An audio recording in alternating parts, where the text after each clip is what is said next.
Prologue.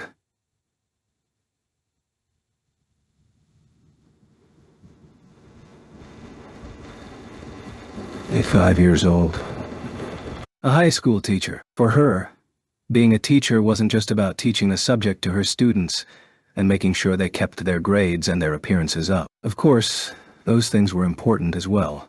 But what Aiko valued more than anything was being there for the students. More concretely, that meant she wanted to be someone outside of their family that her students could rely on whenever they were in trouble. This resolve had first formed back during a certain incident in her own high school days, but that was a tale for another time. Regardless, it was both her creed and her pride to be someone other than their parents that the students could rely on. If she couldn't uphold that simple principle, then she felt she had no right to call herself a teacher. Hence why the current situation was one Aiko was extremely displeased with. Not only had they suddenly been thrust into a different world, while she was still reeling from the shock of such an incomprehensible event, it was her student that had calmed everyone down. Then, before she knew it, her precious students had begun preparing for a war despite their tender age. No matter how she tried to persuade them, the students had already been swept up by the current created from their own determination. Her pleas fell on deaf ears, so they marched off to battle despite her protests. If I can't stop them, then I'll at least be there to fight by their side. But even that hope of hers had been crushed when she discovered her job was useless in combat. Instead, because of how rare and valuable her skills were, she was ordered to go to various towns to improve their farming conditions and create new plots of arable land. She tried to argue back, but both her precious students and this world's priests urged her to go. And because she couldn't deny the fact that she was the only one capable of doing the job, she ended up reluctantly agreeing. She spent her days fretting over her students, knowing she was powerless to help. Escorted by the church's Templar Knights and the Highlight Kingdom's Imperial Guard, she traveled to various towns and undeveloped areas to improve their soil or create new tracts of farmland. Then, when she was finally able to return, she learned that one of her students had died in battle. Aiko blamed herself for not insisting that she tag along. She had gone on about her lofty ideals for what a teacher should aspire to. But in the end, hadn't she just let herself get swept up by the flow? Though, even if Aiko had been there, it was doubtful the end result would have changed. However, whether she could have helped or not, the incident served to open her eyes to reality. She saw how some of the students had become too traumatized to continue fighting, and that many of the nobles and priests were trying to cajole them back onto the battlefield anyway. She swore to herself that she wouldn't ever let herself get swept up by the flow again, and stood up to the nobles and priests. She used her unique position as a bargaining chip, which served her well as both a sword and a shield when it came to negotiating, and demanded that the kingdom stop pestering her students to fight. In the end, she was successful. The priests and nobles stopped pressuring the students to return to battle. Ironically, however, her desperate struggle for their sake only endeared her to the students even more. And while none of them would ever return to the great Orcus labyrinth again, a good deal of them decided to gather their courage once more and at least guard Aiko while she ran around the country fixing its land. It wasn't just for her sake, though. They also wanted to honor the sacrifice of the classmate who died protecting them, and they felt guilty being the only ones to remain safe in the castle while their classmates fought on in the labyrinth. More than anything, though, they wanted to shake off the shackles of fear that had chained them down for so long. So it wasn't solely because Aiko had fought on their behalf. Aiko understood this as well, and she was at least glad that some of the students were beginning to overcome their fear and step out of the palace once more. But at the same time, she didn't want to let them put themselves in danger, which was why she tried to stop them from coming along with arguments like, "You shouldn't have to fight," and "It's okay, the knights will protect me," among others. However, her protests only served to fire up the students even more, and they all exclaimed, "We'll be the ones to protect you, Ai-chan," in unison. In the end, she was overwhelmed by their enthusiasm, so she ended up getting dragged into their pace once more. Incidentally, the knights assigned to guard Aiko had also tried to convince the students to remain at the castle, but the students hadn't taken kindly to that at all. There was a reason the students mistrusted the knights, and that reason could be summed up in a single sentence. "Like hell we're going to let some random nobody take AI-chan from us?" The students were more worried about the knights assigned to guard Aiko than they were about meeting bandits or monsters on the road. Their fears weren't entirely baseless. Every knight assigned to Aiko was oddly good-looking, and in truth, the kingdom was hoping to tie Aiko down to their country So the knights really were a trap. The student that had figured that out had shared the information with everyone else, which was why they'd formed a Prote-I-Chan from the Hot Guy Troop Defense Force. But the students had made one grave miscalculation, and that was that the hunters had become the hunted. This was what they had told the students when they'd tried to persuade them to stay home. Templar Knights Commander David Zoller, "Don't worry, I'll protect Aiko. I promise you, I won't let even a hair on her head be harmed. After all, she's my everything." Templar Knights Vice Commander Chase Domino, "I'm prepared to give my all for Aiko-san. Hell, I'd even throw away my faith for her if I had to. So don't worry. We'll keep her safe." Imperial Guard Joshua August, "Meeting Aiko-chan must have been fate. How could I possibly let my fated partner die?" Imperial Guard Jade Hatto, "I swear on my life that I will keep her safe. Not as a member of the Imperial Guard, but as a man." At that moment, the students had realized their mistake. What on earth happened? Is it just me? Or are they the ones that fell for her instead? They unanimously thought things along those lines. Originally they had intended to keep Aiko from falling for one of the knights. But after hearing how they'd all fallen head over heels for her, their goal had shifted to a protective desire to keep Aiko safe from the knights' advances. But the students couldn't help but wonder just what had happened between Aiko and the knights for them to become like this. That was too long a story to mention. But suffice to say, Aiko's natural sincerity, cuteness, and tendency to fall flat on her face whenever she tried to do something played a large role in why the knights were now smitten with her. The tales of Aiko's adventures with her merry band of knights were numerous enough to fill a whole book on their own. Quite a bit happened. Quite a bit. Thus, the students had now been separated into 3 groups. The heroes group that continued fighting through the labyrinth in order to gain experience for the war to come, the group that chose to remain in the castle, and now the group that would serve as Aiko's bodyguards. The de facto leader of Protect Ai-chan from the Hot Guy Troop, henceforth called Ai-chan's bodyguards, was Yuka Sonobe. Her friends, Miyazaki Nana and Taiko Shugawara, along with Atsushi Tamai and his friends Noboru Aikawa, Akito Nimura, and Yukitoshi Shimizu, made up the entirety of their 7-person group. Many of them still hadn't fully recovered from their trauma yet. It was about 2 months after the Empire's messenger, the Emperor himself, had come to visit Hylai. Currently, Aiko's group was en route to the lakeside village of Ur so they could improve the soil in the area. Their carriage rattled noisily as it plodded down the bumpy road, each pebble and pothole adding another bruise to the students' rumps. "Are you feeling all right, Aiko? If you ever get tired, just say so. We can stop for a break anytime." "I'm fine, David-san. Besides, we just stopped a few minutes ago." "I'm not so weak that I'd get tired that quickly." David was fretting over Aiko, but she seemed to be doing just fine. The inside of the carriage they were in was quite spacious, so it wasn't as rough a ride as it could have been. "Phew. The captain's always clucking over you like a mother hen, isn't he, Aiko-san? Though up until recently a single day's travel was enough to leave you completely exhausted, so I suppose his concerns aren't totally unfounded. I'm a little worried about you myself, honestly. Whenever you get tired, just let us know. I'm terribly sorry for causing you so much trouble last time. That was my first trip in a horse-drawn carriage and, well, I'm used to it now.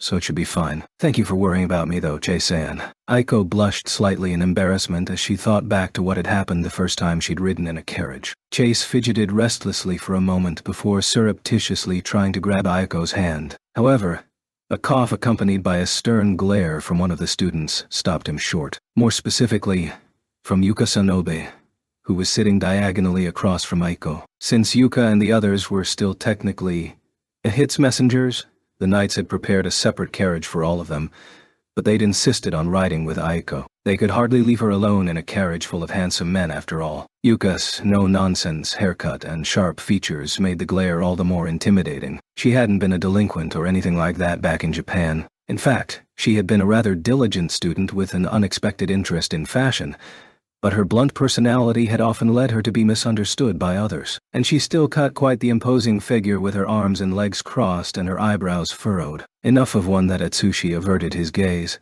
despite the fact that her glare wasn't directed at him. There were 8 people in total inside the carriage. Most of the platoon of knights was riding outside, but the commander and vice commander had argued earlier that they should be riding in the carriage with Aiko. A few of the other knights made up pretext to sit with Aiko as well. It seemed none of them wanted to be away from her for even a second. Oh my, what an angry glare. A beautiful face like yours shouldn't be marred by such a grim countenance. Chase smiled handsomely at Yuka, his teeth dazzling a brilliant white. It was a smile radiant enough to make any normal maiden blush, but Yuka only looked at him like he were a particularly putrid pile of trash. Ai-chan-sensei's right here, and you have the nerve to call another girl cute?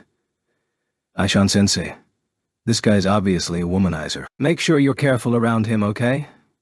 Yuka turned the conversation into an opportunity to drive her point home. As far as Yuka was concerned, someone who'd call another girl cute when he was in the presence of the woman he'd fallen for couldn't be any good. Worse, even though they knew it was their duty to seduce Aiko, they still used their good looks to flirt around with other girls. In Yuka's eyes, they were just a bunch of playboys. Sonobi-san, there's no need to be so antagonistic, and I'm happy that you're finally calling me sensei. But could you please drop the Chan part? Isn't Aiko-sensei good enough? No. The AI-chan part is important. AI-chan-sensei. The students are all in agreement on this. I don't understand why. And all the students agreed to this. Is this what the current generation of students really think? I need to try harder to understand you guys.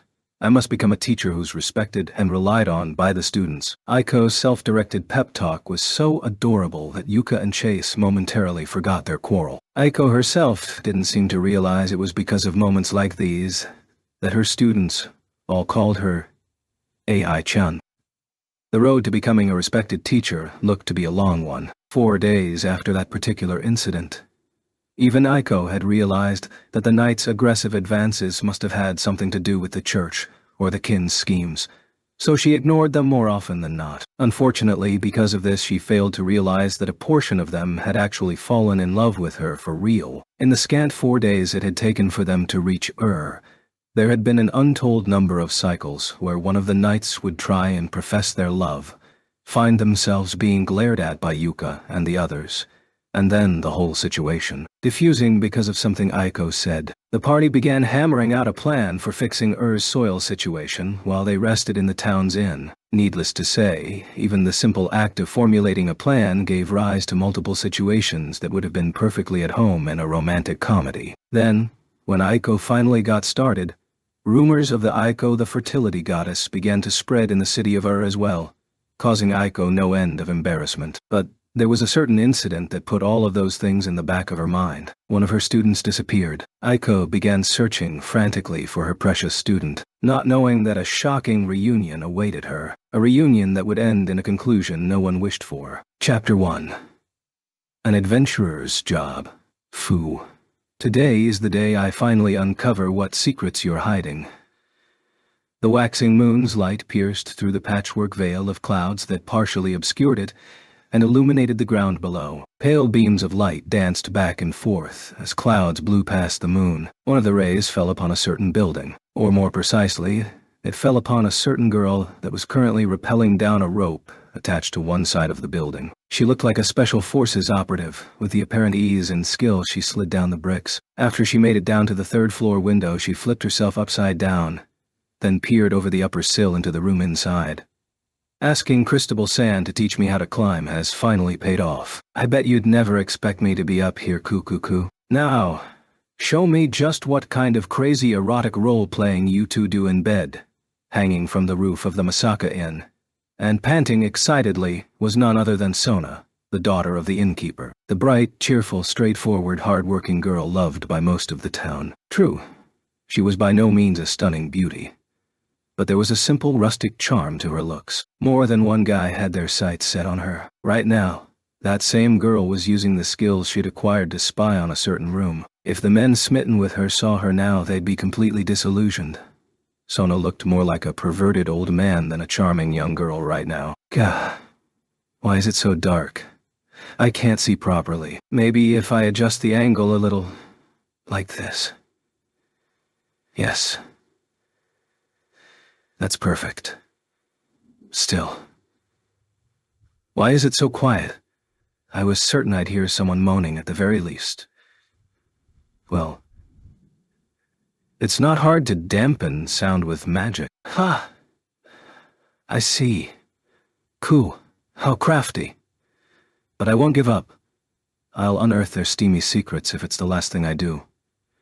Just as a refresher, this was third floor. Unless someone was doing something as ridiculous as Sona, it didn't make sense for her to be able to hear anyone's voice. A waterfall of sweat cascaded down her brow as she creakily turned around. Behind her, floating in the air, stood Hajime, a cold smile on his face. Ish not what you think, dear guest. Well, I'm inspecting the walls. Oh, really? This late at night? Yes? See, if I do it at night, no one will notice. If people saw us doing repairs in the middle of the day, they'd think we're a run-down establishment. You see, I suppose an inn's reputation is important after all. Exactly. We have to keep up appearances. By the way, I've been hearing disturbing rumors lately about a peeping Tom in the inn. What do you think about that? That sounds like a serious problem. ORND doesn't tolerate such indecency. Yeah, that's what I thought. Peeping is intolerable, right? Yes. Completely intolerable. Hajime and Sona both started laughing, though neither of them actually looked happy. There was a cold gleam in Hajime's eyes, while on the other hand there was a trickle of sweat dripping from Sona's forehead as she trembled nervously. I'm sorry. Hajime stopped laughing as suddenly as he'd started and grabbed Sona by the face. His metallic fingers creaked as he dug into her skin. Sona screamed, begging for forgiveness as she struggled inside his grip. Sona was just an average girl, so the amount of force Hajime was putting into his grip was a bit overkill. Had this been her first offense, Hajime wouldn't have been so harsh. But ever since they'd returned from the Risen Labyrinth and booked a room at the inn, she'd been using every means at her disposal to try and peep on them. So Hajime was starting to get sick of it. The reason they'd still come back to the inn despite knowing this might happen was because of how good the food was. Around the time Sona started twitching a little, Hajime sighed and finally adjusted his hold on her so he was carrying her under his arm. Sona let out a sigh of relief, but then when she looked down, she saw a demon waiting for her. Her mother. The demon was smiling, but just like Hajime's smile, it didn't reach her eyes. She noticed Sona had spotted her, so she beckoned gently, a mother calling to her child, like a devil beckoning her down into hell. It looks like 100 spanks wasn't enough. Perhaps more will work. No. Sona let out a terrified shriek as she thought back to other spankings she'd received when she had been caught. Her butt cheeks were going to be swollen come breakfast time. Hajime sighed again. He was getting tired of repeating this farce every night. After handing Sona over to her mother, Hajime went back up to his room and flopped down into bed. Well done. Welcome back. Yue and Shay greeted him as he returned. The faint moonlight pouring through the window, the only lighting inside the room, dimly outlined the two girls. Both of them were sitting on the bed across from his, and both of them were wearing nothing but their negligees. Their beauty was such that even a second-rate painter would be able to create a masterpiece simply by using them as models. I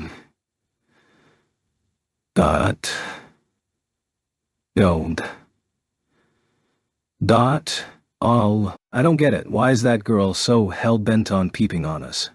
Normally, you wouldn't rappel down the roof just to catch someone having sex, would you?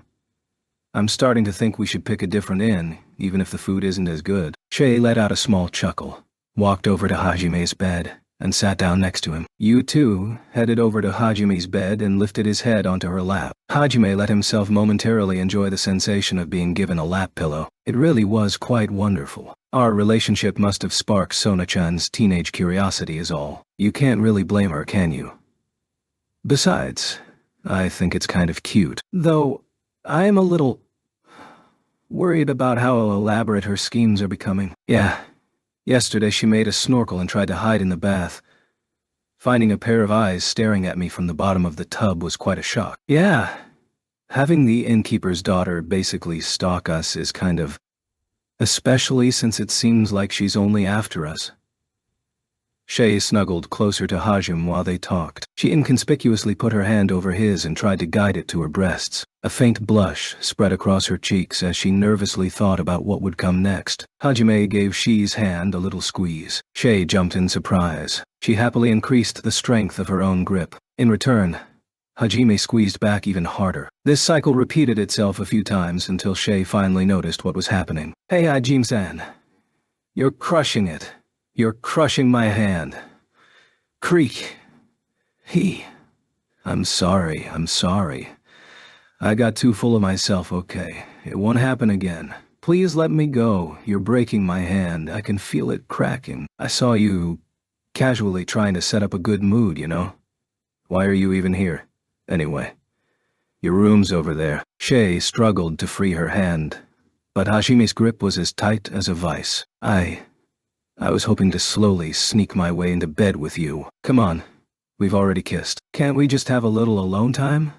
Hell no, I only did that to save your life. She was, of course, referring to the time Milady Ryzen had flushed them out of her labyrinth, like they were unwanted pieces of offal. Because of the strange fish creature Shay had seen, she'd nearly drowned and had to be saved via CPR by Hajime. She had somehow had enough of her consciousness left to know she was being kissed, and upon waking had assaulted Hajime with all her inhuman might, which had resulted in Hajime being kissed over and over. He'd pulled her off and thrown her into the fountain quickly enough, but for Shay that was still the precious memory of her first kiss. No matter how coldly Hajime brushed her off, this worthless rabbit just didn't know when to give up. Shay smiled smugly, like a famous detective that had finally deduced who the criminal was. "No, I can tell. You've already started to fall for me, Hajime-san.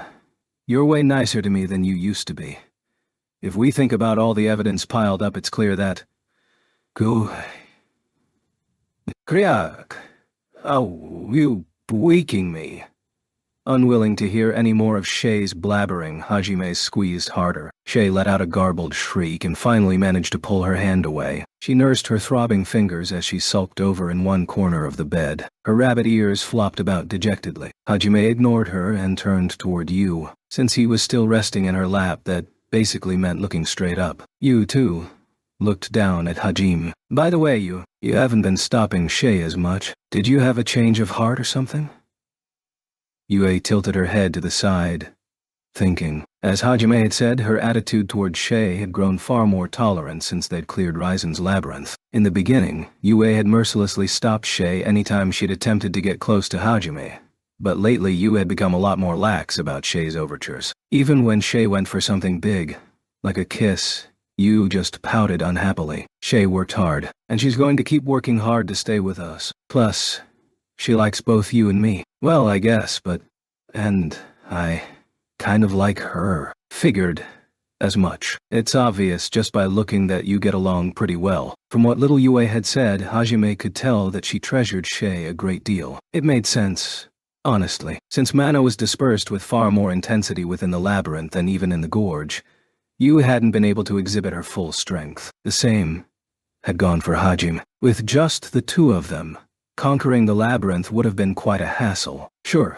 Hajime might have been able to tackle the labyrinth on his own, but he'd probably have had to burn through a few of his ambrosia vials in order to do so. It was only thanks to Shea that they'd been able to clear it without wasting any resources. What was truly amazing was that Shea had never held a weapon in her life, until just a few weeks ago. In fact, she'd actively avoided conflict as much as possible. She was one of the rabbitmen, the race known as the weakest of the beastmen species, that hated fighting above all else. She must have been scared that entire time in the labyrinth, and yet she'd never once said that she wanted to go back. In order to stay with Hajime and Yu, she'd braved the hell known as a labyrinth. She'd grit her teeth and pushed valiantly onward, crying all the while. Because she cared that much about Yue and Hajime, her devotion had let her overcome her fear. It wasn't that Yue hadn't been jealous. In fact, that was precisely why it had been so hard for her to accept Shi's feelings for Hajime. After all, she'd been pretty harsh on Shay too. But no matter how many times she was rebuffed, Shay kept on trying to befriend Yu. On top of that, she'd shown her determination when she'd stuck with them through the entire labyrinth. Her constant efforts had moved Yu. Come to think of it, Yue didn't have any friends, did she? Even before she had been sealed, She'd been busy leading her country. Her position hadn't allowed her to make any friends. She'd been a loner the whole time. And so the appearance of Shay, who had no ulterior motives in wanting to become Yu's friend, was a true blessing. That was why Yu had justified it to herself with, well, if it's Shay, it's okay, and let her get away with more and more. Besides, Hajime looked back up at Yu. Her eyes were a whirl of emotion. Confidence, charm, resolution, sincerity. All mingled together as she smiled down at him. She looked so majestic that Hajime involuntarily held his breath. He found himself lost in her gaze.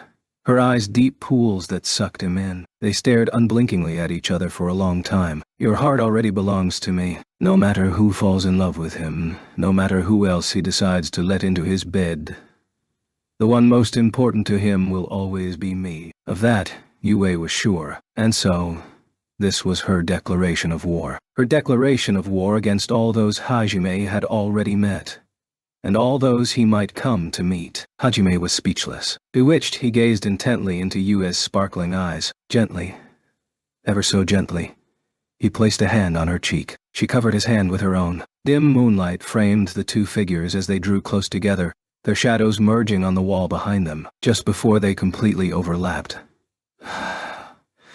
You could at least pretend to remember I'm still here. I feel so lonely. Hick. Shay was hugging her knees on the other corner of the bed, tears streaming from her eyes, bunny ears drooping sadly. Even Hajime felt a little uncomfortable seeing her so depressed. Yue awkwardly beckoned her over. Yue-san!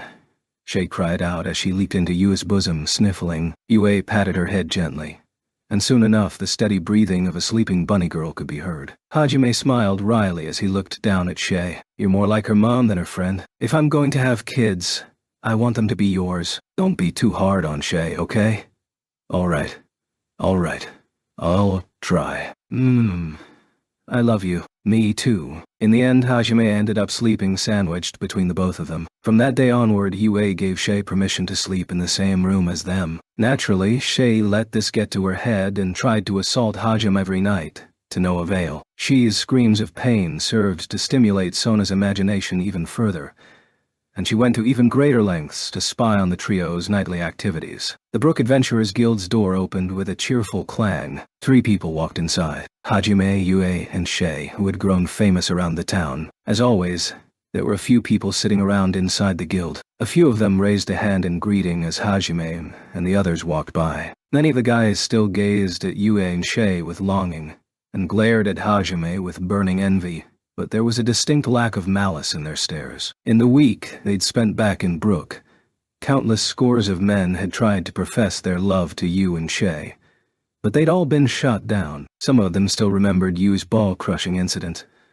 So instead of going to her directly, they had tried to get on Hajime's good side first. Hajime had, of course, ignored them entirely. The truly desperate ones had tried to challenge Hajime to a duel, only to find themselves on the receiving end of his rubber bullets. Many an unfortunate soul had found themselves spinning through the air and kissing the dirt before they'd even drawn their weapon. Rumors had begun to spread about Yue the Ball Crusher and her partner, Hajime the Duelist Crusher. Their fame had steadily been on the rise. Though they hadn't registered a party name with the guild, people had taken to calling them the Smashers, much to Hajime's chagrin. Meanwhile, Shay was lamenting the fact that no one seemed to remember she was part of their group too. Oh, all 3 of you are together today?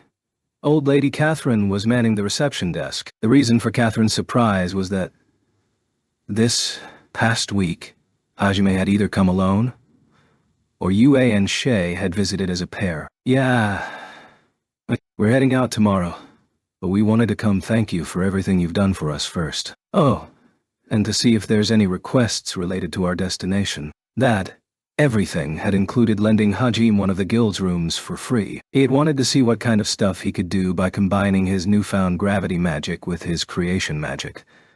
But he'd needed a wide-open space for that. When he'd come to Catherine to ask where he could find one of those, she'd offered to let him use one of the guild's rooms for free. In the meantime, Yue and Shay had been spending time outside the town training their gravity manipulation abilities. I see. Leaving already?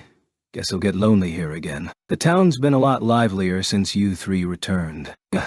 Give me a break. I've had enough of peeping perverts, clothing store perverts, perverts begging you and Shay to step on them, perverts stalking them and calling them Wani-sama, and idiots challenging me to duels. This town's full of nothing but them. 70% of the people I've met are perverts, and the other 30 are idiots. There's something seriously wrong with this place. Hajime's complaints were more or less on the mark. Sono was one thing, but every time he'd gone to Cristobal's shop, he could feel a hungry gaze devouring him. There were also 3 factions in Brook that were constantly feuding with each other. The first was the I want to be stepped on by Yue-chan faction. The second was the I want to be Shay-chan's slave faction.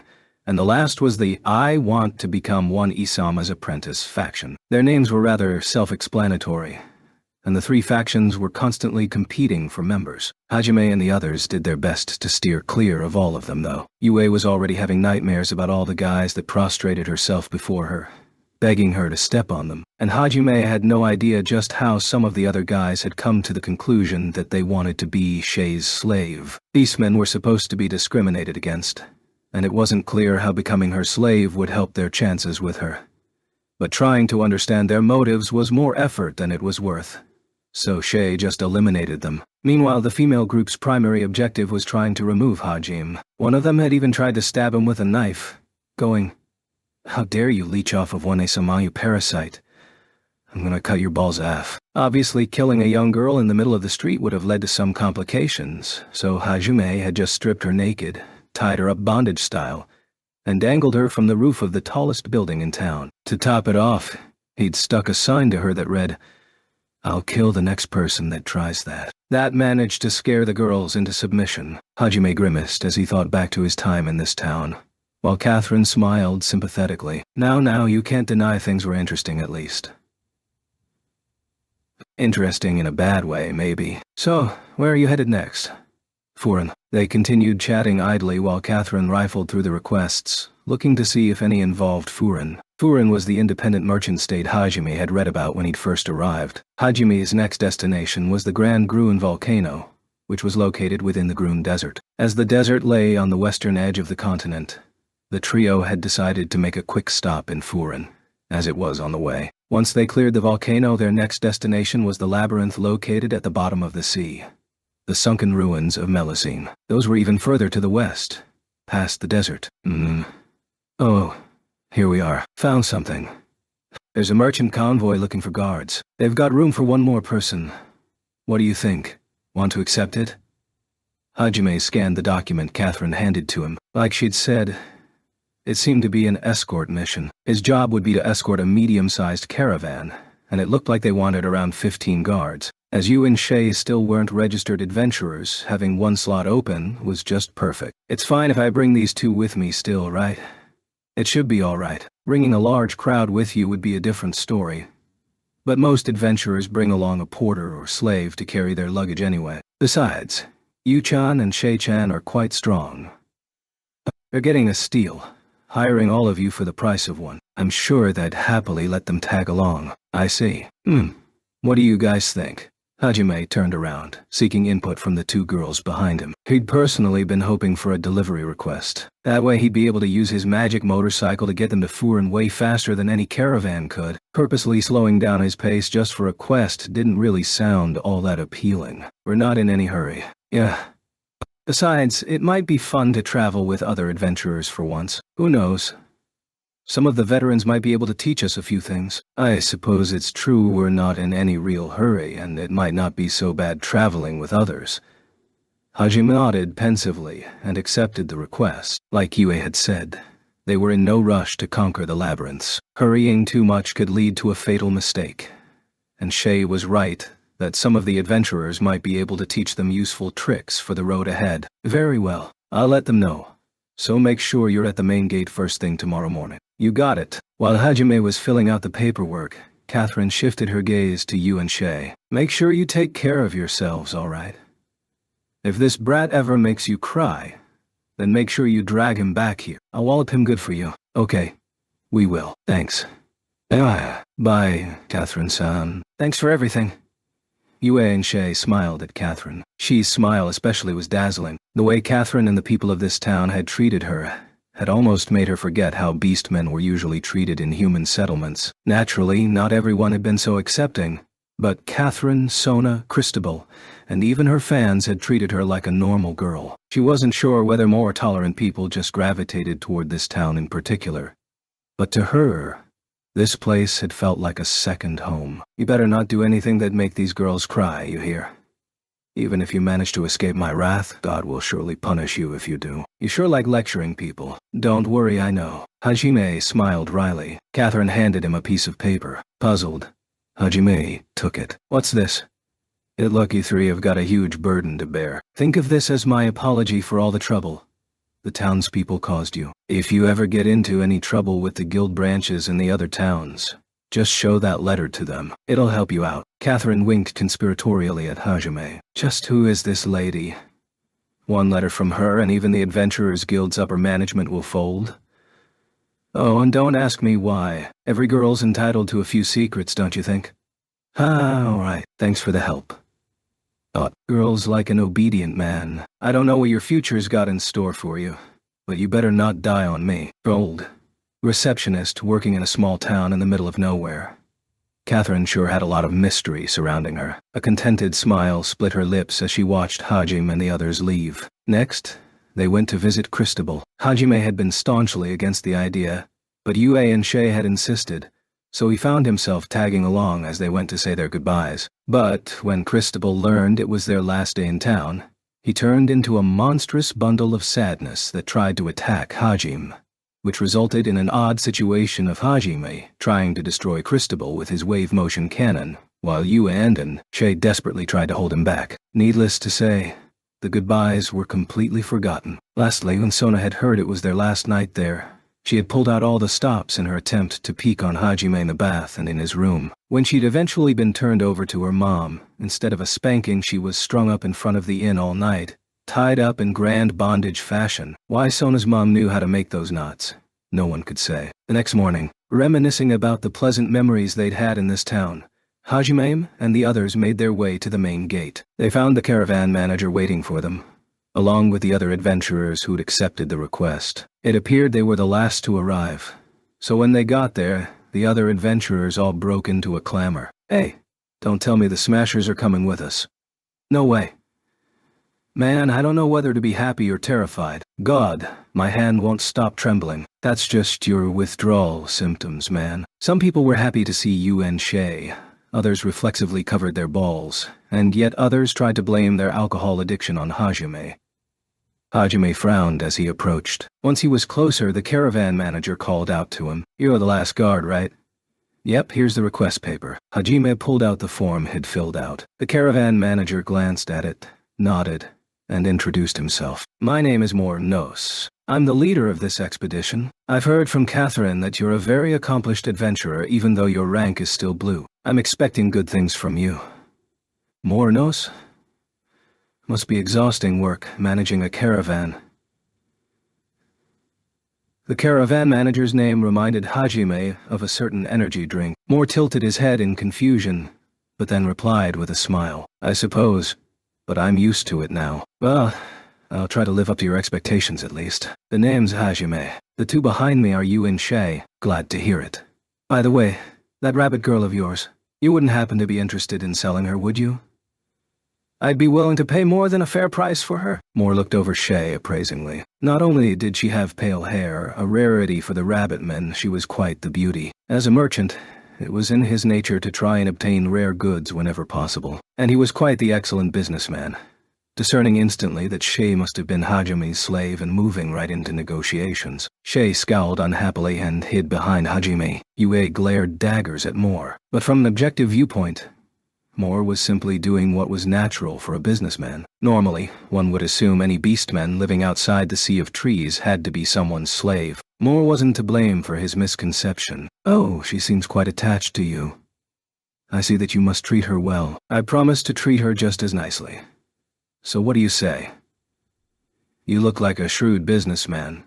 I'm sure you already know what my answer is. Moore tried to press onward, his hungry gaze fixated on Shay.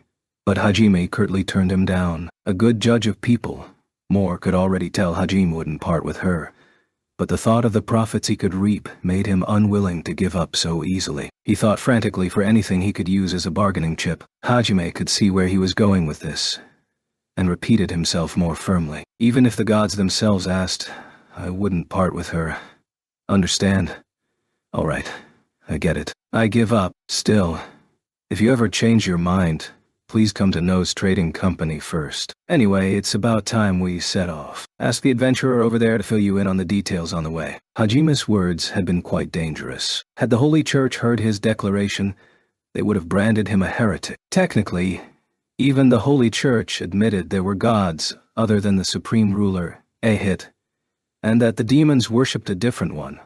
So simply mentioning that there were other gods wasn't a heretical statement. But the way Hajime had phrased it, that all the gods were somehow equal, was borderline at best. That was why Moore had realized Hajime was serious about never letting Shay go. But his enterprising spirit led him to still try one last futile attempt, and he urged Hajime to come to his business first if he ever changed his mind. Hajime trudged over to the wagon where all the other adventurers were gathered. They were all watching him in awe as he approached. Amazing.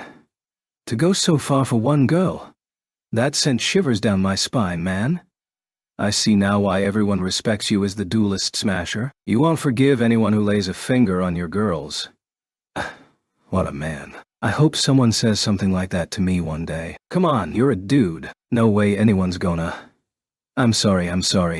Hajime could feel a headache coming on, and he tiredly rubbed his temples. Everyone living in Brook is a moron. Suddenly, he felt something squishy press up against his back and found himself being hugged from behind. When he looked behind him, he saw Shay resting her chin on his shoulder. She was blushing bright red and smiling triumphantly. Look, there's no special meaning behind that, okay?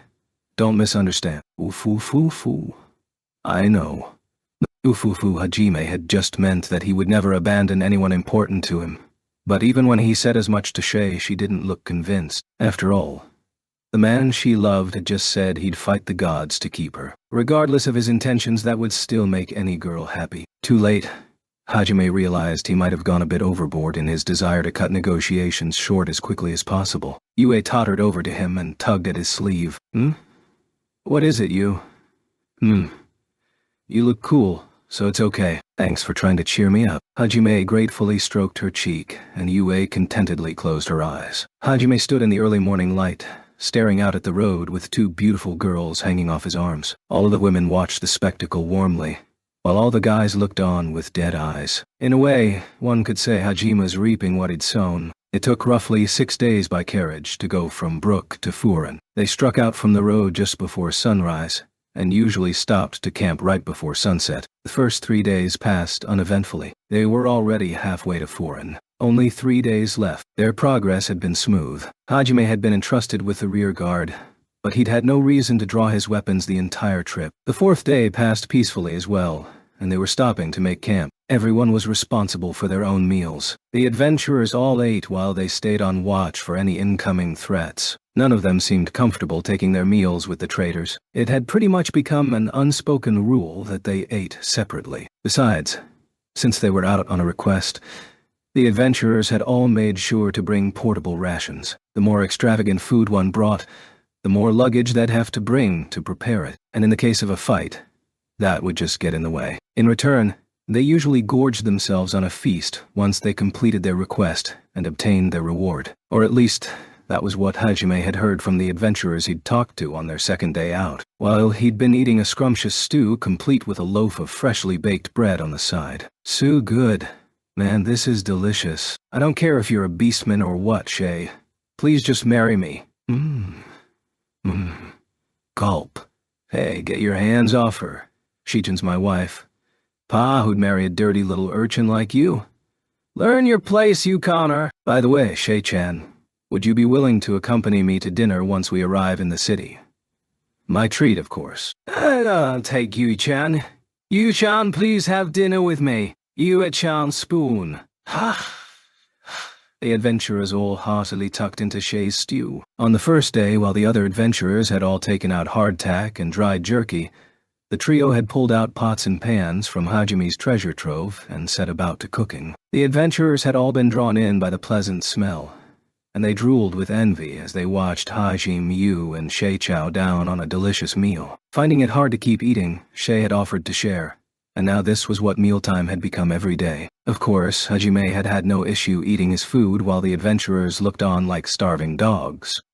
He had had no intention of sharing either, but as Shay had become the de facto cook of their party, she had the final say in all food-related matters. It wasn't like Hajime or Yue couldn't cook, but most of their food ended up relatively bland. Hajime was a guy, and Yue formal royalty, so neither of them were very well versed in cooking. And so, if Shay offered to share, Hajime couldn't exactly say no. At first, the adventurers had just been grateful, flocking like starving hyenas at mealtime to be delivered from their hell of hardtack and dried meat. But as time went on, they grew bolder and bolder.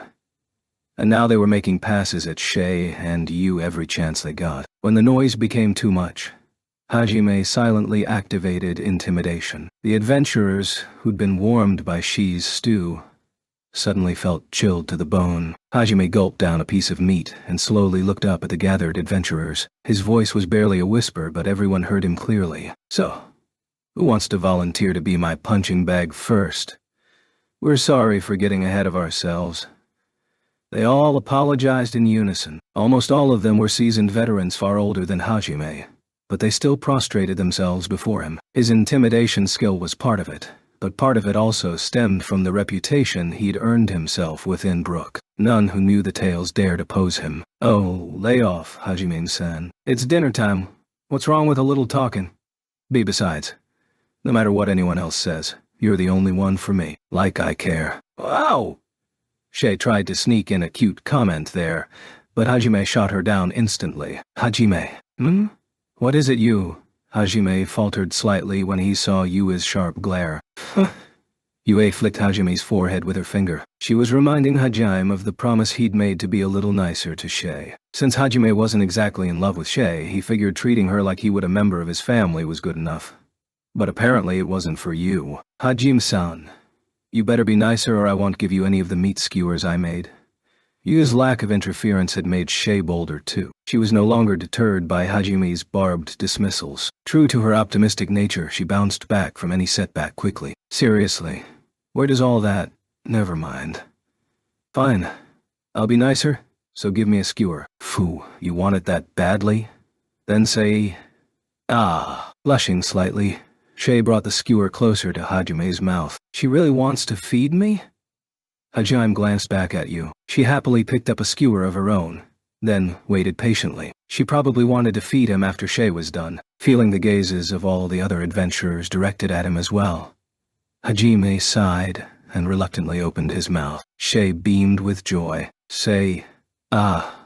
Hajime silently bit off a piece of meat and chewed slowly. Shay was beet red now. A second later, another skewer was offered to Hajime. "Say, a. Hajime bit down silently once more. Once he was done chewing, Shay offered him another. When he finished that, Yue had another at the ready. Leaving aside whether or not Hajime was actually enjoying the situation, the onlookers were all seething with jealousy. "Go die, you fucker!" They all screamed angrily, but only internally. The reason the please was added in there was because they still feared Hajime's might. 2 days later, a mere day before they reached the safety of the city, some brigands interrupted their travels. Shay was the first to spot them, or hear them, rather. Her rabbit ears picked up the sounds of movement coming from the forest that bordered the path, and she quickly called out a warning. "Enemy attack! They're coming from the forest. There's more than 100 of them."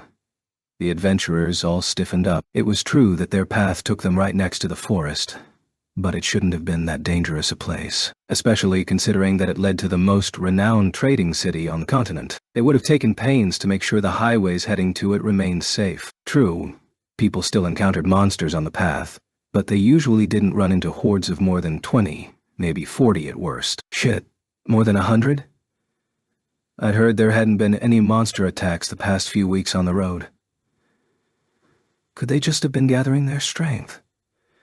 Sheesh. You'd think the patrols would at least check the forest. The captain of the guards, Gardema, grimaced and spat out a curse. They only had 15 guards. Even if he counted you and Shay, that only brought the numbers up to 17. It didn't seem likely that they'd get out of the fight unscathed. They'd just get overwhelmed by sheer numbers. Also, the reason the adventurers included Shay as part of their combat strength, despite the fact that rabbit men were known to be peace-loving creatures, was because of the stories that had been told about her in Brook. One time her overzealous fan club had annoyed her to the point that she'd blown them all away with a single punch, causing her reputation to spread. Gardama called for all the guards to halt, hoping that if they tried to hold the horde back here, the merchants at least might manage to escape. However, Hajime proposed an alternative solution. "If you're worried, how about letting us kill them all, huh?"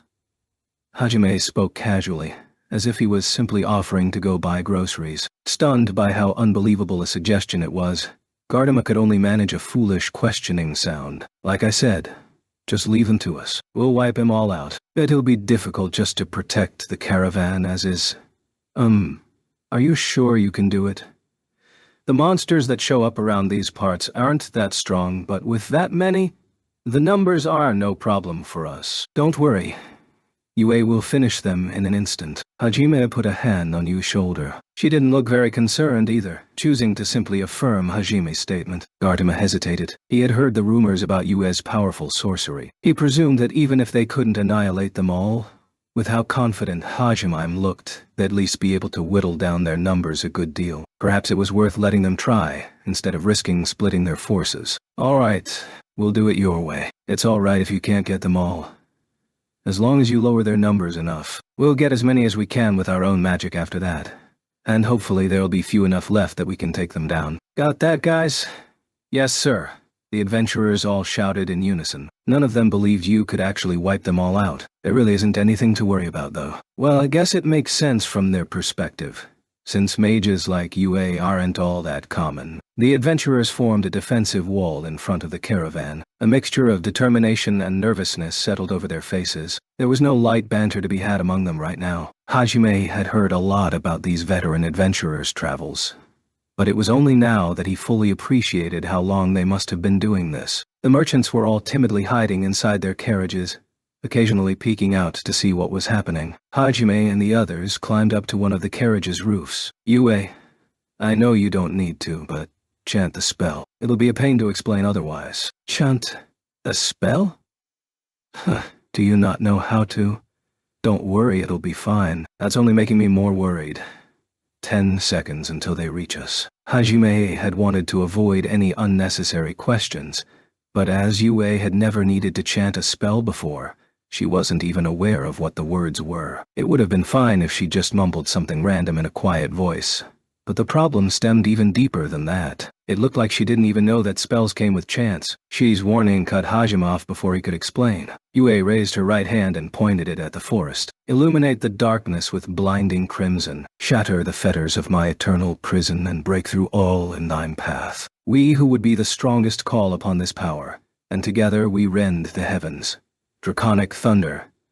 The clouds that had gathered split apart as you finished chanting. A fearsome dragon forged entirely of lightning descending from opening. It resembled a serpent as it snaked its way down to earth. "What?"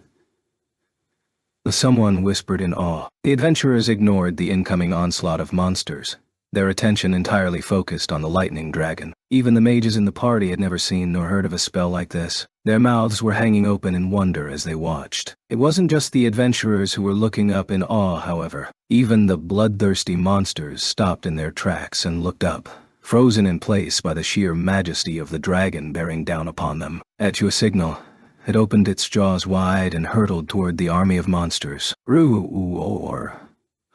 Uwa. Doa. Kia.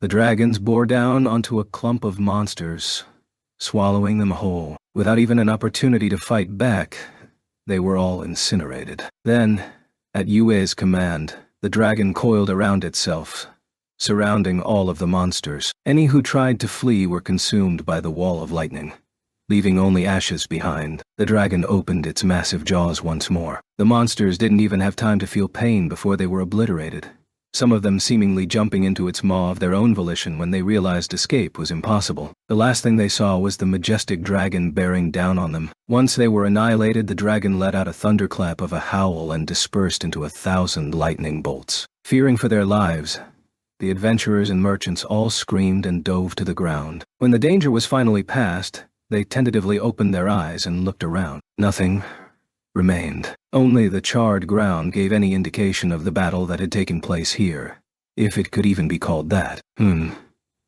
I overdid it. Holy crap, I didn't even know magic like that existed. Isn't this one of Yusan's originals? She probably took the description of a dragon that you gave her and mixed it with her own spell. So, this is what you were up to while I was holed up in that guild room. By the way, that chant. Yeah, I modeled it after our meeting and our future. Though she spoke in the same deadpan manner as always, Hajime could tell she was rather proud of her achievement. He smiled wryly and ran his hands through her hair. He wanted her to use an actual chant to avoid suspicion, but didn't have the heart to tell her off for it, given how proud she looked. This was Yue's original spell, made by combining gravity magic and lightning magic, draconic thunder, specifically by combining Ryzen's gravity magic with the advanced level Thunderhammer spell. By giving the lightning proper weight, Yue could control its direction instead of just letting it strike straight and true. The reason she's molded it after the mythical dragons Hajime had described to her was simply because she thought they sounded cool. The area near its jaw was a gravitational field which sucked in anything nearby. That was why it had looked like the monsters had leaped into it earlier. It took more mana than even the strongest advanced level spells to cast, but its power was proportionally more massive as well. It was clear Yu was proud of her achievement. Meanwhile, the adventurers finally returned to their senses. They turned to Yu and all started shouting at the same time. Hey, what was that? What the hell was that? That thing came from the sky, and I must be dreaming. I'm gonna get married once we get to town. I know we just saw something insane, but keep it together, man. You don't even have any female friends, let alone a girlfriend. I just saw magic that was alive. If living magic can exist, then I can get married? Look, magic doesn't normally spring to life, okay? That was clearly something weird. What was that, you bastard? Are you calling Yu-chan weird? Calm down, everyone. Yu-chan's clearly just a goddess, that's all. I see. Yu's spell had been so shocking that the adventurers had lost their wits. It was only natural. There was no magic in the world that could make living things, and freely manipulating a spell once it was cast was something even master magicians couldn't do. Honestly, just being able to use the Thunder Hammer spell was something only a few genius magicians could do. Only the leader, Gartama, managed to keep his head. He sighed as he watched the others yell out, "All hail our goddess Yu!" and walked over to Hajime. "Ha, you have my thanks. Because of Yu-chan, we avoided any casualties. We're comrades, Dora. There's no need for thanks between comrades, right?" "Yeah, I was just doing my job." "Ha, I see. So, what exactly was that?" Gartama was curious too. "An original. Wait, you mean like your own original spell that you created?" "That looked like an advanced, no, a master class spell." "I didn't create it. I just merged spells." "Merged? But just what spells could you possibly merge to make trade secret?" "Well, I guess that's fair enough. No adventurer would easily give up their trump card like that." Gartama sighed again. It seemed not poking one's nose in too far was an unspoken rule among adventurers. He shrugged and returned to his comrades. Hajime hoped he'd rein in his other comrades before they started the sect of Yuism. They resumed traveling, but now everyone looked at Yu with newfound respect. The rest of the day passed uneventfully, and they reached Furin the next morning. There were 6 people checking goods and identities at Furin's eastern gate. Hajime and the others got in one of the 6 lines as well. With how long it was, he guessed it would be a while before their turn. Hajime was lying in Yue's lap atop a carriage's roof, with Shay sitting next to him, when Moore came up to him. It looked like he had something to say. He looked up at Hajime with a mixture of admiration and exasperation. Hajime nodded casually and jumped down. "You sure are bold. Aren't you worried about other people seeing?" Moore was referring to how Hajime would earn everyone's jealousy by being so openly flirtatious with Yu and Shay. And now there were quite a few people looking at Shay hoping to sell her off because of her value. In a large city like this, it was to be expected. It wouldn't just be lewd gazes Yui and Shay would attract. but the attention of dangerous people hoping to profit off them. Well, it does get kind of annoying, but there's no point in worrying about it. Not like there's anything I can do. Hajime shrugged his shoulders. It'll only get worse once you're inside foreign. Are you absolutely sure you don't want to sell? Moore casually tried to bring up selling Shay again, but Hajime just glared pointedly at him. Catching the hint, Moore raised his hands in surrender. That can't be all you came here to ask. What do you actually need? Well, I actually did come here to buy from you. Just not the girl. I'm interested in those artifacts you possess. Is there any chance you'd be willing to sell them to me? I'd be willing to pay you enough to live out the rest of your days in luxury for even one of them. Most merchants would kill to get their hands on your artifacts, especially that treasure trove of yours. Moore wasn't exaggerating. Merchants really would kill for that. Not only would it ensure the safety of their goods, it would make them easier to transport. The two problems that constantly plagued all traders. Hell, they'd slaughter an entire town for it if they had to. When Moore had first seen Hajime take things out of the treasure trove, he'd looked like a starved dog that had just been shown a bone. Tired of his constant pestering, Hajime had used intimidation to get Moore to reluctantly back off. However, he hadn't given up. He had returned once more to negotiate for Hajime's artifacts, including Donner and Schlag. How many times do I have to say it? These aren't for sale. Give it up. But these artifacts are too valuable for just one person to have. Once others learn of their abilities, they'll come after you for sure. Surely you don't want to deal with the hassle that comes with carrying such precious equipment around. What if someone tried to kidnap those two girls to try and coerce you? There was a hint of madness in Moore's eyes as he looked up with manic zeal at Yui and Shay. The moment he did so, however, something cold and hard was pressed against his forehead. Bloodlust oozed from Hajime's every pore. But he kept it focused, so no one else felt it. They were hidden in the shadow of the carriage as well, so no one was watching. Is that a threat? Hajime's voice was barely a whisper, but it chilled Moore to the bone. Hajime's single eye bored into Moore, his gaze a physical force. Cold sweat poured down Moore's back. And no, please, I just thought maybe you should be more cautious, is all. Moore did have a point. Hajime hadn't bothered trying to hide the power of his artifacts at all. He had taken some precautions in that he'd asked you to chant her spells, but only just that bare minimum. He had no intention of exercising prudence if it called for any real effort on his or the girl's part. He saw no reason to conform to the expectations of this world. Anyone that got in his way, he'd kill. That was what he'd sworn he'd do back in the abyss. I see. I'll leave it at that then. Hajime holstered Donner, his bloodlust vanishing. Moore crumpled to the ground. Rivulets of sweat cascaded from his forehead as he panted heavily. You're welcome to do whatever you want. You can even spread rumors about me if you'd like. I don't really care what anyone else does either. Just know that anything that stands against me won't live to tell the tale. Whether that be a person, a country, or the entire world. I'll drown everything in a sea of blood if I have to. I see.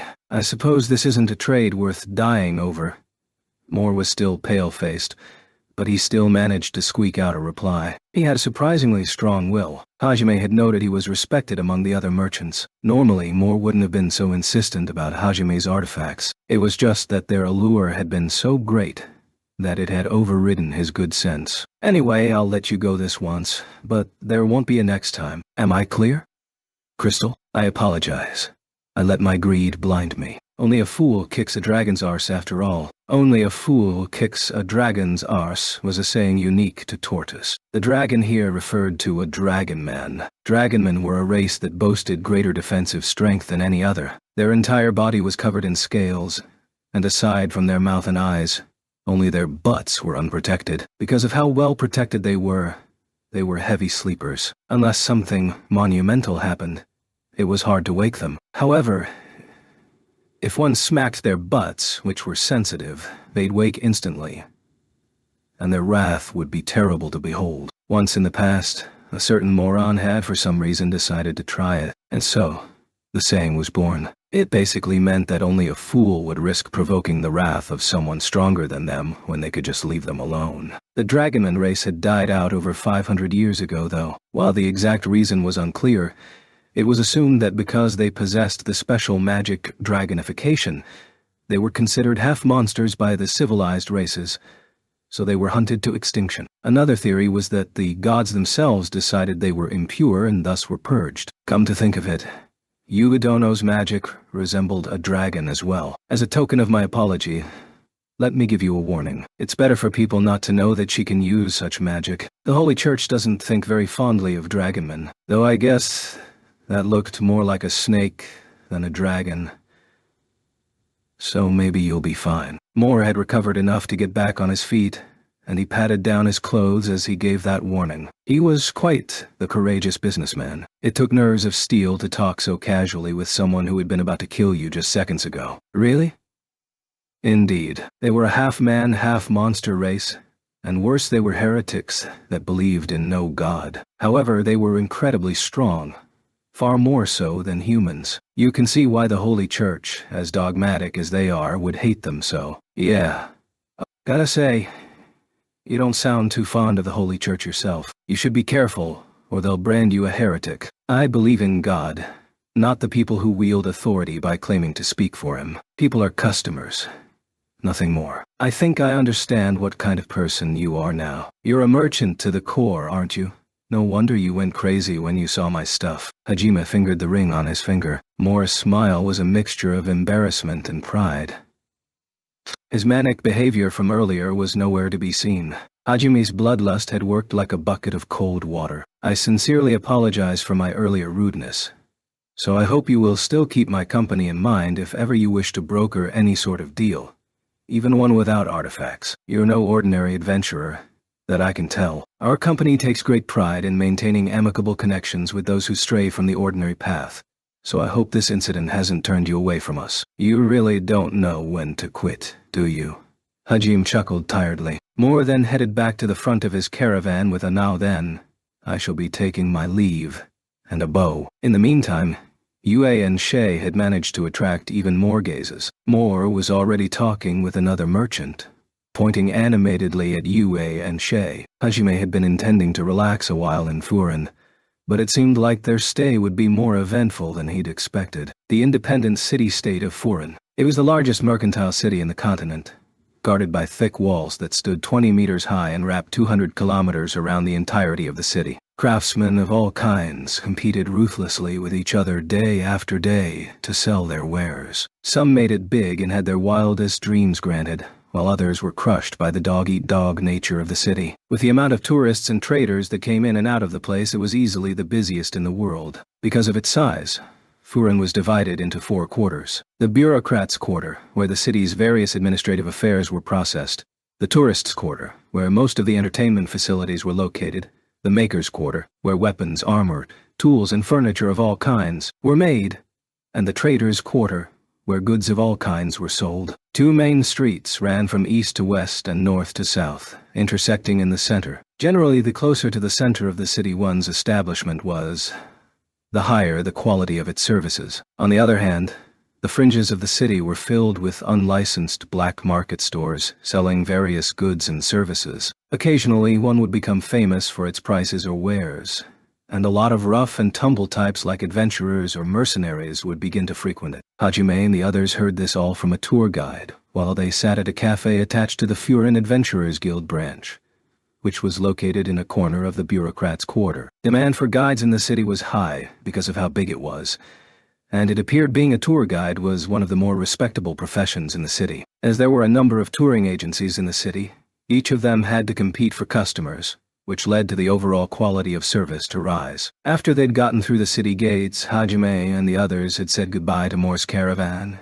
and gone to turn their stamped request slip to the Adventurers Guild. As they were new to the city, they had also hoped to find a guidebook of some kind there, which was when they'd learned about the existence of tour guides. And so they had hired a guide, Rythy, who was explaining the ins and outs of the city to them over a light meal. So if you're looking to find an inn, I'd recommend heading to the tourists' quarter first. There are a few inns in the bureaucrats' quarter as well, but most of them are temporary lodgings for people working here, so their service isn't nearly as good as the others. I see. Then I guess we'll head there next. What inn do you recommend? Depends on what you're looking for. Each of them focus on different services. Let's see. Well, the main things are that it has to have good food and a bath. Location or the like doesn't matter too much. Oh, and if possible, I'd like somewhere where there's a guarantee. Raithi nodded to herself as she listened to Hajime's preferences. The first two were common requests. She started making a mental list of recommendations after hearing them, in fact. However, Hajime's third request threw her off. A guarantee? Of what? Let me explain. Say, for example, we got into a dispute of some kind, and we clearly weren't the perpetrators. The inn will make those responsible pay for the damages. I want to stay somewhere decently high-end, but I want to guarantee that we won't have to pay for any broken furniture or the like if the incident is clearly not our fault. You shouldn't run into any trouble like that in the first place, I don't think. Ajime smiled awkwardly. Normally I'd agree, but as you can see, my two companions attract a lot of attention, and it sounds like most of the people that frequent the tourist quarter aren't exactly the restrained type. I'm worried some of the more forceful merchants might try something a bit violent, but, well, like I said, only if possible. If it's too difficult a request, then you don't have to worry about it. Raithi looked over at the two girls sitting next to Hajime, happily chowing down on their food, then nodded. Those two certainly do stand out. Even now they were attracting stares, especially Shay. Since she was a bunny girl, assaulting another person's slave was a punishable offense. But that wouldn't stop some of the more zealous merchants, or a determined pervert. Would it not then be wiser to pick an inn with increased security? Since there are a lot more people who value that as a service, I can think of a few inns that provide...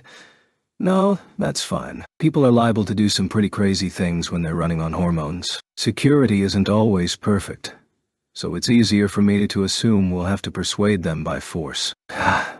Persuade them by force? I see. So that's why you want a guarantee then. Hajime insisted once more that in the end it was only if possible. But Raithi was a guide through and through. Now that it had been requested of her, she would see it done. Leave it to me, she said. Then, she asked you and Shay if there was anything else they wanted out of their inn. Answering the needs of the customer to the best of her ability was both Raithi's policy and her company's. Hajime had picked a good guide. I just need a bath. Oh, but the bath must have mixed bathing times. As long as it has big beds, I'm fine. After giving it some thought, Yue and Shay both told her their preferences. They were trivial requests, but Raithi could clearly see what the two girls were aiming for. She just said, "Leave it to me." Like before, but this time her cheeks were slightly red. As her gaze shifted back and forth between Yu, Shay, and Hajime, her face grew redder. The guys sitting at the surrounding tables were all glaring daggers at Hajime, but he was used to it at this point, so he ignored them. Raithi then began explaining the different quarters in more detail. Halfway through her explanation, Hajime felt a strong gaze pointed their way. It was far more impolite than any they had felt so far, including the ones they'd received from some of the perverts that had lusted after Yu and Shay and Brooke. As they had grown accustomed to such attention as well, they only raised their eyebrows slightly at it. Hajime turned to see who was staring and saw a pig. There was no other way to describe him. He easily weighed over 100 kilograms. His face was greasy. He had pig snout for a nose, and his blonde hair was slick with oil. The only thing positive about his appearance was the fancy clothes he was wearing. Said pig was glaring hungrily at Yue and Shay. God, what a pain, Hajime thought. At the same time, the fat pig started slowly lumbering over to where they were sitting. Looks like it was too late to make a stealthy escape. Not that Hajime would ever run. Raithi must have noticed the change in her customers' attitudes, or perhaps the fat pig simply stood out that much. But she looked up too. When she saw Tub of Lard walking over, she forgot her business smile and let out a disgruntled sound. He stopped next to their table and leered at Yue and Shay. When he saw Shi's slave collar, he frowned. He looked over at Hajime, as if just noticing him for the first time, and demanded the following in a haughty voice. Hey, brat, I'll give you 1,000,000 luta. So, hand over that bunny girl. And you, blondie, see, come with me. You're going to be my concubine. His stutter didn't match his arrogant tone. He reached out to take Yu by the arm, thinking she was already his. That instant, a wave of bloodlust, unlike any other, washed over him. Even people sitting a few tables away balked. Some fell out of their chairs in their haste to get away from Hajime. The walking pig, who had taken that bloodlust head-on, screamed incoherently and fell on his ass. He wet himself on the spot, unable to muster the presence of mind to even crawl away. Had Hajime activated his intimidation at full power, the pig would have fallen unconscious instantly. So he made sure to hold back. Yueshe, let's go. I don't feel like staying here. As he didn't want his meal to be tainted by the smell of piss, Hajime opted to leave. Hajime had honestly wanted to kill the bastard, but as he hadn't done anything more than talk to them yet, he wouldn't really be able to justify it to the authorities, and no city would let a murderer roam free, unless he could reasonably say it was in self-defense. Hajime wanted to avoid killing people as long as he was in a city. The three of them stood up, with Raithi looking on in confusion. The only reason Raithi hadn't been affected was because Hajime had specifically excluded her from his list of targets when Hald activated intimidation. Basically, it was the opposite of when he'd focused his intimidation on more alone. This was the fruit of his training. From Raithi's perspective, the pig had just started talking all high and mighty before suddenly falling on his ass and pissing himself, so her confusion was understandable. Hajime had let the effects of his intimidation leak out to the nearby tables on purpose. Quite a few of the guys sitting around him had been glaring longingly at the girls, so he'd decided to teach them a lesson too. Don't even think about it, basically. Judging by how pale they looked, it seemed they got the message. Still, the moment Hajime left the guild and released his intimidation, a huge man blocked his path. He, too, looked to weigh over 100 kilograms, but for a completely different reason. His entire body was corded muscle, and a long sword that looked like it had seen its fair share of battles was strapped to his waist. Suddenly, Hajime heard the fat pig's stuttering voice again. "It's the one where he can't. Kill that brat. He tried to kill me. Tear his limbs off. Young master, I cannot just kill someone in broad daylight. I'll leave him barely alive. Get him. I don't care if you don't kill him, just get him. But don't hurt the girls. They're mine. Very well, but I expect to be well compensated. I'll give you as much as you want. Just get him." It appeared that this Reganid fellow was one of the pig's hired guards. He kept his eyes on Hajime the entire time he was talking, then smiled in satisfaction when the matter of money was settled. It was rare for someone to take no notice of you or Shie. He was more interested in the money than the two beauties standing before him. "Sorry about this, kid, but I'm being paid to beat you up. Don't worry, I won't kill you at least. And well, sorry, but you probably won't get to see your two friends ever again." Reganid cracked his knuckles. They were in the middle of the street, so naturally he couldn't use his sword. Many of the spectators started murmuring amongst themselves when they heard the name Reganid. By Reganid, does he mean Reganid the Black? Hara Reganid the Gale? Why's a guy like that working as a guard? Isn't it for the money? They say Reganid'll do anything for gold. Changing the surrounding people's conversations, Hajime more or less figured out what kind of person Reganid was. He didn't know if Reganid had a combat class or not. But if, as his name suggested, he'd risen to the third highest adventurer rank, Black, he must be quite the experienced adventurer. Reganid settled into a battle stance, reasoning that he could justifiably beat to him to within an inch of his life in the name of self-defense. Hajime made to pull out Donner, but was stopped unexpectedly. "Wait. Hajime. Yue? What's wrong?" Instead of answering his question, Yue dragged Shay with her in front of Hajime. With her back to Hajime, she answered his question by addressing Reganid. "Fight us first." "I'm fighting too, Yue-san." You ignored Shay. Before Hajime could say anything, Reganid burst out in laughter. "Gahaha. Fight you two little girls. Now that's hilarious. I mean, I wouldn't mind fighting you in bed, but..." "Shut up, trash." Reganid's inappropriate comment was cut short by a blade of wind slicing past his cheek. Blood spurted out of the wound in large gouts. It must have been a pretty deep cut. Reganid obediently shut up. Yue's magic had been so fast that he hadn't even seen it coming. When did she chant the spell? How come I didn't even see a magic circle? Reganid's brain worked on overdrive, trying to figure out what had just happened. Yue turned back to Shay and Hajime to explain what she was doing. "It'll be faster if we show everyone else that we're not weak little girls that need protecting." "Oh, I see. We're showing off that we're just as strong too." "Yeah, we might as well do this too." Yue raised a hand toward Reganid and glared sharply at him. I get it now. Well, it would be nice to show everyone the princesses they're trying to claim are actually ferocious tigers. Plus, we've got plenty of witnesses here.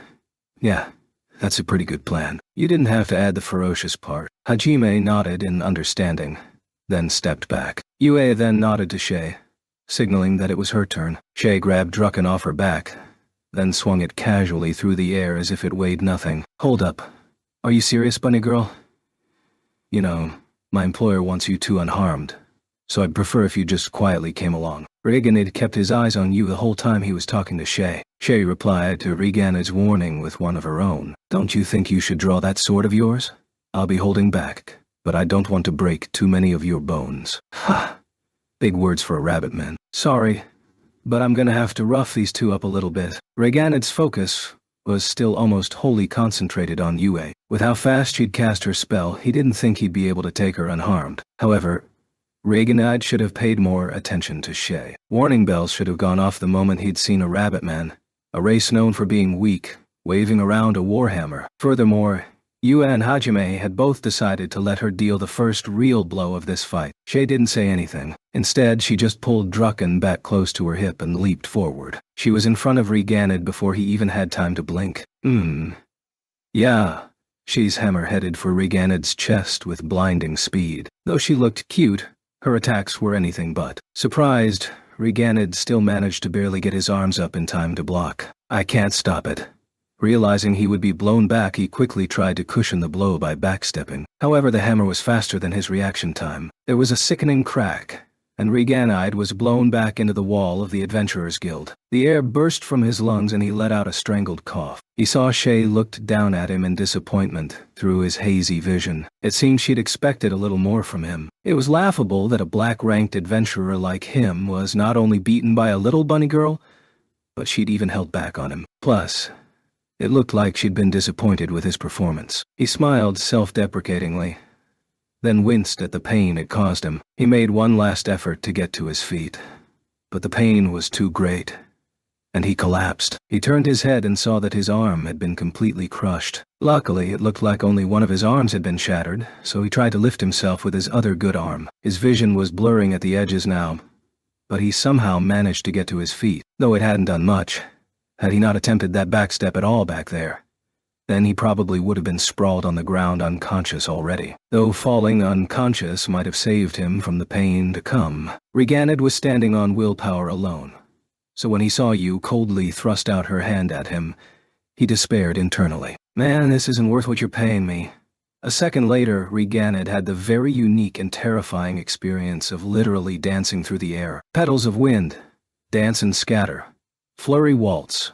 This was another one of Yu's original spells, made by combining gravity magic with the wind spell, Air Cannon. As its name suggested, Air Cannon created balls of wind to bombard the enemy. Gravity magic allowed you to manipulate those balls freely. Additionally, the gravitational field surrounding them meant anyone struck would be continually spun around the ball until the spell vanished. Then, once they were crucified in the air, the helpless opponent was made an easy target for other skills. Like before, the chant she'd spoken was nonsense. After Reganide was flung around in the air like a rag doll, he fell to the ground with a wet thud and lay there unmoving. He had, in fact, lost consciousness after the first few wind balls had hit him, but whether Yu had realized that or not, she had mercilessly bombarded him with the full spell, hitting his balls more often than not. The nearby spectators had all winced and covered their own balls. It had looked painful enough that even Hajime had winced a little. The onlookers had just witnessed two impossible events one after the other. Silence reigned on the street. No one dared to so much as twitch. Some of the guild staff that had come out to stop the fight were frozen in place,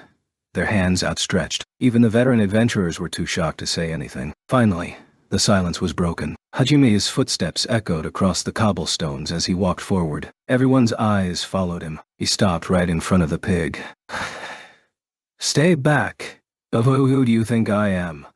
I'm Poom Min. You think you'll be able to get away after harming a member of the Min family? Apologize to all the pig mascot fans in the world, you damn hog. Hajime grimaced as he thought about how the Poom's name resembled a certain famous mascot character back on Earth, as he stepped angrily on Poom's face. Oink! He even let out a pig-like squeal when he screamed. Hajime bore down harder until he could hear Poom's skull cracking. The more Poom screamed, the harder Hajime pushed. His face was a mess now, his nose broken and his eyes pushed into his skull. Poom finally quieted down when he realized his screaming was only making it worse. Or maybe he'd just exhausted himself. "Hey, pig, don't ever show your face to me again. You ever try to do anything to me again, directly or not, and I'll kill you." Poom desperately tried to nod, his face still stuck underneath Hajime's foot. He didn't even try to act tough. His pride had been completely shattered. However, Hajime wasn't satisfied with just that. Letting this pig live happily once this incident was past was just too lenient for his taste. Since Hajime couldn't just kill him, he'd just have to carve terror so deeply into his soul that the pig would never recover. And so, he raised his foot a little, transmuting his souls into spikes. Then, he drove his foot into Poom's face once more. The spikes drilled countless holes into Poom's face. Poom let out a single high-pitched squeal before losing consciousness. After Hajime moved his foot, Poom's ugly face was exposed for all to see.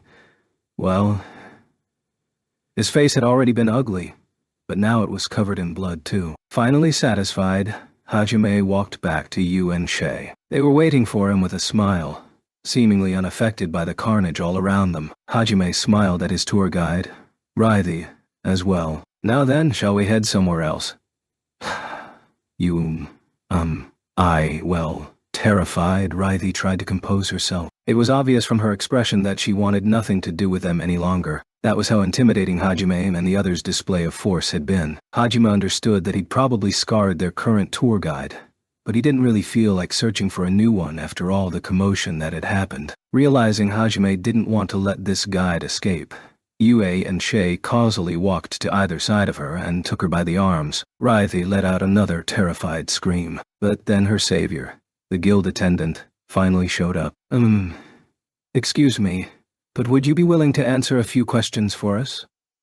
3 other guild attendants warily surrounded Hajime. None of them looked eager to get close. The crowd had begun to grow, as more people came to look at what had happened to Poom and Regan-eyed. "Well, that pig over there tried to kidnap my companions. When I tried to stop him, he went crazy and ordered his guard to attack me, so I fought back. That's all there is to it. This tour guide and all those spectators are witnesses. Especially those guys sitting at the tables over there, they seem to enjoy eavesdropping." Hajime glared at the men that had been listening in earlier, and they all nodded vigorously, fearing Hajime might tear their heads off. "I understand, but as this happened on guild property, we need to go through the proper procedure. Both sides need to present their case so justice can be dispensed.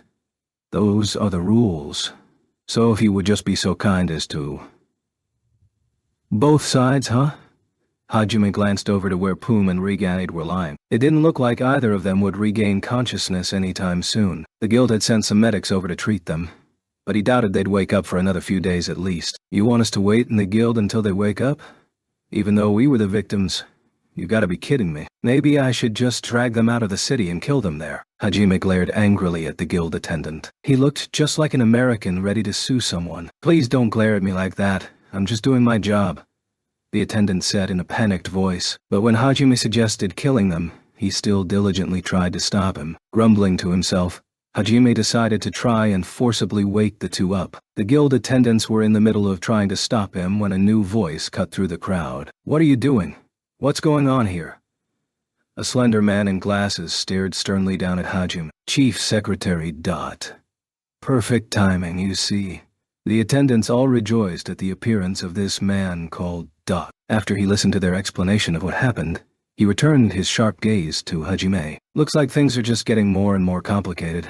Hajime sighed to himself. Dot adjusted his glasses with his middle finger and calmly addressed Hajime. "I more or less understand the situation now, and it appears there really are quite a few witnesses. I do think you might have overdone it a little, but, well, they're still alive, so it's fine. I was hoping you would at least be willing to stay inside Furen until they wake up. May I at least ask for your identification and the address you'll be staying at? I'm sure that's not too much to ask, right?" His tone was surprisingly firm. Hajime shrugged his shoulders. "Yeah, that's fine. In fact, if that pig starts causing trouble again, I'd like you to contact me. I'll be gentler next time. Don't worry." Hajime tiredly handed over his status plate. "As for where we're staying, we haven't decided yet, so..." Ask that tour guide over there. We were planning on staying wherever she recommended. Raithi got a little startled when Hajime mentioned her name, then sadly muttered, I guess I'm stuck guiding you after all. Very well. I see your rank is blue. That man lying on ground over there is black. May I ask for your two companions' status plates as well? Dot raised his eyebrows when he saw Hajime's rank was only blue, the lowest rank. But since the eyewitnesses had said it was Yue and Shay who had defeated Reganide, he thought maybe they were a lot stronger. Well, Yue and Shay both lost their status plates, and we haven't been able to get replacements yet. I mean, they're pretty expensive, aren't they? Hajime lied without batting an eyelid. Hiding their strength after they displayed so much of it already was pointless. But Hajime still wanted to avoid letting anyone know exactly what they were capable of. However, we must confirm their identities. In the event that you start constantly causing trouble for the guild, regardless of whether you're the victim or the aggressor, we will need to blacklist you. Thus, we need a record. If you would like, the guild will pay for their replacements. It appeared Dot wished to confirm their identity no matter what. But if Hajime got them new status plates now, he wouldn't have time to hide their stats and skills column. Everyone would see they could use special magic. Worse, they'd know they both could use magic from the Age of the Gods. There was no doubt in his mind that it would cause a huge uproar. Even if that did happen, Hajime wouldn't mind killing everyone that came after them. The problem was that it would make it impossible for them to stay in towns anymore. This whole thing's turning into more of a pain than I'd have liked. As if reading his thoughts, Yue offered a suggestion. Hajime, the letter. Who? Oh, yeah, that letter. Yu was, of course, talking about the letter Catherine had given them before they'd left Brook. The one Catherine had said would help them out if they ever got into any trouble with other adventurers' guild branches. Not like we have anything to lose. Hajime pulled the letter out of his pocket and gave it to Dot, thinking they could just flee town if things really turned south. After all, while Catherine had explained what it would do, he had no idea what was actually written in it. He regretted not checking the contents now. I'm not sure if this will work in place of identification, but a friend of ours from another guild branch told us to show this to someone high-ranking if we found ourselves in any trouble. A friend from another guild branch? Let me take a look. Dot found it somewhat suspicious that Hajime was unwilling to pay for new status plates considering he and his companions were rather well-dressed and didn't seem strapped for money. However, he still obediently took the letter and skimmed through his contents. When he reached the end, he let out a startled gasp. His gaze shifted from the letter to the trio multiple times. With the way he kept poring over the words, it looked like he was trying to determine the authenticity of the letter. Finally, he folded it back up and placed it neatly into the envelope it had come in. If this letter is authentic, then it will indeed serve as identification. However, I myself am unable to determine whether the sender is really who she claims she is. I shall confirm the details with our branch chief, so could you please wait inside the guild until? I promise it won't take long. 10, 15 minutes at most. Who on earth is Catherine, really? All right. If it's only that long, I don't mind. We'll wait. The attendants can guide you to a waiting room. I'll be back shortly. Dot called an attendant over and instructed him to guide them before vanishing inside the guild building. The attendant motioned for Hajime and the others to follow him. As Hajime and the others followed after him, Raithi asked him a question in a confused but somewhat hopeful voice. What should I do? Since they were now entangled with the guild, she was hoping she wouldn't have to guide them anymore. With how dangerous they seemed, she wanted to be free of them as soon as possible. Hajime nodded and replied to her question with some questions of his own. Wait for us. You won't run, right? You're a professional, right? Okay. Raithi drooped her head sadly and went to sit down on one of the empty chairs in the cafe. No matter what world one was in, employees had to take on unpleasant jobs for their company. 10 minutes after Hajime and the others were led to the waiting room, there was a knock on the door. Hajime called for whoever it was to come in, and the door opened. Dot entered the room, accompanied by a man in his late 30s. He had slicked back blonde hair and a discerning look in his eyes. It is a pleasure to make your acquaintance. I am the head of the Furin Branch's Adventurers Guild, Yua Chang. You three are Hajime-kun, Yue-kun, and Shay-kun, correct? Iwa introduced himself and offered his hand to Hajime. He shook it and responded, Yeah, That's right. Were our names in that letter? They were indeed. My old master's letter told, or rather, warned me about you three. She said that you show a great deal of promise, but that you're rather troublesome kids, so we should keep an eye on you. Troublesome, huh? I guess Brooke was nothing but trouble. Well, whatever. Does that letter settle our identification issues or no? Yes.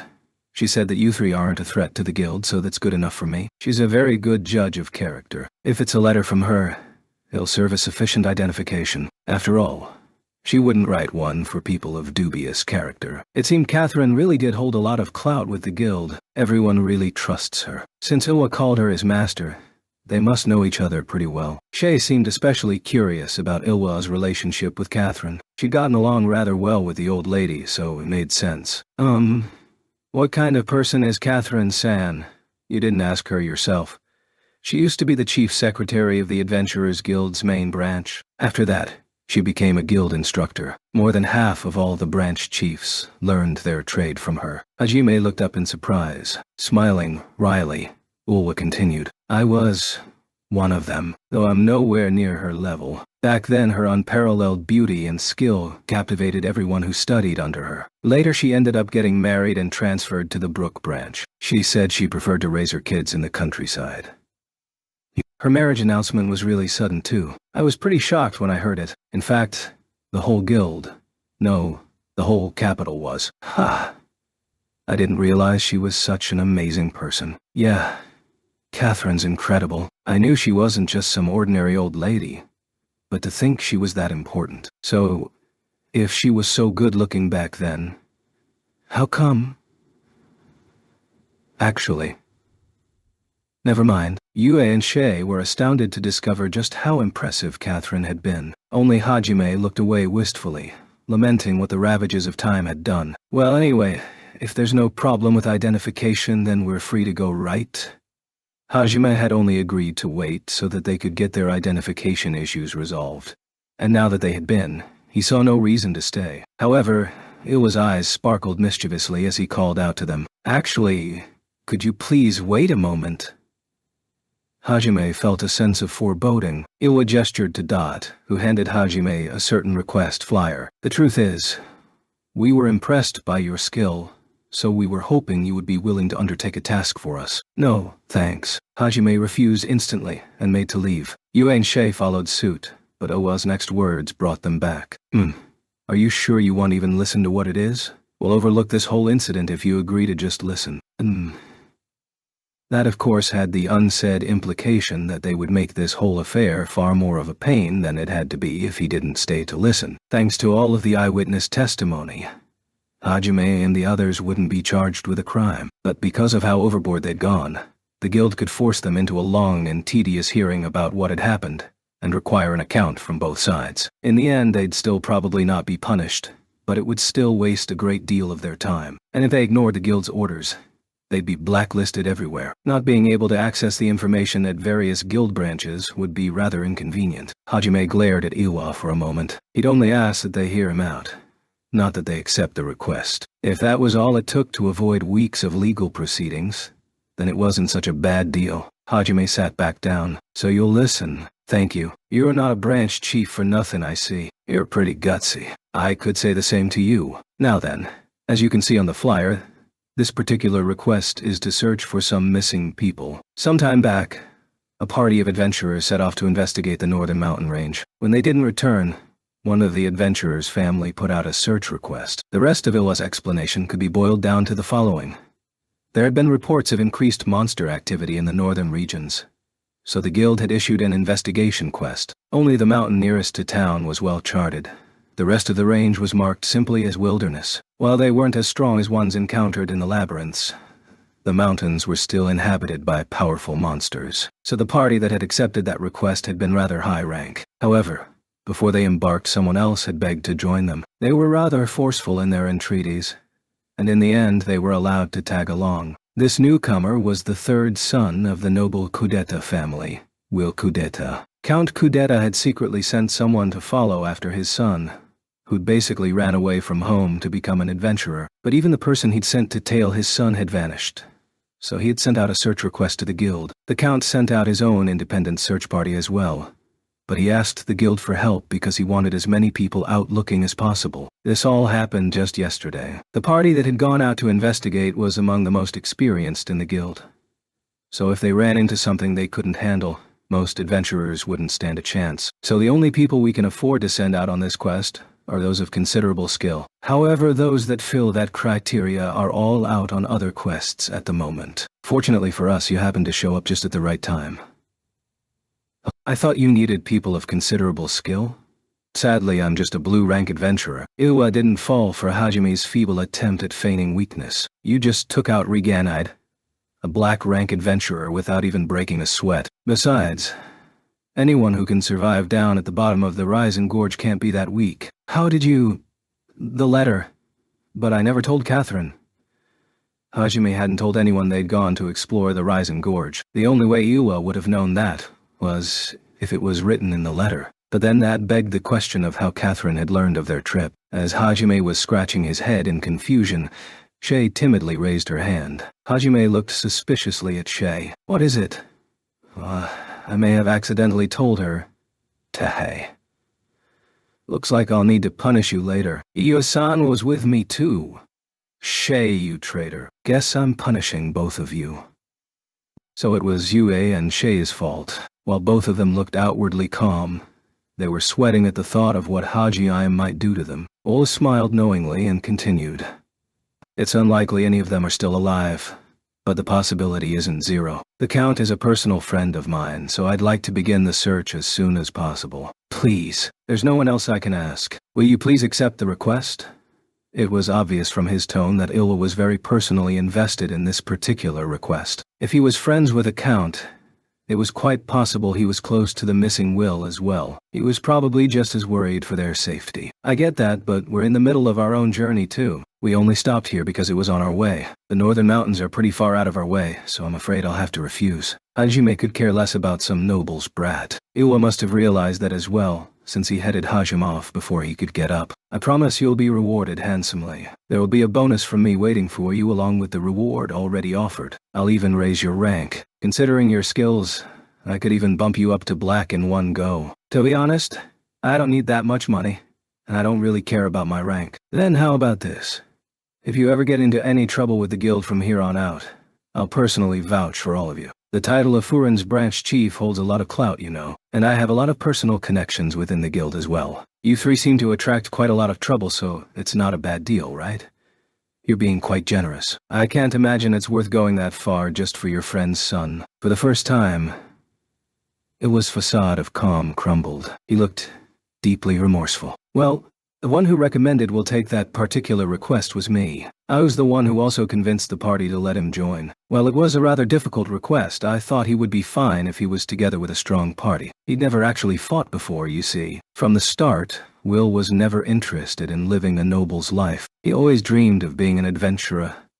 Sadly, he didn't possess the requisite qualities for one, so I hoped that by sending him on a mission together with a strong party, he'd see the dangers adventurers face, and realize he wasn't fit for such a life, that he'd give up on becoming an adventurer. I've known the boy for quite some time, you see.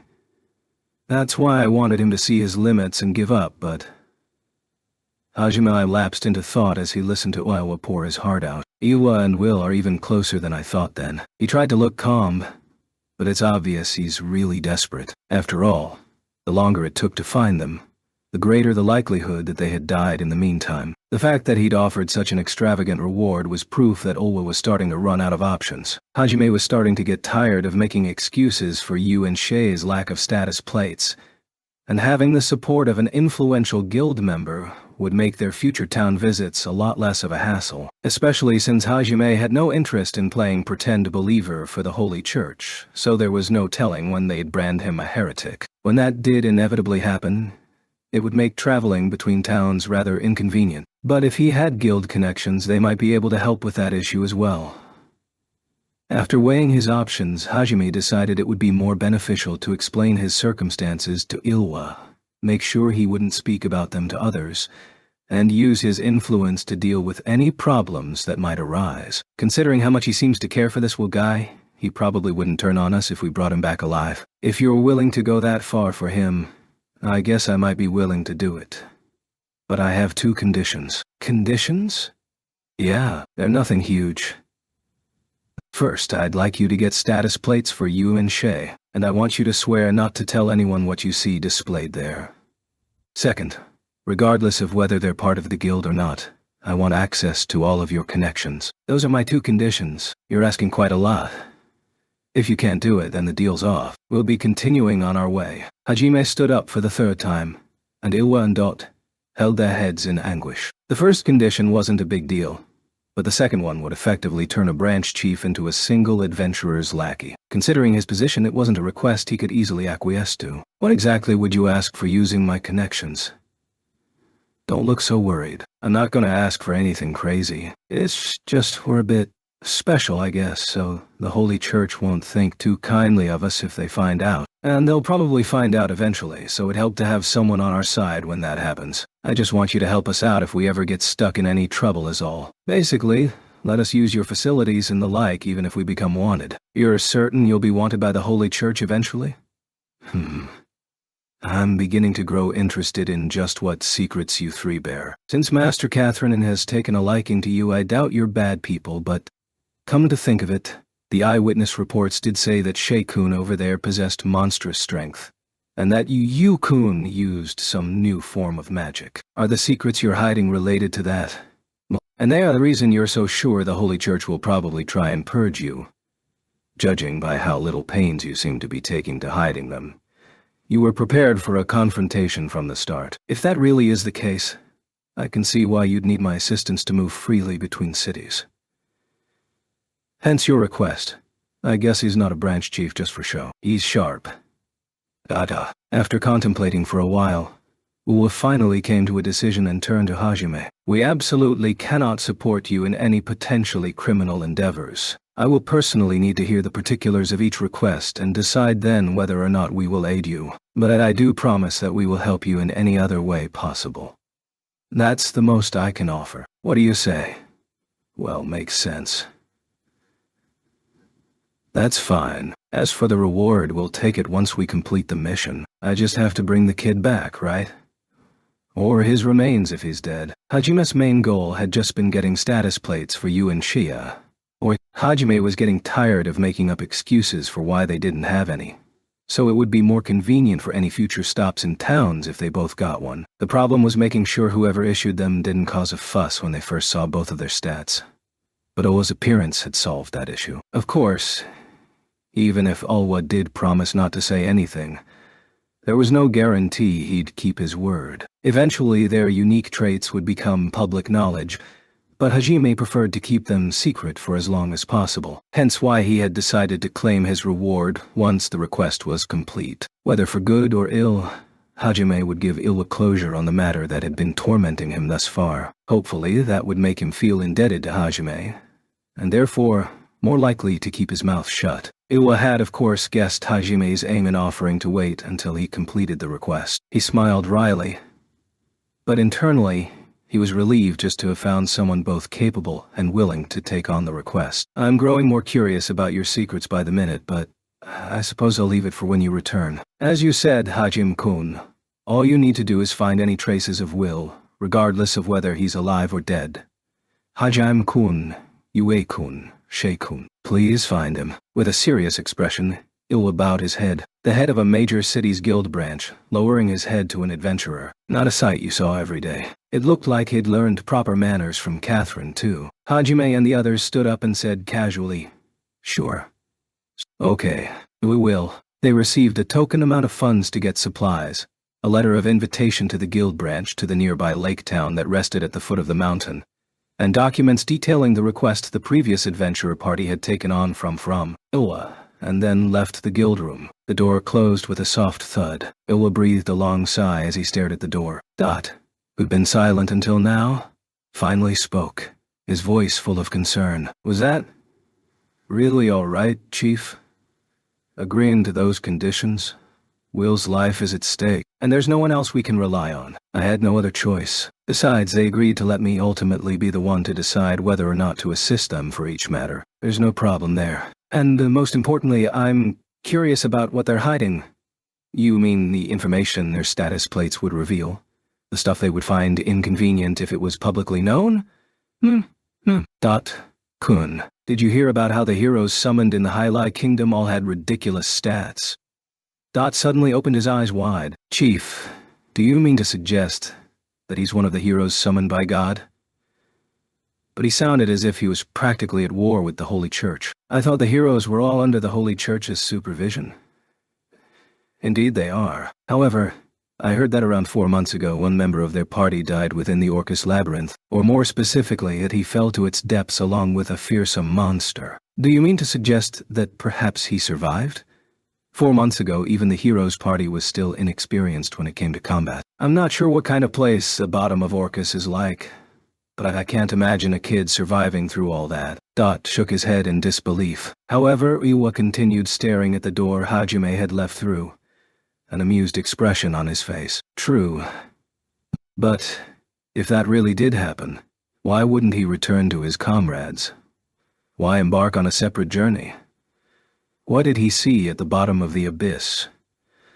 What did he learn in that bottomless darkness? You mean, perhaps... Yes, whatever it was, it seems to have convinced him to oppose the Holy Church. That is to say, oppose this world itself. His goal is worth that much. The world itself, personally, I would like to be on the side of someone like that, even if that means pitting myself against the Holy Church or the Royal Kingdom. I have no doubt my master noticed the same thing, which is why she gave him that letter. Chief, just make sure you don't get in too deep, okay?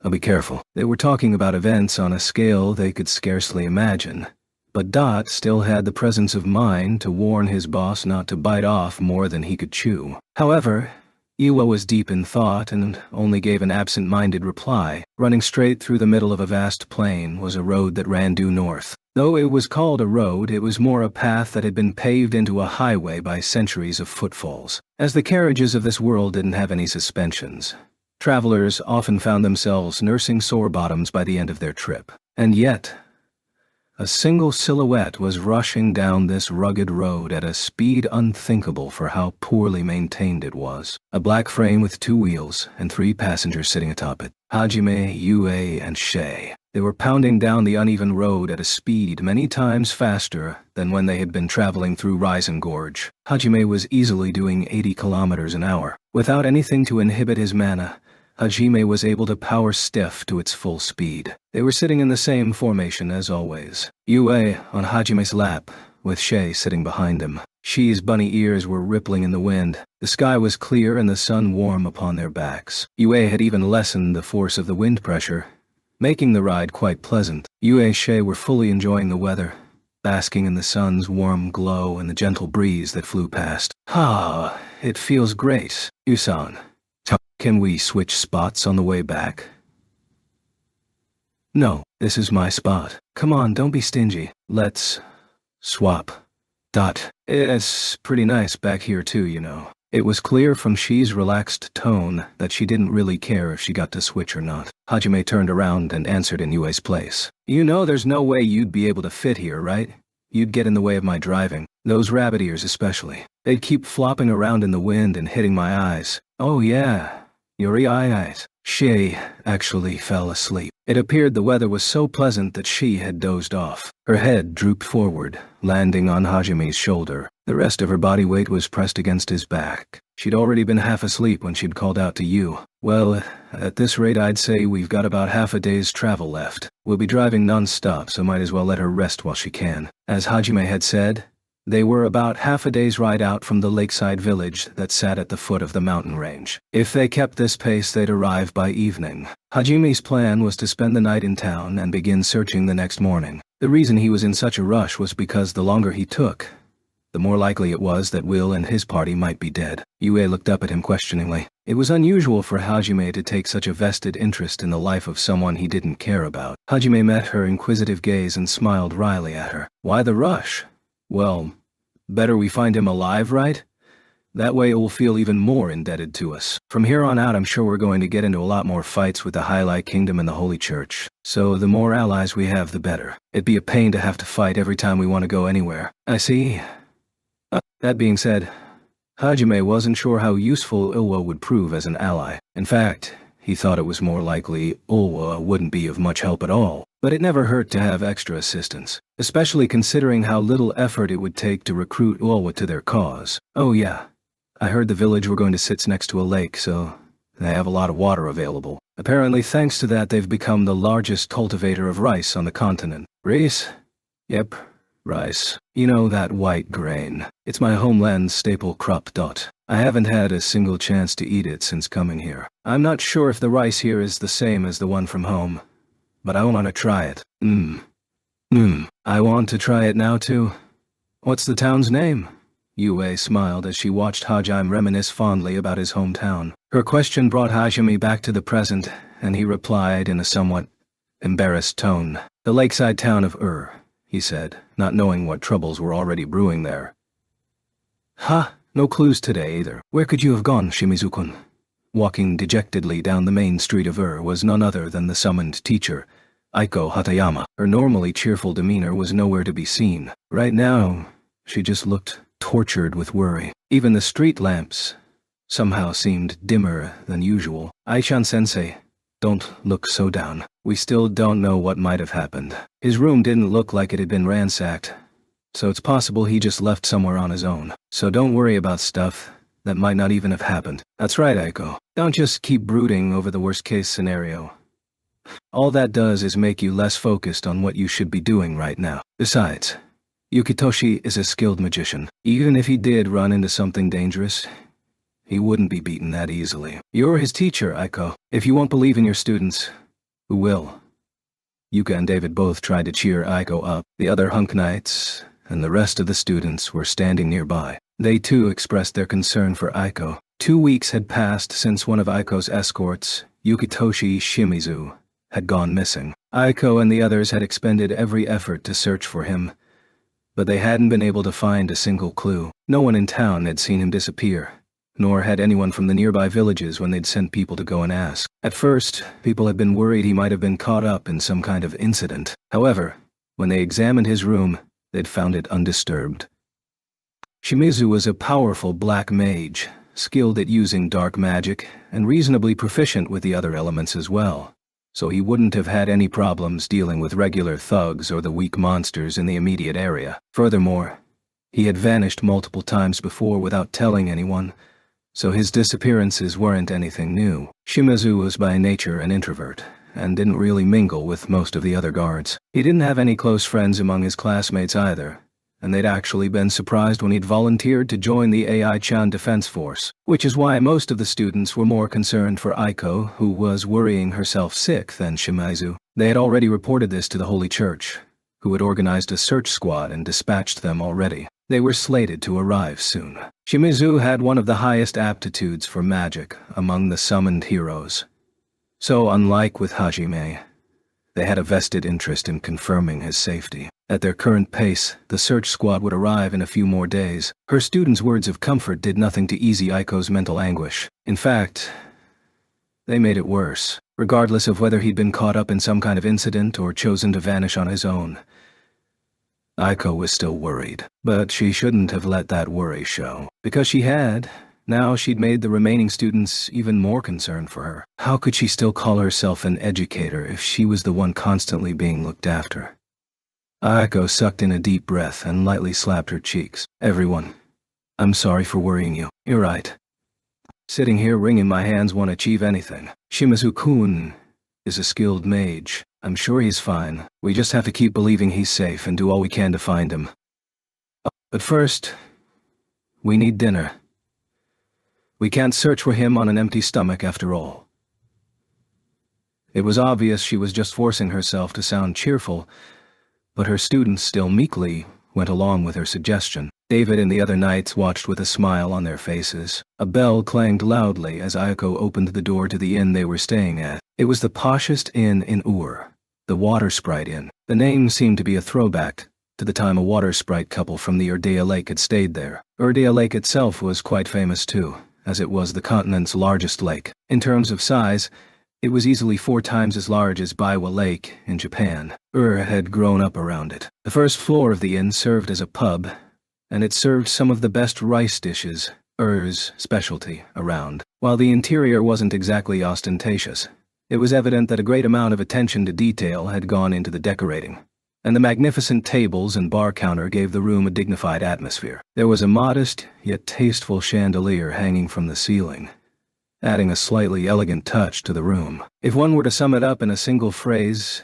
it was an inn with a long-standing history. At first, Aiko and the other students had protested against staying in such a fancy inn, claiming they wouldn't be able to sleep easily surrounded by such opulence. However, David and the others couldn't afford to let the Holy Church's reputation suffer by letting God's messengers, or the fertility goddess, stay anywhere less than the best, and eventually they managed to convince the students. As they'd already spent some time resting in the royal palace, the students found they were more at home surrounded by such luxury than they'd thought, and they quickly took a liking to the inn. They had come to look forward to the rice dinners the inn served after a hard day of improving the town's agriculture or searching for shimizu. They all headed to the table in the back, the one reserved for VIP customers, and eagerly settled into their meal. Man, their food always smells so good. I never thought I'd be able to eat curry in a world like this.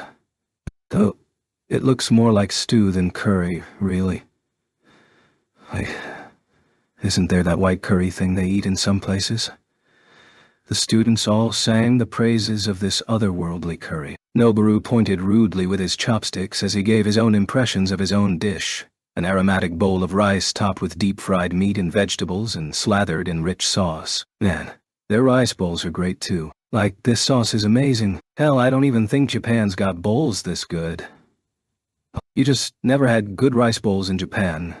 Aikawa-kun. The ones from convenience stores aren't going to match up, obviously. This fried rice is the only thing for me. I don't think I can go back to eating anything else. Their dumplings are amazing too. I swear, whoever runs this place has to be Japanese. The boy who contradicted Noboru retorted with a smile, while Aikido stuffed himself full of fried rice. Next to him, Nana was eating her dumplings with relish. Yuka and the others were overjoyed to be eating Japanese-style food every night. While it didn't taste exactly the same, the core ingredients that went into the dishes were quite similar. Part of the reason cooking was so renowned was because of the abundance of fresh produce they had access to. Not only did they grow all of their rice, their fish came fresh from the lake, and they were able to harvest various herbs and spices from the nearby mountains. An elderly man looking to be in his 60s and sporting a magnificent mustache came up to their table with a smile. "How's everyone finding their meal?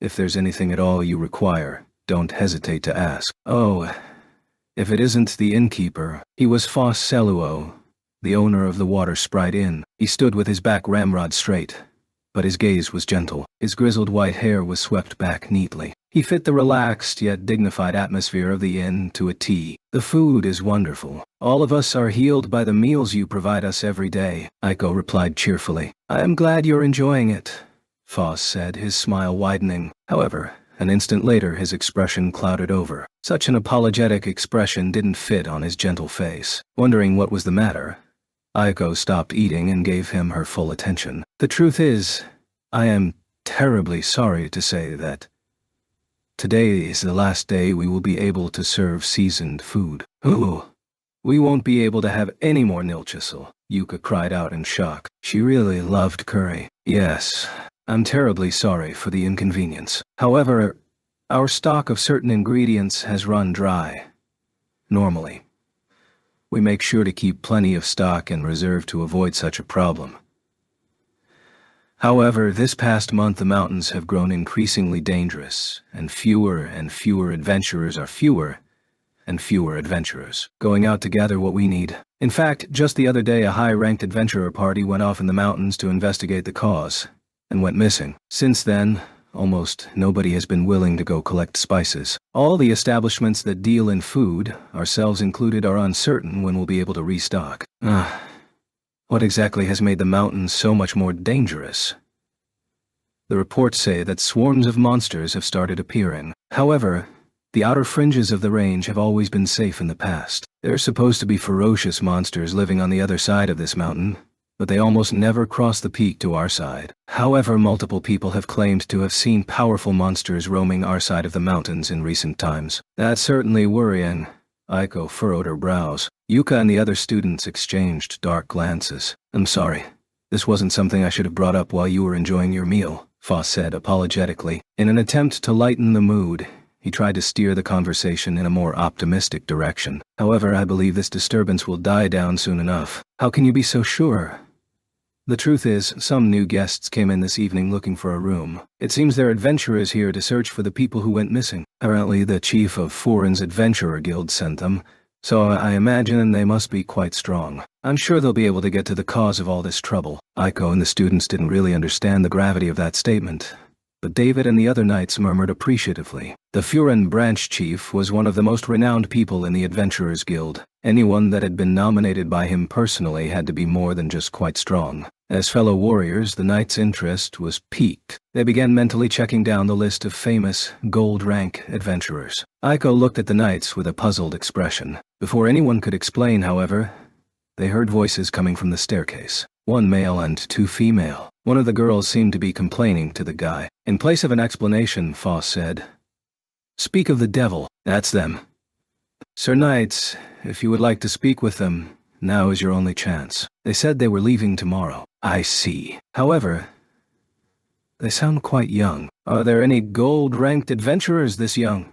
David and the other knights scratched their heads in confusion. None of the gold-ranked adventurers they knew of were that young. The trio's voices grew louder as they approached. The students' table was at the very back, surrounded on three sides by walls. It offered a perfect view of the entire floor. However, the alcove also had a set of curtains that could be pulled closed if the occupants wished for some privacy. Their party stood out as is, and now that people had taken to calling Aiko a fertility goddess, they usually took their meals behind closed curtains. Today was naturally no exception. Finally, the trio grew close enough for Aiko and the others to make out their conversation. Sheesh, how many times do I have to tell you? I get really lonely when you start flirting with you know. Can't you please stop doing it in front of me? Hey, are you listening to me, Hajime-san? Yeah, I heard you. If you just don't want to see it, we can get you your own room. Did you hear that, Yue-san? Hajime-san's so mean. Yeah. Hajime, you meanie? Yeah. When they heard the name the two girls were using, Aiko and Yuka did a double take. Did they say what I think they just said? And is it just me? Or does that guy's voice sound just like his voice? Questions raced through the students' minds. They all tensed up and stared at the curtain, as if the force of their gaze alone could pierce the opaque veil. Yuka especially was shocked. Her life had been saved by Hajime, and of the people present, she'd been the most affected by that incident. She didn't even notice when her spoon slipped from her fingers and clattered to the floor. The other students, too, were reminded of the boy that had fallen into the abyss 4 months ago. The boy whose demise had reminded them of their own frail mortality. The boy who was at the root of the trauma they wished they could forget. The boy who, for better or worse, always stood out. Alarmed, Foss and the knights asked what was wrong, but none of the students even heard their words. While the knights were looking at each other in bewilderment, Aiko muttered a single word, Nagumo-kun.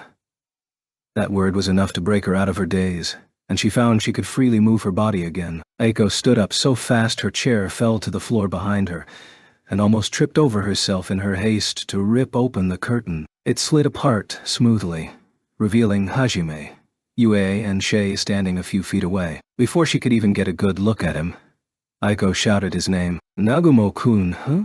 Sensei? Standing in front of Aiko was a surprised boy with white hair and an eye patch covering one eye. He looked very different from the Hajime that Aiko remembered. Not just his appearance, but even his demeanor felt different. The boy Aiko knew was a gentle, mature individual who always seemed to be spacing out in class. She had always thought that awkward smile he wore when people talked to him suited him well. However, the boy in front of him had a gaze as sharp as a hawk's, making it difficult to approach him. He was so different from how Aiko remembered him that had they just passed each other on the street, she definitely would not have recognized him. Still, Close inspection revealed that his facial features and voice closely resembled the same Hajime she remembered. And more than anything, he had called her Sensei. That was what made it certain. Even if his appearance and the way he carried himself had changed, the boy standing in front of her was none other than her student, Hajime Nagumo. Nagumo-kun, it's really you, isn't it? You're alive. You're still alive. No, you must have mistaken me for someone else. Bye. Bye. It was a miraculous reunion with the student she'd thought long dead. Tears sprung to Aiko's eyes. What were you doing all this time? What happened to you? I'm so glad you're all right. There were a mountain of things she wanted to say, but she couldn't get the words out. And yet, all Hajime replied with was a curt dismissal. Aiko let out a confused mutter. Even her tears seemed to retreat back into their ducts. But when Hajime started walking toward the inn's exit, she suddenly returned to her senses and chased after him. She grabbed him by the sleeve and tried talking to him. Wait just 1 minute. It's definitely you, isn't it, Nagumo-kun? You called me sensei just now. There's no way you could be anyone else. No, really. You just misheard me. I just... said stunted, in a really thick accent. Yeah. Excuse me, who are you calling short? I'll have you know that's very rude, and that's the worst excuse I've ever heard. Why did you try to trick me? And that arm and that eye. What exactly happened to you? What have you been doing until now? And why didn't you come back to us? Answer me, Nagumo-kun. You can't fool your teacher. Aiko's shouting echoed throughout the inn. Most of the other diners were watching curiously, wondering what their fertility goddess was doing with this guy. The rest of the students and knights filed out of their little alcove as well. The students' jaws all dropped when they saw Hajime. They were shocked not just at the fact that he was still alive, but how radically different he looked too. Unsure of what to do or say, they just stared. Though Hajime seemed to be reacting to all this calmly, he was panicking internally. Even in his wildest dreams, he hadn't expected to run into his old teacher and classmates while out on a quest for the branch chief. His shock was what had led him to accidentally let slip that first sensei, all but sealing his fate. Battered by Aiko's onslaught of questions, Hajime looked to the magic 8-ball in his mind for suggestions. But all he got were worthless choices like, run away, keep pretending she's got the wrong guy, act like a weird foreigner, or kidnap AI-chan. The last one was especially terrible. Fortunately, his partner came to his rescue. Not the worthless, rabbit-eared one. The cool vampire princess. Yue walked up to Hajime, wrapped her arm around him, and forcibly pulled Aiko's arm off. David and the other knights glared daggers at her. Get off. You're bothering Hajime. Double were you? I'm in the middle of a very important discussion with my student. Then, calm down first. Aiko faltered a little in the face of Yue's cold stare. There wasn't too much of a difference in their height. It would have looked like two little girls fighting. But Aiko always acted like she was much younger than she was, while Yue's age gave her an air of maturity. And so, it actually looked more like an adult scolding a kid. Though it was actually Yu who felt bad for blurting out such rude words, and she quickly stepped back, retreating behind Hajime. Trying to maintain some semblance of dignity, Aiko straightened her back and squared her shoulders. But the effect was less than impressive. Sorry. You're right. I let myself get a bit worked up. Anyway, it really is you, right, Nagumo-kun? Aiko spoke quietly but with conviction. Her gaze was focused solely on Hajime. Seeing her expression, Hajime realized she'd chase after him no matter what he said. So he just scratched his head, sighed, and told her the truth. Yeah, it's me. Long time no see, sensei. It's really you. You were alive. Hajime just shrugged his shoulders. Yeah, some stuff happened, but I made it out alive. Thank God.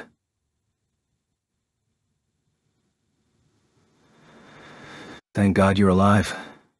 Hajime didn't respond. Instead, he walked over to a nearby table and sat down. Yue and Shay followed suit, though Shay was still a little confused. Aiko and the others looked at him blankly. It looked like Hajime had regained his composure for real now. He beckoned to Foss, who was standing behind Yuka and David, watching the proceedings with great interest. Hajime-san? Is this really all right? These are your friends, right? This is just a guess. But these are people from your old world, right? So what? I was a little surprised to see them here, but that's about it. We came here to eat dinner. So let's order our food. I was looking forward to trying the food here. Did you know? They have curry. Wait, you wouldn't know what that is. They have this thing called nilchisel here. It's supposed to be really spicy. I hope it tastes like I think it will. Then I'll get that too. I want to know what kind of food you like, Hajime. Trying to flirt with him even now.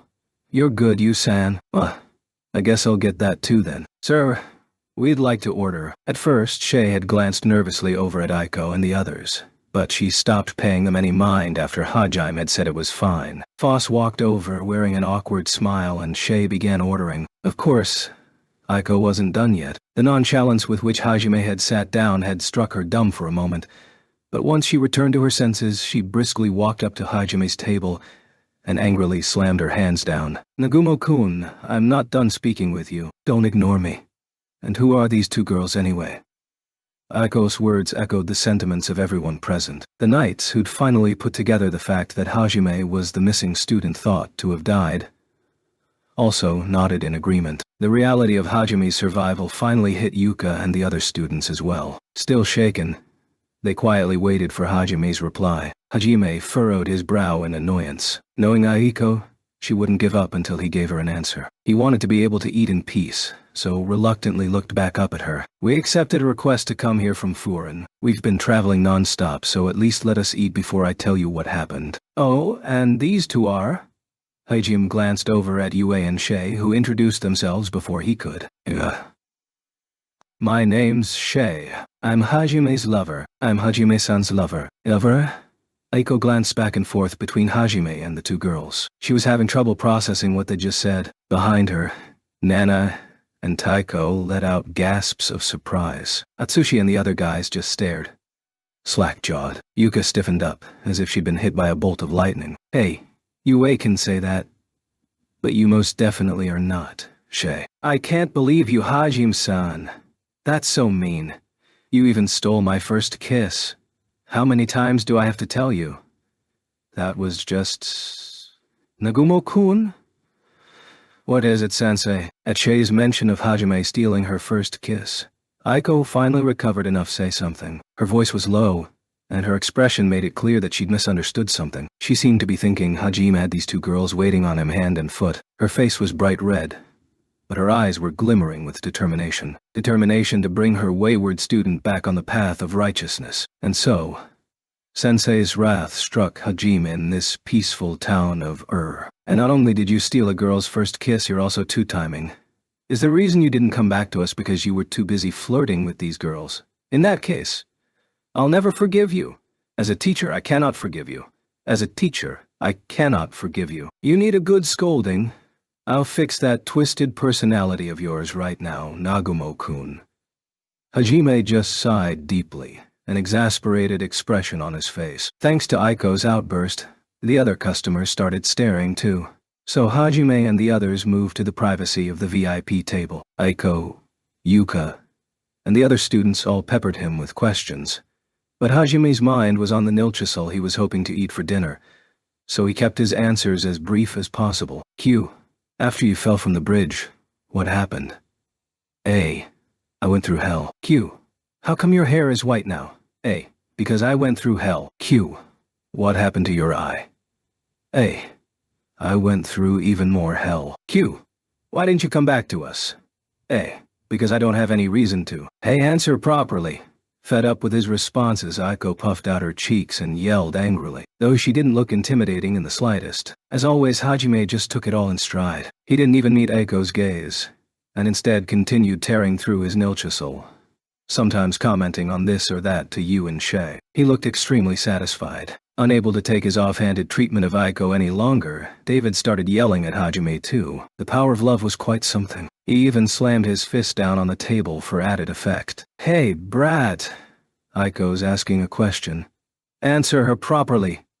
Hajime glanced over at David, then breathed another sigh. I'm trying to eat here. Can't you be a bit more polite? David reddened with anger. Not only was he a Templar knight, He was one skilled enough to be tasked with the mission of guarding Aiko, and yet Hajime had brushed him off without even a second thought. Realizing Hajime wasn't willing to humor him in the slightest, David changed his angle of attack. He looked over at Shay and let out a string of insults. You dare lecture me on manners? Let me throw those words right back at you. How dare you bring a filthy brute like that to a table meant for humans? Have you no shame? How about I lop off those disgusting ears of hers for you? Then she'd at least look more like a human. Shay fidgeted uneasily under his disdainful glare. Back in Brook, because of Catherine, the first impression she'd given people when she'd entered the Masaka Inn, and Hajime's own presence. Most people had treated her with respect. A few people had glared disapprovingly at Furin, but no one had tried to heckle her directly, as it was a crime to harm another's slave. In other words, this was the first time she'd felt the full brunt of people's hatred and discrimination toward beastmen directly. She thought she'd no longer cared about what strangers thought of her, but David's blatant malice hurt her more than she'd expected, hence why she lowered her gaze. It wasn't just David either. Upon closer inspection, it was evident the other knights were glaring hatefully at her too. No matter how nice they acted toward Aiko or the other students, they were still Templar knights. Their ties to the Holy Church and Hylae meant they held the beastmen in contempt. In fact, their hatred was even stronger than regular humans, since it was the Holy Church's teachings that claimed beastmen were inferior beings. Their way of thinking had become less rigid by interacting with Aiko and the others, but such a deeply ingrained sense of values couldn't be so easily overturned. Aiko opened her mouth to protest the knight's harsh words, but before she could say anything, Yu took Shay by the hand and shot them a stare colder than death itself. The withering intensity of her gaze caused David to flinch back for a moment, but the fact that he'd cowered before a little girl, even if only for an instant, only made him angrier. David wasn't normally someone who'd snap this easily, but Aiko's reproachful gaze made him touchier than usual. How dare you look at me like that? You're not even a messenger of God. What right do you have to blame me? Chase quickly stood up to restrain his commanding officer, but before he could, Yu's voice echoed clearly through the chaotic din. What a pathetic man. Every word dripped with scorn. Yue couldn't believe someone could be so intolerant about something as irrelevant as race. Having already lost his composure, Yu's disdain only served to drive him further into a frenzy. You damn heretic. I'll send you to hell along with that beast you love so much. He put a hand over his sword. Yuka and Atsushi reached for their own weapons, while Aiko and Chase tried to calm David down with words. However, David was beyond words now. He made to draw his sword, but before he could... Hang! The nose reverberated throughout the Water Sprite Inn, and his head jerked back. His whole body was sent flying from the force, and he crashed into the wall behind him headfirst. The whites of his eyes were visible as he slid to the ground in a crumpled heap. His sword clattered to the floor next to him a second later. No one could understand what had just happened. Everyone just stared blankly at the ground where David lay. Startled by the sound, Foss hurriedly opened the curtain to see what had happened. His eyes went round as he took in the spectacle. However, Foss' sudden entrance served to bring everyone else back to their senses. Everyone's gazes shifted to where the noise had originated from. The students saw an object they recognized, but one that shouldn't have existed in this world. Meanwhile, the knights had no clue what they were looking at. It was Hajime's revolver. White smoke rose from Donner's barrel. Hajime had been kind enough to shoot one of his non-lethal rubber bullets. While they still didn't fully grasp what had happened, they realized Hajime was the one who had attacked, and all cautiously put a hand over their own swords. They started radiating bloodlust, but a moment later an aura so oppressive that it was palpable snuffed out their aggression. It was powerful enough that the knights were forced back into their seats. Even though Hajime's intimidation wasn't directed at them, Aiko and the students were trembling in fear. Hajime slapped Donner down onto the table with an audible thunk. Just to drive the point home, he then went on to explain with finality what his stance was regarding his former classmates. I don't really care about you guys. I have no intention of getting involved with your affairs, and I don't particularly want you to meddle in mine. Also, I've got no plans to tell you everything I've been up to, or what I'm going to do from here on out. I only came here because the guild asked me to. And once my job here's done, I'm resuming my journey. So that'll be where we part ways. Let's just stay out of each other's way after that. You're welcome to do whatever you want, but just don't get in my way. If you try and fight me like that guy did, I might kill you. Got that? His intimidating gaze seemed to say. No one said a word. He looked over at the knights, and it took every ounce of their strength to nod underneath Hajime's intimidation. He then turned his gaze onto Eiko and the students. Eiko said nothing. Rather, she couldn't say anything. It wasn't the intimidation. If she agreed to Hajime's request, her student would vanish before she even had a chance to learn what had happened to him. Her pride as a teacher refused to allow that. Hajime sighed and released his intimidation. Though Eiko hadn't said anything, Hajime had guessed what she must be thinking. He decided it wasn't worth trying to force an answer out of her. Nana, Taiko, Atsushi, and most of the other students were all trembling in fear, so he surmised they wouldn't be likely to bother him again. Only Yuka didn't seem afraid. She gazed at him with a mixture of confusion and a hint of sadness, but Hajime ignored her. With the pressure gone, Chase and the other knights collapsed onto the table, panting. Eiko and the students weren't in as bad shape, but they also sank into their chairs gratefully. Hajime paid them no mind, and instead turned to Shay, who still looked a little down. Hey, Shay, this is just how people are in the outside world. If you keep letting every little thing get to you, you'll just be depressed forever. Yeah, I know that, but still. I didn't want to believe it, but I guess humans really do think my bunny ears are disgusting. Shay smiled bitterly while stroking her drooping ears. Yue looked gently into her eyes and tried to console her. Shay, your bunny ears are fluffy and cute. Yue-san, do you really mean that? Seeing she still wasn't convinced, Hajime followed up in an exasperated voice. Yue's constant admonishment of Hajime had definitely helped in softening his attitude toward Shay. Look, those guys have been brainwashed by the Holy Church, so they're even more racist than most people. Don't most people like keeping rabbitmen as pets? If they enjoy keeping your kind around, they obviously can't hate your rabbit ears that much. I guess so. You own, by the way, Hajime-san. What do you think about my bunny ears? Blushing slightly, Shay looked up at Hajime, a glimmer of hope in her eyes. Her ears were twitching wildly, as if she wanted to know the answer, but was also afraid to hear it. They're okay, I guess. Hajime spared them a single glance before hurriedly returning to his food. Shi's ears drooped again. However, Yue's next words brought them back to their usual, cheerful state. Hajime really likes them. Sometimes he'll even rub them when you're sleeping. Yue, you promised not to tell. Hajime-san, you really do like my ears. Shay cupped her cheeks with her hands and squirmed in embarrassment. Meanwhile, the ears on top of her head were doing some kind of happy dance. The tense atmosphere that had pervaded the table seconds ago was nowhere to be seen, and everyone marveled at how quickly the mood had changed. After watching their rom-com skit for a few minutes, Atsushi quietly mumbled, That's strange. I was scared to death of Nagumo a few seconds ago, but now I feel like murdering him. You too, huh? You know, those two are really cute, and they're both totally my type. It's absolute torture watching them flirt with another guy. Atsushi nodded in agreement. The two friends clenched their fists, steeled their resolve, and exchanged glances. Nagumo said he doesn't care about us anymore, right?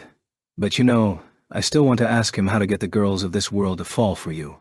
I have to know.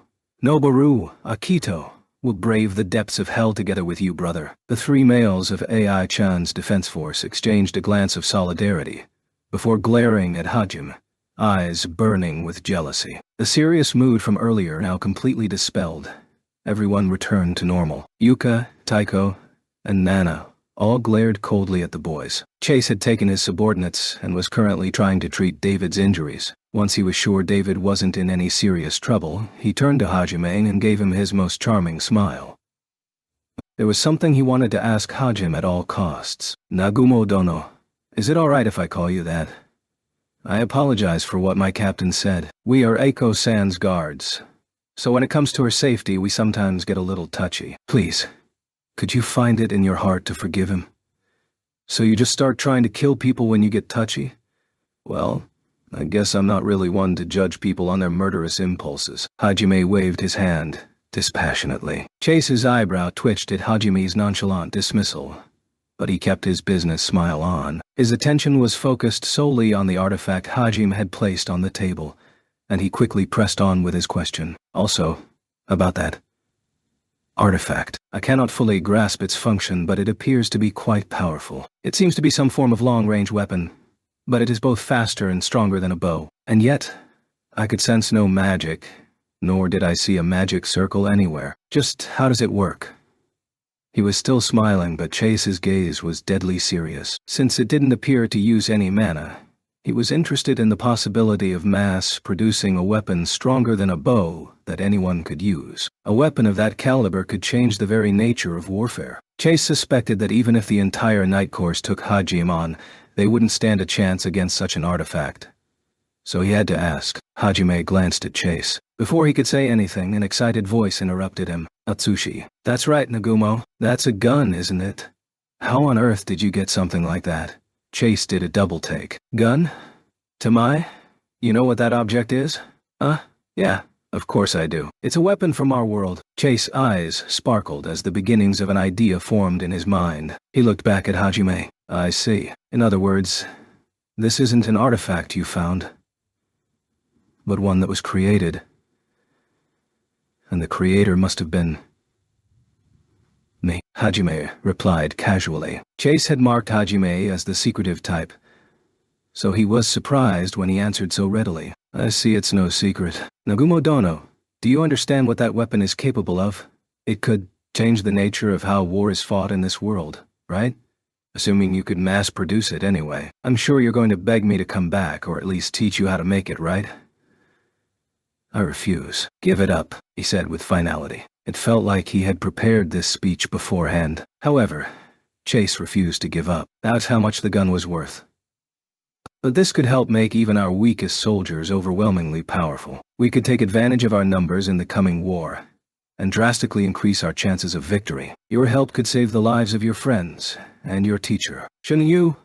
Say what you want. I won't help you guys. And if you try and steal it from me, I'll interpret that as an act of war. So if you want to go that route, you better be prepared to die before the real war starts. Hajime's words sent chills down Chase's spine, and he fell silent. Aiko chose that moment to butt in and try to smooth the situation over. Chase-san, I'm sure Nagumo-kun has his reasons, so please don't try and force him. Nagumo-kun, you need to choose your words more carefully too. Handling things peacefully is important.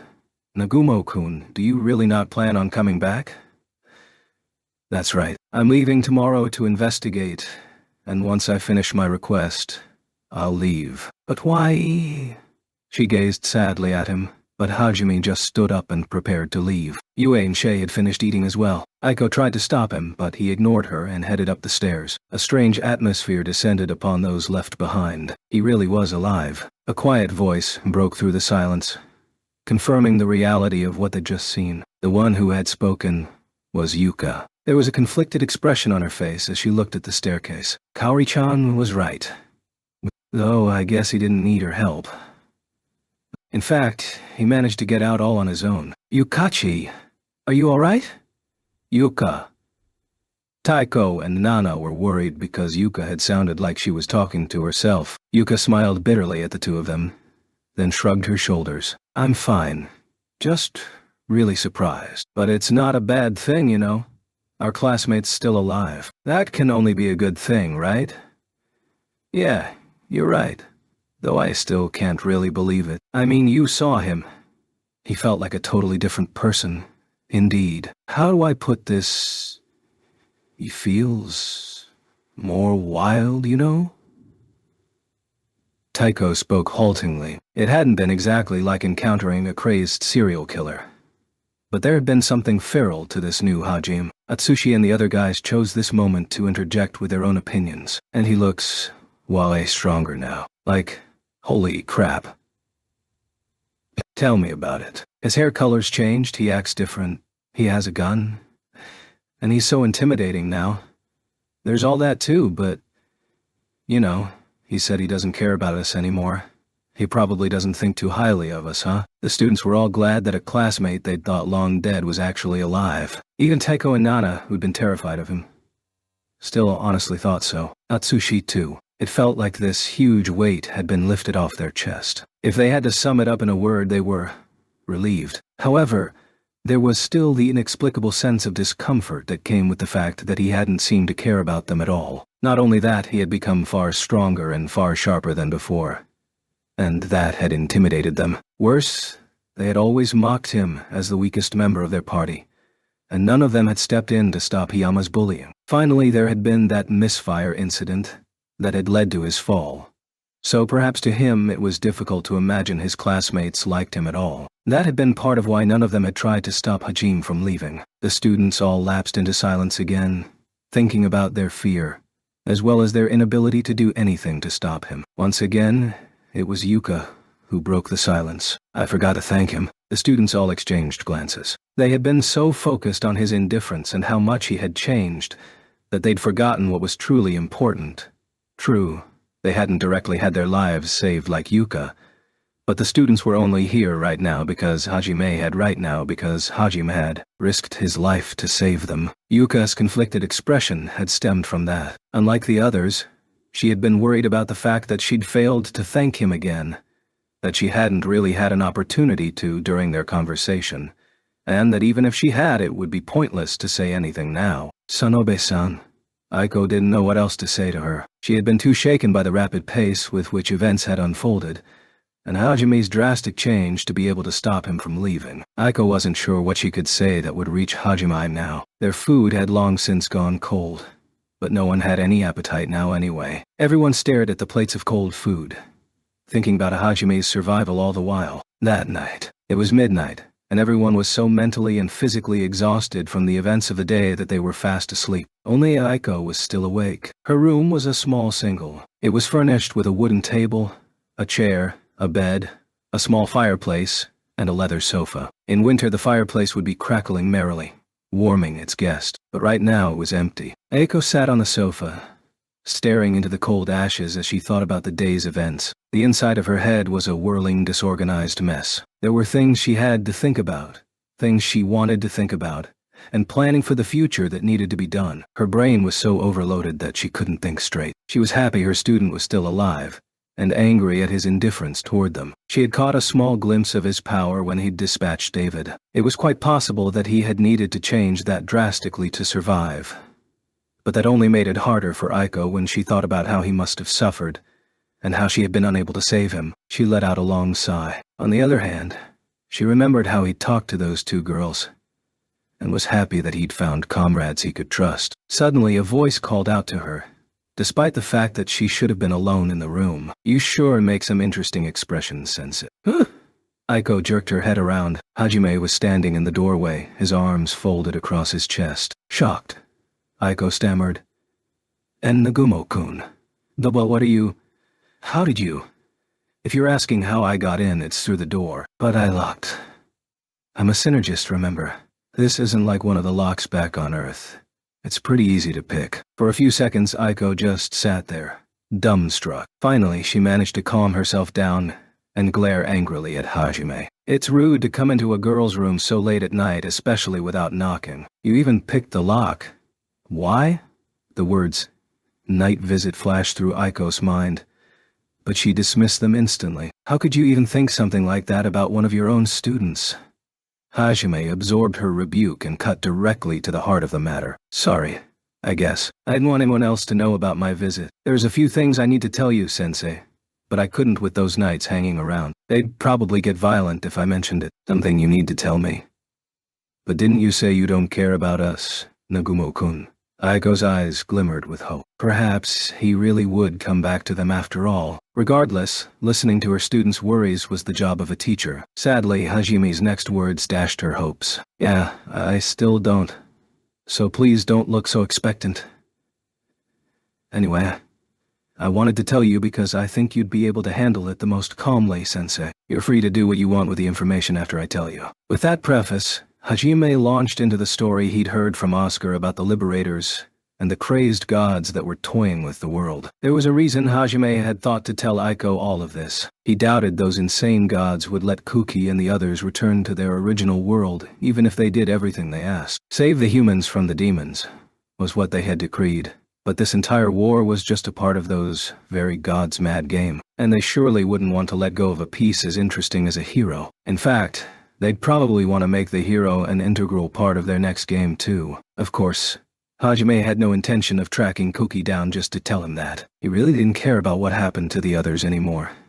And to be quite frank, taking a detour to go to him would just be a pain. Besides, even if he did tell Kuki, Hajime doubted that ball of misguided justice would believe him anyway. It was obvious who the other students would believe too. Between an old classmate who had drastically changed and the hero everyone relied upon, it wasn't even a contest. Chances were he'd just be branded a heretic for slandering the great lord a hit. For all those reasons, Hajime did not want to seek out Kuki.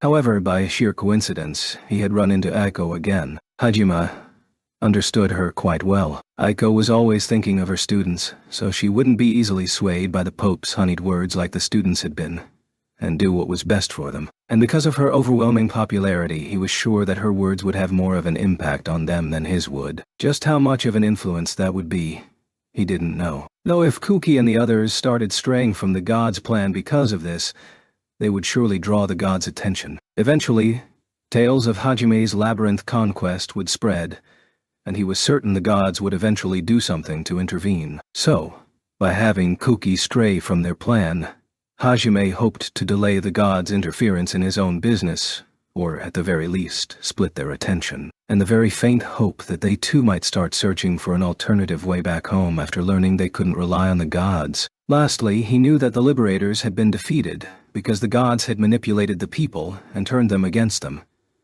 So in order to avoid having that happen with his former classmates, he wanted to plant the seeds of doubt early. Though this was all something Hajime had just come up with after seeing Aiko again, so he wasn't exactly expecting much. Hajime didn't hold any particular grudge toward his old classmates, but he also didn't really care about them. If they could be of use to him, he'd use them.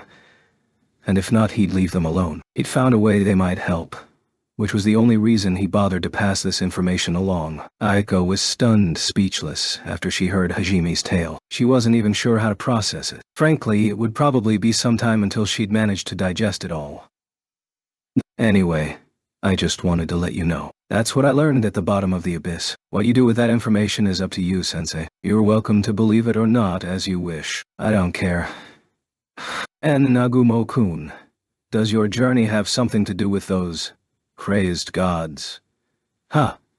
No way. I don't give a shit about what happens to this world. I just want to find a way home. That's the only reason I'm on this journey. I only told you because I figured you knowing might help sometime down the road. Hajime snorted at her absurd question. Aiko was relieved that he wasn't sticking his head into anything dangerous. But she grew angry again when he talked about how willing he was to disregard the lives of strangers. That being said, she too valued the students' safety over the salvation of this world, so she didn't have the right to say anything. Instead, she changed topics. Do you have an idea of how you're going to get back? Sorta. The labyrinths hold all the answers. If you guys are interested, you're welcome to explore them yourselves. After you clear the first 100 floors of the Orcus Labyrinth, you'll finally make it to the real deal. Though judging by what happened today, you'd all die instantly the moment you wandered in. If you can't even handle that level of intimidation, you won't last 5 seconds. Aiko thought back to the immense pressure Hajime had radiated at dinner. She looked up at him with a mixture of sympathy and admiration, realizing how harsh a path he must have walked to survive in such a hellish place. They both fell silent, and that silence stretched on for a few minutes. Finally, Hajime turned back to the door. He'd told Aiko everything he'd come here to say. The words Orcus Labyrinth had stirred something in Aiko's memory, though. And before he could leave, she called out, "Shirasaki-san still hasn't given up on you, you know?" Hajime stopped, his hand hovering over the door handle. Aiko continued talking. "Everyone else thought you were dead, but only she didn't give up. She believed you were still alive. Even now, she's fighting through the great Orcus Labyrinth, looking for you. Amanogoa-kun and the others are only down there to get stronger, but she's with them because she's determined to find you." "Is Shirasaki safe?" Hajime asked, after a long pause. Seeing him show concern for someone else gave Aiko hope that the old Hajime might still be alive somewhere deep inside. Yes. The labyrinth is a dangerous place, but it seems the party inside is steadily progressing as they grow stronger. At least, that's what the letters they send us say. Are you worried about her?" "Shirasaki-san was your friend, right, Nagumo-kun?" Aiko's tone was cheerful. Instead of responding to her question, Hajime turned around and said, "I wouldn't exactly say that, but if you guys exchange letters, you should let her know that her real enemy isn't the monsters in the labyrinth. It's one of her so-called comrades." "Huh? What do you mean?" I could tell from Tamaya's attitude. "Sensei, everyone's saying I fell during my fight with the behemoth because of an accident, right?" Well, yes. Someone's spell misfired and... So you do bear a grudge against everyone, Nagumo-kun. Nah. I don't give a damn about that, really. Anyway, they're wrong. It wasn't a misfire. Someone was quite clearly aiming for me. Huh? They were aiming for you? Aiko repeated, confused. However, Hajime continued mercilessly, adding another huge worry to Aiko's list of worries. One of my classmates tried to kill me. Aiko paled at his words. The only thing I can think of that might have caused it was my relationship with Shirasaki. So whoever did it was probably someone jealous of me. If she's still safe, you have to tell her to watch out. That person is probably going to try and make her his by force. That was all Hajime said before leaving the room. A sudden chill crept into the room, and Aiko wrapped her arms around herself. One of her precious students had tried to kill a classmate. Worse, he'd been a coward that had stabbed Hajime in the back. For Aiko, who wished to believe in all of her students, it was a hard pill to swallow. But she had no reason to believe Hajime had lied to her. Her desire to believe in her students, and her belief that her students were all good people, were warring with each other. Aiko knew she wouldn't get any sleep that night. Chapter 2. A new meeting dawned. The glimmer of the moon was fading rapidly, its light being siphoned by the sun rising to the east. Hajime, Yue, and Shay were already ready to depart. The three of them were standing outside the Water Sprite Inn, their packs filled with rice balls for the road. Despite the extremely early hour, Foss had prepared breakfast for them without complaint. Truly a first-rate inn, always one to give credit where credit was due. Hajime thanked Foss profusely for the rice balls and the service. They quickly left for the north gate, the morning mist still clinging to the ground. The path beyond the gate stretched on toward the mountains. The foot of the mountains was a hard day's ride on horseback, so on stiff it would take them only a few hours. Today would mark the 5th day since Wakudata's party disappeared in the mountains. Chances were they were long dead. Hajime doubted he'd find anyone alive, but there was always the possibility they'd survived against all odds. If he did bring them back alive, that'd make Ulwa like Hajime all the more.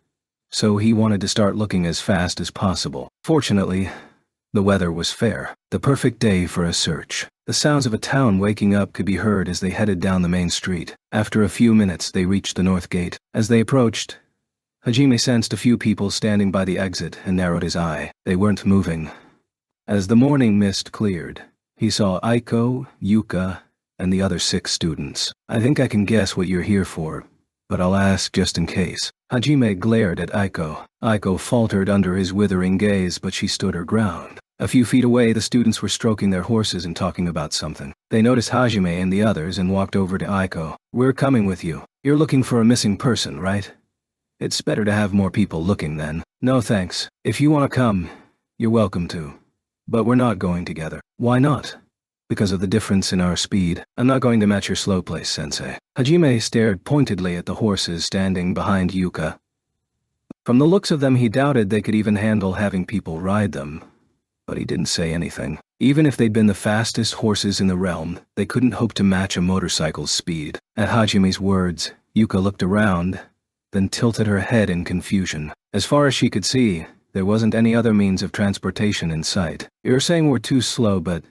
Hey Nagumo, you're not going to say something crazy like you can run faster than these horses or anything, right? Just because you don't care about us anymore doesn't give you the right to lie to us, you know? And if you really can run faster, that's even worse. Honestly, that crazy pressure you released yesterday was like that too. It's like you've stopped being human." Hajime was taken aback by Yuka's bluntness, though he couldn't deny that he probably could outrun a horse just by running. In a sense, he really had stopped being human. Yuka hadn't actually intended to say that, but her annoyance had just boiled over and she'd let it slip. However, her observations had been rather astute. Hajime met Yuka's gaze. She was glaring at him, whether warily, antagonistically, or something else altogether he couldn't tell, but he let out a very deliberate sigh. Realizing explaining would be too much of a pain, Hajime wordlessly pulled Stiff out of his treasure trove. Everyone's jaw dropped open as they saw a motorcycle appear in thin air. Get it yet? Even if they sound like lies to you, they're not. Hell, I probably could run faster than those horses. I'm not trying to bullshit you guys. There literally is that much of a difference in our travel speed.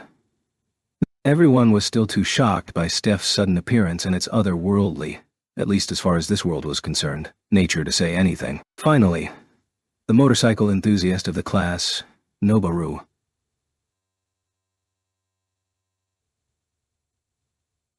a quiver of excitement in his voice. Did you make this yourself too, Nagumo? Yeah. Anyway, we're going, so get out of the way. Hajime made to mount Stiff, but Aiko, as always, stopped him. She was determined to join them by any means possible. There were two reasons for her stubbornness. First, she wanted to be sure what Hajime had told her last night was the truth. That a classmate had tried to kill him was a serious allegation, and she had to be 100% sure Hajime hadn't just been mistaken. And if he hadn't, she had to know who he thought this would-be murderer was. She needed more information. If there was even the slightest chance of preventing further misfortune, Aiko wanted to do everything in her power to help. And since there was no guarantee she would ever see Hajime again after their search was over, this was her only chance to catch him. The second reason she wanted to tag along was to search for their own missing student, Yukitoshi Shimizu. They'd been looking high and low for him, but no one in the outlying villages had seen anyone matching his description. The only place they hadn't been able to gather much information from was the mountain region, where people normally didn't live anyway. Regardless of whether he'd been caught up in some kind of incident or left of his own volition, it was unlikely that he'd ended up in the mountains, so they'd avoided it until now. However, as the opportunity had presented itself, Aiko was hoping to join up with Hajime in order to search for clues about Shimizu's whereabouts, though it was half coincidence that Yuka and the others were here too. In order to ambush Hajime on his way out, Aiko had gotten up even before the crack of dawn. Yuka, who'd slept very little because of the previous day's events, had just happened to spot Aiko leaving her room. Dressed in traveling gear as she was, there was no way she could have fooled Yuka. After learning that Aiko was going to try and join Hajime on his quest, Yuka had said, "Then I'll come too. Just give me 40 seconds to get ready." She insisted that if Aiko was going, the AI-Chan Defense Force would too, and she woke up all the other students and got them to tag along. They didn't wake the Knights though, as they figured they'd just get into another fight with Hajime. So they just left a letter telling them to wait at the inn. Whether or not they actually would was a different matter. Aiko sidled up to Hajime and whispered to him quietly. It was obvious she didn't want others hearing what she had to say. This close up, Hajime could tell that she was hiding the dark circles under her eyes with makeup. Did she not sleep at all last night? Nagumo-kun, as a teacher I have to know more about what you told me last night. So until you agree to sit down and have a proper talk, I'll never let you out of my sight. And if you do manage to escape, I'll chase you to the ends of the earth. I'm sure you'd like to avoid that, right? It can be while we're traveling or searching even, but I need you to make time to talk. If you do that, then I'll be willing to say our farewells once your job here is done.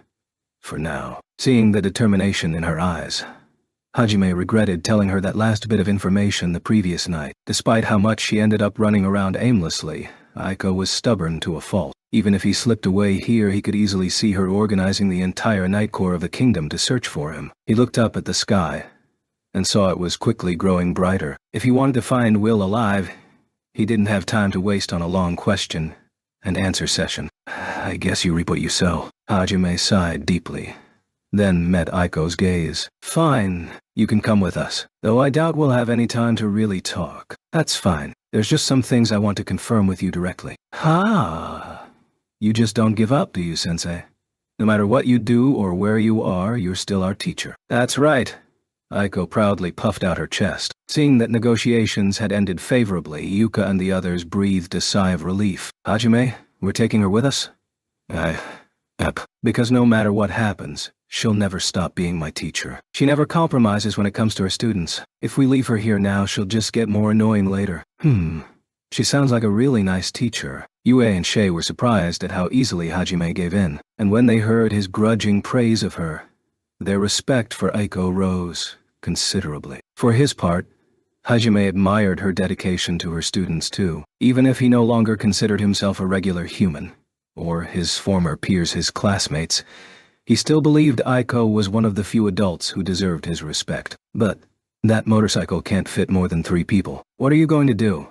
Yuka pointed out a fatal issue. The horses would be too slow, and Hajime would never dream of making you or Shay stay behind so Aiko could ride in their place. Hajime casually put Steve back into his treasure trove, and instead pulled out the other vehicle he'd made, Breeze. It resembled the Hummers the American military once used. Not only did it have a thick armor plating, but there were numerous deadly weapons installed onto its frame. The entire thing was painted matte black, too. Minus the rear turret, it was modeled after those pickup trucks and looked like it could easily run over anything in its path. The students had already figured out Hajime must be using some type of artifact to materialize and dematerialize these massive objects at will, but they were still impressed. Seeing him now, it was hard to imagine anyone had once called him incompetent. "Those of you who can't fit inside, go sit in the trunk or something," Hajime said as he got into the driver's seat. Breeze tore its way down the straight path, the mountains growing closer every minute. It was nowhere nearly as well maintained as an actual highway,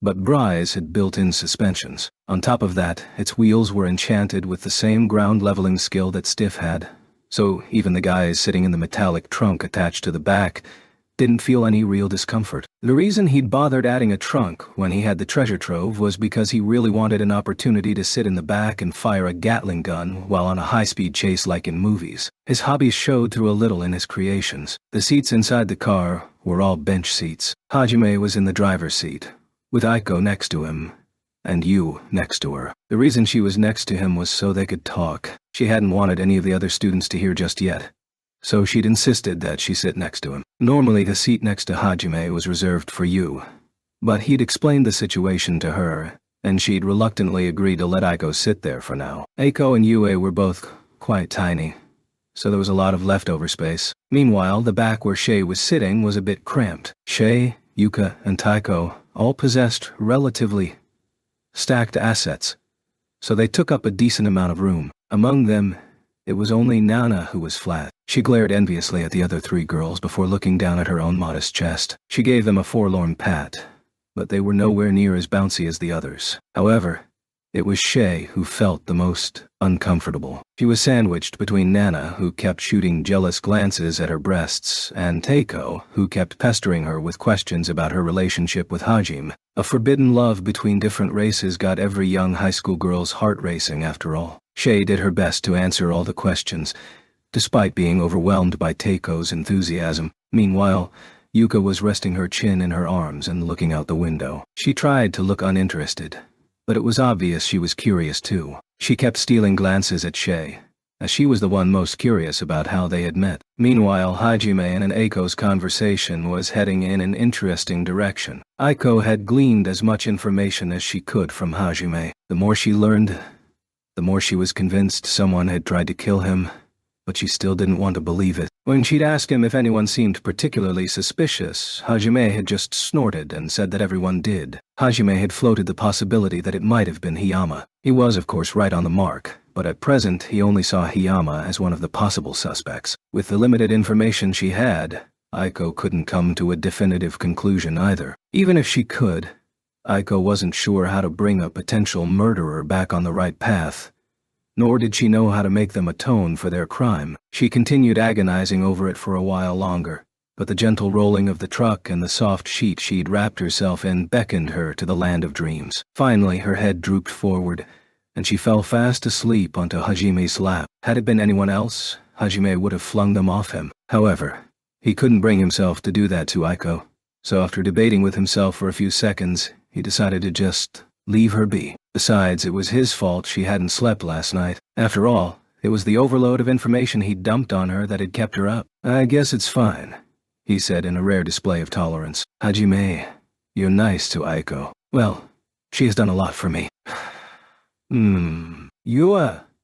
Come on, you. Don't ignore me, please? Let me sleep on your lap next time. Sure. The two were soon flirting openly with each other, despite the fact that Aiko was still in his lap. In the back were 2 girls watching the spectacle up front with great interest. One girl staring out the window, pretending not to care, but still stealing glances every now and again, and one sulking bunny girl. Behind them, 3 jealous pairs of eyes were burning a hole through the back window. It was hard to believe this group was headed into dangerous territory, where one highly skilled adventurer party had already gone missing. The northern mountain range, mountains ranging from 1,000 meters above sea level to 8,000 meters above sea level, existed within the range, and the flora and even environment varied drastically from mountain to mountain. One mountain might be covered in trees with leaves the vibrant color of fall, but the next mountain over would be a dense green jungle. And then there were mountains that resembled desolate wastelands. Moreover, no matter how many mountains one scaled, they would only see a sea of mountains extending infinitely northward. The first 4 rows of mountains had been somewhat explored, but past that was unknown territory. A number of ambitious adventurers had tried mapping the entire range, but as the strength of the monsters grew with each progressive mountain, no one had yet managed to scale the 5th row. The highest mountain in the first row was the so-called Sacred Mountain, where the Holy Church's headquarters were. The section of the range Hajime was approaching was about 600 kilometers east of that point. Directly in front of them was a towering slab of rock, covered in the blazing red and yellow hues of fall. Those well-versed in botany would notice various spices and herbs dotting the landscape as well. The mountain's vast bounty was one of the main reasons for prosperity. Hajime stopped Breeze at the foot of the mountain, and the students spent a moment enjoying the breathtaking view. A few of the girls let out murmurs of appreciation. Meanwhile, Aiko had finally woken up, and was as red as the leaves behind her as she apologized profusely to Hajime. Fortunately, everyone else was too focused on the scenery to notice. Suppressing his desire to enjoy the view for a little while longer, Hajime put Breeze back in his treasure trove and pulled something else out. A 30-centimeter long model bird, and a ring with a tiny stone embedded inside it. The body of the bird was gray, but it had a crystal affixed to its head. Hajime put the ring on, pulled another 4 model birds from his treasure trove and threw them into the air. Contrary to expectations, the model birds did not fall to the ground. Instead, they floated freely in the sky. Aiko and the others gasped in surprise. The 4 birds circled in place for a few seconds before gliding toward the mountain. What exactly? Aiko trailed off as she watched the artificial birds glide away without making a single sound. Hajime's reply was, scouting drones. In a sense, these objects were even more unfit for a fantasy world than his guns or cars. Hajime had crafted them with the same remotely controllable ore that Mayuri had used to make the golems they'd fought in the Ryzen Labyrinth. He'd stolen, or rather been gifted, a large quantity of them before they had been unceremoniously thrown out. While he had no aptitude for gravity magic, he had succeeded in using his creation magic to enchant ore with gravity-neutralizing magic, effectively creating floatstone. By infusing a spirit stone with gravity control magic, he had successfully created what he had dubbed Esperok. That was the nature of the crystals embedded into his drones. Like the golem's eyes, by pouring mana into the Esperok, he could reflect what it was seeing to another Esperok. This was how Mayuri had kept track of Hajime's movements in the labyrinth. Hajime had added a fragment of Esperok to his devil eye,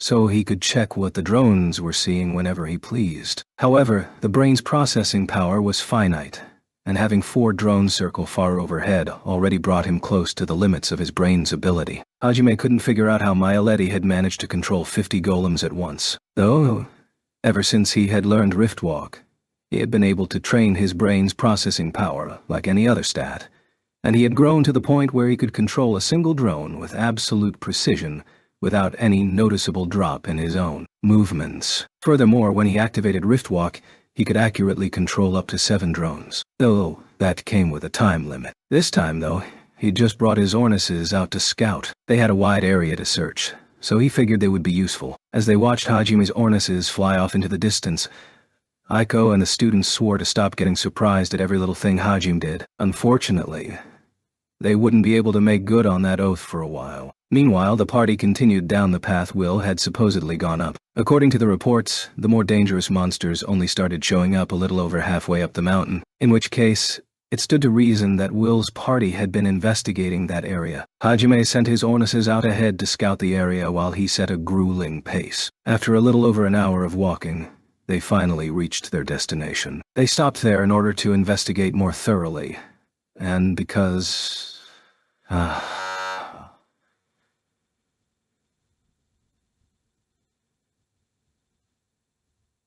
Huh? Ah. We can, right? I'm sitting down. Okay. Ah. You and your friends are monsters, Nagamo. Aiko and the students had even less stamina than Hajime had expected. Of course, Aiko and the others had far greater stats than most people in this world.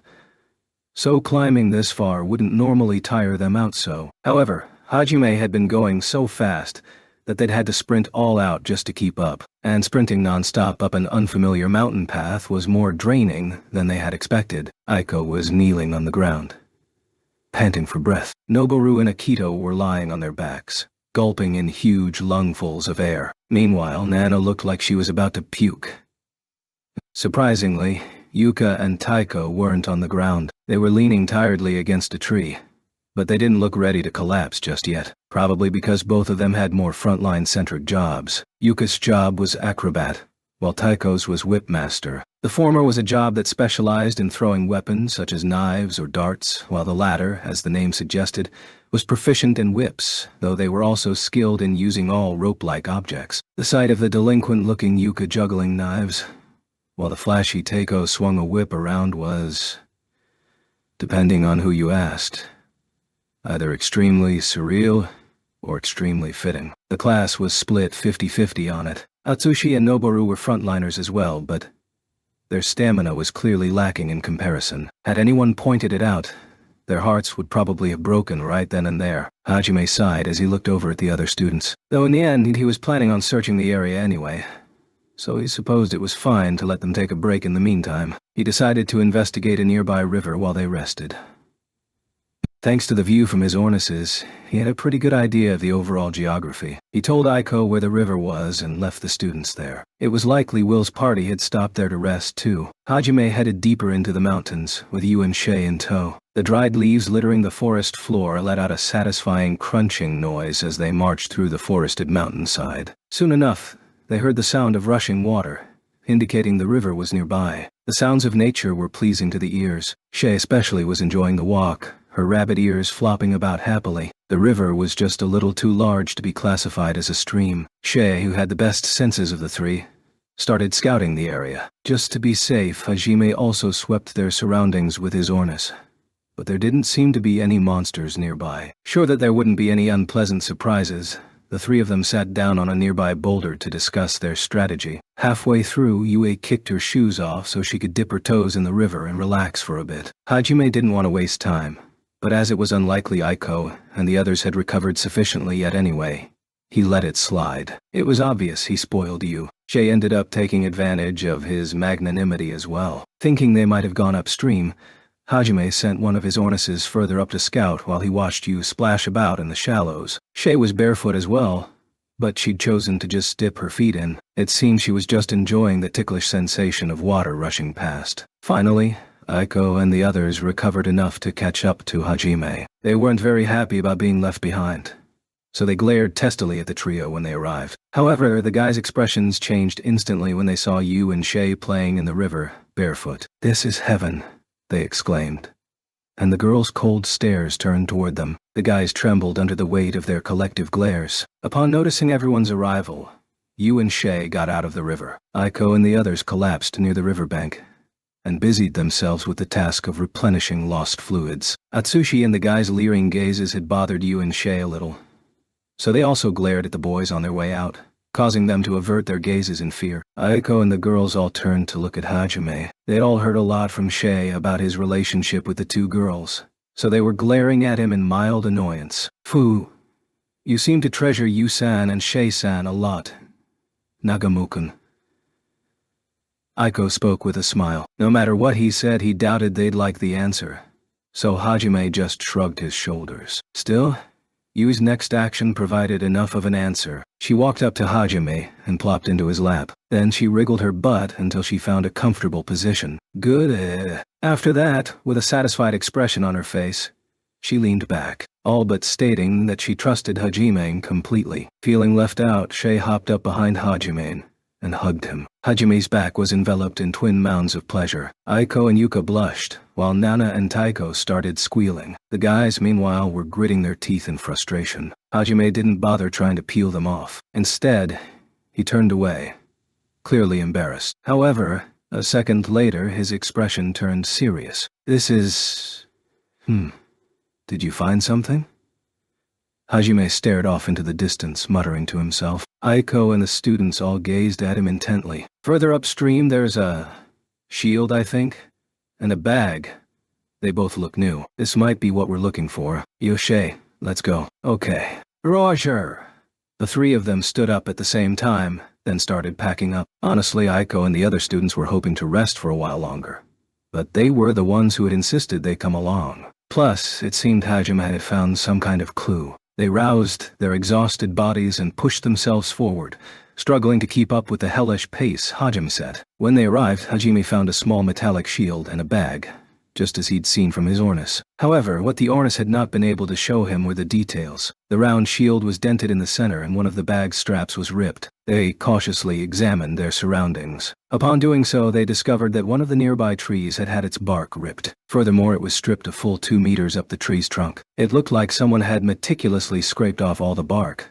But judging from the height, no human could have done that. Hajime asked Shay to scout the area with her ears, while he activated his own perception skills. Cautiously, he walked past the scraped tree. The further he went, the more he found evidence of a fierce struggle. A tree snapped in half, a broken sword lying in the grass, traces of blood. The more they found, the grimmer the students' expressions grew. They'd already had their spirits broken once by the imminent fear of death. Back in the Great Orcus Labyrinth, it was obvious from their pale faces that the scene had brought back memories of that time. Hajime could tell they were struggling to keep their composure. He kept an eye on them as they progressed through the forest, absorbing each piece of evidence as he passed by it. Suddenly, Shay found something sparkling up ahead. Hajime-san, this is a pendant, isn't it? Yeah? Looks like it might have belonged to one of them. Let's find out. Hajime took the pendant from Shay and brushed the dirt off. As he did, he realized it wasn't just a pendant, but a locket. He opened it to see a portrait of a woman. She must have been someone's lover, or maybe their wife. Wasn't that helpful as far as clues went, but considering how new it looked, it most likely belonged to one of the adventurers they were searching for. Hajime decided to keep it just in case. They found a few other articles scattered about, and kept the ones that looked like they had been significant to their owners. Searching the area took quite a bit of time, and the sun was beginning to set as they finished. They'd probably have to make camp for the night soon. So far, the only other living creatures they'd seen on the mountain had been animals. They'd been on alert for the monsters that had attacked Will, but they hadn't even seen a single hostile creature. They were relatively close to the summit at that point. And, while they hadn't passed over the first mountain yet, they should still have encountered a few weak monsters so high up. It was unsettling how quiet their journey had been. A short while later,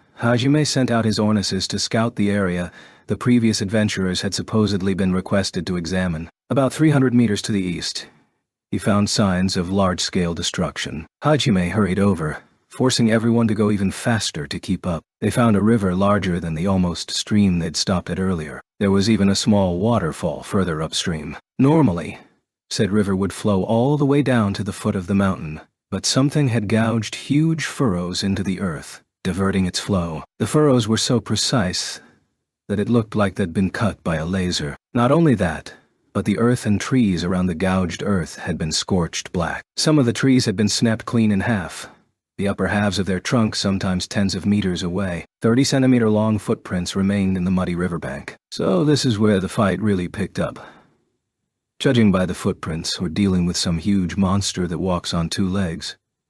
Supposedly, Boltors roam around the area 2 mountains over, but the way the ground was cut clean through. The Boltors Hajime was referring to were a kind of cross between the orcs and ogres usually found in RPGs. They weren't very intelligent, but they always roamed in packs, and their special magic was an inferior version of diamond skin, steel skin. They were a powerful race, known for their high defensive capabilities. However, adventurers had only ever encountered them after cresting the second set of mountains, and even then, they never crossed the peak to the village side of the second mountain range. More importantly, they didn't have any magic that would let them make such precise cuts into the ground like that. Hajime squatted down and examined the footprints. He wasn't sure if they should head downstream or upstream next. So far, the traces of battle they'd found had suggested Will, and the others had fled upstream.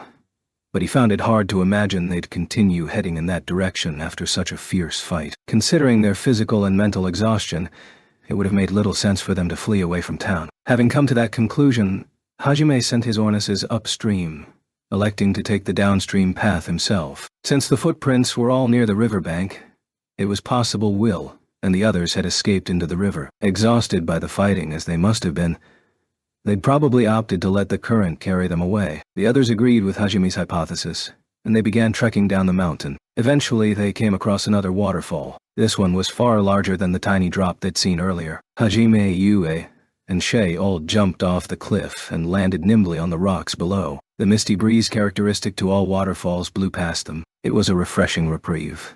Tired as they were from searching all day, it was at that moment that Hajime sensed presence detected something. Ah! No way, Hajime.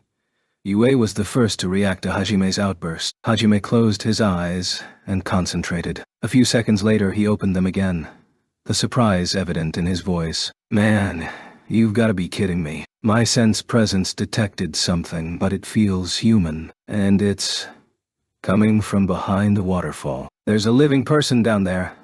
Hajime nodded in response to Shay's question. Just one?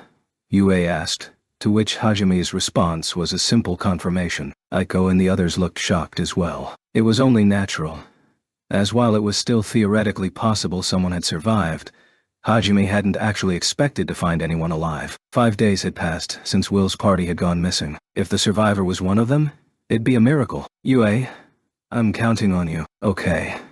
Hajime didn't take his eyes off the pool of water surrounding the waterfall. Guessing what Hajime wanted, Yue raised her right hand and activated her magic. Liquid rampart, wind wall. The water around the waterfall was pushed to either side, the wind wall keeping the resulting spray from soaking them. Yue looked like Moses parting the Red Sea with her hand outstretched like that. The spell liquid rampart made barriers of water, and Yue had used the existing river water to create hers. Aiko and the students' jaws dropped open in shock yet again as they watched Yue cast 2 different elemental spells without an incantation or even a magic circle. The ancient Jews had probably been just as surprised when Moses had performed his miracle. Yue's mana supply wasn't infinite, so Hajime ushered everyone along. They walked past the waterfall into the cavern behind it. The cavern angled upward, and it opened up into a rather spacious room after they got through a narrow passage. Water and light poured into the room from above, the water creating a large puddle in the center. Seeing as the puddle didn't overflow, it stood to reason that it connected to the river somehow. They found a man in the furthest corner of the room. As they approached, they could make out his features better. He was young, probably no more than 20, with graceful features. At the moment, though, that graceful face was pale as a sheet, ruining the effect. However, he didn't seem to be injured, and his bag still had a little food left in it. From the looks of it, he was just asleep. His pale features were probably due to the terror of hiding out alone. Aiko looked at him, clearly worried, but Hajime was in a hurry to find out who he was. He flicked the sleeping man on the forehead with his artificial arm. Gua! He awoke with a scream and covered his forehead with both hands. Aiko shuddered at Hajime's callousness. Hajime ignored Aiko and crouched down in front of the crying man. He didn't bother mincing words. Are you Will Kudeta, the third son of the Kudeta family? Who are you guys? What are you doing here? The man's eyes darted about wildly. Hajime got his hand ready for another flick and rested it against the man's forehead. Answer the question. Every time you tell me something other than an answer, I'm going to flick you twice as hard as the last time. Who? Are you Will Kudeta? Why, yes, I am. I'm Will Kudeta. That's me. The man stammered for a moment, but Hajime's sharp glare silenced any protests he might have, and he answered with more vigor than his pale face would suggest. So he really is Will Kudeta. By some miracle, he had actually survived. I see. I'm Hajime. Hajime Nagumo. I've come looking for you at Chief Owa Chang's request. I'm glad you're alive. That'll make life much easier. Ilwa-san sent you. I see. I guess I owe him another debt for this. Thank you for coming here. If Alwa-san sent you, you must be pretty strong. There was a mixture of gratitude and respect in his gaze. It seemed he wasn't too bothered by that earlier flick to his forehead. He seemed like a surprisingly nice fellow, completely unlike that other pig-faced noble Hajime had encountered. Glad he didn't have to beat an answer out of Will. Hajime motioned for Yu and Shay to introduce themselves before asking what had happened. In short, this was what happened to them.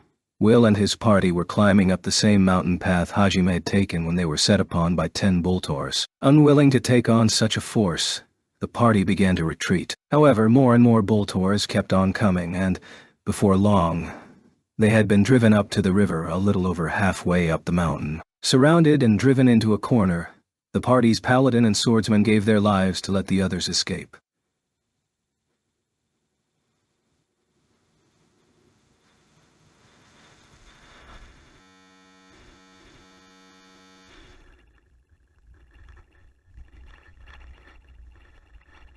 Forced further upward by the advancing horde of Boltars, the party arrived at the second river, only to meet their doom. A black dragon was waiting for them. The moment they burst out on the riverbank, it had fired its searing breath at them, sending Will flying into the river. As he was being washed downstream, the last thing he'd seen was one member of the party get completely incinerated, while the remaining 2 were trapped between a dragon and a horde of Boltors. After falling down the waterfall, he'd stumbled into this cavern, and had been hiding inside ever since. His tale sounded pretty similar to a certain someone's. Will's emotions got the better of him halfway through his story, and by the time he finished he was in tears. He'd basically forced his way into their party, and yet the adventurers he'd traveled with hadn't so much as looked annoyed when he asked them to teach him their skills or share stories about their adventures. And yet he hadn't even tried to save them. He'd just hidden down here in this cave like a coward, praying for someone to come save him. He hated himself even more for feeling relieved when help had finally arrived,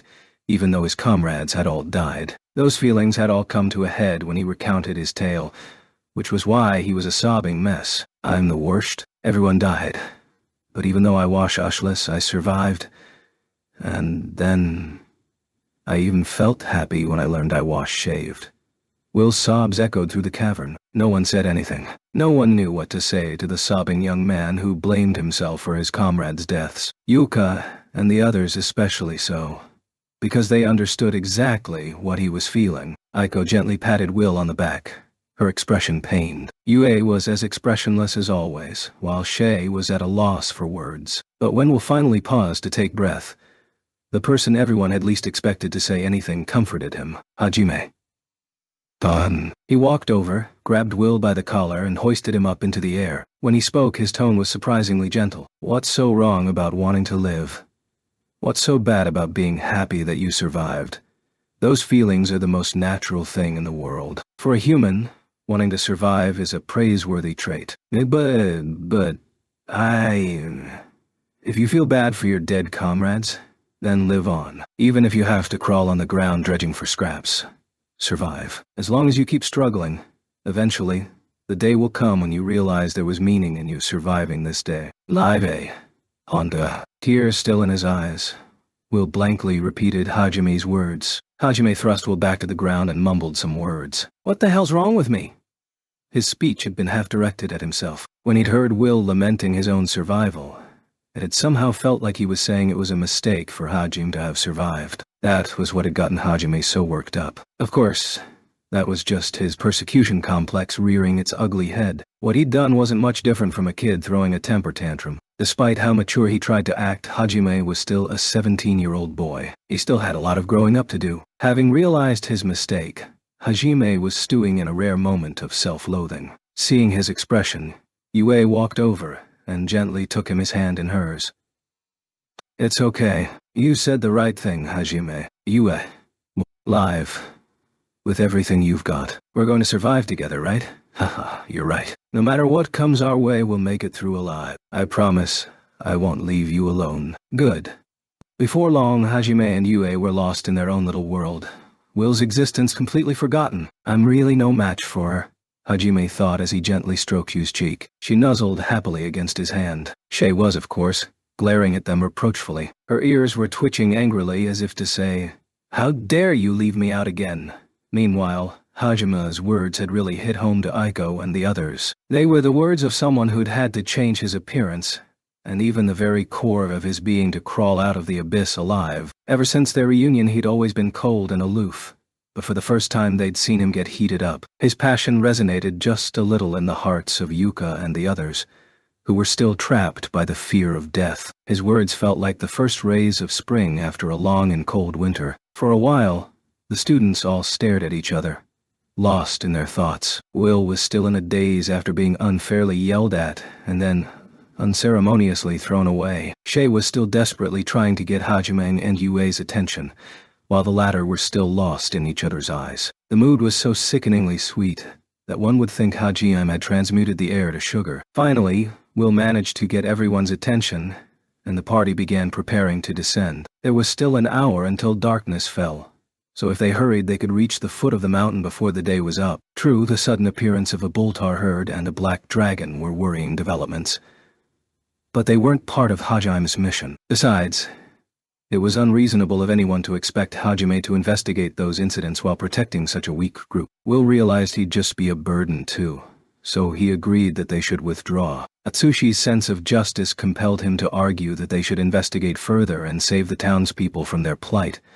But with such dangerous monsters as Boltors and black dragons roaming about, Aiko was having none of it. So, in the end, it was decided they would leave the mountain. But of course, it was too much to hope everything would go according to plan. The moment the group exited the waterfall cavern using Yue's magic, they were greeted by a fearsome sight. Graha! A dragon, its scales jet black and its eyes glinting a cruel gold, glared down at them from the sky. It was easily 7 meters long. Claws as big and sharp as swords jutted from its forelegs. The wings, sprouting from its back, were glimmering faintly, covered in a sheen of mana. That explains it. Every time the dragon flapped its wings, an unbelievably powerful gust of wind blew past them. Still, what stood out most of all were the 2 eyes that glowed as gold as the moon amidst a sea of pitch black. Its pupils were slitted, giving them a reptilian appearance, while its eyes were narrowed in a dangerous glare, making the light they emitted all the more beautiful. It let out another low roar. The overwhelming pressure it exuded was far greater than the wyverns Hajime had fought at the bottom of the Risen Gorge, the Hyverias. Most people considered Hyverias among the most dangerous monsters that roamed the surface, but this black dragon made them feel like nothing more than little birds. Truly, its majesty made it fit to be called the ruler of the skies. Aiko and the others froze in place, deer caught in headlights. Will was trembling so fiercely that he looked ready to collapse on the spot. He was probably having flashbacks to the last time he had been attacked. He had expected a suitably powerful monster when he saw the furrows in the ground, but he hadn't expected something as deadly as the black dragon currently in front of him. This was at least 3 times more powerful than what he'd anticipated. He was sure its strength couldn't compare to the Hydra he'd fought at the bottom of the abyss, but it was at least as powerful as the monsters he'd found 90 floors down. Upon spotting Will, the dragon's gaze focused on him. Then, it suddenly reared its head back and opened its jaw, revealing rows of razor-sharp teeth. It began focusing a tremendous amount of mana into its mouth. Ki-ee-ah-ah. A strange keening sound echoed throughout the sunset orange mountains. Hajime suddenly remembered Will describing the breath that had gouged out part of the river and incinerated an adventurer on the spot. "Everyone run!" Hajime leaped to the side as he screamed. Yue and Shay followed suit. However, most people... No, everyone else didn't react to Hajime's warning. They couldn't. Aiko, Yuka, the other students, and even Will were still frozen in place. Aiko and the others were too surprised to react properly, but Will was frozen in fear. He couldn't even summon the presence of mind to look away. Shh! Hajime! Hajime-san! Hajime used telepathy to relay orders to Yu and Shay, then used supersonic step to return to the spot he'd been in seconds ago, putting him directly between the dragon and the students. Normally, he would have just left them to fend for themselves, but he didn't hate Aiko and the others enough that he'd be comfortable just watching them die. And if he let Will, who by some miracle had survived, die, then what was the point of him accepting this mission in the first place?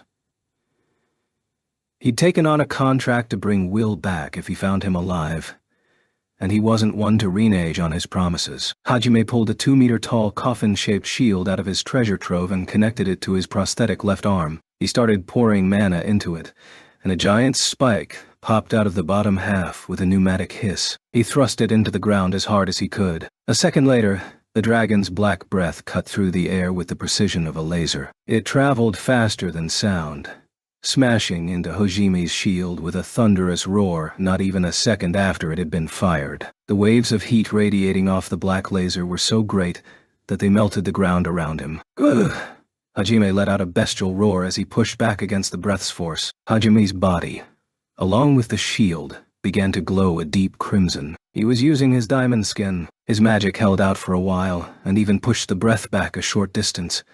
But finally the breath broke through and slammed into the shield once more. And yet, his shield withstood the impact. Heat powerful enough to break through his diamond skin assailed the shield, slowly melting through it. However, every time it looked like the breath would break through, Hajime mended his shield with his transmutation. Though he had driven the spiked bottom of the shield into the ground, the force was still enough to slowly push him back. Hajime transmuted spikes into the bottom of his shoes as well, then cast diamond skin once more. He pushed his left arm a little further out, while supporting the shield with his right as well. Hajime's shield was made with a mixture of tor and star ore, and layered with an outer coating of azantium. Since he was a synergist, he could withstand an attack powerful enough to melt even azantium. So long as the ore bought him a few seconds, he could always transmute it back to perfect condition. And even if someone did manage to somehow break past the azantium layer, they'd then have to contend with the Sharda layer underneath. As Shatar's hardness was proportional to the amount of mana poured into it,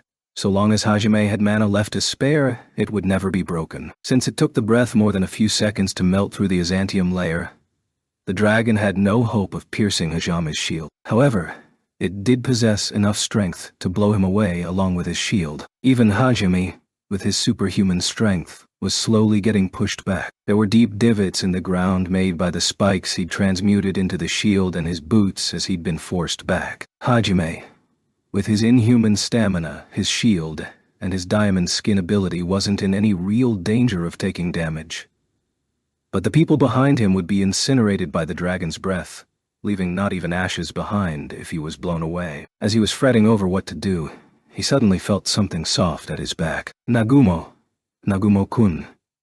He glanced back in surprise. To his utter amazement, Yuka and Aiko were trying to support him by pushing his back with all their might. It looked like they'd finally returned to their senses, saw Hajime pushed back, and had come to help. Aiko simply looked desperate, but Yuka's face, illuminated by the red and black fireworks display that was Hajime's mana colliding with the breath weapon, was deathly pale. She was trembling, not because of the force crashing into them, but because the trauma of what had happened in the labyrinth was still haunting her. The fact that she was still trying, despite that, was proof of her courage. Seeing those two brought Atsushi back to his senses as well. With a spirited yell, he ran up to Hajime, and a second later Teiko, Nana, and even Will followed suit. The barrage showed no signs of stopping. The heat had long since evaporated the river water, so the force of the impact kept sending half-melted stones flying out of the riverbed. Hajime could no longer tell how much time had passed. It felt like an eternity to him, but in reality scarcely 10 seconds had gone by. He grit his teeth in determination, and at the same time he heard the long-awaited voice of his salvation. Heaven's Fall.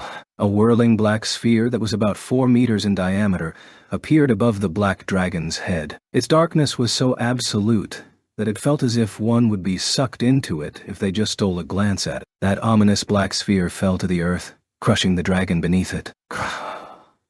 The stream was interrupted as the dragon roared in pain, grounded by Yue's sphere, but her spell was far from done. It pressed down on the dragon with even greater force, enough to create a dragon-sized depression in the ground. This was the gravity spell Heaven's Fall, one of Yu's newly acquired spells. That whirling black sphere increased its gravitational force in proportion to the amount of mana poured into it. It could also change the gravitational orientation of its target, making it a very versatile spell. When used on oneself, gravity magic required surprisingly little mana dot. However, when used on other objects, the air, or other people, It required exponentially more. Even Yue had needed 10 seconds to cast it. Plus, it drained an alarming amount of her mana, though she still hadn't completely mastered the skill, so it was likely she'd be able to cut down the cast time and mana cost the more she trained. The ruler of the skies had been forced to the ground, and it didn't take kindly to that. It mustered all of its strength and rose to its feet.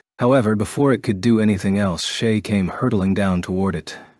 Drucken, at the ready. "Here's the finisher!" Shay yelled, rabbit ears flapping wildly in the wind. She used numerous shotgun blasts to accelerate her fall, swinging her hammer down at the dragon's head. There was a thunderous impact as she landed. The force of her blow created a crater so large that it looked like the area had just been bombed. Her smash had been a magnitude more powerful than the one she'd used on the Mileti golem. The reason being that of all the improvements Hajime had added to Drucken, chief among them was enchanting the compressed Azantium that made up her hammer with gravity magic. However, instead of neutralizing Drucken's weight, he'd multiplied it, so it could grow even heavier depending on how much mana was poured into it. As it was, Drucken resembled the 100-ton hammer from a certain famous manga. Anyone or anything that took that head-on would likely be annihilated. If they took it head-on anyway. Grah! A fireball hurtled toward Yu from amid the dust surrounding the dragon. Yue adjusted her gravity so that she fell to the right and avoided it. However, she had to cancel Heaven's Fall in order to do so. As the dust settled, Hajime could see that the dragon had managed to avoid Drucken by a hair's breadth. It had pulled out every last ounce of its strength in order to do so. The dragon circled in place, swinging its tail angrily at Shay. Wawa? Shay managed to just hold Drucken out in time and use it as a shield. At the same time, she leaped into the air, deadening the impact, but sending her flying backward through the trees. Having regained its footing, the dragon rested its golden-eyed gaze on Hajime, or rather right past Hajime and at will. Hajime quickly returned the shield to his treasure trove and pulled out Donner and Schlag, firing them as fast as he could. A barrage of bullets slammed into the dragon, leaving a trail of red streaks in their wake. Unable to dodge such a fast attack, the dragon was blown backward into the river. A massive spray of water rose into the air as it fell. Realizing it was dangerous to keep the fighting near will, Hajime charged after it. He reloaded Donner and Schlag as he ran, firing a second barrage soon after. The dragon rose from the river with a roar, sending another wave of water splashing everywhere. It ignored Hajime entirely and fired another fireball at will. Ha! Hajime had launched this series of fierce attacks to draw the dragon's attention to him, but it appeared that it had eyes only for Will. "You! Okay! Liquid barricade." Will let out a very unmanly shriek and shrunk back. However, before the fireball could hit him, a giant wall of water rose up to protect him. The fireball dissipated as it slammed into Yu's liquid barricade. We've gotta help them. Yeah. Barely able to keep up with lightning pace of the battle, Yuka pulled out her artifacts, a collection of legendary throwing knives. There were 12 of them, and they had the unique ability to attract each other, so as long as Yuka kept one in her hand, she could recall all the others. She wrapped her knives in a wreath of flame and threw them at the dragon. At the same time, Atsushi pulled out his twin shamshers and swung them down. His job was Arabian Kirito, and his artifacts let loose razor-sharp blades of wind every time he swung them. However, Yuka's flaming knives and Atsushi's wind blades didn't even so much as scratch the dragon's jet-black scales. Dismayed, Yuka and Atsushi nevertheless dutifully readied their knives and shamshers once more. Seeing them struggle so desperately, Noboru, Akito, Nana, and Teiko all found their courage and started firing long-range attacks from behind the safety of Yue's water barrier. Kwa! This time their attacks didn't even reach the dragon, as its roar blew all the projectiles away. The ferocity of the roar and the intensity of its glare left them trembling in fear once more, and Teiko and Nana even fell over. Shh. Sensei, take those fools and get out of here. But Nagumo-kun. Their spirited display of courage had ended in vain, leaving the students shivering in terror. Hajime could tell they'd be of no use, so he urged Eiko to take them somewhere safe. However, Eiko hesitated. No matter how he acted, Hajime was still one of her students, and she was loath to leave him behind to fight such a powerful monster alone. Meanwhile, the dragon had finally risen out of the river and flown back into the sky. It unleashed a torrent of fireballs at the ground below. As always, its target was Will. Hajime was bombarding it with bullets, but he wasn't able to attract its attention in the slightest. The dragon's scales were as hard as the scorpion Hajime had fought in the past, and even his full-power railgun shells did little more than dent them. Its focus was completely on Will. It was almost as if it was being controlled by something, a robot obediently following out its orders. Only attacks powerful enough to interfere with its efforts to kill Will could grab its attention, and even then only temporarily. Hajime had no idea why whoever was controlling this dragon wanted Will dead, but it made his job easier. He shouted out his plan to Yue. "Yue, focus on protecting Will. I'll get the dragon." "Okay, got it." Yue instantly swapped her gravitational orientation to Will, zoomed toward him, and righted herself just before colliding with him. She was mildly annoyed at the fact that Aiko and the others couldn't even get out of the line of fire, but considering their level of skill, she realized it was to be expected. "If you don't want to die, get behind me." Yue had zero interest in the students, but as Aiko was someone Hajime seemed to respect, she at least made a token effort to protect her. Besides, it would just make her life harder if they started moving around, so it was easier on her to keep them quiet. Taiko, Nana, Noboru, and Akito all scuttled about in a helpless panic, but Yuka, Atsushi, and Aiko at least had the presence of mind to retreat behind Yue's ice barrier, cursing their helplessness all the while. In truth, they were at least a little stronger than this. However, even after learning Hajime had survived, even after finding the strength to stand up once more, the trauma they'd experienced that day wouldn't disappear so easily. The day they'd nearly been slaughtered by the behemoth and the Trom soldiers, the day that they'd seen Hajime D had been imprinted firmly onto their minds and hearts. And even if they could fight at their full potential, the dragon's strength was on a completely different level. They wouldn't even be able to scratch its scales. All they could do was watch the battle unfold as they hid behind Yue's beautifully crafted ice wall. Knowing that Will was safely under Yue's protection, Hajime was finally able to go all out. The dragon was still wholeheartedly focused on tearing down Yue's barrier. Realizing fireballs wouldn't be enough, it once again arched its head back and began concentrating its mana. This is the first time I've been ignored even after shooting at something. Well, I'll just have to make sure you won't be able to ignore me any longer." Hajime holstered Donner and Schlag, then pulled Schlagen, his anti-material rifle, out of his treasure trove. After that, he activated his lightning field. Red sparks started shooting down Schlagen's barrel. Realizing whatever Hajime had up his sleeve might be fatal, the dragon finally turned its gaze to him. As expected, it couldn't ignore something so dangerous. Hajime fired the same instant the dragon unleashed its breath. A single red streak and a cloud of black death collided with each other, creating an explosion of crimson and black. The resulting shockwave was so ferocious that it uprooted nearby trees and sent them hurtling through the air. In terms of power, Hajime's bullet and the dragon's breath were about equal. However, there was a fundamental difference in the composition of the two attacks, which was the decisive difference. The dragon's breath weapon was a continual attack, while a Schlagen was designed to pierce through a single point. That was why the bullet was able to come out the victor. The bullet slammed into the dragon's head from below,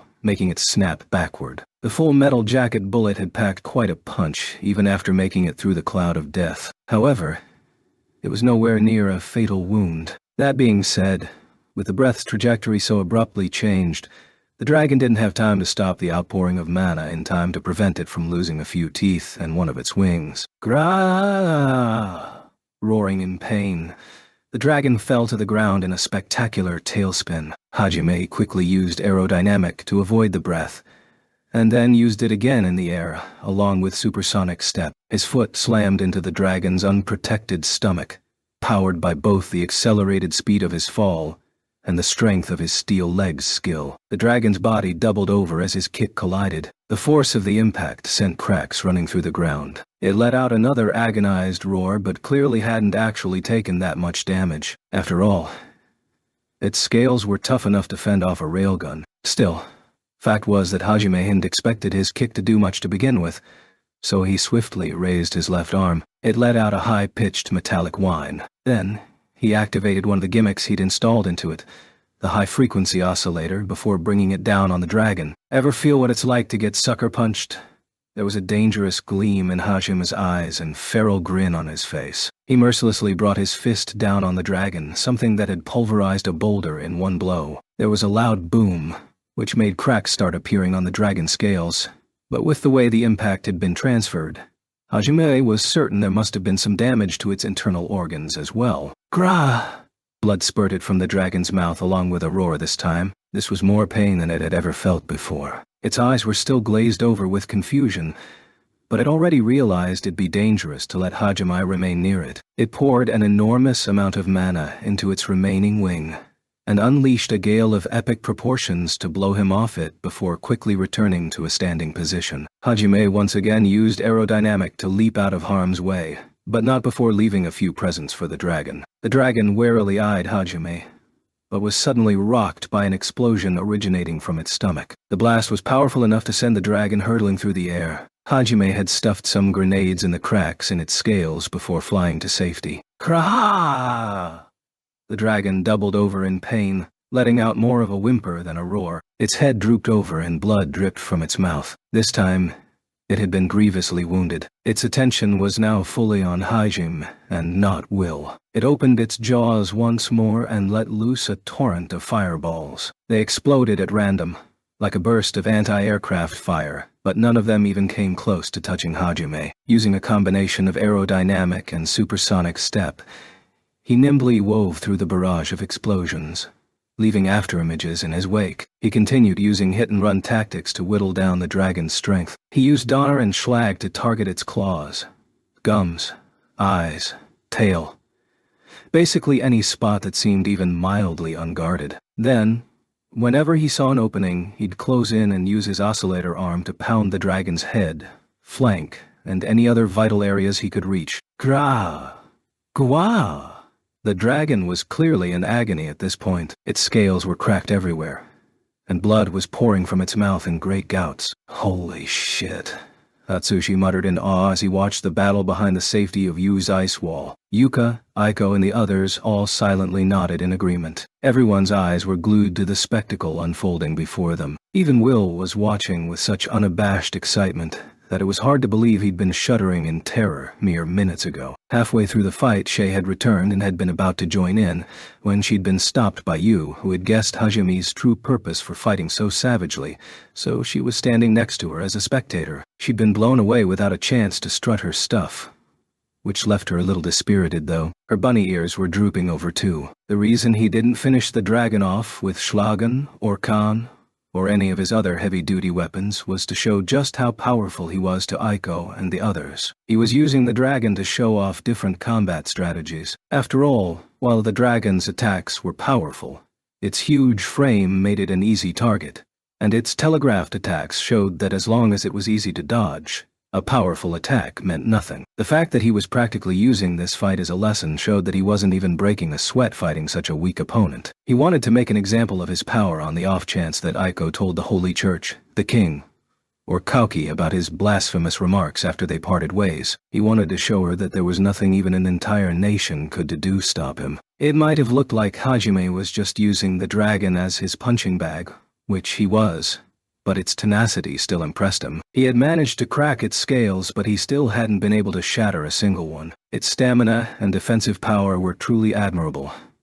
Out of curiosity, he had used ore appraisal on the scales, but there had been no reaction, which meant that if the scales weren't organic matter, they weren't any kind of material Hajime could transmute. After a while, Hajime decided he'd put on enough of a show. Deciding to finish it off, he quickly stepped into the dragon's blind spot, then kicked it onto its back once more. Taking advantage of its sluggish movements, he pulled his pile bunker out of his treasure trove. Atsushi and the other guys began murmuring to each other, but Hajime ignored them and fixed the anchors in place. Once that was done, he activated his lighting field. He'd picked the pile bunker because he hadn't tested it out at full power yet, so wanted to see what it could accomplish. He set the Azantium-coated stake spinning, making sparks fly off the bunker. He had no doubt his 4-ton stake would instantly kill the dragon. However, as the saying went, even a cornered mouse would bite a cat. It was when a beast was wounded that it was at its most dangerous. It seemed black dragons were no exception. Grah-ha-ha-ha.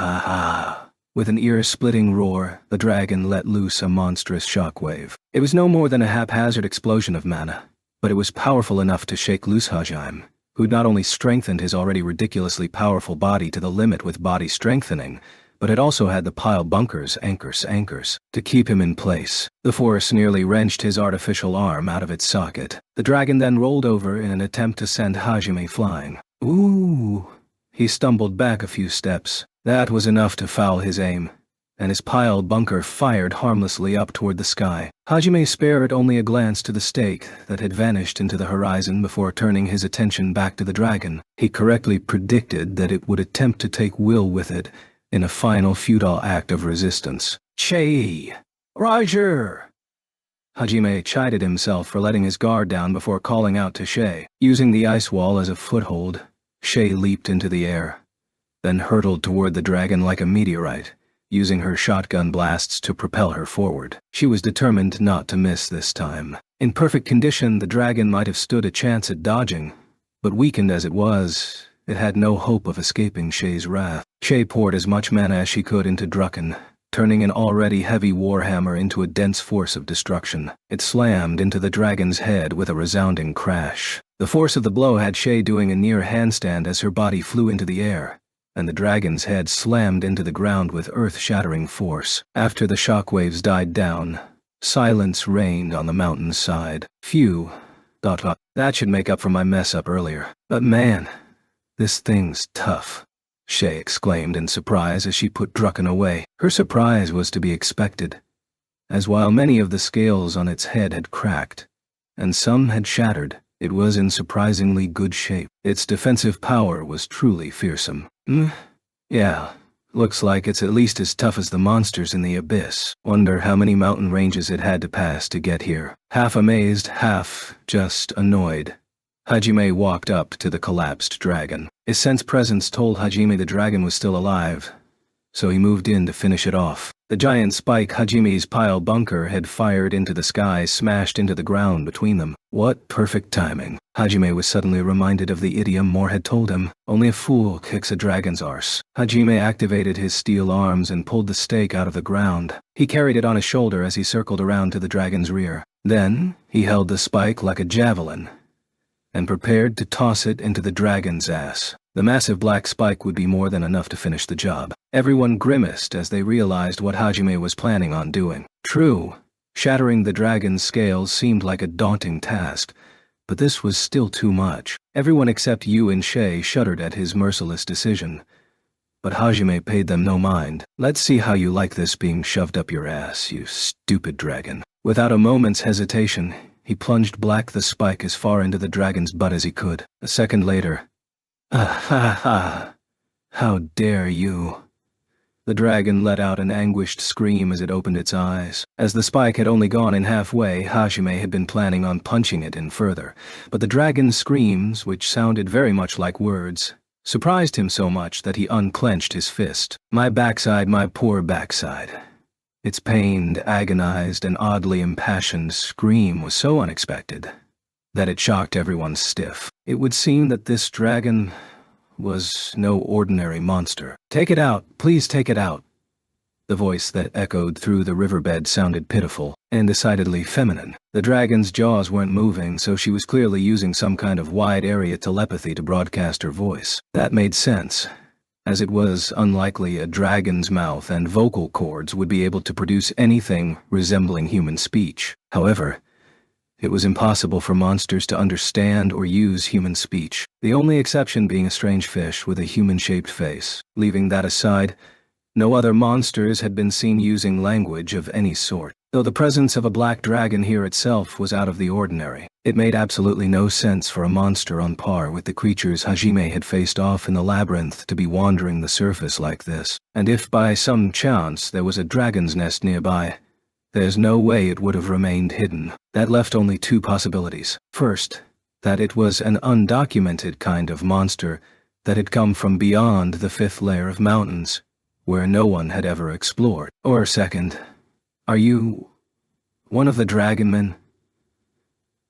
The dragon stiffened up upon hearing Hajime's question. However, a second later, it let out a defeated sigh. It appeared that it hadn't wanted the fact that it was a dragon man to be found out. Still, at this point, She could no longer hide it. It would be pointless to try and deny it now. How could I make such a blunder? She muttered regretfully. She wasn't sure if the boy before her had found out because of how odd her movements had been while she was controlled, or because she'd accidentally spoke after being nailed in the ass. Chances were it was both. Indeed. I am a proud member of the Dragonman race. There are a number of reasons why I ended up here. I will explain all. So may I please ask that you remove that object from my anus? I am nearly out of mana, and if I was to return to my original form as is, suffice to say my backside would end up in a most unsightly state. Hajime'd still been unsure when he asked, but it looked like his guess had been on the money. Hajime was quite frankly amazed by this strange luck of his. Ever since he'd arrived in this world, he'd had a penchant of running into rare or unique existences. Yue was a vampire, a race thought to have gone extinct 300 years ago. On top of that, she was royalty. Meanwhile, Shay also exhibited traits of atavism, or at least that was the prevailing theory. And now he was face to face with a dragonman, a race thought to have gone extinct 500 years ago. Fate seemed to enjoy matching him up with extraordinary people. What are you doing here?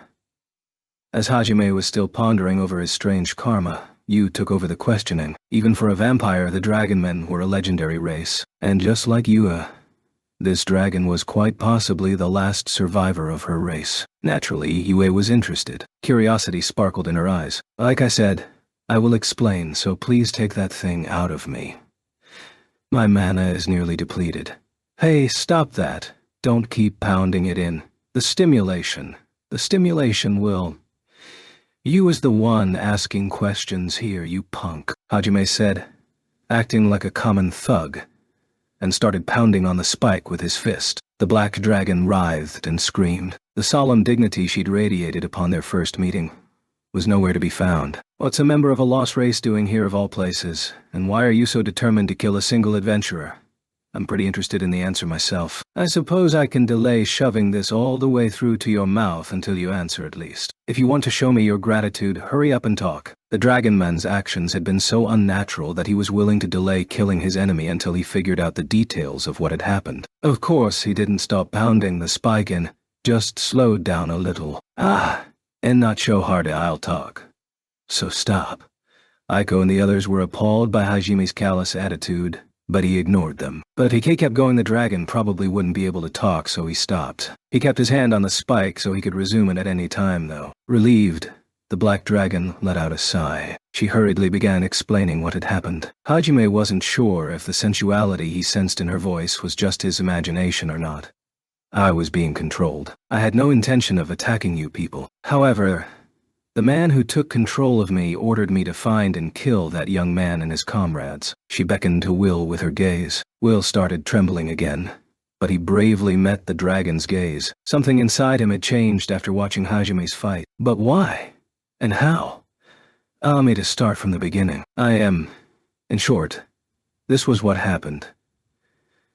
There was something the black dragon needed to do, which was why she had left the dragonmen's hidden village. That something was to investigate the visitors that had been summoned from another world. While there were many more details, the gist of it was a dragonman with especially good perception had sensed a huge outpouring of mana a few months ago, and had surmised that someone had come to this world. The dragonmen had a policy of non-intervention when it came to the affairs of the rest of the world, but they couldn't afford to remain ignorant about these mysterious visitors, and thus sent someone to investigate. That someone had been the black dragon Hajime had just fought. Originally, her plan had been to cross the mountains, then transform into a more human appearance, and mix in with the people. From there, she would have hidden her heritage as a dragonman, and set about gathering information. On her way here, she had stopped for a rest in the valley between the first and second mountain ranges. As there were still dangerous monsters roaming that area, she had used the special magic granted to all dragonmen,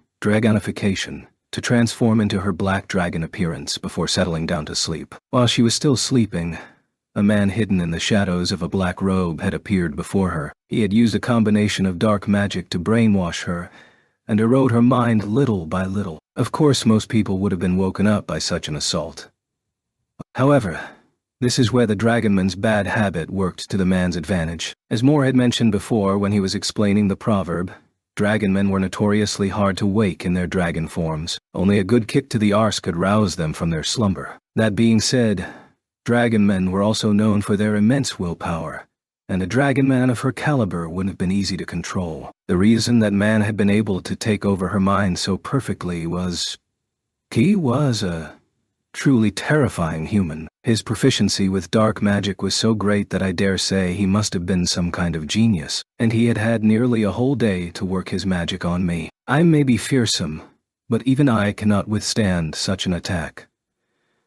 She trailed off sadly, as if that had been the greatest blunder of her life. Unfortunately for her, Hajime was merciless with his words. So what you're telling me is that you were in such a deep sleep that you didn't even notice when someone was hovering over you, casting magic on you for an entire day. Everyone looked at her like she was an idiot. However, the dragon only stared off in the distance and continued as if he'd said nothing. She did, it seemed, have some semblance of an excuse. Flying across the sea had been an exhausting ordeal, but her mission required speed. So when she had stopped for a rest, she'd placed herself in a deeper slumber than normal. Either way, it was obviously her mistake that led to this situation, though she didn't admit it. The reason she knew this mysterious sorcerer had spent an entire day taking her over was because even under his mind control, her original personality and memories had remained. They had just been locked inside her, and it seemed her ears had picked up someone muttering, "I can't believe this took a whole day," after she'd awoken. After that, she'd been forced to do the robed man's bidding, and had assisted him in bringing the monsters on the second mountain range under his control. Then one day the herd of Bultors had sent over to the first mountain range had been spotted by Will's party, and they had been ordered to eliminate all witnesses. The robed man was worried survivors might report their appearance, which, while unlikely, could have led people to guess there was someone in the mountains controlling monsters. In order to make doubly sure everyone was annihilated, he'd sent the dragon over as well. Then, right as she'd found Will, she'd been attacked by an unknown entity who'd beat the living shit out of her. Fearing for her life, she'd started to panic, which is what had caused the earlier mana explosion. The rest everyone knew. She'd then attempted one last suicide rush at Will, as per her orders, when She's skull-shattering blow had landed on her, followed by an extremely painful object shoved into her ass. The combined shock of it had blown away the mind control, returning her to her senses. She wasn't exactly sure if it was the head blow or the butt spike that had done the job, though. "Are you fucking kidding me?" Once the dragon finished her explanation, a low, trembling voice echoed through the silence. Everyone turned around in surprise. There was a murderous rage in Will's gaze as he glared at the dragon, his hands balled up into fists. "Are you saying it's not your fault because you were controlled?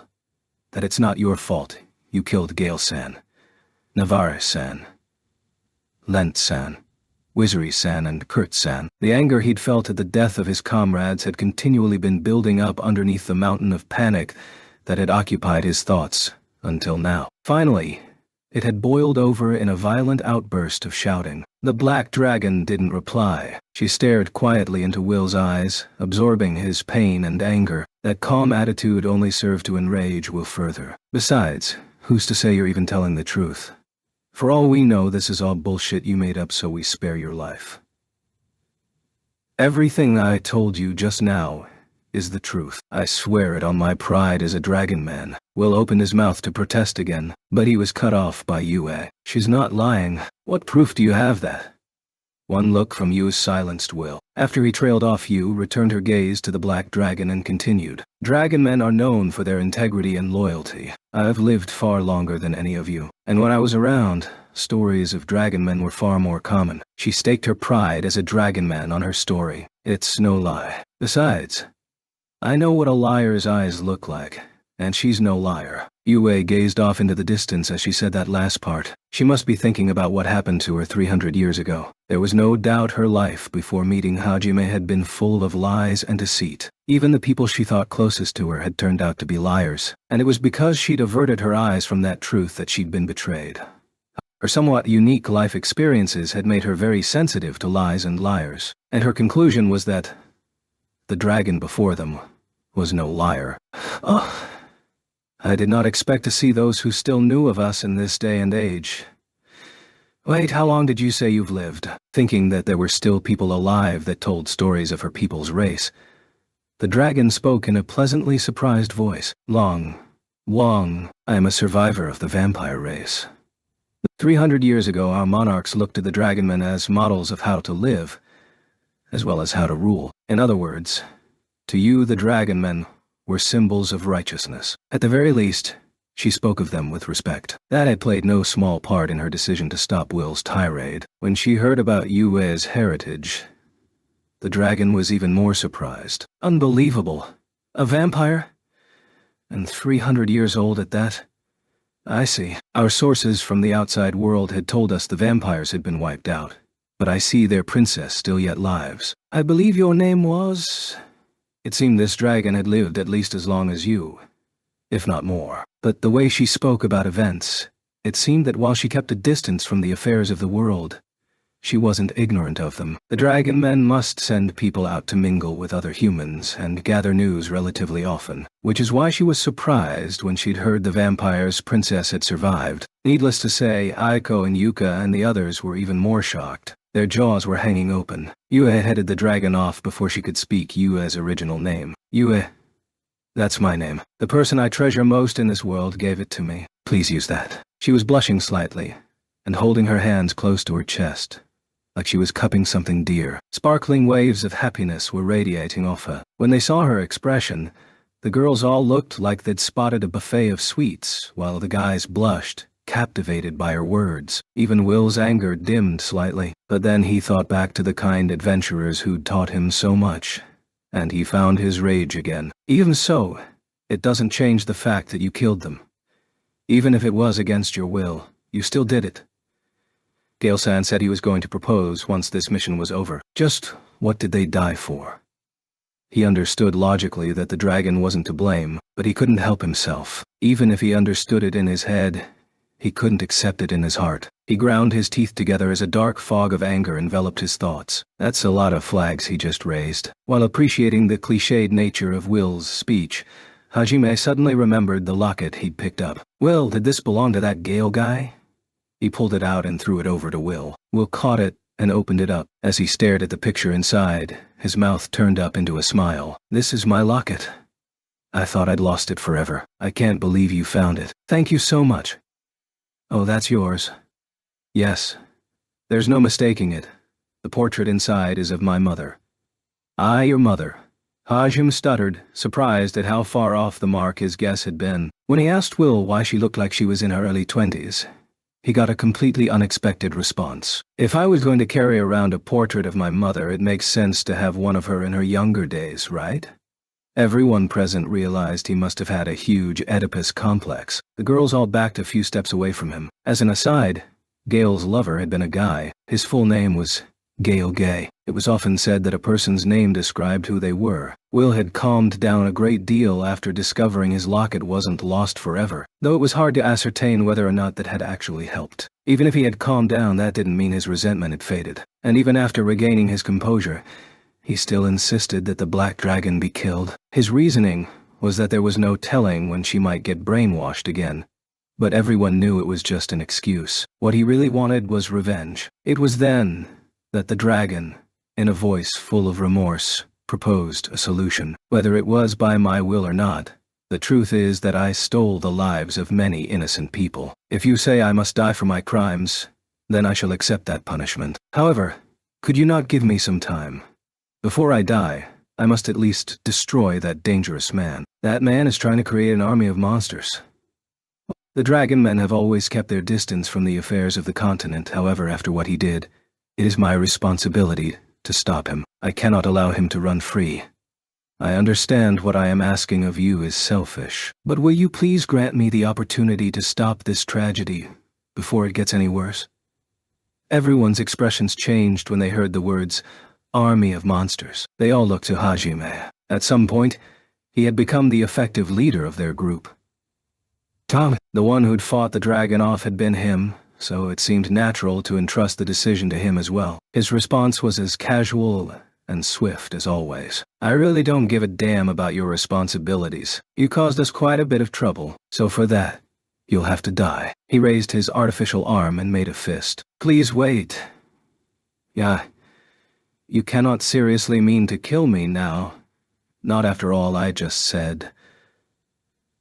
I'm begging you. Please let me go. Once I settle my affairs, I'll let you do whatever you want with me. So please, think of the future generations that might yet be saved. Hajime ignored her and brought his fist down, but it never reached its intended target. Before he could pound the spike further in, Yue hugged him from behind. She lifted her face to his ear and muttered some words in a hushed tone. Are you really going to kill her? I mean, yeah. We were pretty much fighting to the death a second ago. But she's not an enemy. She never once directed animosity toward you. She was being controlled. Yue didn't want to let the dragon die. As she had growing up respecting the dragonman race, letting Hajime kill her would leave a bad taste in Yue's mouth. And while the battle had eventually devolved into the deathmatch, technically speaking, she had initially been after Will. And now they even knew the reason why. She had been robbed of her will, and forced to carry out her controller's orders like a machine. In the first place, the only reason it had devolved into a death match despite how focused she'd been on Will was because of Hajime. True, keeping Will alive was Hajime's current mission, so by making Will her enemy, she had made Hajime her enemy.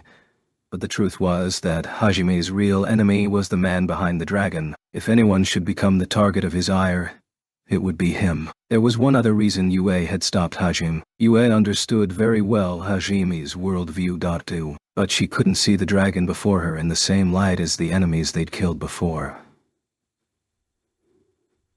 After everything she'd experienced as the vampire's monarch, Yue had a good eye for people, and Yue could tell that the dragon truly had no intention of becoming Hajime's enemy. Yue didn't want Hajime to kill anyone that wasn't truly his enemy. As for why, that was because if you compromise your own rules, you'll start losing your humanity. Is killing her something you really have to do? She was worried Hajime would start to break down if he actually killed someone who wasn't truly his enemy. Sensing Yu's worries, Hajime cocked his head and thought about whether that black dragon really was his enemy. Hajime wasn't so naive as to worry about whether his opponent was being controlled or not in the middle of a fight. He would kill anything standing in his way. But was there any reason to execute a former foe who had since been freed from her mind control? Was that still killing an enemy? Hajime stared into Yue's eyes inches away from his own. As he considered his own principles, a strained voice interrupted them. Sorry to interrupt your flirting, but if you're still debating, could you please remove this spike from my behind? At this rate, I'll die soon regardless of what you do. What do you mean? Any foreign objects inserted inside me in my dragon form remain the same way when I revert to human form. Just imagine a woman with a spike this hard and large inside her. Do you think she could survive? Everyone grimaced as they imagined the sight. Yuka and the other girls unconsciously covered their butts sympathetically. I am maintaining this form with my mana, but that will soon run dry. I can last maybe another minute like this. I am interested in seeing what lies beyond death. But dying like this would be too unsightly to bear. Thinking of the future generations that might be saved. While that last bit seemed rather out of place, her voice was very clearly strained. Hajime didn't have much time to make his choice. Fine. With one hand wrapped around you, he decided that if he was hesitating this much already, it couldn't hurt to listen to his partner's advice. People often didn't understand themselves very well, in which case it made sense to do what would put the person he trusted most at ease. With his free hand, Hajime grabbed the massive spike stuck in the dragon's butt. Then he pulled with all his strength. Slower, please. I am still unaccustomed to such afu. Yeah, so rough. Something strange is coming. The spike had been driven pretty far up her asshole, so Hajime had to wiggle it around a bit and pull pretty hard to get it out. For some strange reason, the rougher he got, the happier the dragon's moans sounded. Hajime ignored her completely and continued pulling until finally it came free. Arifureta. Amazing. But I asked you to be gentle, and yet you showed not even an iota of mercy. This is the first time I've ever...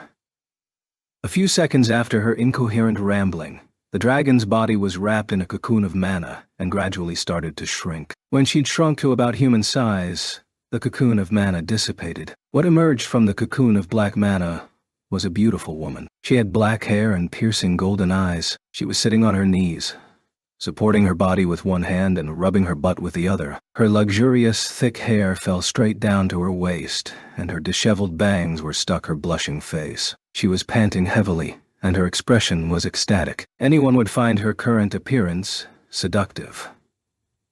She had the figure of a woman in her early 20s, though her height was easily over 170 centimeters. She was very well endowed, and every time her shoulders heaved, her twin mounds threatened to spill out of her clothes. If she's were melon size, then this girl's were watermelon sized. I can't believe it. This is amazing. So, this is what a fantasy world is like. Damn it. I know you've got some juice left in you. Come on, phone.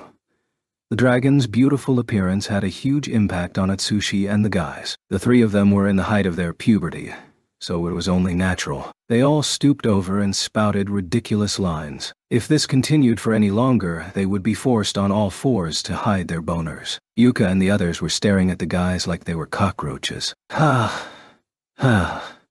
Thank you for sparing my life.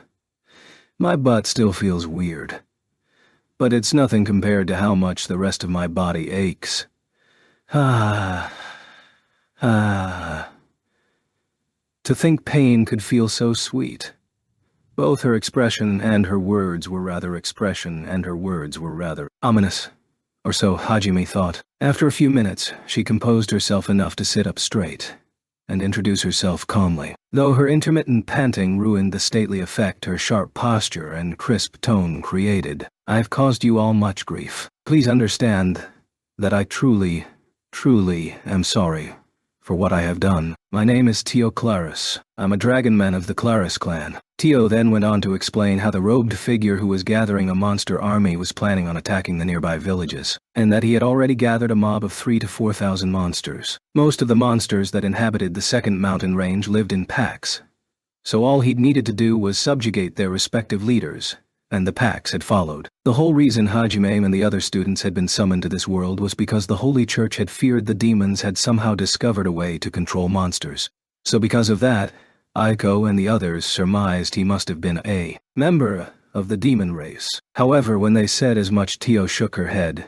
Tio explained that the black-robed man had been a black-haired, black-eyed human, and that while she'd called him a man, he was young enough to be considered a kid. She also distinctly remembered what he had said after taking control of her mind. Elated by his success, he had yelled, "This proves I'm better than him. I'm the real hero here." He had seemingly harbored a massive grudge against this hero person, a black-haired, black-eyed boy who knew the hero well and was a genius at using dark magic. There was one person who perfectly fit all of those conditions. Aiko muttered, "But that can't be." And she and the other students all exchanged troubled glances. As obvious as it was, they didn't want to believe it. As they were worrying about what to do, Hajime, who had been using his far sight skill, suddenly realized something. Oh, so that's... When he'd heard Tio's story, he'd sent his Ornises out to search for the monster army and the black-robed man. One of them had spotted a large gathering of monsters, but the numbers were off. You said 3,000 to 4,000, right? Are you sure you weren't a digit short? Everyone's eyes flew open in surprise. It appeared he'd begun his advance. The robed man was almost certainly aiming for the town of If they continued at their current pace, they would be down the mountain in half a day, and reach the town in another half. They need to hurry back and warn everyone. Then we need to evacuate and ask for reinforcements from the capital. And then, realizing the seriousness of the situation, Aiko tried to think through her panic and figure out the best course of action. Against an army in the tens of thousands, even the ridiculously overpowered students didn't stand a chance. Besides, they still hadn't fully recovered from their trauma. Aiko had basically no combat ability. Will was barely even an adventurer, and Tio was completely drained of mana. Forget stopping them, they wouldn't even be able to slow the army down. Thus, Aiko's plan of warning and everyone and running until reinforcements from the capital came was the best considering the circumstances. However, while everyone else was panicking, Will quietly asked a rather odd question. Ajim Dono, couldn't you do something about it? At his words, everyone looked expectantly to Hajime. Their eyes were filled with hope. Annoyed by their expectant gazes, Hajime casually waved his hand as if to dismiss the thought. Don't look at me like that. My job is to bring Will safely back to Furin. I can't fight a war if I've got to protect him. Hurry up and go warn the villagers. Atsushi and Will were angry at how casually Hajime dismissed them. However, Aiko's concern was elsewhere. Nagumo-kun, did you happen to see the black-robed man too?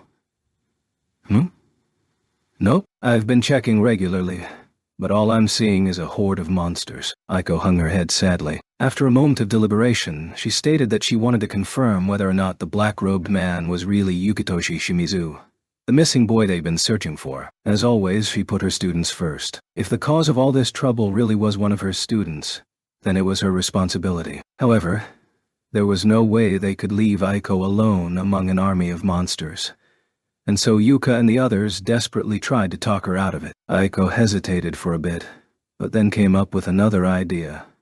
Namely, that Hajime could accompany her. Tired of their constant arguing over whether to stay or leave, Hajime gave Aiko a cold stare. If you want to stay behind, you can. We're going to take Will back to the village. With that, Hajime forcefully grabbed Will by the shoulders and started dragging him down the mountain. Will and Aiko tried to protest, saying they couldn't leave this huge army alone, that they needed to confirm who the black-robed man was, that Hajime was strong enough to take on the whole army, and so on. Annoyed, Hajime let out a sigh and rounded on Aiko. Like I said before, my only job is to see Will to safety. I can't fight an army if I've got someone I need to protect. Hell, let's say for argument's sake that I could kill them all. In a forested place like this, full of boulders and rivers, there's no way I could be sure I'd gotten every single one. Just give it a rest, okay? Even if we find out whether or not the kid really is a student, who'll be left to warn the town? On the off chance that they're actually stronger than us, we'll be wiped out and the town will be caught totally by surprise. Just so you know, only I can drive Stiff and Bryce. So if I go fight, you guys have no chance of making it back before the town's attack. Aiko and Will fell silent. Hajime's argument had made it clear how pointless and reckless their insistence that he go fight was. Well, my mast. He has point. My mana is completely drained right now too. I understand your desire to act, but right now, there's nothing we can do. Our first priority should be warning the villagers. After a day, my mana will be mostly recovered as well. Tio followed up after Hajime, supporting his reasoning. Was she about to call me what I think she was about to call me?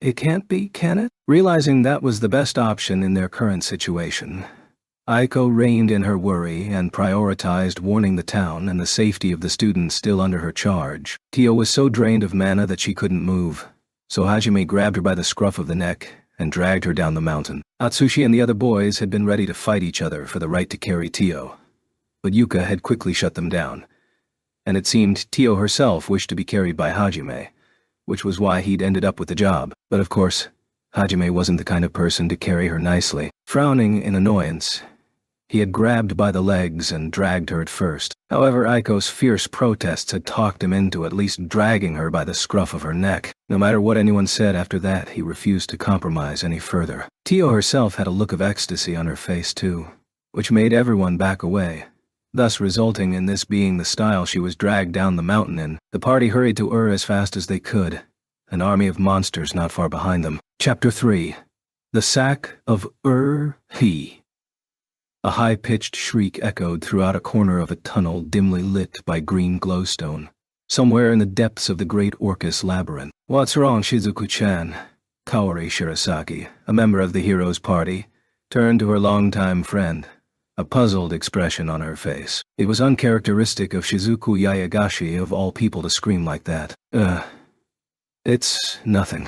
I was just surprised when a drop of water fell on my neck, that's all. I see. Ufu.ween. Shizuku awkwardly averted her gaze. Kaori giggled when she realized her stoic friend had been scared by a mere drop of water. Though considering monsters could attack them at any time, it didn't seem so far-fetched to be frightened by a sudden chill running down one's neck, especially as the party was now traversing uncharted floors. But Kaori still couldn't help but find her friend's embarrassment at her mistake cute. Thinking there might be some foul play at work, Shizuku snuck a glance back at Kaori. She was walking with a relaxed air, but despite that, she still kept a close watch on her surroundings. Was it just my imagination then?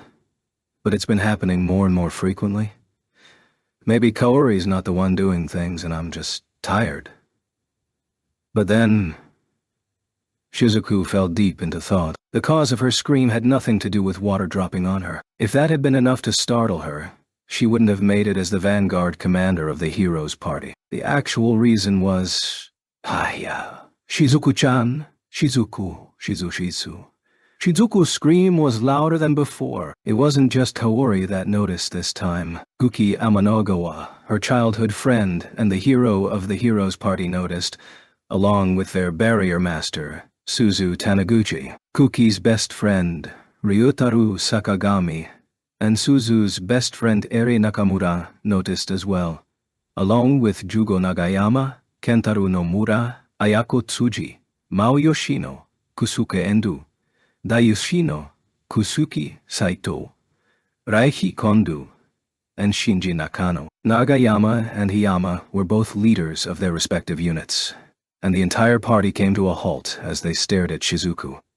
Still shaken by what she'd just seen, Shizuku spoke in a faltering voice. There was a demon mask. All right there, a demon mask. No, a demon mask-san was floating in the air. The others grew even more puzzled as Shizuku added, "San," to the demon mask. They each took out their artifacts and cautiously swept their surroundings. "Shizuku, where did you see it?"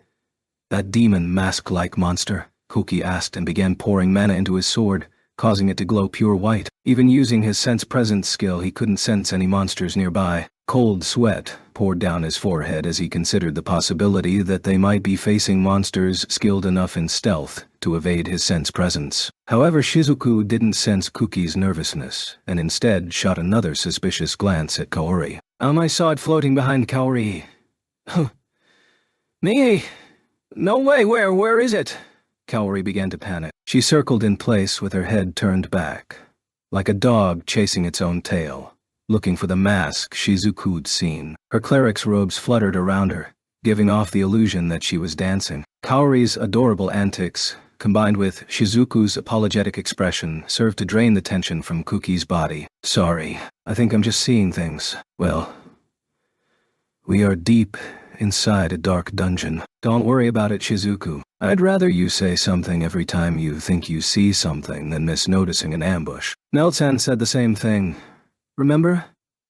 Kuki reassuringly patted Shizuku on the shoulder, and the other party members all nodded in agreement. They had been making steady progress and were now on the 78th floor. The reliable commander of the Night Corps, Meld Loggins, was nowhere to be seen. Him, along with a retinue of hand-picked elites, were waiting on standby at the 70th floor. They discovered a teleportation circle that went from there to the 30th floor. This was the first shortcut they'd ever discovered in this labyrinth, so Meld and his knights were making sure to guard it to guarantee safe passage through. While Meld and his knights were the strongest the kingdom had to offer, they had been forced to retire around the 70th floor. Even though their skills had grown as they'd continued exploring, the monsters they faced in the latter half of the 70s had proven too strong for the knights to handle, and they'd left the students to progress on their own. Before they'd set off on their own, Meld had repeated to them over and over all of the tips and tricks he'd learned about dungeon delving, to the point where Kuki and the others had gotten tired of his nagging. At some point he'd started sounding less like a knight,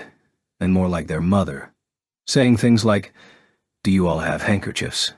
Make sure you don't scavenge for food in the dungeon, okay? If you eat anything strange, make sure to spit it out at once," and so on. At some point they'd stopped being tricks about dungeon delving and just plain fussing, as he said things like, "Are you sure your equipment's good enough?" The kingdom's treasure, the holy sword, had no longer been good enough for Meld, who was overcome with worry. "These are the best treasures your kingdom has to offer," Kuki and the others had retorted. But in the end it looked like this incident really had just been Shizuku seeing things. "I guess even you get spooked sometimes, huh, Shizuku?" I never thought I'd hear Shizuku say Demon Mask-san. This is truly a day to remember. "Suzu, please stop snickering like that." The party resumed their search. Kuki took the lead, with Shizuku and Kaori following behind. Shizuku continued sneaking glances at Kaori as they walked. "Hey, Kaori, what is it, Shizuku-chan? Are you okay?" Kaori tilted her head in confusion, not understanding what Shizuku meant. However, a second later her face went pale and she asked Shizuku a question in a shaky voice. "Es Shizuku, Chan, ... Don't tell me that thing is still behind me. Shizuku-kan, how long has it been there? Have I been cursed? And no, it's not that. I don't see anything, don't worry. Really? Really? Kaori continued glancing over her shoulder, making sure nothing was there. It was just like when walking home alone, one felt like there was someone behind them, and looked back only to see no one. Even knowing there's no one following them, they still become paranoid. Kaori was terrible with scary things like ghosts and demons, so she was doubly scared of the demon mask-san Shizuku had seen. However, when she glanced back for the 100th time, Kaori actually did spot a black shadow out of the corner of her eye. It's the demon mask-san. Wait, wow. Hey, Bev. Kaori let out a shrill scream, closed her eyes, and started wildly swinging her staff around. A second later, she felt a thud as it hit something, and one of the male students screamed, "Kosuke! So that's where you were hiding?" And Ukun just went flying. Wow, he really got some airtime there. The person Kaori had mistaken as a demon mask-san had actually been Kosuke Endu, a member of Nagayama's party and the world's most inconspicuous person. He had such a weak presence that before they'd been whisked away to Tortoise, even automatic doors in Japan had ignored him. His job, quite aptly, was assassin. He'd been friends with Yugo and Kentaro for ages, but even they'd go, wait, where'd Kusuke go? The bathroom, maybe. But he was right here. Almost every day, even when he was standing right next to them. Even before he'd been summoned, his invisibility had practically been a superpower. But after coming to Tortoise, he'd honed his stealth skills even further. So much so that, despite the fact that he'd been right behind Kaori, directly in her line of sight every time she turned back, she hadn't even noticed him. Seeing her tearful expression every time she turned back had been bad for his heart. His heartbeat accelerated to dangerous levels, and he decided for the safety of his health that he should move somewhere else. But just as he'd begun to do so, Kaori had turned back, catching a glimpse of him out of the corner of her eye, resulting in him getting smacked, which was bad for his health in a different sense. Huh. Endu-kun. I'm so sorry.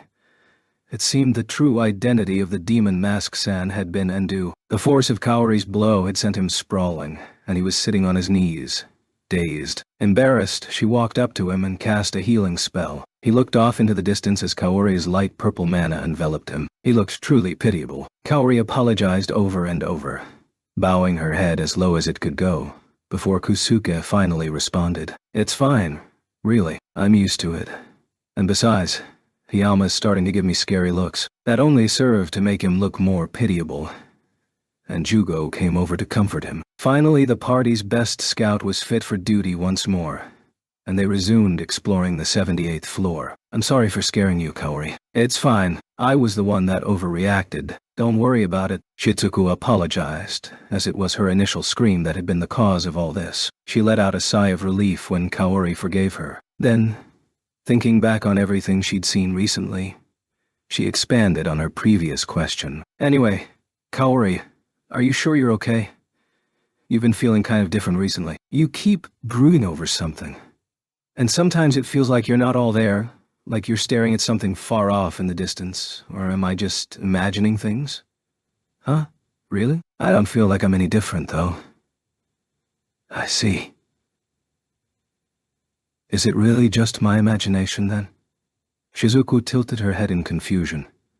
But if Kaori was insisting she was fine, Shizuku told herself there was no reason to doubt her. But before she could say as much, Kaori suddenly remembered something and dropped her fist in her palm. But I do feel weird sometimes." "Weird how?" I'm not really sure how to explain it, but..." She tilted her head and looked around for a moment. Then her face suddenly went blank. Her face was utterly devoid of expression, like she'd just turned into a robot of some kind. "It's kind of like someone just stole something important to me, you know." "Kei Kaori? Kaori-san? Fufu, funny, isn't it? Fufu, funny, isn't it?" "Kaori, I'm sorry. I won't ask you weird stuff anymore, so come back to us, please." Even though she was laughing, her expression remained blank, and even her laughter sounded monotone. Happening, cannot be. Shizuku was so shocked, her thoughts became an incomprehensible jumble, and she tried to bring Kaori back to her normal self. She had no way of knowing the cause of her best friend's strange actions was due to a white-haired boy with an eye patch flirting with a vampire princess thousands of miles away, and could only lightly slap Kaori's cheeks. "Hey Shizuku-chan, why are you slapping my cheek? Cut it out! You've finally come back to us, Kaori." Thank goodness. The spell passed as quickly as it had come, and Shizuku sighed in relief as Kaori returned to normal. Shizuku couldn't tell how or why, but it seemed like Kaori was reacting to some unpleasant events happening far away. She couldn't tell how she knew that either, but she was worried Kaori was gradually slipping closer to the dark side. This was a different world. If magic and monsters and even gods could exist, there was no reason strange psychic powers couldn't. Probably. Shizuku tried to convince herself that was the case. Even if she didn't fully understand the reason, her job was to make sure she brought Kaori back to her senses every time before she turned into Black Kaori for good. As Shizuku was making that resolution, Kuki suddenly stopped a few paces ahead. "Be on your guard, everyone. There's something up ahead." I can sense it. There's only one though. Do you want me to go ahead and scout? There's only one of them, right? Then we don't need to bother scouting. Let's just rush in and slaughter it. Normally, whenever they encountered enemies that had yet to spot them, they would send Kusuke out ahead to assess the monster's abilities. Hence why Kusuke offered to go preemptively. But Ryutaro smacked his fists together and suggested they fight instead. When they ran into small groups or lone monsters, the party often decided to fight without bothering to scout ahead, which is why Kuki decided to adopt Ryutaro's plan this time and advance. They continued through the dim corridor for a few seconds longer before spotting. "Is that a person?" Kuki muttered in surprise, and everyone else's eyes went round as they saw what lay up ahead. The figure up ahead certainly looked human, though it looked the lower half of their body had been trapped inside the wall. Long bangs covered their face, making it impossible to make out their features, or whether they were even alive or dead. However, their small frame suggested they were a girl. Oh no. We've got to help them. Wait up, Kuki. Thinking it might be an adventurer that had been kidnapped by monsters or caught in some trap that had teleported them further below, Kuki hurried over. Shizuku tried to stop him, but Kuki's high stats made him too fast. "Are you all right?" Kuki yelled as he reached a hand out to them. A second later, Kuki's feet sank into the ground. He just barely managed to keep his balance and avoid face-planting. When he looked down, he saw that the ground, which had been hard seconds ago, had turned into a murky quagmire and was slowly sucking his legs into the floor. The mud in front of Kuki rose up and formed the rough shape of a human. It was a mud doll in the shape of a person. In other words, a clay golem. More clay golems rose up around Kuki, who was struggling to break free. They molded their arms into scythe shapes and swung them down at him. Cool! Kuki quickly wrapped his sword in mana and swung it around in a circle. When his right arm could stretch no further, he quickly swapped his sword to his left and continued the arc. This was one of the Yaigashi-style techniques he'd learned at her dojo, Pale Moon. However, halfway through the circle, he stumbled. Isuku. The reason he'd messed up despite practicing this swing hundreds of times was because the golem in front of him had Shizuku's face. More precisely, had molded its face to look like Shizuku's. As the rest of its body was still that of a golem, it only took a single glance to realize his opponent wasn't Shizuku. But seeing his childhood friend suddenly appear in the path of his swing was enough to break his concentration for a split second. In a way, it was only natural for him to hesitate a little. But natural or not, that hesitation would have proven fatal. Under normal circumstances, that is. Ha! Divine shackles. The golems on Kuki's right were cut down by a slash faster than light, while the ones on his left were shackled by chains of purple light. The golems quickly tried to dissolve back into mud to free themselves, but they were sliced in half by another sword slash. This was the next level of the technique Kuki had used, Rippling Pale Moon. The one who had cut them down was, of course, Shizuku. "Are you all right, Kuki?" "I'm fine. Sorry. And thanks." Kaori used her divine shackles to lift Kuki out the quagmire. More golems started sprouting up, surrounding not just Kuki's party but Hiyama and Nagayama's units as well. They were using their face-morphing abilities and sharp scythes to press the students back. Damn it, there's no end to them. How are we supposed to beat these things? Even if we cut one down, it just reforms. Ryotaro blasted one of them away with a well-placed thrust, but it just dissolved into a pile of mud and reformed. The other students weren't faring any better. Kuki was running around assisting whoever was in trouble. But that was only a temporary measure. As he was pondering how to break out of this deadlock, he spotted Shizuku coming toward him. This time he was sure it wasn't a golem. She looked like Shizuku from the neck down as well. Hoping to avail himself of Shizuku's wisdom, he started wading his way through the golems toward her as well. But as he drew closer, he noticed something. The person that had originally been trapped in the wall was no longer there. They should have been directly behind Shizuku. He suddenly felt shivers run down his spine. Where was she? He hurriedly glanced around the area. Shizuku, watch out! Whoever was trapped in the wall isn't there anymore. They might be hiding. Idiot. They're right in front of you. Someone suddenly grabbed him by the back of his neck and threw him back. A gust of wind whooshed past his face. An instant later, coughing, he looked up. Standing in front of him was something that looked exactly like Shizuku, but had a long sword for a right arm. A few of Kuki's hairs fell to the ground. He just barely avoided being decapitated. Looks like that thing's their boss. It looks like it can mimic people's body types, and even clothes. Kuki heard Shizuku's calm voice directly behind him. Looking back, he saw the exact same Shizuku, except this one had a normal right arm. As Shizuku had said, the golem that had come from the wall seemed to be their leader. The gray golem boss morphed its left arm into a sword as well, and charged. I won't fall for that a third time.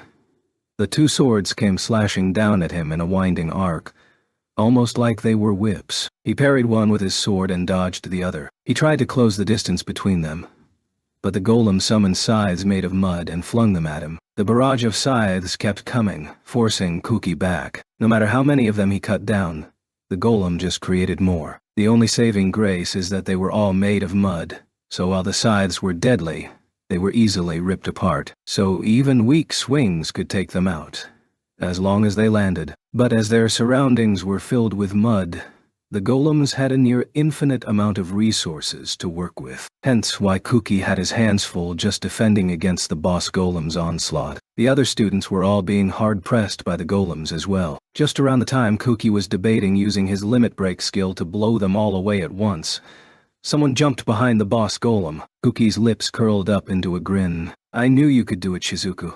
I'm counting on you. Roger. They had a short conversation with a single exchange of glances. Shizuku had used her vaunted speed to circle behind the golem. She cut down the golems guarding the boss golem with a single swing of her sword, her signature ponytail swinging from side to side. She resheathed her sword and leaped toward the boss golem with frightening speed. In an instant, the golem changed its appearance into that of Kaori. Ah! Shizuku let out a silent gasp. The thing in front of her was a monster. She understood that, at least in her head, but she wasn't mature enough to be able to accept that wholly right away. And a person's instincts always acted faster than their thoughts. To kill the golem, she would have to slice her best friend's face in two.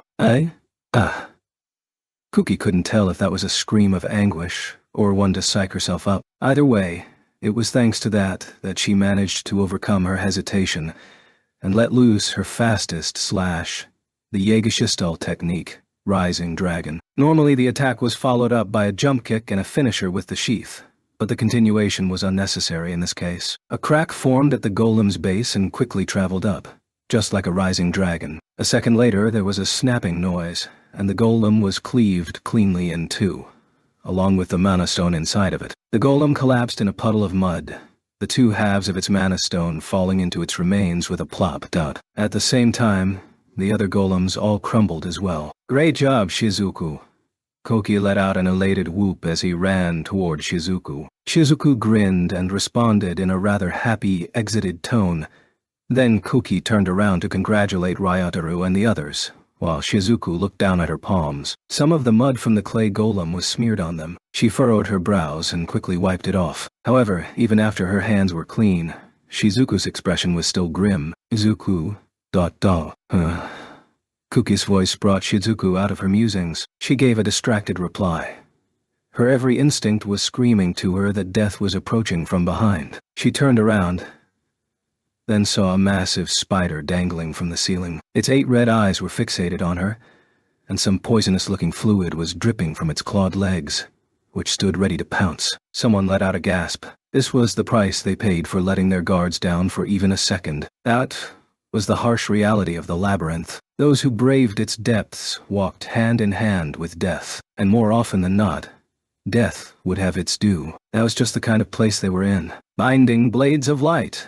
Luckily for the students, death had already had its fill for the day. Before its envenomed claws could sink into Shizuku's flesh, crosses of amethyst light speared the spider's body, blowing it back toward the wall and pinning it in place. As it was a binding spell and not an offensive one, the spider didn't actually take that much damage, but the impact of being slammed against the wall still confused it for an instant. Shizuku had avoided death's embrace by a hair's breadth, saved by her best friend's magic. Next to Kaori, Suzu had hurriedly started chanting a barrier spell, but stopped mid-cast. "Kaorin, how'd you get so fast?" she said with a dumbfounded expression on her face. "Kaori? Thanks. You just saved my—" Before Shizuku could finish thanking her, Kaori started briskly walking toward the spider. For some reason the phrase, "Let sleeping dogs lee," flashed through her mind, and Shizuku fell silent. Even Koki was a little overwhelmed by Kaori's attitude. She stopped in front of the spider and raised her staff, summoning her binding chains, far more than she usually called forth. Chains sprouted from the walls, the floor, and even the ceiling. They wrapped around the spider, ripping it from the wall, leaving it suspended in midair. They then coiled about it over and over, until it was encased in a sphere of glowing chains. Kaori," Shizuku called out nervously. Though the fear of death had since passed, Shizuku could feel goosebumps rising up on her skin. Kaori started shrinking the ball of chains, causing some disturbing creaking noises to come from the spider before slowly turning around to face Shizuku. Behind her was something that could only be described as a demon. A ghost dressed in pure white, with a horrific mask for a face. "It's the demon Mask-san." Shizuku finally realized the true nature of the terrifying illusions she'd been seeing. Even Kuki let out a frightened squeal as he took a faltering step back. Kaori? Kaori-san? Behind you?" "Fu, what's wrong, Shizuku-chan? You usually just call me by my first name." "Fu, how odd. It feels as if some thieving rabbit just stole something really important from me. I wonder why. The odd thing here is you." Not that Shizuku could say that out loud, though. The ghost demon thing behind Kaori had pulled out a massive sword from somewhere and was tapping it on its shoulder threateningly. Just what kind of curse is she possessed by? Shizuku cradled her head, despairing over the state of her best friend. She had no way of knowing that thousands of miles away a white-haired boy with an eye patch was getting kissed to death by a worthless bunny after saving her from drowning. Kaori finally returned to her senses a few seconds later, by which time the spider was little more than a crushed ball of goop. After making sure she was okay, the party headed further into the labyrinth. As they continued, Shizuku had to deal with Kaori getting possessed multiple times, Koki going crazy over Kaori's madness, German suplexing Ryutaru when he went a little overboard, keeping Demon Kaori happy, keeping Suzu in line every time Shisha tried to grope Kaori, and staring down Hiyama when he got full of himself and tried to rush through the rest of the floor. "This stress is going to drive me bald."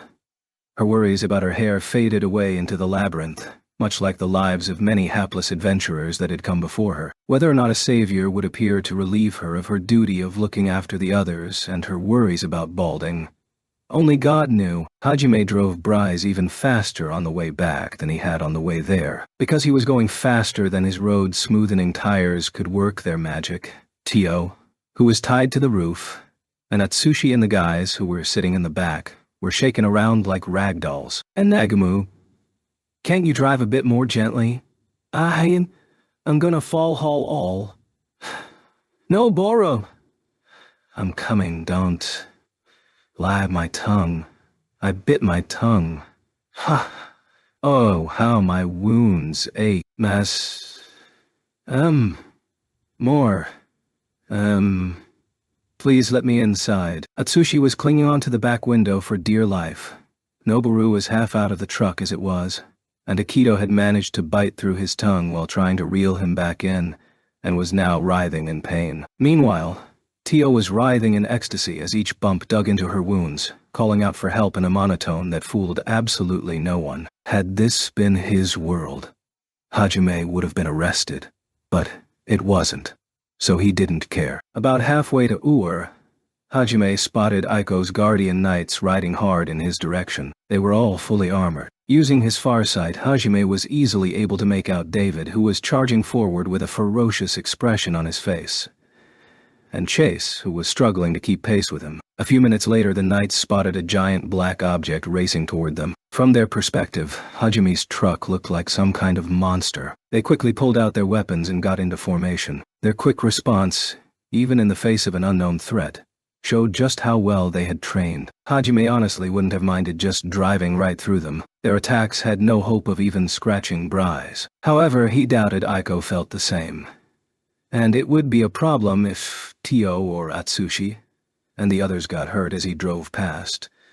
So he opened the truck's sunroof and started shouting and waving his arms wildly to grab their attention. David was just about to start raining magic down on the truck when he spotted something that looked distinctly human come out of it. He squinted, trying to make out more detail. Normally, David would have gone through with the attack anyway, but something made him hesitate. His devotion to Aiko had given him some strange sixth sense when it came to detecting her presence. He raised his arm and gave the signal for his men to stand down. His men looked at him suspiciously, but then their eyes opened wide in surprise as the truck grew closer and they heard who was yelling from inside it. David muttered, "Aiko?" An expression of disbelief on his face. For a second, the knights were terrified some horrible monster had eaten Aiko, but then they saw her waving frantically at them, yelling at them. "David-san, it's me. Please don't attack us." Joy spread through the knights as they realized Aiko was safe. True, they were still suspicious about the strange black object she was in, but they understood that it wasn't an immediate threat. David was perhaps a little too overjoyed as he spread his arms wide, as if inviting Aiko to jump into them. Following his example, Chase and the other knights also spread their arms. Hajime stared with disgust as he watched the retinue of knights all stand there in a line, their arms spread to either side, obvious ecstatic expressions on their faces. Aiko had been certain he would stop in front of David and the others, but their attitude annoyed him so much that he instead accelerated as he got close. The knights stared blankly at the rapidly accelerating truck for a second before hurriedly diving out of the way. Hajime mercilessly rode Bryce past the scattering knights. The knights watched, smiles still frozen on their faces, as the black thing sped away. Aiko's questioning scream faded into the distance. Then as one they screamed, "Aiko-ku!" like a group of abandoned lovers, and chased after Bryce. "Nagumo-kun, why did you do that?" Aiko yelled furiously at Hajime. "There was a good reason not to stop, sensei. If we'd stopped, we'd have to explain what happened, which we don't have time for. We have to explain everything once we get to town anyway. So, I'd rather not waste time doing it twice." I suppose that's true. She still wasn't happy about it, but considering how fast Hajime was driving, she had to admit they would have lost a great deal of time stopping for the knights. Yu, who'd returned to her usual position next to Hajime, leaned in to whisper in his ear, "The real reason. Those grinning knights were creeping me out."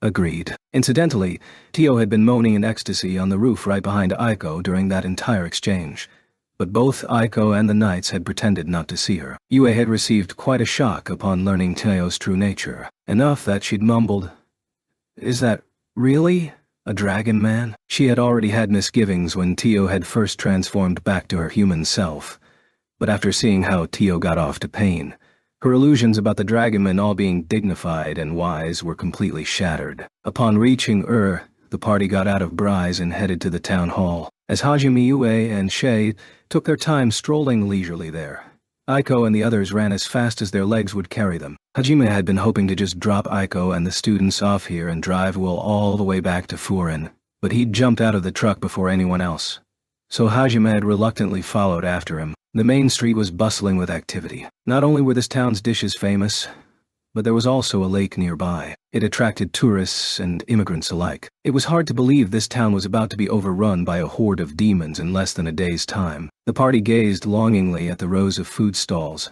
but they dutifully headed toward the town hall first. When Aiko broke the news to the city's leaders, there was a huge uproar. The managers of the Ura branch of the Adventurers Guild and the local priests began arguing about what to do next. No one couldn't believe what Aiko had told them. No, They just didn't want to believe it. They kept on asking question after question, hoping against hope that maybe the party had just mistaken what they saw. Had it been anyone else who had told them their town would be destroyed tomorrow, they would have dismissed it as the ravings of a madman. However, it had been one of Ahit's messengers, the woman the townspeople referred to as a fertility goddess, who had brought such news. And as the Holy Church had already made it public knowledge that demons might have found a way to control monsters, the story sounded entirely plausible. While they had been driving back, Aiko and the students had agreed that it was better not to mention Tio's true identity, or that the mastermind behind the monsters was likely Yukitoshi Shimizu. They hadn't mentioned Tio because Tio herself had not wanted knowledge of the Dragonmen's survival to become public knowledge,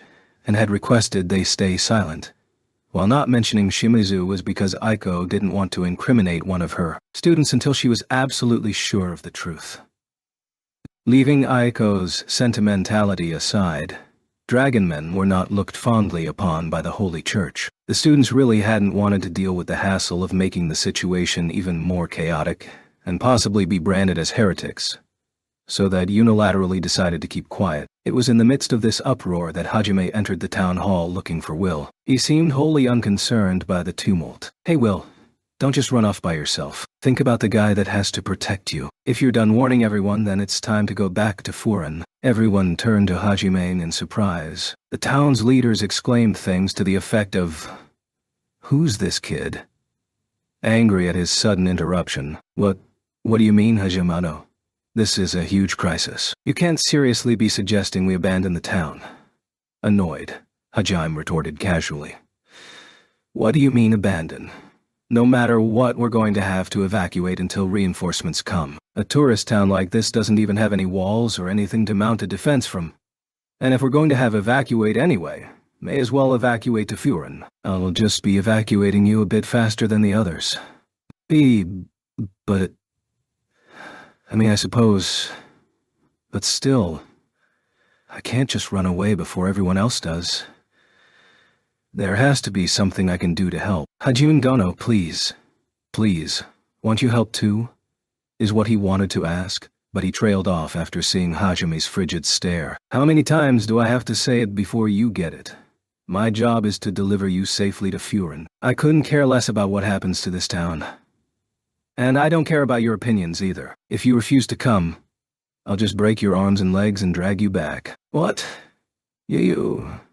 Will went pale when he realized Hajime was serious. He involuntarily took a few steps back, unable to completely believe it. To Will, Hajime was practically a hero. He'd easily beaten down the same black dragon that had annihilated Gale and his veteran party in a single attack. Will had assumed that despite his gruff nature, Hajime was still a good person who would have unconditionally helped the villagers in a crisis. That was why he felt betrayed when he heard Hajime speak so coldly. He staggered backward, and Hajime took a step forward. He was clearly pressing Will for a decision. The tense atmosphere had everyone else frozen in place, but one person stepped in between the two.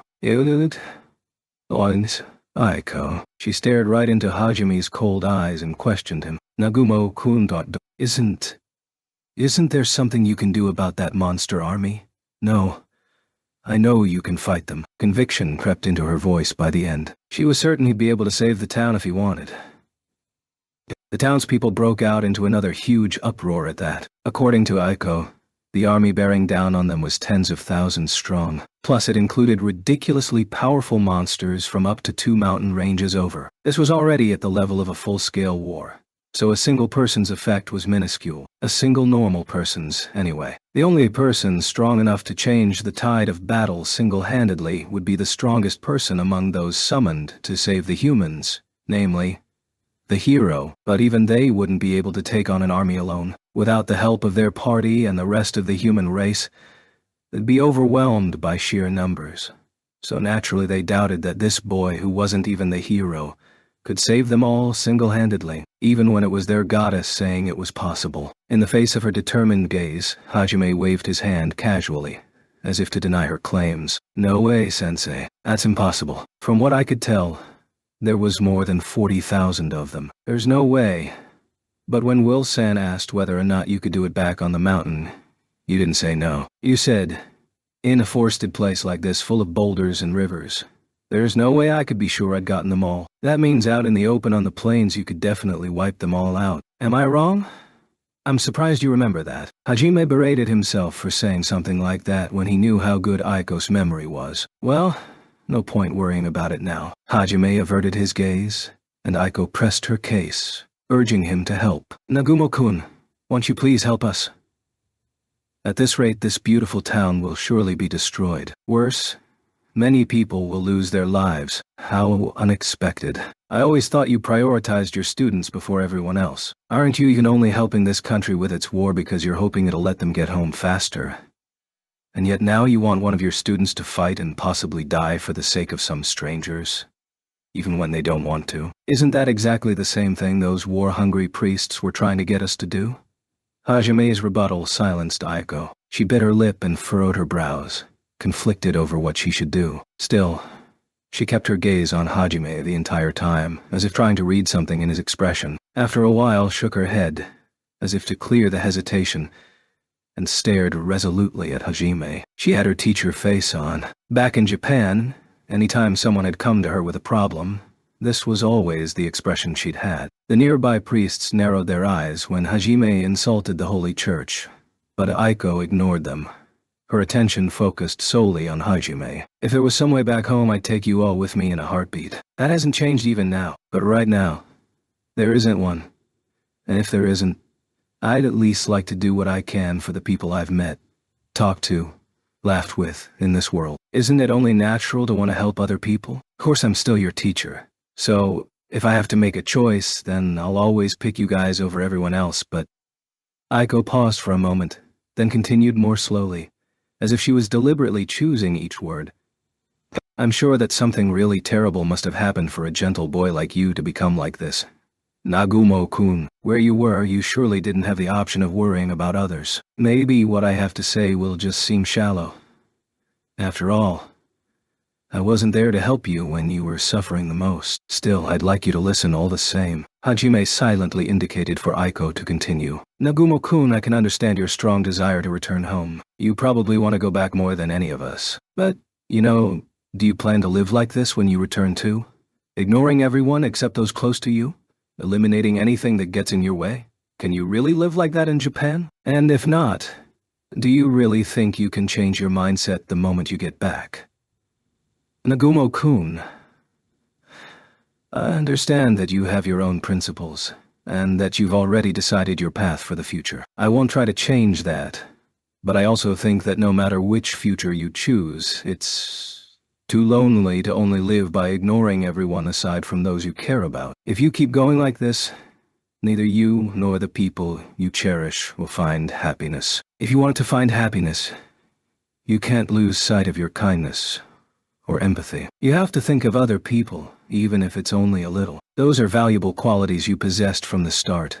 Please don't throw them away. Each and every one of Aiko's words pierced Hajime to the core. Everyone else also listened quietly. The students especially felt the weight behind Aiko's words. They hung their heads, ashamed at how selfishly they'd wielded their powers until now. At the same time, they were both happy and somewhat surprised that Aiko had given so much thought to their lives after they finally returned home. Hajime smiled to himself. Even if they got dumped into another world, no matter the situation, Aiko always put being a teacher before anything else. Even if one of her students had transformed into a completely different person, it was really something to be praised. Considering how nicely Aiko had been treated thus far, it would have been easy for Hajime to just say, "You don't know what I've been through." Or, "How could you possibly understand?" Like she'd said in the beginning, he had every right to call everything she'd said shallow words from someone who'd never suffered. And yet, he couldn't. She'd said those words from the heart, and to take them lightly would make him the shallow one. Worse, it would have been an insult to her dedication, even if everything she said was full of contradictions. And because she'd never once pushed him to do the right thing, her words had that much more weight. Everything she'd said, even if it had ostensibly been to save these townspeople's lives, had still been out of concern for Hajime's future and his happiness. He glanced over at Yu. She was staring at Aiko with a nostalgic look in her eyes. But when she noticed Hajime's gaze, she quietly turned to look at him. It was clear from her expression that she'd go along with Hajime no matter what he decided. If nothing else, Hajime definitely wanted this girl to be happy. She had been the one who had saved him when he was on the verge of losing his humanity. He had believed his current lifestyle had been the best way to achieve that. But if what Aiko said was true, it would only lead to misfortune. Not only for him, but for Yue as well. Next to her, he saw Shay looking worriedly at him. She'd brought a much-needed dose of light-hearted levity into his and Yu's lives. No matter how harshly Hajime had treated her, she'd chased after him wholeheartedly. Now she was an important part of their family, and it was obvious from how much she doted on her that Yue really treasured her friendship with Shay. Was she not happier because Hajime had begrudgingly let Shay into their party? For Hajime, this world was nothing more than a prison, a cage that kept him from going back to the place he wanted to be. It was for that reason that he had such a hard time doing anything for the people that lived here. The values he'd forged in the depths of the abyss, the determination he'd tempered to return to his homeland, no matter the cost, and to destroy anything in his way, weren't something he could change so easily. So, even if he couldn't sympathize with others right away, he could still act. And if those actions brought happiness to those he cared most about, to you and Shay, then he'd gladly do anything. This didn't mean he suddenly agreed with everything Aiko said, but it was still a heartfelt lecture from his teacher. He'd have to be a child to reject it all for no other reason than to be contrarian. If he did decide to help, it was possible things would come to a head with the Holy Church much sooner than he would have liked. But surely he could count on his teacher, Aiko, to help with that. After all, she had to take responsibility for what she'd said to him, and someone who loved her students this much wouldn't refuse. I knew I'd get found out eventually. It was just a matter of time. I already have a few countermeasures in place. And besides, I promised myself I wouldn't hide who I am just for the convenience of the people in this world. Hell, it might be fun to cut loose and go all out every now and then. After justifying it to himself, Hajime looked up at Aiko again. Sensei, do you promise you'll always be my teacher? The implied question was whether she'd always be his ally. His question was half teasing, half hopeful. Of course, she replied without hesitation. No matter what happens, even if I decide on something you don't approve of. Yes, a teacher's job isn't to decide their students' future. It's to help them choose the future they want for themselves. If you choose not to help even after listening to what I have to say, I won't hold it against you, Nagumo-kun. Hajime stared at Aiko for a while, trying to determine whether or not she really meant it. The reason he'd been so insistent was because Hajime himself didn't want to ever have to fight Aiko. After confirming there was no falsehood in Aiko's gaze, he abruptly turned on his heel and headed for the exit. Yue and Shay followed after him. And Nagumo-kun? Aiko asked, surprised. Hajime turned around and shrugged helplessly. He couldn't ever win against Aiko when she was serious. If I'm going to take on an army, there's some things I need to prepare first. You guys can keep talking if you want. Nagumo-kun. Aiko's eyes lit up, to which Hajime smiled awkwardly. This is what the best teacher in the world advised me to do. And if it'll make these two happy, then I can't just ignore it, can I? Anyway. I'll go beat the shit out of those monsters for you. Hajime patted Yue and Shay on the shoulder, turned around, and left the building. This time he didn't look back. The two girls exchanged happy glances and headed out after him. Once the door closed, the town leaders, who had been silent until now, all started pressingly into Aiko with questions. Aiko just looked at the door Hajime had left through, her shoulders trembling. Her words had gotten through to him, but she wasn't happy at all. What she'd told him, the things she'd said about his current way of life being too sad, they were all her true thoughts. However, that didn't change the fact that she'd guided a student into danger and asked him to fight an army of monsters. She knew it was a contradiction, telling him she didn't want him to get too used to fighting his way through problems, and then tell him to fight his way through a problem. She did want Hajime to rethink his views on life, but she also wanted to save the town of In practice, she had probably achieved both those things, but she slumped her shoulders, thinking there must have been a better solution and blaming her own incompetence for not being able to discover it. She had hoped her students could all return home without any of them losing sight of their original selves. But it seemed that wish could no longer be granted. When she'd spoken with Hajime last night, she'd already known her dream was lost, but she wouldn't stop hoping. Surrounded by a group of angry townsfolk, Aiko let out an almost imperceptible sigh. The students all stared at the door Hajime had left through as well, a myriad of emotions coloring their faces. Incidentally, Tio had entered the building with Hajime, but all she said was, "Even though I should be an important part of his fighting force, this kind of abandonment play is, Master truly is."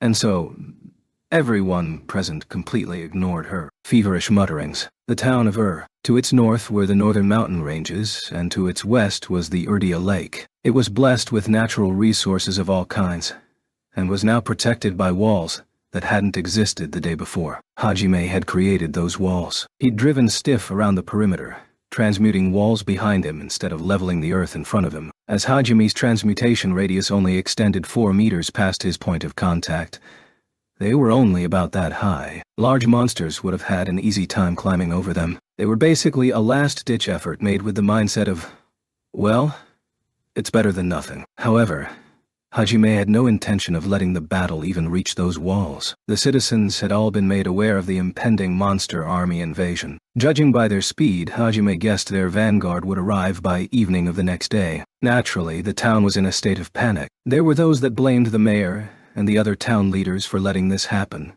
Those that broke down crying. Those that clung to their family in desperation. Those that tried to run. And those that started fights amidst the chaos. Most people couldn't remain calm knowing tomorrow their home would be destroyed, and that if they stayed they'd die. Panic was the normal reaction to that.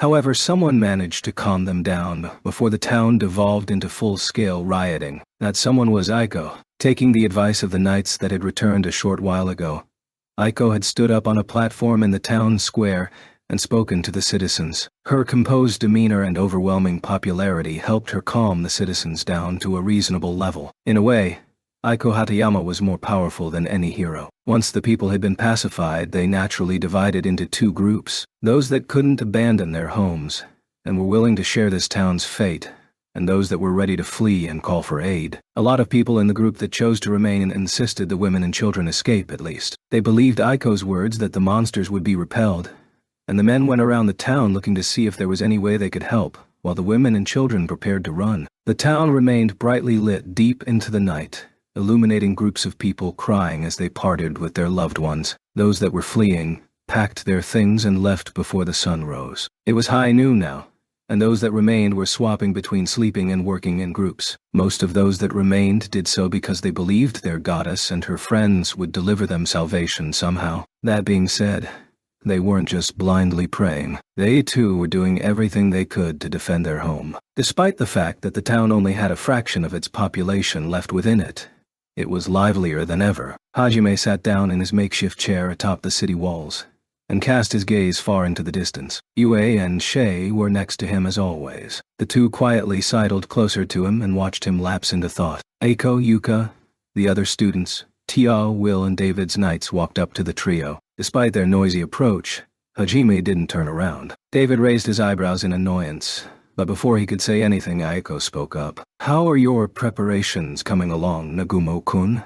Is there anything you need?" "Nah, I'm fine, sensei." Hajime didn't turn around. Unable to stand his attitude, David angrily flared up. "Hey, brat, Aiko, your teacher's talking to you. Is that the kind of attitude you take with her? She's the only reason we're not grilling you about your artifacts and how you plan on taking down this huge army, you know that? You could at least... David-san, could you please be quiet?" "Yes, ma'am." One word from Aiko instantly shut him up. He was like a trained dog. Though he was no beast man, it was easy to imagine him having dog ears and a tail. He obediently hung his head in remorse after being remonstrated by his master. "Nagumo-kun. About the black-robed boy."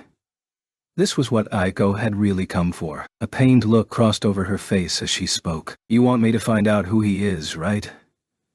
And not kill him?" "Yes, I have to be sure." "Nagumo-kun, I understand what I'm asking isn't easy, but they'll bring him to you." "Who?" "The black-robed kid. I'll bring him to you. Do what you want with him. I'll follow your decision." "Nagumo-kun, thank you so much." Aiko was surprised at how cooperative Hajime was being, but grateful nonetheless. Seeing as he hadn't turned around once during their conversation, it seemed to her that he had his own thoughts to contend with as well. Internally bemoaning her own powerlessness once more, She thanked Hajime with a strained smile. Once Aiko was done talking, Tio stepped forward. I too have something to discuss with you, ma'am. With you. Will you please listen to my request? Huh? Oh. Is that you, Tio? Why the long pause? You could not possibly have forgotten me already. Ha ha. Ha ha. To think this could be so pleasant. Tio's voice grew so strange that Hajime couldn't help but turn back. As he did so, he scowled. Her elegant black and gold kimono had come partially undone, revealing the silky smooth skin of her shoulder, and giving Hajime an exquisite view of her cleavage. The hem of her kimono had somehow been folded up to her thighs, giving a tantalizing view of her legs. Her beauty was stunning enough that no man could forget it after seeing it once. But Hajime's response was incredibly casual. Oh yeah, I remember now. Somehow, instead of getting angry at being forgotten, Tio's blushed, and her breathing grew heavy. Whatever this she had been referring to as pleasant was something Hajime decided he didn't want to know. Once your battle here is over, and you have safely seen young Will to his family, will you be resuming your travels? Yeah, I see. Well, I was hoping that I may be allowed to join you. No. Ha ha ha ha ha. Such a prompt rejection. I knew you would make a wonderful Of course, I'm not asking you to do this for free. If you agree to let me join you, then I shall call you master and devote myself to you body and soul. Surely. Go home. Better yet, go die. Tio spread her arms wide, declared herself Hajime's eternal slave, and Hajime just looked at her like she was dirt, and in fact told her to go become one with the dirt. His instant rejection sent shivers down Tio's spine. Her cheeks flushed a deep rose color. She was clearly a pervert, a massive, raging pervert. Everyone else was creeped out by her as well, Yue especially, as she'd held dragonmen in such high regard before. Her expression was a blank mask as she stared at Tio. How cruel.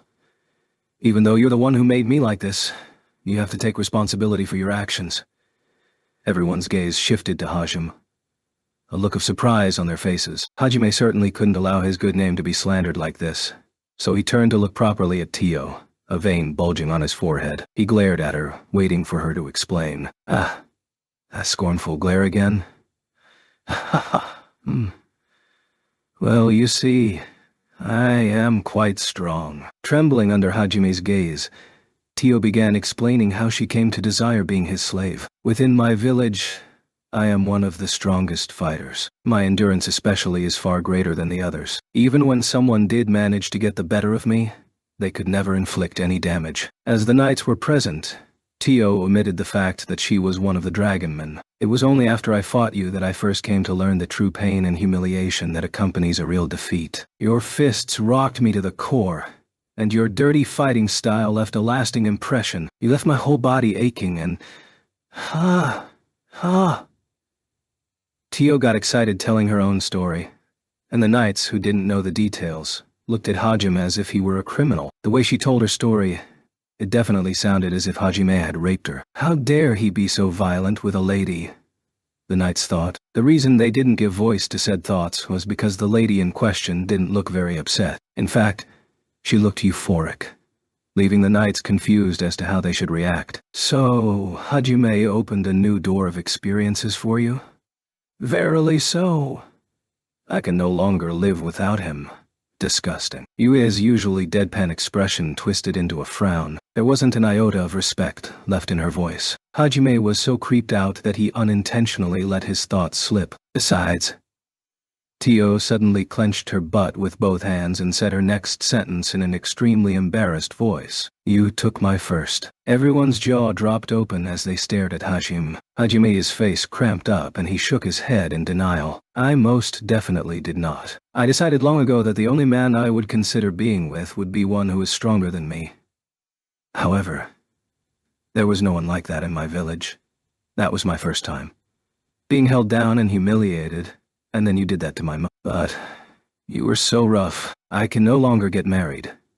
So you must take responsibility for this. Tio gazed up at Hajime with moist eyes, her hands still squeezing her ass. The knights looked at him with a mixture of fear and disgust. Disgust because he'd clearly raped this poor woman, and fear because he'd been so violent with her ass. Even Aiko, who knew the truth of the situation, was looking at Hajime reproachfully. Even Yui and Shay averted their gazes, as if saying, well, that was a bit much. Hajime had found himself surrounded by enemies before the battle even began. Do you have a mission you need to finish?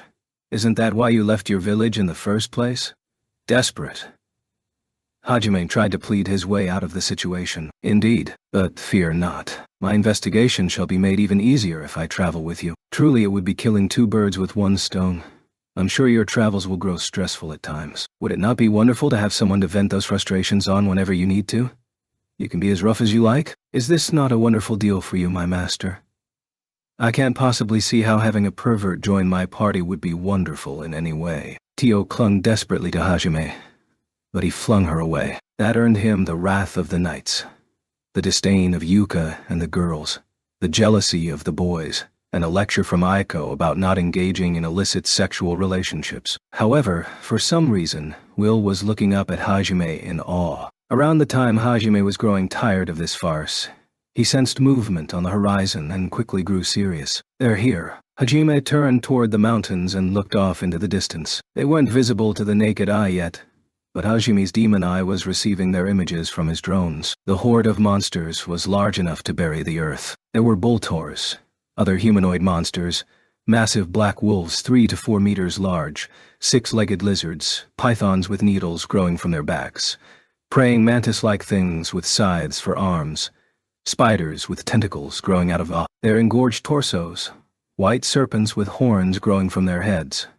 Even through a video feed, Hajime could tell the army was massive. They kicked up a tornado of dust as they passed and swallowed up the ground before them like a wriggling black tidal wave. Their murderous, red-black eyes glinted in the black mass, a sea of corrupted rubies. There were even more than he'd initially seen at the mountain. At a guess, there seemed to be around 50 to 60,000 in total. Worse, the sky was filled with flying monsters as well. They looked like a flock of pteranodons. They were smaller than the wyverns Hajime had fought, but the dark red miasma oozing from their bodies spelled trouble. He was certain they were stronger than the Hyverias he'd seen in the Risen Gorge. Among the dozens of pteranodons, one of them was clearly bigger than the rest, and while it was hard to make out, there seemed to be a human-shaped figure riding it. That's probably the kid. I know Aiko doesn't want to admit it, but chances are he is Yukitoshi Shimizu.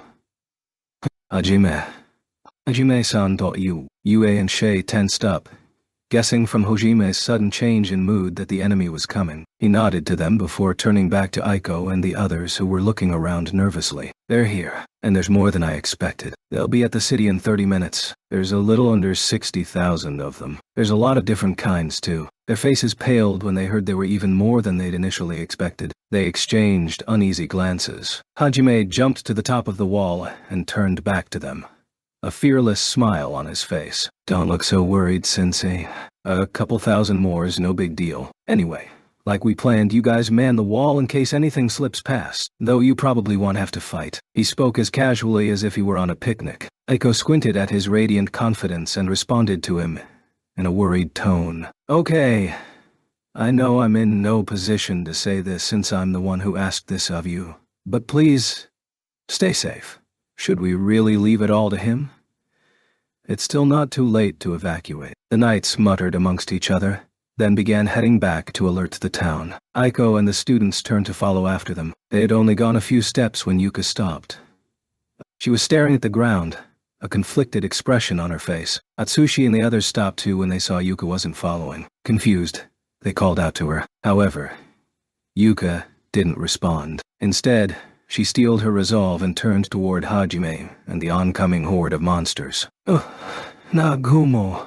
She stuttered a bit, but still yelled as loud as she could. Hajime turned around, raising an eyebrow in mild surprise. He had thought she'd left with Aiko and the others. Yue and Shay turned around as well. Hajime silently waited for her to continue. Yuka hesitated for a few seconds, but then she found her courage again and glared sharply at Hajime. Thank you. Thank you for saving me back then. Yuka had finally managed to put her feelings into words. Her expression, her tone, and even the loudness of her voice made it sound like she was trying to pick a fight. But it was clear from her gaze that her gratitude was sincere. Hajime tilted his head in confusion. He tried to figure out what he was being thanked for and came to the conclusion that it must have been saving her from Tio's breath. Though that was mostly just a side effect of the fact that he'd had to protect Will. It took him a second to even think of it, since back then they hadn't even registered in his mind. Nor had he really been conscious of the fact that he'd protected them too. Yuka noticed that Hajime seemed to be thinking of the wrong thing, and hurriedly added to her statement. Thanks for saving me yesterday too, but I was talking about that time in the labyrinth, when you saved me from that Trom soldier and then stopped the behemoth for all of us. Oh, you mean that time you were about to get your skull split open? I forgot that was you, Sanobe. Could you please not describe it so graphically? It's a kind of traumatic experience for me. She covered her head, memories of that day coming back to her. Hajime stared at her expressionlessly, his head still tilted to one side. And, well, you see, Yuka started stammering again, but then she took a deep breath to compose herself. I won't waste this life you saved. Maybe you don't really think anything of it, Nagumo, but I'll still treasure this life you gave me. It was the same thing she'd felt when she'd first resolved to stand back up again. It was only because Hajime, who had been laughed at as worthless, had given his life for them that everyone else was still alive. In the end, they'd found out he hadn't actually died at all, but Yuka's feelings hadn't changed. He'd still risked everything to save them. He'd put his life on the line for the sake of his classmates. She wasn't going to waste that life he'd saved. Even if she was so weak, she couldn't even compare to Hajime's pinky finger. Even if the events in the labyrinth still gave her nightmares. Even if she couldn't be of any use in the battle to come. Even then, she'd keep trying. Atsushi and the others all turned to Hajime and nodded solemnly as well. Their feelings were the same. Hajime's response was just two simple words. I see.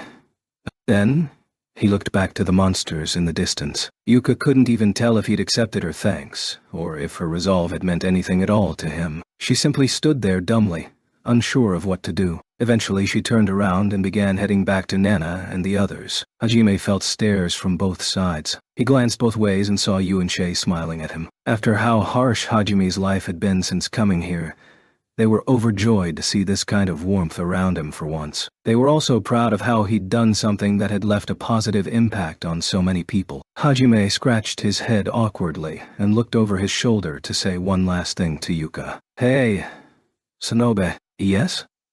She hadn't been expecting him to say anything more and was so surprised that she jumped a few inches into the air. Everyone else was surprised too, though not to the same extent. You've got guts. I could tell even back then. Despite having nearly been cut literally in 2 seconds ago, Yuka had still rushed to save the rest of her classmates without a second thought. And even now, despite the trauma she'd suffered, she still kept fighting. Hajime really meant it when he said she had guts. Yuka stammered, unsure how to respond. She couldn't figure out where Hajime was trying to go with his words. However, his next sentence cleared that up. A girl like you won't die so easily. Yuka stared silently at Hajime. Well, probably not, anyway, he added, ruining the moment. Yue and Shay gave him exasperated looks, but they were still smiling. To a bystander, Hajime's words probably seemed frivolous. However, to Yuka, they meant far more. They served to wipe away the dark sludge that had been gathering in the corners of her mind. And not just her. Atsushi and the other students had also first felt the fear of death when they'd seen Hajime fall. Hearing, "You won't die," from the guy who'd actually almost experienced death carried far more weight than usual. Thanks. Yuka's voice was barely more than a whisper, quiet enough to be carried away by the wind. She smiled at Hajime's back before turning around and rejoining her friends. The other students all looked at her, unsure of what to say. Before they could say anything, though, David shouted at them to hurry along. The students all responded with a cheerful, "Roger!" and ran after him. They all looked somehow more energetic than before. The only people left with Hajime now were Will and Tio, aside from Yue and Shay, of course. It was obvious they had something they wanted to say as well, but they'd kept quiet until Yuka had finished. Will dithered for a few seconds, unsure of whether he should say what he was thinking or not, but then he realized there wasn't any time left. He shook his head, mumbled something to Tio, and then bowed to Hajime before hurrying to join Aiko and the students. Hajime tilted his head in confusion, so Tio smiled and explained. He said that if I survive this battle, he'll forgive me for the deaths of his adventurer friends. And so, I humbly request that you let me assist you. My mana has mostly recovered, and even without transforming my flames and gales are quite powerful. The Holy Church looks down on dragon men as subhuman and placed them in the same category as beastmen. But they were actually more like monsters in that they could directly manipulate mana. Sure, they weren't like you, who could control all elements effortlessly without the need for chance or magic circles. But they could still at least use the magic they had an aptitude in without chance or circles. Tio flashed her ample cleavage at Hajime in an attempt to convince him. He wordlessly pulled out one of his magic stone rings and flung it to her. She looked at it, puzzled, before realizing that it was a mana reservoir crafted from divinity stone. Master, to think you would propose to me before a battle. Of course my reply is, hell no. I'm lending that to you so you can be our turret. You better give it back when we're done here. What the hell made you think I would ever propose to you? I see. So this is what they call a dark past. Inwardly cringing at the fact that she'd once made the same joke as a pervert, Yue slumped her shoulders. Hajime did his best to ignore Tio, who had completely tuned out Hajime's words and was grinning at the ring in her hands. Finally, the demon army crested the horizon and grew visible to the naked eye. Soldiers gathered on the walls carrying bows, or papers with magic circles engraved on them. The battle would soon be upon them. Before long, the earth rumbled from the pounding of tens of thousands of feet. A massive cloud of dust followed in the wake of the monster army, which was now close enough that their howls could be heard by the men on the wall. Some of them clasped their hands in prayer, while others looked on, pale-faced. Hajime stepped forward. He transmuted a pedestal for himself, then turned to address the townsfolk. He didn't care too much for assuaging the crowd's fears, but he wanted to avoid letting a panicked riot break out, as that might have resulted in friendly fire. Everyone's gazes naturally focused on the white-haired boy glaring down at them, seemingly ignoring the horde at his back. Once he was sure he had everyone's attention, Hajime sucked in a huge breath and spoke in a booming voice. Listen up, brave men of Ur. Our victory is assured. The citizens looked at each other in confusion. Hajime ignored them and continued, his voice full of confidence. Why? Because we have a goddess on our side. Men, never forget that the great fertility goddess Aiko-sama stands with us.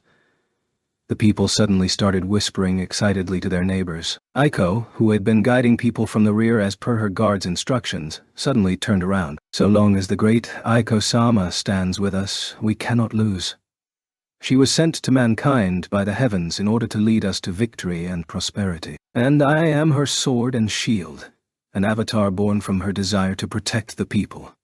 Behold, this is the strength of one who has received the goddess' divine blessing, the strength of the holy sword. Hajime pulled Schlagen out of his treasure trove, then placed it on its stand to stabilize it. He kneeled, carefully aligned his scope with one of the pteranodons that had gone ahead of the herd. The townspeople watched with bated breath. Crimson sparks began running down Schlagen's barrel.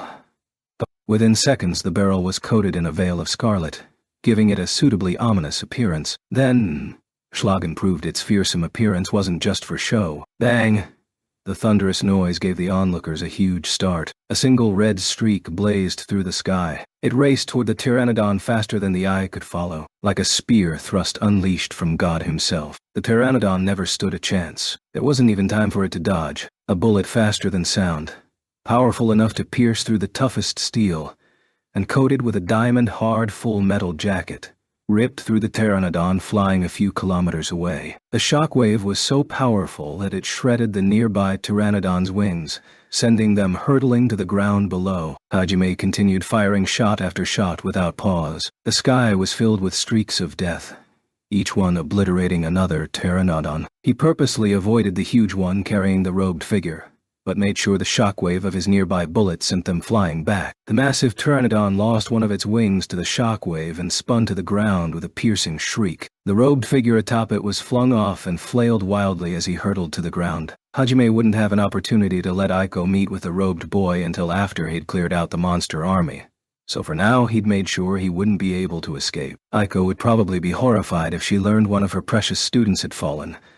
But Hajime had only promised to bring him back alive, not unharmed. And since he'd fired from such a huge distance, he doubted Aiko had even seen. In the span of a few seconds, Hajime had annihilated the monster's aerial core. Then, he rested Schlagen on his shoulder and calmly turned to the gathered citizens. Their jaws were hanging open in shock. However, Hajime merely grinned fearlessly. All hail,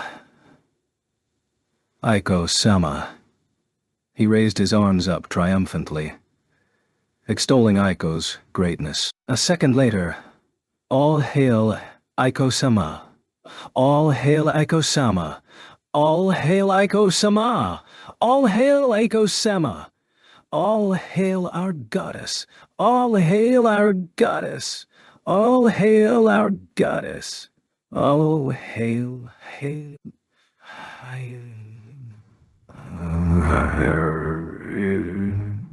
In the eyes of the people of Aiko had become a goddess not just in name, but in truth. The citizens were no longer afraid. Each and every one of them looked at Aiko with eyes full of hope and worship. Aiko blushed with embarrassment and started trembling. She looked up at Hajime and mouthed, "Just what do you think you're doing?"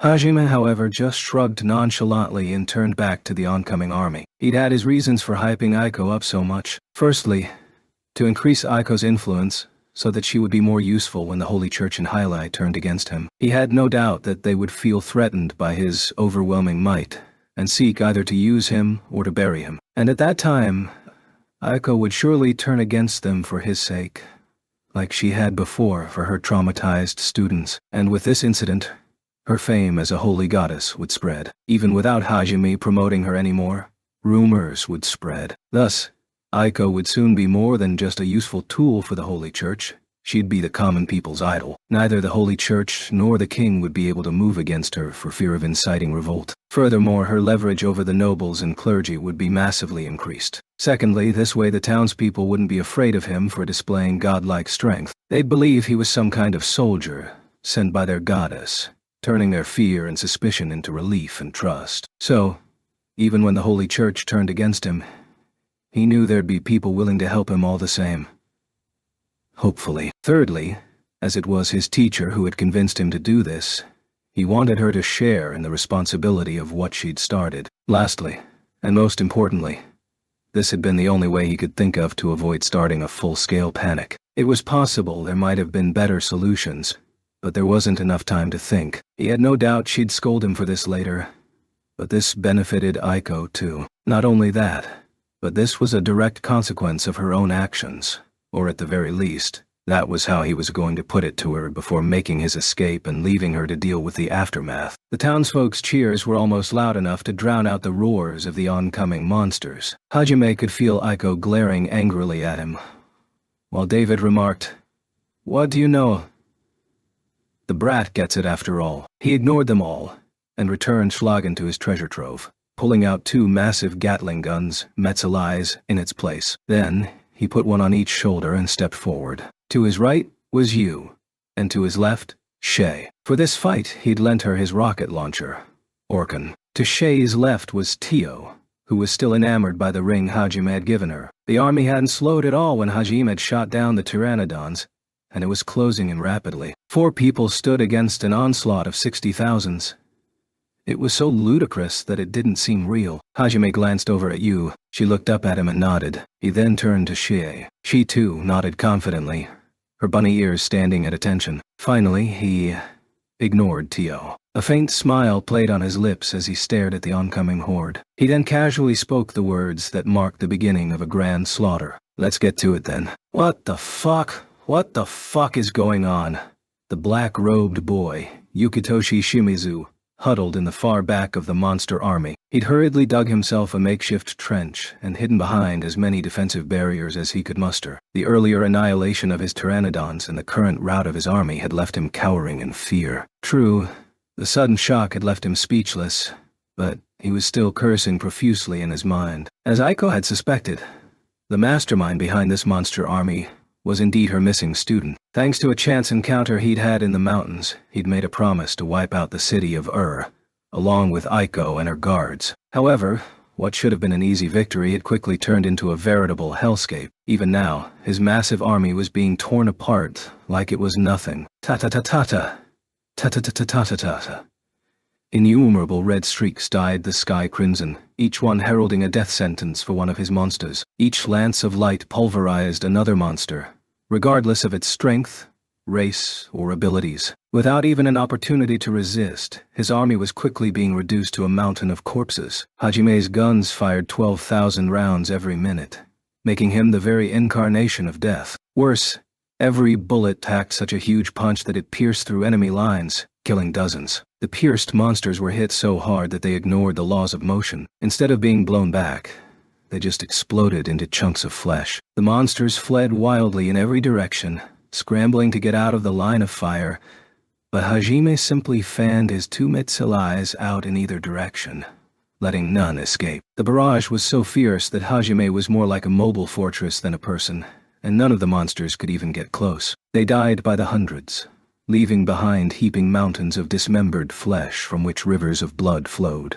To his left, Shay was pulling Orkan's trigger as fast as its mechanisms would allow, firing missile after missile into the horde. Each missile impacted with an explosion dozens of meters wide, obliterating anything in its vicinity. Those in the center of the blast were blown to smithereens instantly, while those unlucky enough to only catch the shockwave had their bones shattered and their organs crushed, leaving them writhing in pain. Those behind them trampled the wounded to death in their mindless rush forward. Once she ran out of bullets, Shay swapped out with a new launcher from the pile Hajime left for her, and continued blasting. The missiles fired from this one worked like napalm, exploding over the monsters' heads and spraying burning hot flames over the hapless beasts. Like his incendiary grenades, the missiles were packed with tar extracted from flamrock, the very same one that burned at over 3,000 degrees Celsius. Hellfire rained down on the monsters, searing them until only ashes remained. And as the screaming monsters flailed about in the moments before their death, they spread the flames to their neighbors, creating a chain reaction. The monsters in Shay's area had one of two choices: be blown to pieces or burned to ash. To Shay's left, Tio was wreaking havoc as well. From her hands, she emitted black beams of light so hot they scorched the air they passed through. It was the same breath she'd fired on Hajime in her dragon form. It seemed she could use it in human form as well. Flames powerful enough to test even Hajime's best defenses ripped through the army, burning straight through rows of enemies. Tio gradually swept her arms from side to side, mowing down large swathes of monsters with her black barrage. When it finally stopped, the only things that remained were deep gouges cut into the earth. However, that single attack had drained her mana considerably. Tio tottered back and forth, her shoulders heaving, but with a single kiss of Hajime's ring, her reserves were replenished, and she straightened up once more. She'd pulled mana out of the ring Hajime had given her. With a majority of her section already wiped out, Tio decided to forego the breath and stuck to spells that consumed relatively less mana. Rise up, O furious gale, imbued with the crimson inferno of hell itself. Purgatory blaze. In order to keep her mana consumption even lower, she went out of her way to say the chant. A fiery whirlwind appeared in front of her. It was easily big enough to rank F4 on the Fujita tornado scale. It was dozens of meters wide, and as it advanced, it pulled nearby monsters into its whirling tempest. One after another, monsters were pulled into the rotating inferno of death. They were only freed after they'd been reduced to ash in the crimson furnace, and thousands of monsters' worth of ashes sprinkled to the ground like gray snow. Tio didn't stop until the ground was blanketed in soot. To Hajime's right, Yu's extermination campaign was even more gruesome. When Hajime and the others had started, Yue had still had her eyes closed. Sensing that the right wing was safe, the monsters had all crowded in that direction to begin their assault. They were packed so close together that it was impeding their charge. Finally, when they'd closed the distance to within 500 meters of Yu, she opened her eyes. She muttered a single word. Despite her voice barely being over a whisper, it reverberated across the battlefield. Ashura.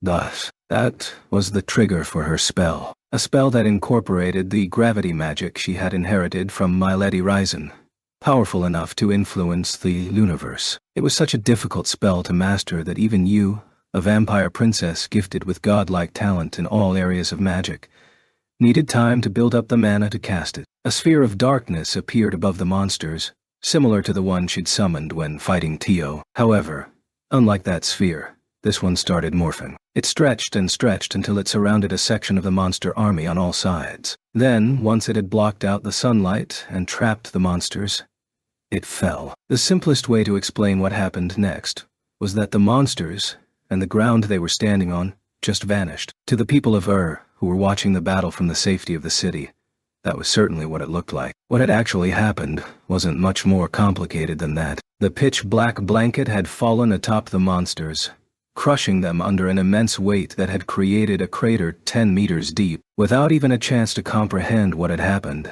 the army of monsters had been flattened like pancakes. All that remained was a compressed pile of bodies in the crater below. In a single stroke, UA had slaughtered 2,000 monsters. Those unlucky enough to have been caught on the edge of the dome had had their bodies bisected, entrails and organs spilling from the remaining half of their bodies. Because of the crater's sudden appearance, the monsters charging in from behind didn't have time to maneuver, and fell in rank after rank. The charge didn't halt immediately, and monsters continued falling in for a good few seconds after that. Within seconds, the hole was filled with thousands of monsters, and Yui drew on her ring for mana, casting another gravity spell. And so, the first batch of corpses were joined by a second layer of crushed bodies. The air was thick with the metallic, cloying scent of monster blood. The wind carried it over to the town, causing a number of people to start throwing up. But still, they couldn't take their eyes from the overwhelming might Hajime and his party displayed.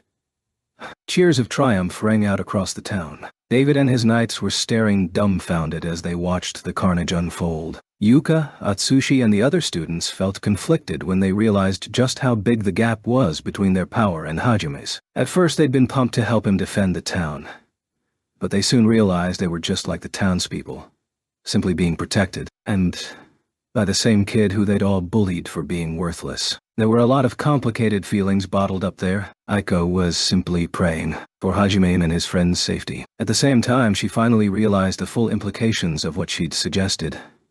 Seeing the merciless slaughter before her, it felt like her naive heart was being pummeled by a sledgehammer of all the contradictions she'd averted her gaze from. Around the time the horde of monsters had thinned enough that people could see the northern horizon between gaps in their lines, Tayo collapsed. She'd used up all of her own mana, along with the mana stored in the ring Hajime had given her.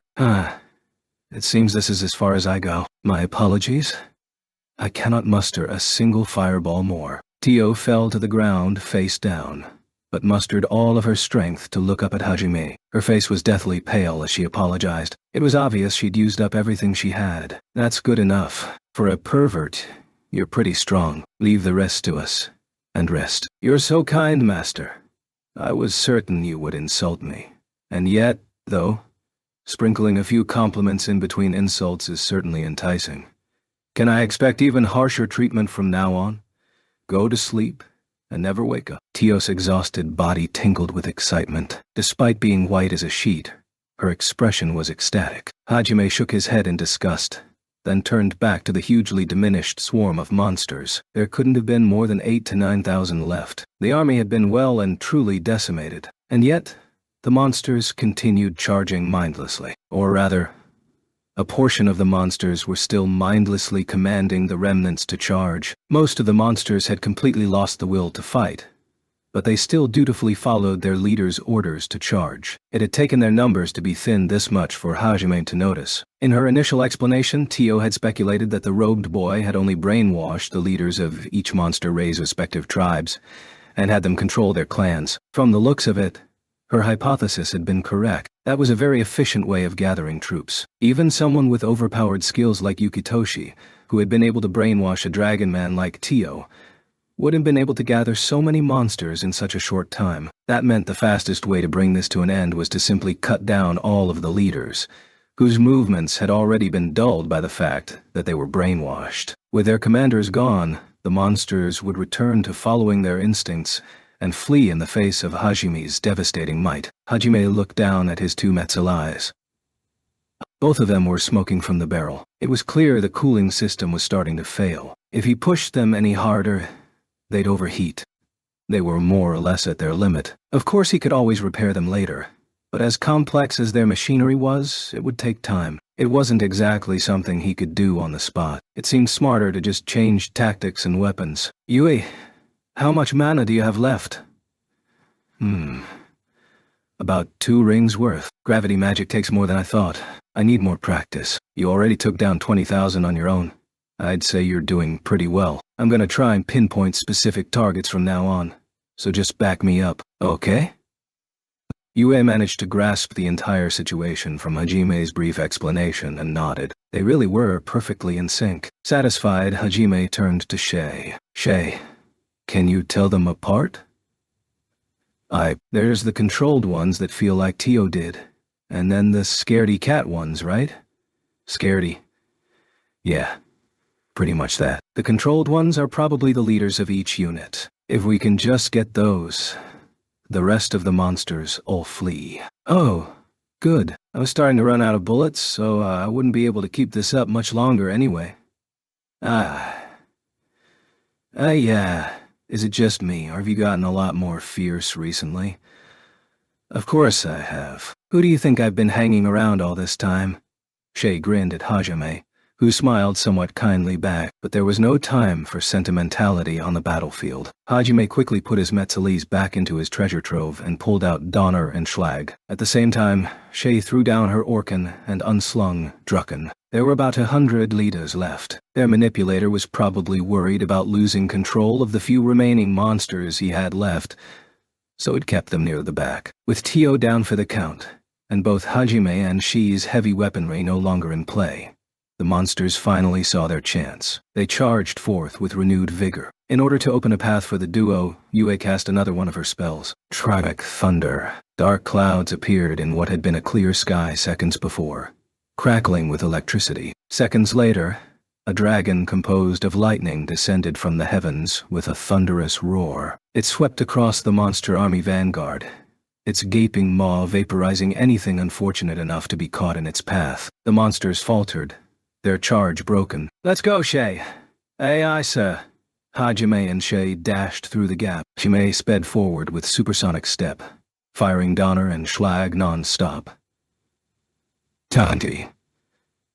His bullets weaved through waves of monsters, finding the smallest gaps until they arrived at their intended targets, the monsters' leaders. Each bullet accurately struck a vital point, killing the monsters instantly. The monsters in the vanguard couldn't understand why their leaders were dying one after another, so they started to panic. Around the same time, a shadow suddenly appeared above one of the monsters. It looked up and saw a girl with rabbit ears hurtling toward it, a massive warhammer in her hands. She used its head as a launch pad and jumped further into the horde of monsters. Shay repeated that action a few times, skipping from monster to monster, until finally she jumped off the last one with enough force to crush it, and used gravity magic to lighten her body. When she reached the peak of her leap, she multiplied her weight exponentially and dove toward the ground. She was heading straight for where a clump of monster leaders were huddling together. Using the recoil from Drucken's shotgun blasts to accelerate herself even further, Shay hit the ground at breakneck speed. She transferred all of that kinetic energy into her hammer and swung down. Uriah!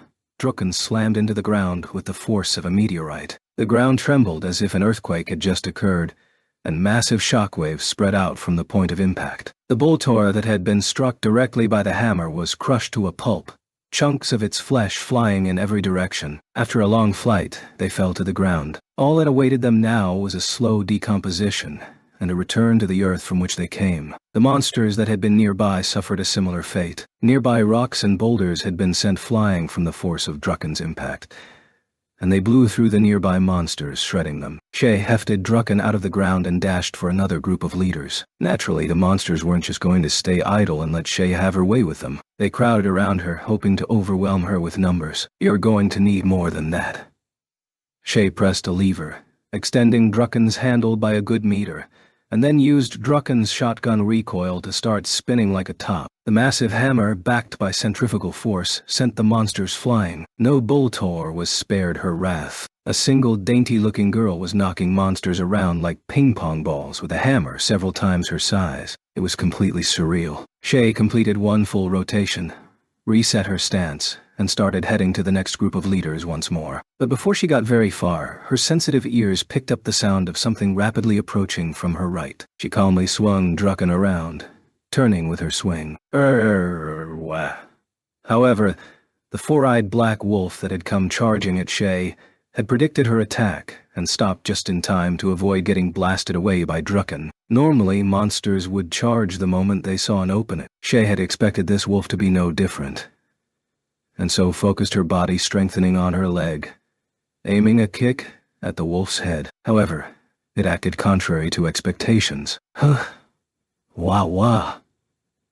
Instead of charging at Shay, the wolf leaped at Drucken, wrapped its powerful jaws around it, and tried to pin it to the ground, though of course with how much she'd strengthened her body, a mere wolf's strength was nothing to Shay. That being said, its movements had been so unexpected that it still succeeded in confusing Shay for a moment, which was all the time it needed. With perfect timing, another wolf leaped at Shay from behind, jaws open wide. Shay quickly undid the body strengthening around her leg, then applied it around her entire body. This way, she'd be ready for the coming attack. A second before it reached her, however, something blocked its path. A strange metal cross suddenly appeared, with a 60 centimeter by 40 centimeter round shield attached to its center. The round shield blocked the wolf's path, preventing it from biting down on Shay. What the heck is this thing? The wolf angrily tried to bite and claw its way past the shield, but the light crimson object didn't even budge. A second later, there was a deafening boom, and Wolf's jaw was blown off. Grah! As the wolf writhed in pain, the cross suddenly floated above its head, and with a second boom, blew its head off. There was another series of booms, and Drucken suddenly felt a little lighter. Shay turned around to see two more floating crosses. They had shot the wolf through the head and stomach. Don't let your guard down, Shay. A few of these monsters are clearly on a different level than the others. They don't seem to be either brainwashed or following any other monster's orders. I'll lend you 3 of my crossbits. Get the group of leaders over there. Yue said she can only hold the front line for another 5 minutes. Hajime sent her a telepathic message to explain the situation. Shay quickly snapped out of her stupor and regained her focus. She touched the choker on her neck, which she refused to call a collar, and telepathically replied, "Roger. Thanks for the save. You really helped me out back there. Yeah, just be careful." Foofs. You've started acting a lot nicer to me recently, Hajime-san. Just a little more and you'll be head over heels for me. Shay cut off the telepathic link before saying that last bit aloud. She smiled softly to herself as she looked at the mechanical protectors Hajime had sent her way. Her motivation renewed, she charged toward the remaining leaders, keeping an eye out for any more of those wolf monsters. Sheesh. That girl's always getting herself into trouble. Hajime muttered to himself as he mowed down another wave of monsters. There were 4 crosses floating next to him as well. These were the omnidirectional, gravity-controlled weapons had created. Crossbits. They functioned on the same principle as his Ornises, but these were designed for offense. They were each equipped with a rifle and shotgun, and he controlled them with the 7 spirit stones embedded into a bracelet he was wearing. He had enchanted their outer coating with diamond skin, and with a command from his spirit stone, they could be transformed into powerful shields on a moment's notice. His gun-fu, combined with the barrage from his crossbits, made him an unapproachable storm of death. He'd already downed 40 leaders, and because his intimidation was on full blast, many of the monsters had begun to flee. Isn't that? At the edge of his vision, Hajime saw someone yelling wildly at the fleeing monsters. It looked suspiciously like a person's head, so Hajime used Farsight to get a clearer image of what it was. It was unmistakably a human head, covered by a black robe. Shimizu was yelling at his retreating army like a child throwing a temper tantrum. Seeing as it was having no effect, he raised up his artifact, a staff, and began chanting. Hajime naturally had no reason to let him finish, so he blew the staff out of Shimizu's hands with a well-placed shot from Donner. The force of the shot sent Shimizu reeling back into his hole. Hajime wasn't sure if it was Shimizu's doing or not, but a number of black wolves chose that moment to leap out from the crowd and try to take him down. Their strength and coordination was far greater than that of the regular monsters. They reminded Hajime of the twin-tailed wolves he'd fought in the abyss. He guessed their strength was about on the same level too. They didn't have the ability to manipulate lightning like the twin-tailed wolves did, but judging by how they sometimes managed to dodge Hajime's attacks with impeccable timing, He surmised their special magic had to be foresight, and their coordination was superb. In other words, they matched up to the strength of the weakest monsters in the abyss. Even that was an impressive feat, though. Could they be from further out than the second mountain range? But even if that's the case, is Shimizu really working alone here?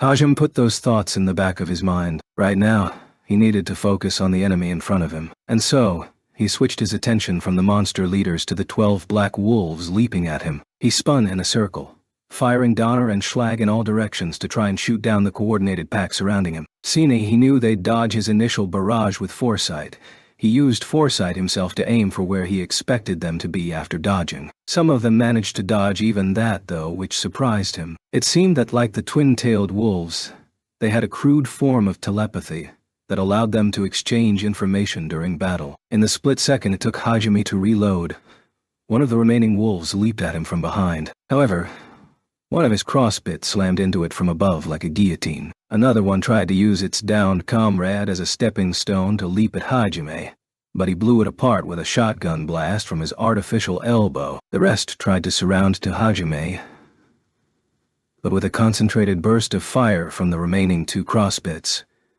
they were forced to abandon the idea. Hajime used supersonic step to slide through the opening his crossbits created, firing his twin revolvers behind him as he slipped out of the encirclement. Two of the wolves tried to chase after him and set up a pincer attack, but Hajime's crossbits shot them down, so Donner and Schlag claimed the lives of two more. Grah!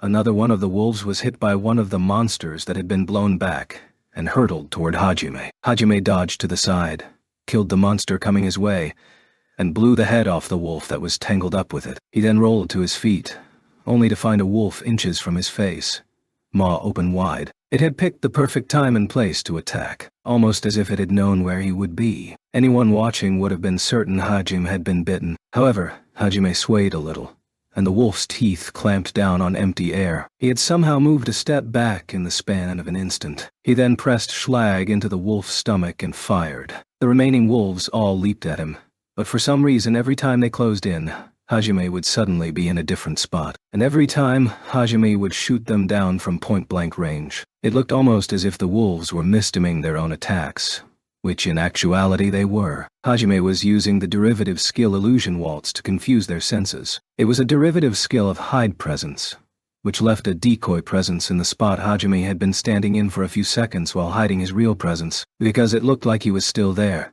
The wolves couldn't figure out that he was hiding his presence. Of course, if they had stopped to observe him, they would have seen through the trick. However, it was very difficult to focus on observation while in the middle of a life and death struggle, and because these wolves relied more on their senses than most monsters, his deception was doubly effective. Plus, he was augmenting his illusion waltz with Riftwalk and using his crossbits at the same time.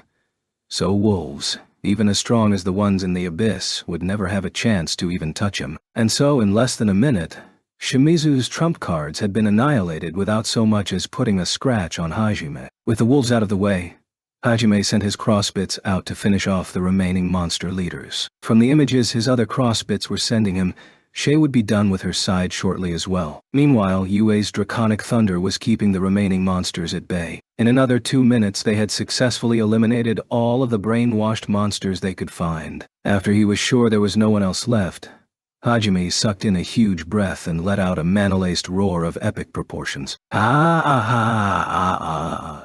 His voice resounded throughout the battlefield. The sheer pressure of it intimidated the monsters, striking fear into their hearts. The entire army froze for a second. Then, they realized there was no longer anyone ordering them forward, so they slowly began backing away. When no one gave chase, they turned on their heels and fled back to the mountains, all of them making sure to give Hajime a wide berth. He was like a rock in the middle of a flowing stream, diverting the flow of their retreat around himself. As he watched the retreat, Hajime saw Shimizu try and make a break for it in the chaos. He was riding what was probably the last of the four-eyed wolves. What a shame. It's already too late. If you'd ordered all of your forces to cover your retreat earlier, you might have had a chance. Hajime got on his knees, took careful aim with Donner, and fired 2 shots in quick succession. His aim was perfect. Sensing danger, the wolf quickly leaped to the side and dodged the first shot, causing the second to strike it directly in the femur. Without a leg to stand on,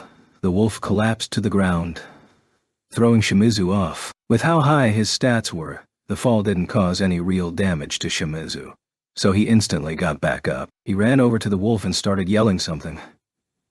When it didn't respond, he kicked it in the head. He was probably trying to get it back on its feet so he could escape. From the looks of it, he was already in the grips of hysteria. Realizing it wasn't responded, he placed his hand on its head and started chanting something, most likely a spell to forcibly make it stand. But Hajime didn't give him the chance. He fired another bullet at its head, putting the wolf out of its misery. Shimizu was sent sprawling from the force of the bullet. He got up again and began running on his own 2 feet, mixing in with the horde of monsters fleeing north. Hajime pulled out stiff, then raced after Shimizu. The boy turned around when he heard an unfamiliar sound, and did a double take when he saw a motorcycle, something that shouldn't belong in this world, barreling toward him. He started running even faster, trying in vain to outstrip the bike. What the hell? What the hell is going on? This can't be happening! I'm supposed to be the hero. Gwei. He started spewing a stream of curses, but one whack from Hajime's prosthetic arm shut him up. Shimizu face-planted into the ground and slid a few meters before coming to an unceremonious stop. Now then, I wonder what sense I'll do with you. And depending on how things go, with me, Hajime mumbled to himself as he tied Shimizu up with wire from his artificial arm and started driving him back to the city. Clouds of dust still hung over the devastated plains, which were covered in a sea of blood and flesh. Hajime drove stiff through the carnage while dragging Shimizu along. He was well and truly defeated now. For Yukitoshi Shimizu, being spirited away to another world had always been his dream. He knew it wasn't possible in reality, so he'd spent his free time reading light novels about being summoned to another world and daydreaming about his own adventures. He'd had countless fantasies about saving the world and winning himself a harem of girls. Every inch of Shimizu's room was covered with posters of cute anime girls, and he had a display rack for all of his figures, many of which were in suggestive poses. His bookshelf was packed with manga, light novels, art books, and visual novels of all kinds. Those that didn't fit in his bookshelf were stacked up in corners of his room. Yukitoshi Shimizu was an otaku through and through. However, none of his classmates knew that. He did a perfect job of hiding his hobbies. The reason was obvious. He'd seen how his class had treated Hajime. He wasn't brave enough to be open about his hobbies when he knew it would get him bullied. In his own words, he was just some minor NPC in his own class. He had no close friends, so he simply spent most of his time in school reading quietly at his desk. He'd reply briefly if spoken to, but never initiated conversations on his own. Because of how much he'd been bullied in middle school, he'd grown into a shy and withdrawn young man. It had gotten so bad that he'd stopped coming to school, choosing to shut himself up at home. From there, it was inevitable that he would drown himself in books, games, and anime. His parents had, of course, been worried about him, but as he slipped deeper and deeper down the otaku hole, his brothers started treating him like a nuisance. Soon enough, Shimizu felt unwanted even in his own house. Though he never let it show, the constant bullying warped his personality. He began to harbor a desire to lord over other people. That desire manifested itself in the games he played, as well as the fantasies he had. That was why when Shimizu had finally been summoned to another world for real, he'd been overjoyed. Even when Aiko had been yelling at Ishtar to send them back, or when Kuki had been rousing the students to fight for the people, Shimizu had been lost in his own thoughts, thinking of how he would finally get to become the hero he'd always dreamed of. Though he was elated at first, he soon began to grow discontent with his new otherworldly life. He came to realize that reality was very different from the fantasies he'd always had. First of all, while Shimizu did have overpowered cheat abilities, so did his other classmates, and the supposed hero wasn't even him, but Koki. Because of that, he was still no more than a minor NPC in the eyes of his classmates, and the girls all flocked to Kuki. It was no different from how it had been in Japan. Even though his biggest wish had been granted, Shimizu only grew more spiteful and dissatisfied with his life. How come he wasn't the hero? How come Kuki was the only one getting all the girls? How come Kuki was the only one getting special treatment? He was certain that if he were the hero, he could do a better job. He knew that he'd be nicer to everyone if they came to him. He blamed others for all of his problems, and the egotistic conviction that only he was special began to eat away at his psyche. It was then that the first expedition to the Great Orcus Labyrinth happened. Shimizu saw this expedition as his chance. No one ever noticed him. No one cared if he was there or not. But if he could show how awesome he was in a fight, his classmates would have to take notice of him. He didn't even realize how unrealistic his hopes were. But the events in the labyrinth later forced him to realize the truth. He wasn't anyone special. The universe wasn't going to bend over backwards to make him seem special. And if he let his guard down for even a second, he'd die. All his fantasies were shattered when he found himself surrounded by an army of Trom soldiers, with a raging behemoth at his back. And when he saw one of his own classmates fall to his death, his poor heart shattered. He'd kept himself going by making excuses and secretly despising everyone around him, so he was by no means strong-willed. Defeated, he reverted to being a shut-in when they returned to the palace, but he could no longer turn to anime and video games to find solace. So instead, he lost himself in books about dark magic, as his profession was dark mage. Dark magic generally influenced the target's thoughts and perception. In combat, its main purpose was to debuff enemies. He took to it like a fish to water, and he quickly grew proficient at creating illusions to disorient foes, interfering with their ability to cast magic, and even making them hurt themselves in confusion. In his depressed state of mind, Shimizu came to realize something about the magic he was practicing. If he mastered dark magic completely, could he not control another person's mind? The thought brought him great excitement. If he was correct, he could manipulate anyone to do anything he wanted. Anything.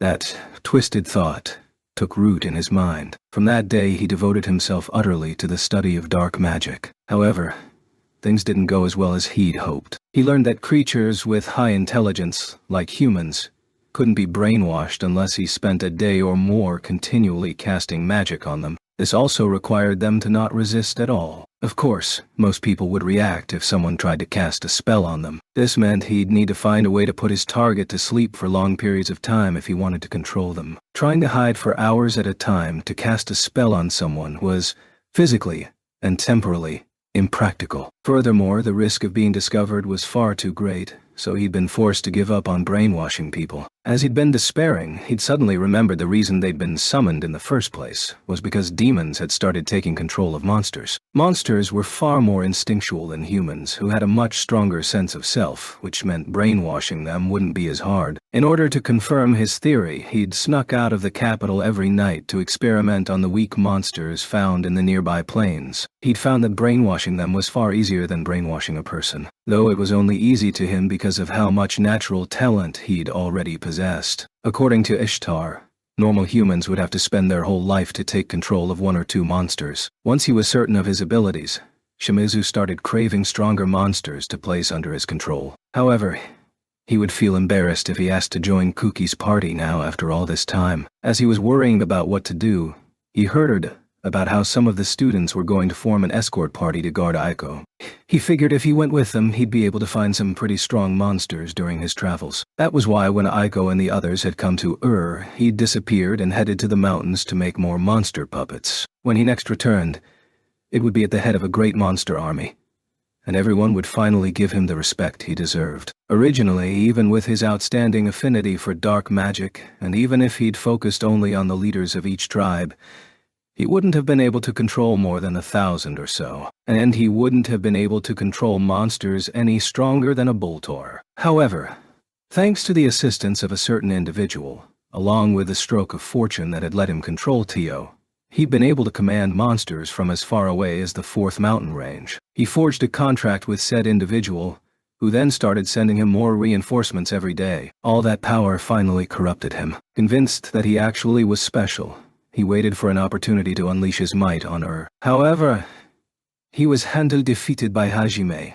and brought to Aiko in chains, ropes. His all-powerful army had been mercilessly slaughtered. Hajime dumped the unconscious Shimizu in front of the students. His head bounced a few times on the ground before coming to a rest. Aiko and the others all gasped.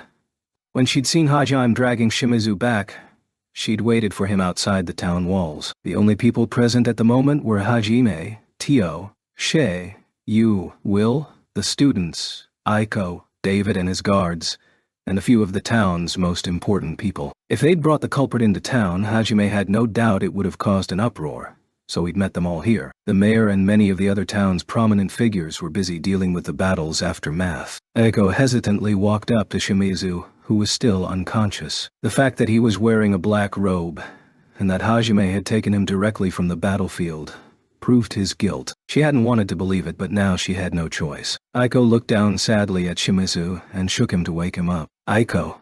He could still be dangerous. David tried to stop her, but Eiko simply shook her head. She asked he be untied as well. She said she wouldn't be able to have a proper conversation with him otherwise. Eiko still intended to have a teacher-to-student talk with him. Shimizu-kun. Shimizu-kun. Please wake up, Shimizu-kun.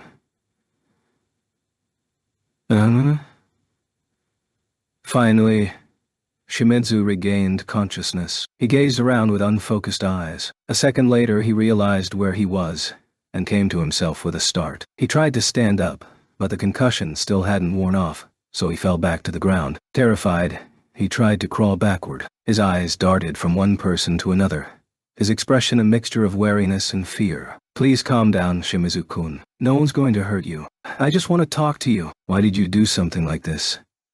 That's all I want to know. I just want to understand your feelings. Eiko kneeled down until she was at eye level, then gazed patiently at Shimizu. His eyes stopped darting about. He guiltily averted his gaze and that started explaining, or rather, insulting everyone. Why? You can't even tell why? That's why you're all a bunch of incompetent losers. You all always look down on me, and go on about hero this, hero that, even though I'm way better than that prick Kuki. None of you ever noticed. You always just pretended like I wasn't even there. You're all a bunch of retards. That's why I wanted to prove my worth to all of you. Do you realize what you did? You nearly killed everyone in the town, and you called us losers? Do you even know how worried Ai-shan-sensei was about you? Shimizu didn't show the least bit of remorse. Atsushi, Nana, and Noboru couldn't take it anymore and started yelling at him. Intimidated, Shimizu hung his head and went silent. Eiko couldn't bear to see Shimizu like that, so she stopped Atsushi and the others from going any further. Then, in as gentle a voice as she could muster, she responded to his words. I see. So that's what you were dissatisfied about then. But, you know, Shimizu-kun, I don't understand. Why would you try and get back at your classmates because of that? Why'd you try and attack the city? If you'd succeeded, and killed all the people of this town, even if you had an army of monsters at your command, that wouldn't have proven your worth. He looked up at Eiko, dark eyes peering through dirty bangs. He smiled thinly, and gave a most shocking answer. It would have... to the demons. Everyone except Hajime and his party let out a gasp of surprise. His smile turned into a triumphant grin, which only made his voice grow stronger. I went alone to the northern mountain range to brainwash monsters, but while I was over there, I met a demon. I was wary at first, but the demon just wanted to talk to me, and they were the first one who understood my true worth. That was why I made a contract with them. Contract? You say? What kind of contract?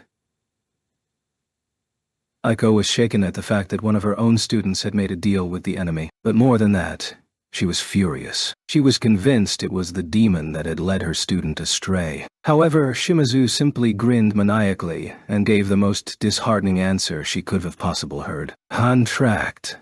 To kill you, Hatayama-sensei. For a second, Eiko couldn't even comprehend what Shimizu had just said. The others were the same, but they recovered from their shock faster than Eiko. They glared at Shimizu with eyes full of rage. He shrunk back in the face of their unbridled hate, then desperately continued talking in an attempt to shake off their glares. What's with that dumb look? Did you really think the demons were just ignoring you guys? There's no way they could have ignored you. You're even more of a threat than the hero. The demon told me that if I killed the fertility goddess along with the rest of the town, that I'd be recognized as a hero. That was the deal. The corner of Shimizu's mouth twitched, and he continued in an increasingly louder voice. They told me my power was the strongest, that it was a waste for me to languish beneath the hero. They actually understood. They gave me all these super strong monsters, and the strength to make a huge army. So I thought that I'd be able to kill you for sure. So why? How? How did you beat my army? Where did you get those kinds of weapons in a fantasy world? Just what the hell are you? At first he'd been sneering, looking down on the students and Aiko, but as he continued his tirade, Shimizu's expression grew more and more angry, and by the end of it he was yelling at Hajime and not Aiko. A hint of irritation, hatred, and jealousy slipped into his expression, along with the weariness, the fear, and the odd sense of superiority. However, what eclipsed it all was the insanity in his voice. It would seem that Shimizu hadn't even realized the white-haired boy was his classmate, Hajime Gumo. Though seeing as he'd never said a single word to him, perhaps it wasn't all that surprising. He glared at Hajime with hatred so fierce that it wouldn't have surprised Hajime if he'd leaped at him then and there. Despite his tirade, Hajime didn't react at all until Shimizu said, "You damn chuny." Those words had touched a sensitive spot. He gazed off in the distance, his heart shattered by Shimizu's callous words. Thinking he was being ignored, Shimizu got even more worked up. Realizing what must have hurt Hajime so, Yue gently patted him on the back. Her kindness nearly moved him to tears. Hajime and Yue ignored the serious atmosphere and started flirting in their own little world, possibly thanks to their blatant unwillingness to read the mood. The silence stretched on long enough for Aiko to finally absorb everything Shimizu had said and recover from her shock. She took a deep breath and grabbed Shimizu's hand. Though he talked big, it seemed he lacked the courage to do anything more, so he didn't move. "Shimizu-kun.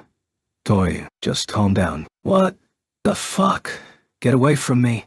He tried to shake Aiko off, but she strengthened her grip, making it clear that she wasn't going to let go. "Shimizu-kun, I understand how you feel. You want to be special. There's nothing wrong with that. Everyone wants to feel like they're special, and I'm sure you can even become someone special. Even if your methods were mistaken, you were able to do so much. Still, you mustn't side with the demons. They only wish to use you. As a teacher, I cannot allow you to entrust yourself to such selfish people." Unable to bear the weight of Aiko's serious gaze, Shimizu gradually calmed down. He hung his head once more, his bangs hiding his face. Aiko continued appealing to his rationality. "Shimizu-kun, it's not too late to start over. If you say you're willing to try again, I promise I'll help you. Someone as strong as you can surely fight together with Amanogawa-kun. Don't you want to help everyone find a way home and go back to Japan with us?"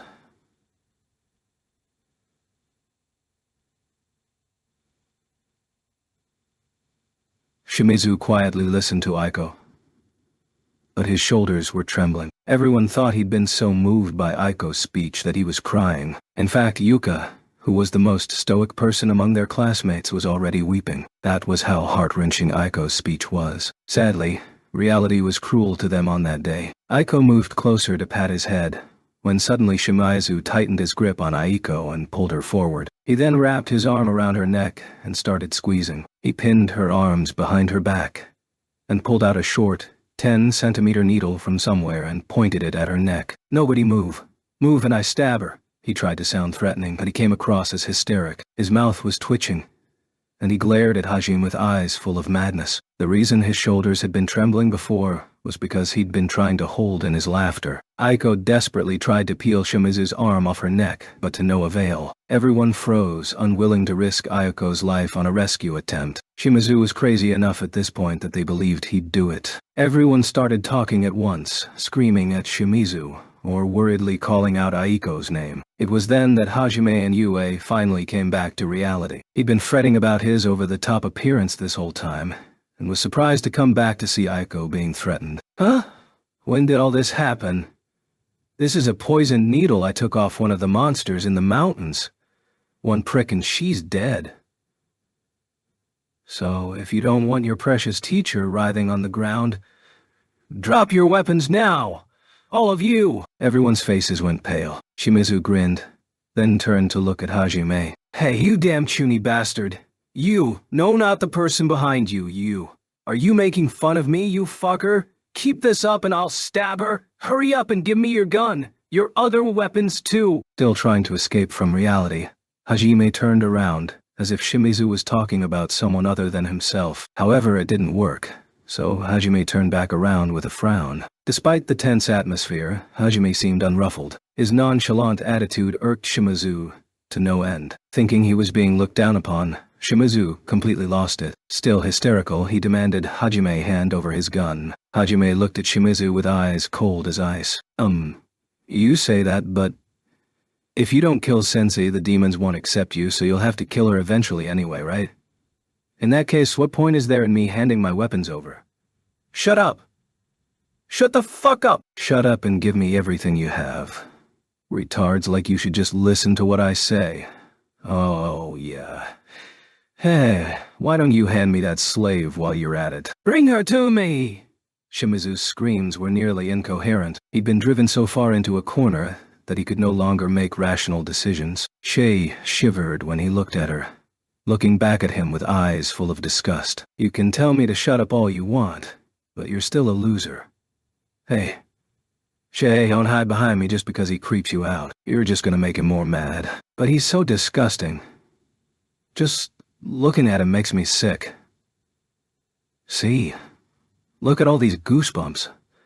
I didn't even know people could be this gross. Well, I suppose I can't blame you. He said he wanted to be a hero, but he acts more like a two-bit villain that dies in the first chapter. Whether because they didn't care or because they couldn't keep their voices down in the face of such creepiness, their discussion was loud enough for all to hear. Shimizu's face went from beet red to sickly green to pale white. It would seem he'd literally become so angry that he'd gone insane. With empty eyes, Shimizu mumbled, a hero. Special. Everyone else is just a moron. It's all their fault. That's okay.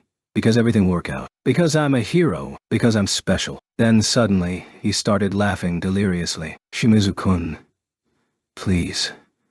We can talk this out. Despite the situation she was in, Aiko still tried to reason with her student. Aiko's words cut his maniacal laughter, and he started squeezing down on her neck even harder. Shut up. You keep pretending to be a good person, but you're just a hypocrite. I don't care about what you have to say. Just shut up and be a good hostage. Shimizu's gaze returned to Hajime. His earlier hysteria was gone. Now, his eyes were filled with nothing but hatred. He shot a quick glance at the revolver strapped to Hajime's thighs. Even without words, his intentions were clear. If Hajime hesitated for even a moment, he'd kill Aiko without a second thought. He no longer cared anything for his own safety. Hajime sighed, thinking he could just shoot a wire and shock them both with lightning field when he went to hand over his guns. He slowly reached for Donner and Schlag. With how small Aiko was, and how fast he could draw and fire, Hajime could easily shoot Shimizu before he had a chance to do anything. But he decided Aiko needed to be taught a lesson too. However, before he could hand his guns over, something happened. Huh!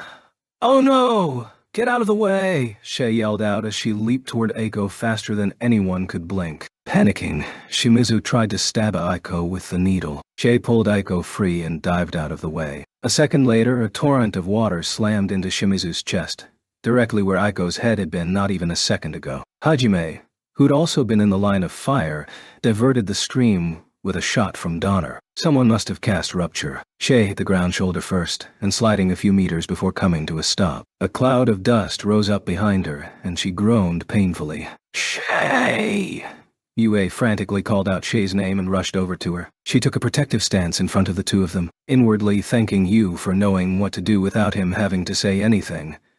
Hajime steadied Donner with both hands and used farsight to find the source of the spell. He spotted a dark-skinned man in dark clothing with pointed ears and swept-back hair riding atop a giant bird-like monster. Bang! Bang! Bang! Bang! Bang!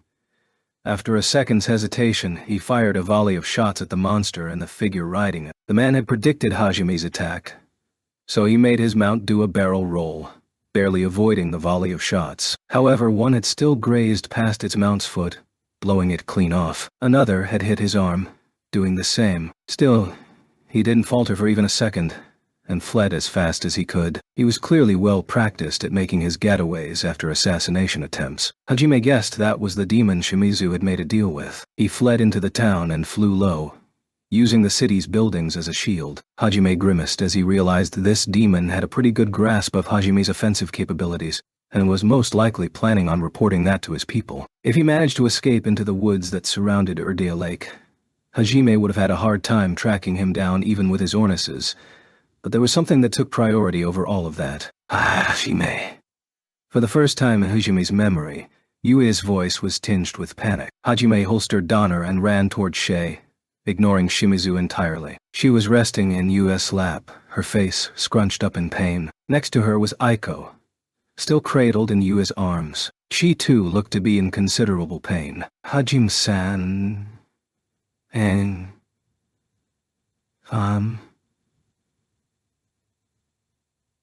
Fine. She'd managed to use her body strengthening to halt the bleeding, but it was obvious from her expression that she was in a lot of pain. Despite that, she still smiled faintly and put Aiko's safety above her own. Hajime looked over and saw that Aiko was even paler than Shay, and her limbs were convulsing. Aiko's eyes locked with Hajime's. She weakly shook her head and pointed to Shay. It seemed she'd heard their conversation, but the poison had already left her unable to talk. If Shimizu had really been telling the truth, she would only last for a couple more minutes.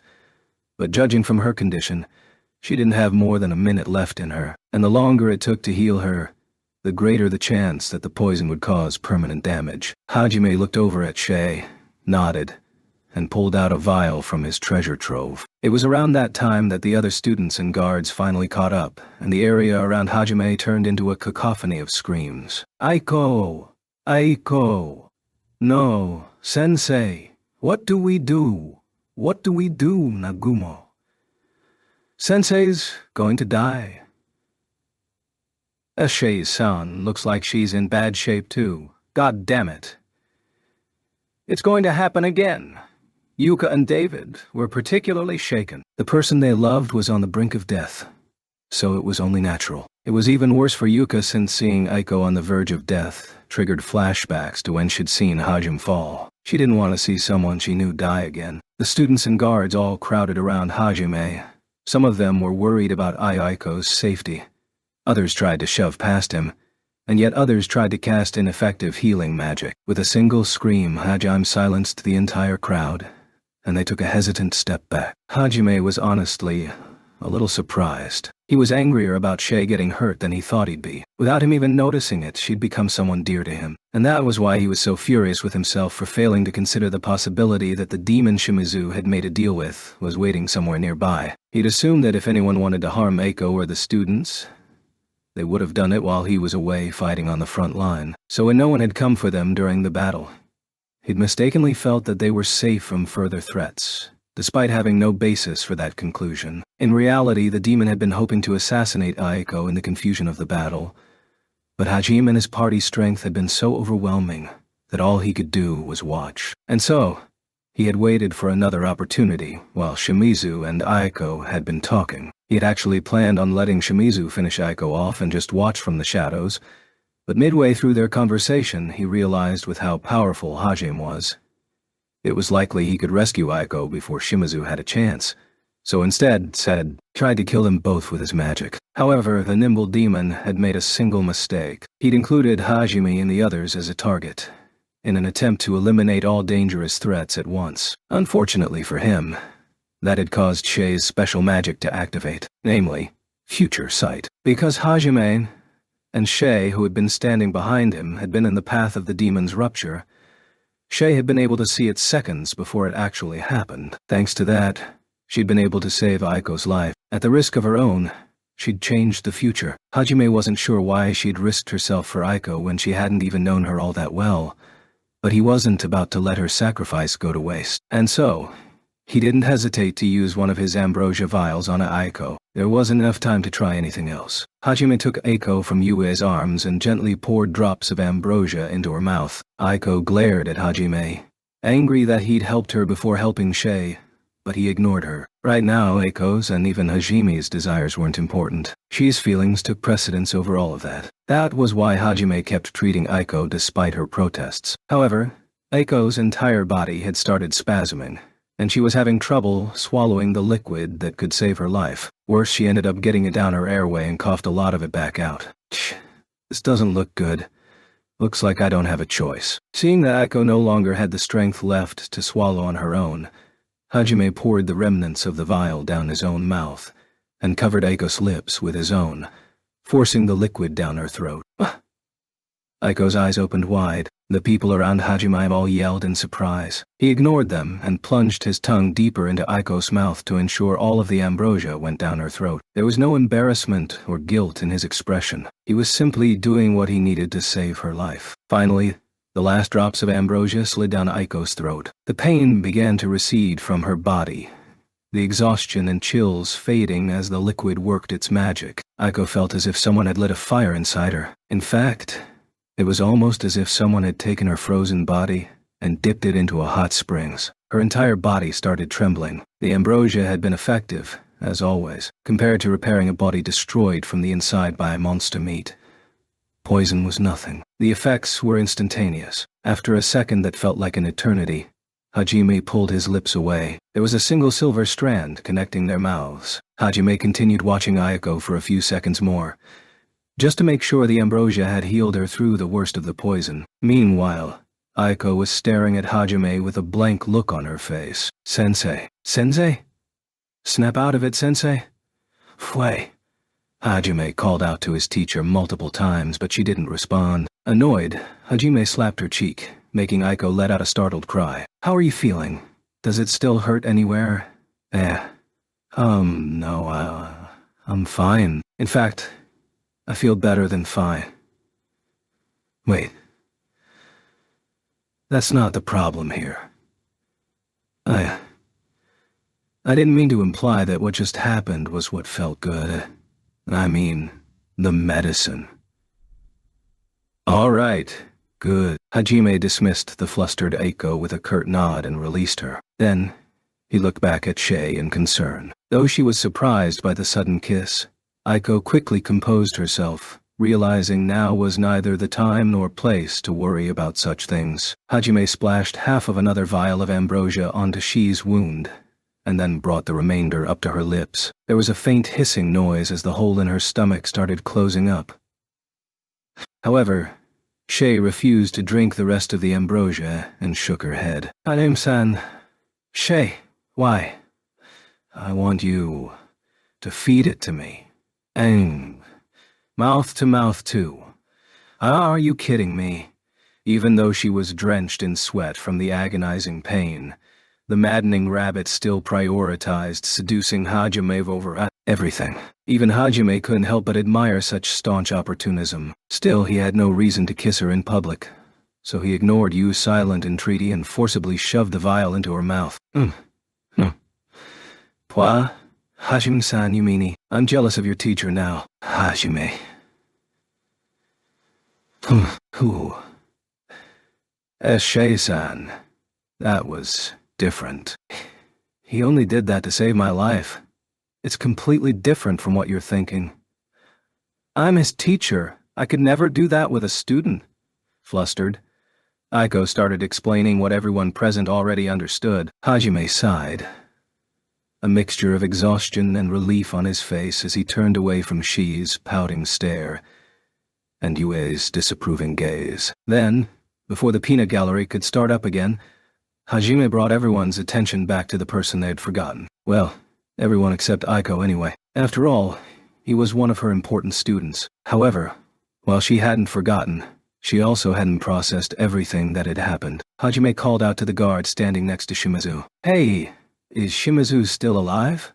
There was a collective sense of realization as everyone's attention returned to Shimizu, who was still collapsed on the floor. Only Aiko looked around with a confused expression for a second before remembering what it was that Shay had protected her from. Her face paled, and she quickly ran over to where Shimizu was laying and grabbed his hand. Shimizu-kun. How awful. He had a hole in his chest, as large as the one Shay had had in her stomach. It was still spurting blood, despite the massive pool of it that he was already lying in. If he wasn't dead already, he wouldn't last more than a few minutes more. I don't want to die. Someone please save me. It wasn't supposed to. This can't be happening.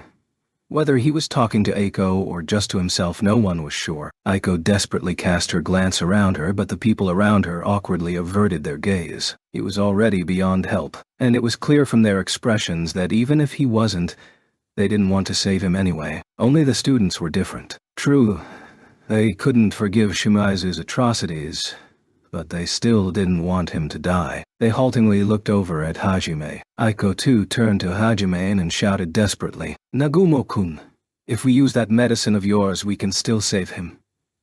Please." Figures. Hajime sighed and walked over to Shimizu. He'd expected this, but even knowing what her answer would be, he still asked to make sure. "Do you really want to save him, sensei?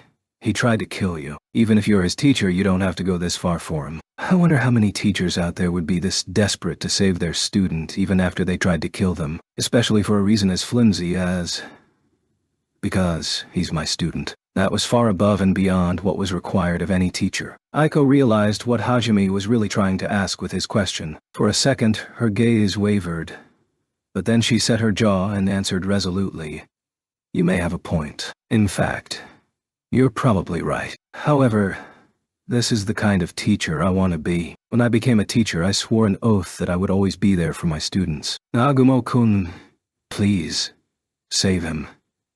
Hajime scratched his head and sighed unhappily. "I guess that's just how you are," he said, defeated. He looked up at the sky and lapsed into thought for a few seconds. He closed his eyes and took a deep breath. Finally, he came to a decision. He opened his eyes and knelt next to Shimizu. "Shimizu, can you hear me?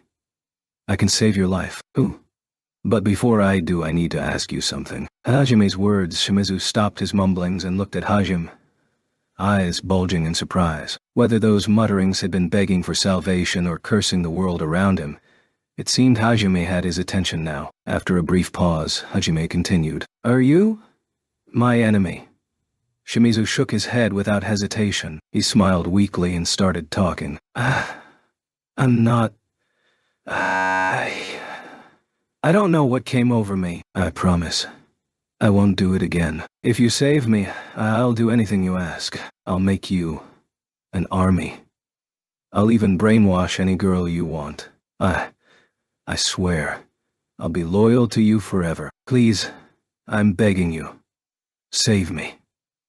Hajime's face went blank. He stared hard into Shimizu's eyes, as if trying to discern the veracity of his words. Feeling as if his every secret was being laid bare, Shimizu hurriedly averted his gaze. However, Hajime had seen all that he needed to. Shimizu had sunk even further into insanity. Hatred, anger, jealousy, desire, and a hodgepodge of other negative emotions were all that he had left to him. He had sunk so deep into the darkness that the light could no longer reach him. Hajime was certain. No matter what Aiko said, she could no longer sway Shimizu's heart. And if he saved him now, Shimizu would definitely come back as an enemy someday. Of course, there was only one fate that awaited enemies.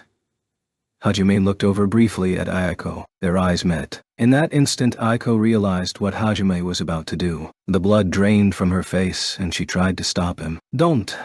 However, Hajime was faster. 2 gunshots resounded throughout the town. Someone let out a gasp of surprise. One shot to the head, another to the heart. Shimizu was granted a certain and swift death at Hajime's hands. No one said a word in the seconds that followed, and the only thing that moved was a thin plume of white smoke rising from Hajime's revolver. Finally, a tiny voice broke through the oppressive silence. "Why?" Aiko ducked. She stared dumbfounded at the empty shell that was Shimizu's corpse. His soul had already begun the journey to the afterlife. Hajime turned to look at Aiko. She quietly met his gaze. In her eyes was a mixture of anger and sadness, doubt and fear. Each of her emotions vied for supremacy, appearing and disappearing at regular intervals. "Because he was my enemy." His answer was short and to the point. "No. Shimizu-kun was... Did you honestly believe you could reform him? Sorry, but I'm not trusting enough to believe that. And more importantly, I have faith in my ability to judge people. At the end, Shimizu's eyes had betrayed just how far he had fallen. Hajime had hoped that Aiko's compassion would have shown him the error of his ways. As he was on the brink of death, he had hoped she could save Shimizu the way you had once saved him. That was why he'd asked what he did. If there was any hope for him at all, Hajime would have been willing to hand Shimizu over to Aiko and give him a second chance, though he would have kept an eye on him. However, even as he lay dying, there was not an iota of remorse in him. Aiko must have also realized it, but because she believed in her principles as a teacher, she couldn't abandon him, not without abandoning who she was. That doesn't mean you had to kill him. If we just locked him up in the palace, maybe when we'd finally made it back to Japan, there was still a chance. I know no matter what I say, you won't be able to accept what I did, Sensei. I killed one of your precious students. I'll let you decide what you want to do with me. But you said that my way of life was lonely. Those words really made me rethink a lot of things. Even so, I don't think I can change my mindset so easily. Not in this world where life is cheaper than dirt. And honestly, I don't want to. Rather, I don't have the luxury to. Nagumo-kun.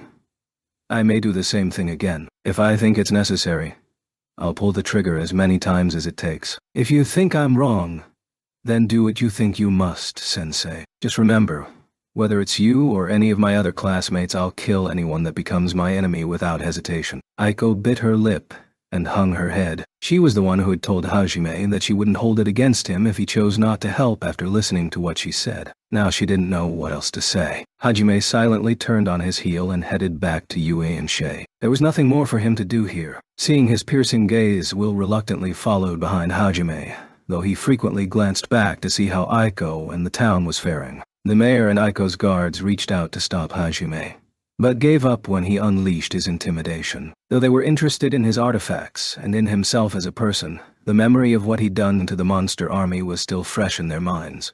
So their outstretched hands limply fell to their sides. Nagumo, Yuka muttered. She didn't want to stop him. She wasn't even sure why she'd called out to him. The whirlwind of events that had just occurred had left her too confused to know what she was feeling anymore. Atsushi and the others looked like they wanted to say something too, but their emotions were too jumbled up for them to get the words out. Nagumo-kun, Though she still didn't know what to say, Aiko's pride as a teacher refused to let Hajime go just like that. Hajime stopped and said something without looking back. Sensei, your ideals are already dead, but despite all that, I'm glad that even in this world you continue to be our teacher no matter what. I hope you can continue to stay strong. He started walking again and didn't stop until he was outside the ring of villagers. Then, he pulled out Bryce and rode off into the distance, leaving behind a solemn group of students in a town full of people still happy to be alive. Hajime drove south down the highway, with Bryce kicking up clouds of dust that obscured the mountains to the north. It was more a trail that had been pounded down by thousands of feet over hundreds of years than a proper road, but it was still infinitely better than the rough path they'd taken to the mountain. Bryce was equipped proper suspension, so the drive was far smoother than their last trip. Shay seemed to prefer stiff over Bryce, however, as she'd opened her window and stuck her head outside to enjoy the outside air. Her rabbit ears flapped wildly in the breeze. She much preferred a style of travel where she could feel the wind whistling past her ears and could wrap her arms around Hajime. As always, Hajime was in the driver's seat. Next to him was, of course, you. Next to her was Shay, while Will sat in the back. Will leaned forward and asked Hajime something in a hesitant voice. Was it really okay to just leave like that? Shouldn't you have talked things through a bit more, especially with Aiko Dono? Hajime responded casually without turning around. Nah. Not really. If I'd stayed any longer, then things would have just became more of a pain. Plus, I think it's better for Sensei if I'm not near her for a while. I suppose you have a point. You're really soft, you know that? You're always worrying more about others than yourself. Will smiled awkwardly at that. Not only had he mourned over the deaths of adventurers he couldn't have known for more than a few days, he stayed behind to help townspeople that had nothing to do with him, and even forgave Tio. And now, despite the fact that Hajime had practically kidnapped him, Will was still worried about Hajime's relationship with Aiko. Hajime had figured any noble willing to throw their life away to become an adventurer would have to be an oddball. But this was even more than that. Will was kind to a fault, to the point where even Hajime worried about him a little. "You're a nice person. Yeah, you really are. Indeed, you are a kind man." Will was momentarily flummoxed. He knew they were praising him, but it felt weird as a guy to be called nice by girls. Who cares about me? I just wanted to say you should have explained your reasons properly." "My reasons?" Hajime raised his eyebrows in confusion. Will scratched his cheek awkwardly before continuing. "Yes, your reasons for killing that boy, even though you knew it would cause Aiko Dono pain." "I did, didn't I? He was an enemy, so even if that was a good enough reason not to save him, that wasn't a good enough reason to kill him, right?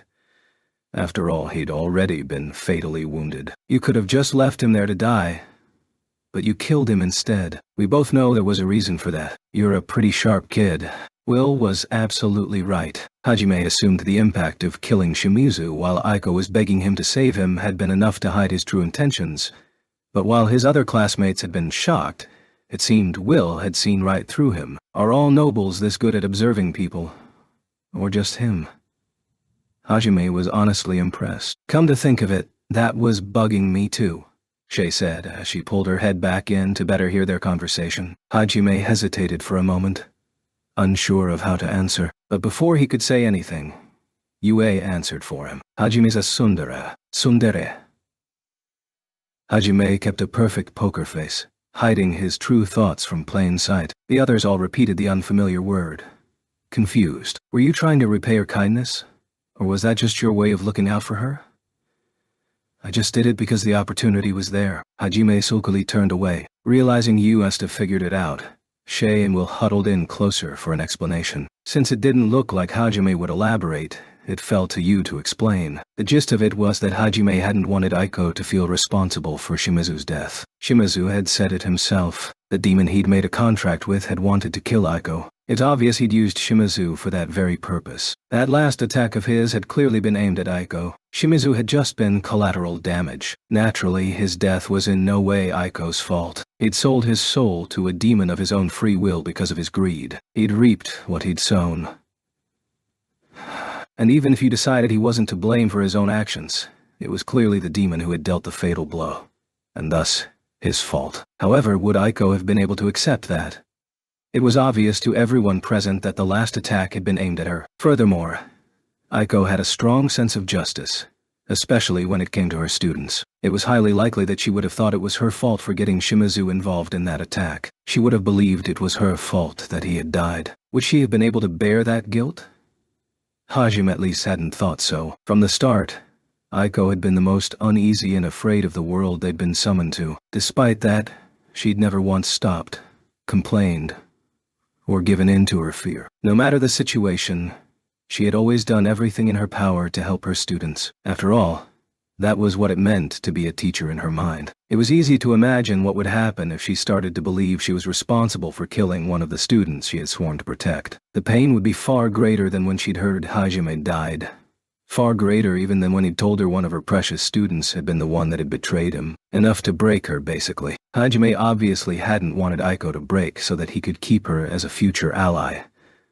But he had also been genuinely worried about her. He had always felt Aiko had been a bit too idealistic. That had been the reason she was so full of contradictions. But even so, he'd believed the words she'd given him would lead Yuan Shay to a better, happier life. That was why, even though they were in a different world, even though Hajime was a completely different person, he'd still been grateful for the lecture she'd given him as his teacher. That was why Hajime had killed Shimizu himself. He had wanted to impress as strongly as possible that Shimizu had been his enemy, and that it was Hajime who bore the responsibility of his death. He had felt that had been the least he could do to keep Aiko from breaking, to make sure she could always be the teacher she dreamed of being. Phew, you really are a tsundere, Hajime-san. So, that's what it was.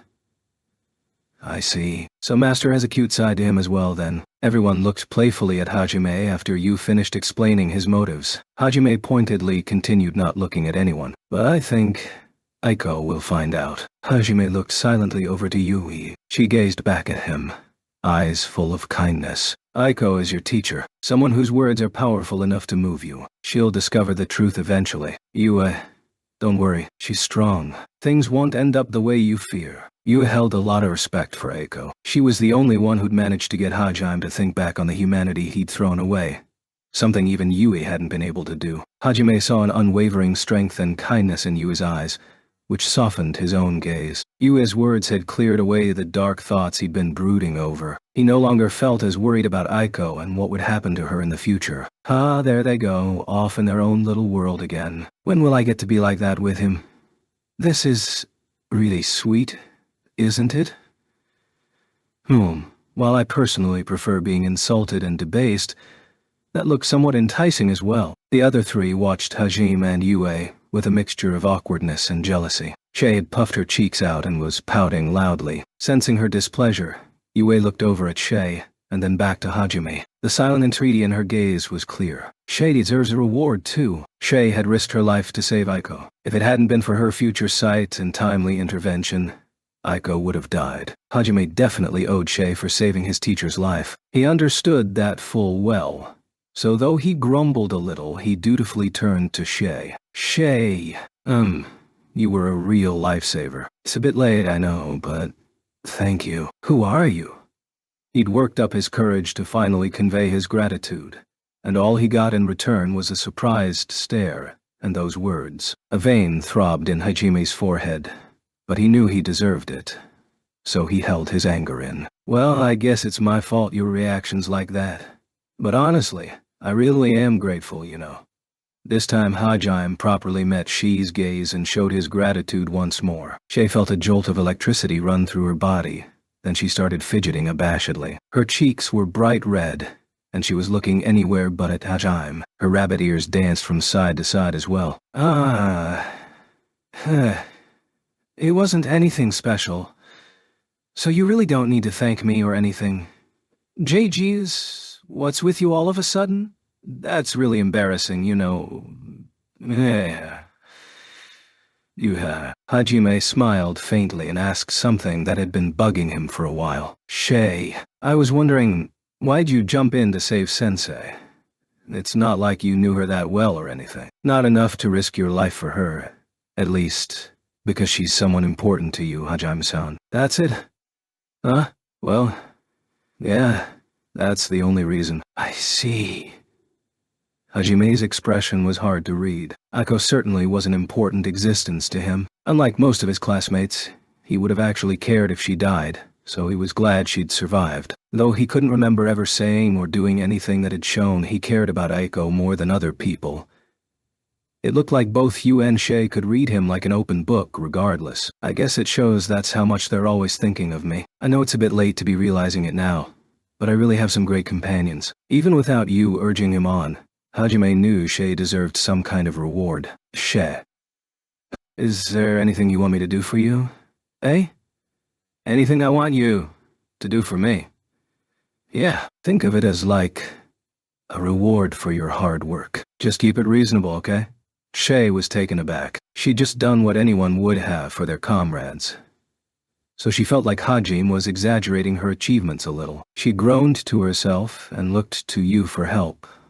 But Yue just looked back kindly and nodded. This is Hajime's way of saying thanks. You should just take it, her gaze seemed to say. Shay thought about it for a few seconds more, then broke out into a wide grin. She nodded back to Yu and turned to Hajime. Okay, then I want you to take my first... Denied. Hajime instantly shot her down. Shay glared sulkily at him. Why? That was clearly supposed to be your dare moment, right? Right? Come on, can't you read the mood a little? I told you to keep it reasonable. That's totally reasonable. You do it with Yu-san all the time. Don't think I don't see you two sneak off every now and then. How do you think I feel watching you two go off to have sex all the time? I bet you two are going to send me off on some errand when we get to Furin so you can fuck like rabbits all day again. Heck. I'm going to be sent off alone again. And then I'll have to pretend I don't notice Yu-san's disheveled hair when I get back. Poor me. Come on, don't cry. Yu's the one I'm in love with. I can't change that now. And you, well, I do care about you, but that's not really the same thing as love. So you know, wah, Hajim, you limp dick bastard. Hey, dickless wimp homo! Good-for-nothing loser pervert! In the span of a few seconds, She's excitement had transformed into indignation. She let out all of her pent-up frustration at once, pelting Hajim with insults. Behind her, Will and Tio let out a chuckle. She really called the guy who wiped out an army of 60,000 monsters a limp dick bastard. Ha ha ha ha ha ha. Master is surprisingly pure at heart. To think he hasn't even lain with her yet. I suppose that means even I'm ahead of her, as he violated my anus. They made no effort to hide their voices. Hajime seriously considered throwing them out of the car for a second, but Yue's reproachful glare kept him in check. Hajime awkwardly turned back to Shie. He promised to himself he'd strangle Will later. As for Tio, she'd only enjoy it, so he decided to ignore her. Shie, can't you lower the bar a bit? Anything else Hajime, is it really impossible? For some reason, Yue was taking Shie's side. Shie hugged Yue and started sobbing in her arms. It was obvious Yue had no problem with Hajime sleeping with Shie. Yue had really started taking a liking to Shie. At first, their relationship had been more like friends, but it had grown into something more akin to an older sister looking after her excitable younger sibling. And said older sisters seemed to have a huge sister complex. It wasn't every day someone's lover asked them to have sex with another girl. Hajime buried his face in his hands, despairing. But no matter what anyone said, he had his own principles. The only person my heart desires is you. You. I don't have anything against Shie, and I do care about her, but I can't treat her the same as you. Yue let out a strange sound in response. She's rabbit ears perked up and she looked suspiciously at Hajime, suddenly wary. I want to be faithful to you, and no matter what the reason is, I don't think I could accept you having another man, either. Call me selfish or petty all you want, but I was hoping you'd feel the same way about me, you. So whether it's Shie or any other girl, could you please stop telling me to have sex with them? Hajime. With Shie still in her arms, Yue stared into Hajime's eyes, a faint blush spreading across her cheeks. Hajime gently stroked her cheek. The two were lost in their own world again. It almost seemed as if the air around them turned visibly more pink. Shie slowly nudged her way closer and closer to their faces. They've totally forgotten about me again, haven't they? Even though this was supposed to be about my reward. Shie glared daggers at the two of them. However, they were too busy flirting to notice. Finally, they came back to reality and slowly broke away from each other. Yue shyly twirled a stray strand of hair with her fingers. She hadn't been ready for such a passionate confession, so there was still a faint smile on her usually expressionless face. Other people might have found Hajime's words a bit too possessive, but Yue couldn't have been happier to hear them. That was why she'd forgotten about everything but him for a few minutes. I see. So that's how your relationship is, then? It must be hard for you, Shaidano. Master's bond with Yui certainly is strong. Squeezing your way inside it won't be easy. But well, I'm satisfied just being insulted, so it's of no matter to me. Will quietly watched their sickeningly sweet displays of affection. Next to him, Tio was panting heavily, but he pretended not to hear her. I'm sorry, Hajime, but I really think Shie deserves to be rewarded too. Can't you at least spend one day with just her? Yue-san, despite everything, Yue still insisted on including Shie. She gently patted Shie's head, who dug her face even deeper into Yue's chest. Hajime smiled, clearly defeated, and replied to her, if that's all, you don't even need to ask. But Shie, are you really okay with me just saying yes because you asked me? If there's anything else you want to ask, I won't say no. Hajime-san, it's fine, really. I don't care how I get you to like me as long as it happens somehow. You really don't give up, huh? Well, I guess that's too much to ask for right now. So I'll settle with a date for now. I'll just have to work my way up. When we get back to Furen, you're taking me around the tourists district, alright? Yeah, sounds good. Hajime had tried to emphasize once more that it was only you that he gave special treatment to, but despite picking up on his hint, Shie refused to give up. In a way, he had to respect her tenacity. Well, I guess it's okay to do what she wants every now and then, Hajime thought to himself as he agreed to the date. Hajime still held Shie dear, and she had saved Aiko's life, so this time he was willing to take Shay on a date for her own sake, not because Yue had asked him. Shay let out a whoop of joy, and Yue gently stroked her twitching rabbit ears. I feel rather out of place here.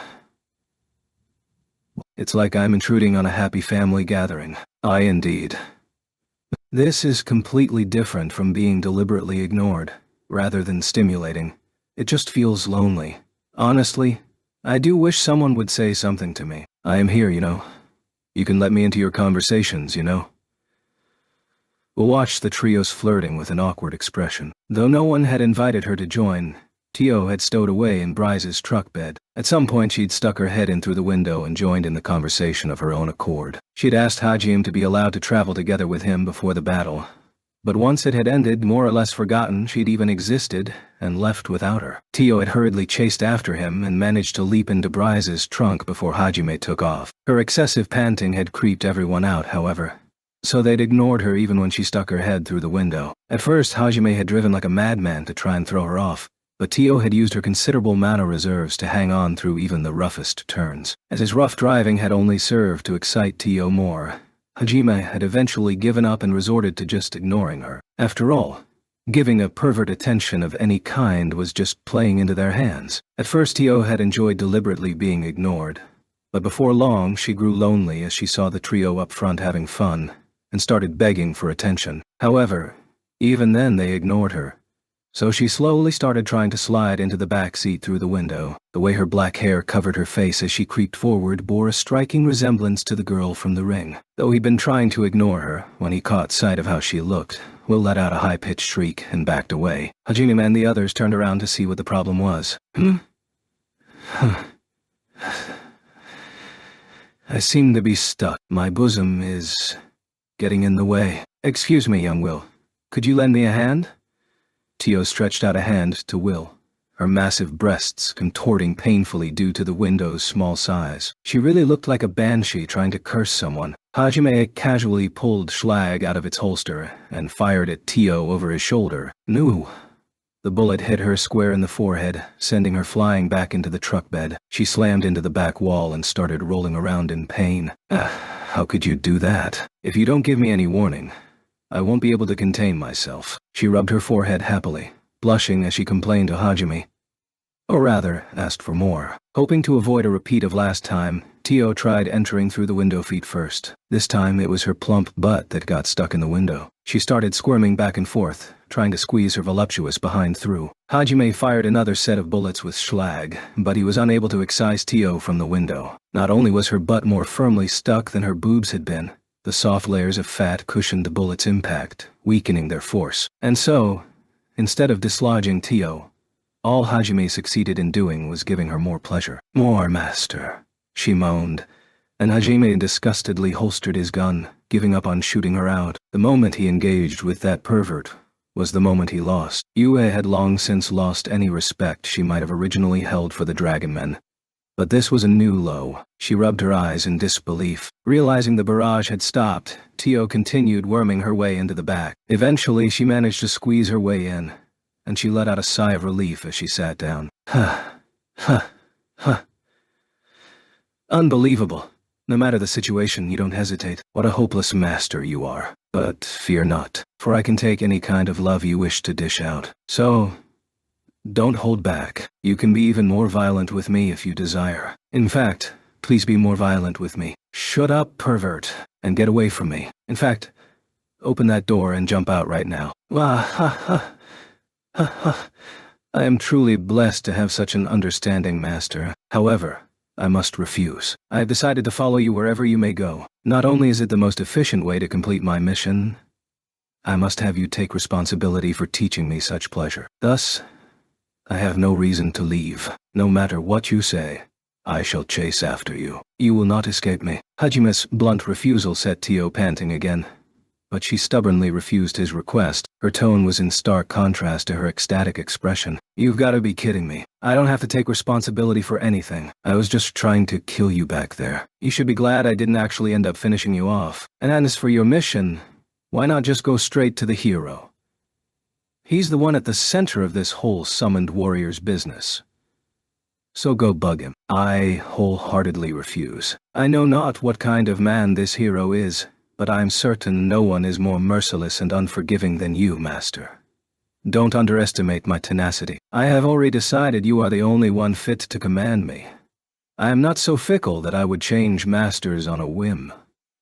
Tio's eyes were open wide and her hands clenched into fists. She was trying to sound cool, but in the end she was just a hopeless pervert who wanted Hajime to walk all over her. No matter where you run, I'll find you. I'll go to every town I can find and tell people I'm searching for the man that cruelly took my first.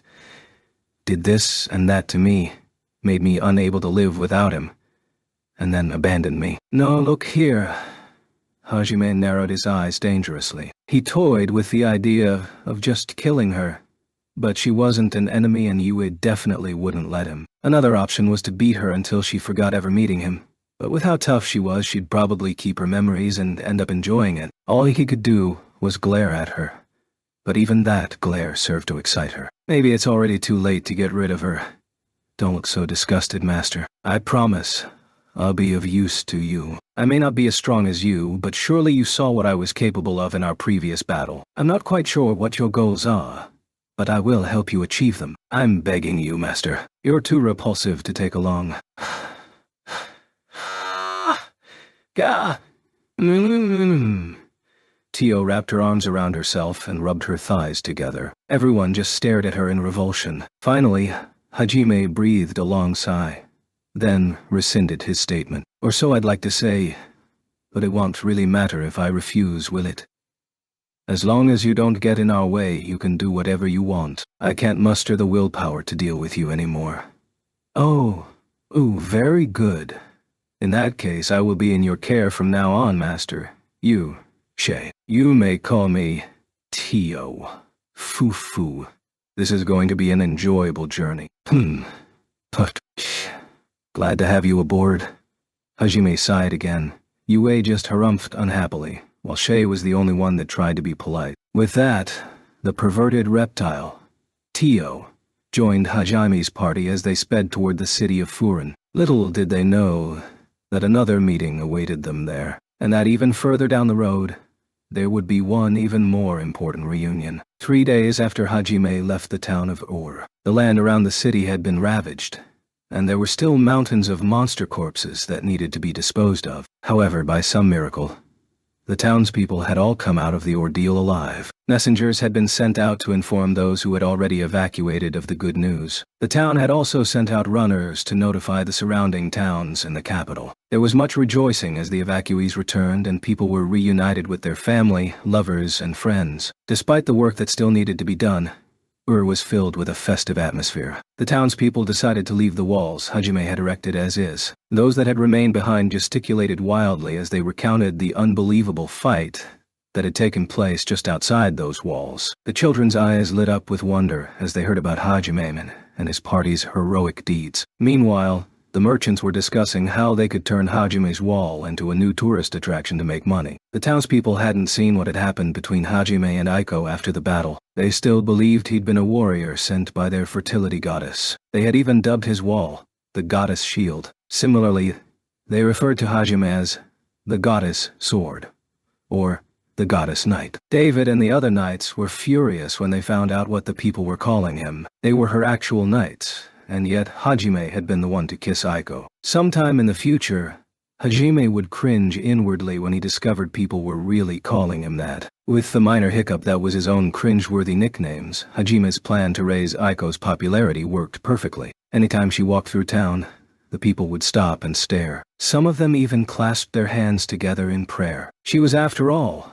the goddess who had saved their town from certain ruin. Her fame had started spreading to nearby towns as well. In Ur, her words were already held in greater reverence than the teachings of the church. For her part, Aiko had busied herself by assisting the town's leaders with the restoration effort. However, those close to her knew her heart wasn't really in it. She was still in pain over Shimizu's death. There was also the disturbing truths Hajime had dumped on her head before the battle. But those weren't the main cause. She couldn't get the image of Hajime shooting Shimizu out of her head. Once the day's work ended, Yuka and the others retired to the Water Sprite Inn to eat dinner. Today, too, Aiko mechanically spooned food into her mouth and gave absent-minded replies to any question directed at her. Aishan-sensei, Your magic is amazing. I can't believe you can even restore land that was so badly damaged. At this rate, it'll look normal again in another week. I see. Well, that's good. Yuka knew Aiko was still in shock, but she deliberately spoke cheerfully. She wanted to cheer Aiko up however she could. However, Aiko responded in the same generic monotone as always. But Yuka herself was still shaken by the fact that her savior had shot her classmate. Though she tried to hide it, her classmates could tell she was forcing herself to act happy, hence why her attempts to lighten the atmosphere failed, and she was unable to cheer Aiko up. The other students were too depressed to be of much use either. Aiko? Did the mayor or the bishop give you trouble again? If they're bothering you, just let us know. I won't forgive anyone that tries to harm you, even if they are a holy man. I swore that I would serve you and you alone, Aiko. No matter what happens, I'm on your side. I see. That's good. At this point, it was hard to tell if David was trying to cheer her up or proposing. It was borderline heretical for a holy paladin to state they'd fight against the church. But he didn't care. His men realized he was trying to steal a march on them by emphasizing, I over we. They glared angrily at David. No way they were going to let him use them to make him look good. However, Aiko casually brushed them off with the same absent-minded response. She probably wasn't even listening. Atsushi and the other shrugged their shoulders. There was a smug serves-you-right expression on their faces. Some of David's knights were looking at him like that too. Aiko ignored their little squabble and continued robotically eating her dinner. If only I'd talked to Shimizu-kun more. If only I'd realized his pain earlier. This wouldn't have happened. If only I hadn't asked Nagumo-kun for help. If only I hadn't let myself get taken hostage. If I'd died, he wouldn't have had to kill Shimizu-kun. For the 1,000th time, the scene of Hajime shooting Shimizu flashed through her mind. She gripped her spoon tighter. Why did Nagumo-kun kill him? They were classmates, weren't they? Was it because he was an enemy? Is that all it takes? Is killing someone really that easy? Is life really that cheap? That's not right. Humans aren't monsters. You can't just kill them like that. Is he just someone who can kill easily? If I leave him alone, will he kill other students too? Is he that dangerous? If he hadn't been here, would Shimizu-kun still be alive? If he died, would all of the other kids be safe? As long as he's here? Wait, what am I thinking? No, that's not the answer.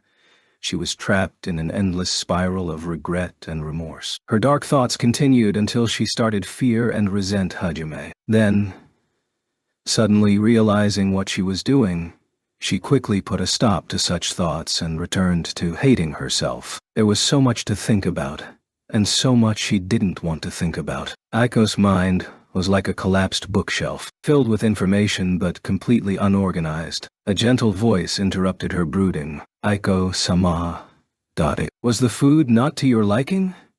Hui, Fosseluo, the owner of the Water Sprite Inn, was standing beside her. His voice was quiet enough to be lost in the din, but everyone in this inn knew when he was talking to them. His words possessed some strange quality that made them impossible for their recipient to miss. Even Aiko, who had been lost in a sea of her own thoughts, reacted to his voice. Realizing she'd just blurted out a weird squeal, Aiko blushed as she turned to Foss. What did you say?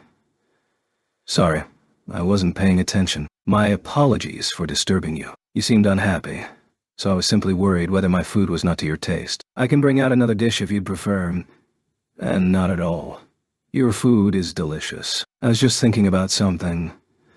Though she couldn't actually remember what said food had tasted like. She looked around and saw everyone was staring at her worriedly. She took another bite of food to convince everyone she was doing fine, but she swallowed too quickly and started coughing. Everyone crowded around her in concern. Foss casually provided her with a napkin and a glass of water. Sorry. I keep causing you trouble.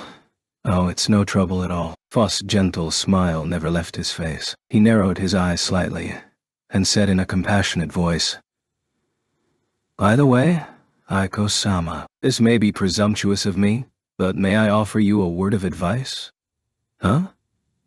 Oh yes, it's not presumptuous at all. Why not just believe in what you feel is right?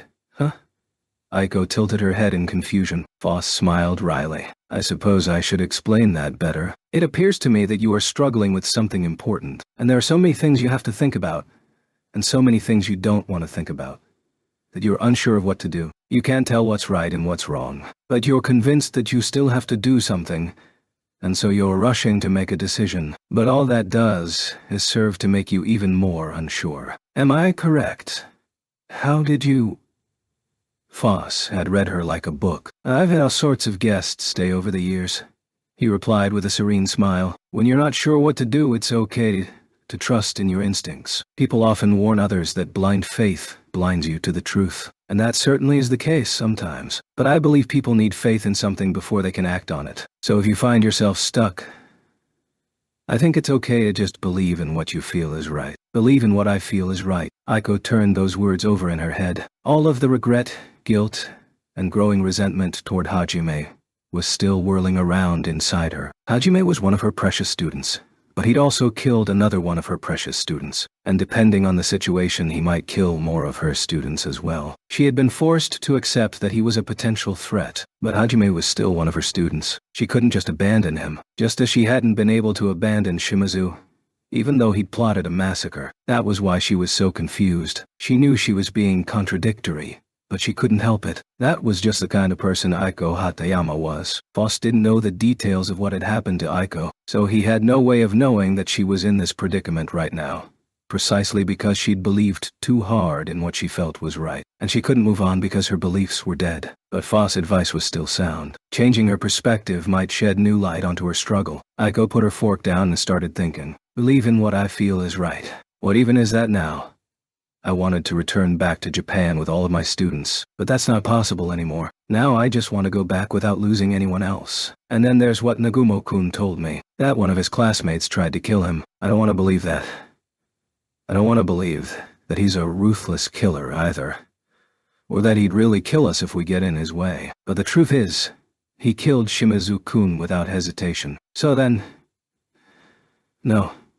I have to believe in what I feel is right. She closed her eyes, banishing unwelcome thoughts. The others all watched her worriedly. Nagumo-kun said he did it because Shimizu-kun was an enemy, and that he didn't have the luxury of changing his mindset. Nagumo-kun killed him because he was worried Shimizu-kun would attack the people he cared about if he let him live. He did it out of concern. If he truly was as heartless as he claimed, Yu-san and Shei-san wouldn't trust him so much. For their sake, he wanted to eliminate a potential threat. That's why he couldn't let Shimizu-kun live. Which means he didn't believe I could convince Shimizu-kun anymore. Nagumo-kun would have let Shimizu-kun live if I could have proven to him I could reform him. So, in the end, it's all my fault, because I was powerless. But still, Nagumo-kun didn't have to kill him so mercilessly. Shimizu-kun was on the verge of death as it was. The more she thought about it, the closer she grew to understanding the reason behind Hajime's actions. Hajime was neither a broken murderer, or an unfathomable monster, nor even Aiko's enemy. He was still her student, one who her words could still reach. As she went over the chain of events again with a clear mind, Aiko suddenly remembered something. Something the shock of Shimizu's death had made her forget. Wait. How could I have forgotten? Nagumo-kun had only come over when I called for help. But even if he hadn't done anything, Shimizu-kun would have died. He didn't have to shoot him. So why? Why did he do it? To make sure Shimizu-kun was dead. No. He knew as well as we did that he was beyond saving. Shimizu-kun would have died in a few minutes anyway. That's why I asked Nagumo-kun for help in the first place. Because I couldn't do anything. Even though it was my fault, he was... Aiko's eyes shot open. She couldn't believe it had taken her this long to figure it out. That's right. Shimizu-kun was only shot because he was holding me. I was the target. He was just collateral damage. It was my fault he died. But we all thought Nagumo-kun was the one who killed him. We convinced ourselves it was his fault. The blood drained from Aiko's face. Just as Hajime had feared, she blamed herself for killing Shimizu. It was her love for her students that kept Aiko going. The realization that she'd caused the death of one of those students crushed Aiko. Her brain shut down, trying to protect her from her own realization. Her vision swam, and she nearly fainted. Just before she fell into unconsciousness, Hajime's final words to her flitted across the back of her mind. "I hope you can continue to stay strong." Back then she'd been too shocked to fully process the meaning behind those words. She'd just assumed he was giving her a few words of encouragement. What if he said that because he knew this would happen? Because he was worried about me? Worried that I would break if I learned the truth of why Shimizu-kun died. That's why he killed Shimizu-kun so brutally. He wanted me to think it was his fault. He wanted me to continue staying strong, to be the teacher everyone needed. Of course, Aiko understood Hajime at this point. She knew it wasn't just a selfless act on his part, but she was forced to admit that he'd partly done it because he was worried about her. The door to her heart, which had been about to slam shut forever, stopped and slowly began opening again. Her blurry vision cleared. That realization didn't solve everything, but it did light a small fire in her heart. Where before there had only been the dark depths of despair, there was now a faint, warm glow. He protected me, and not just him. So many other people protected me too. Even now my precious students are looking over me. I was so focused on protecting them that I didn't realize they had been protecting me in turn. I still have a lot to learn. This is no time to be breaking down. Aiko steeled her resolve. She'd probably regret being the cause of Shimizu's death for the rest of her life, but as long as there were still students who were relying on her, she couldn't wallow in despair. No, she didn't want to wallow in despair. She swore once more that no matter what happened, she'd be there for the students, and this time, she wouldn't let herself be manipulated by her own ideals. The fear and suspicion she'd felt toward Hajime vanished in an instant. Nagumo-kun sure is bad at expressing himself. Even though he knew I might hate him forever for doing this, that I might even try to fight him. Come to think of it, he said he'd given my words a lot of thought. Was this his way of thanking me for my advice? He saved me so many times since we were reunited. Not only did he warn me about the church, he even saved the town. And despite being such a fierce battle, he still brought Shimizu-kun to me, like he promised. I can't believe I was such a mess. I kept chasing after an ideal that didn't mean anything, and even went so far as to force him to go along with it. I'm still immature when it comes to being a teacher, and despite all of that, he still helped me. It's true he's become a harder person than he was before, but he still has some of his old kindness left. Or maybe he's getting it back little by little. Could it be that those two girls are helping him remember his former self? Aiko smiled bitterly to herself. She owed Hajime a great debt for what he'd done. She'd been nothing but a bumbling, inexperienced embarrassment of a teacher. And yet, Hajime, the boy who'd had the weakest stats out of all of them, had returned against all odds and saved her more times than she could count. More than anything, it made her happy that, despite how much it looked as if he'd changed, his old self was still alive somewhere underneath. But she felt a sharp twinge in her chest when she thought of how it was you and Shay that had kept the old him alive. Aiko tilted her head in confusion. It vanished as quickly as it came, though, and she decided it must just have been her imagination. Come to think of it, I never thanked Shay-san for protecting me. I owe her my life. I need to make sure I thank her properly when I see her again. I suppose I owe Nagumo-kun my life as well. Their faces popped into Aiko's head. Then she blushed crimson as she remembered just how exactly Hajime had saved her life. That was just CPR. He just did it to save my life. There was no deeper meaning behind it. There was nothing enjoyable about being kissed so roughly. I definitely did not enjoy that. She started slapping the table wildly, mentally denying accusations no one had said. In case anyone had forgotten, Aiko was 25 years old, an adult. She had gone on dates before too. That being said, her actual experience when it came to love was very little. The reason being, the only people who would willingly date a woman who looked like a little girl were gentlemen, also known as lolicons. There were a great deal of people who found Aiko's particular body type attractive, some doubly so when they discovered she was legal. However, they were all afraid of being labeled the L word, so their relationship with Aiko usually stopped at friends. In Tortoise, it wasn't strange for a girl in her early teens to be married already, so most people weren't bothered by her childlike appearance, which was why David's infatuation with her was considered normal in this world. However, Aiko had convinced herself at this point that no one could possibly be attracted to a short woman like her, so she failed to notice his roundabout professions of love. Hence why the CPR Hajim had performed had been so stimulating, and now that she'd remembered, the image just wouldn't leave her mind. Besides, he already has 2 lovers. Though I guess if he already has 2, what's a third? Wait, what am I thinking? I'm a teacher, he's my student. Wait, that's not even the problem here. I'm not even in love with him. In fact, he's already 2-timing as it is. That kind of immoral relationship isn't something a teacher should condone. It's dishonest, love is supposed to be sincere. Sleeping with 2 girls at once is immodest. I cannot let such an impure relationship be. I won't allow it. Her hands curled up into fists. Instead of slapping the table, she was banging on it now. But it seems like he treats Yu-san as someone particularly special. And her height and figure aren't too different from mine. Don't tell me he's into smaller girls. Girls like Emmy? Wait, what am I saying? What does it matter what his type is? He's 8 years younger than me. Though Yu-san's a vampire, so there's probably an even bigger age gap between them. So does that mean he likes small girls who are older than him? Wait, why do I even care?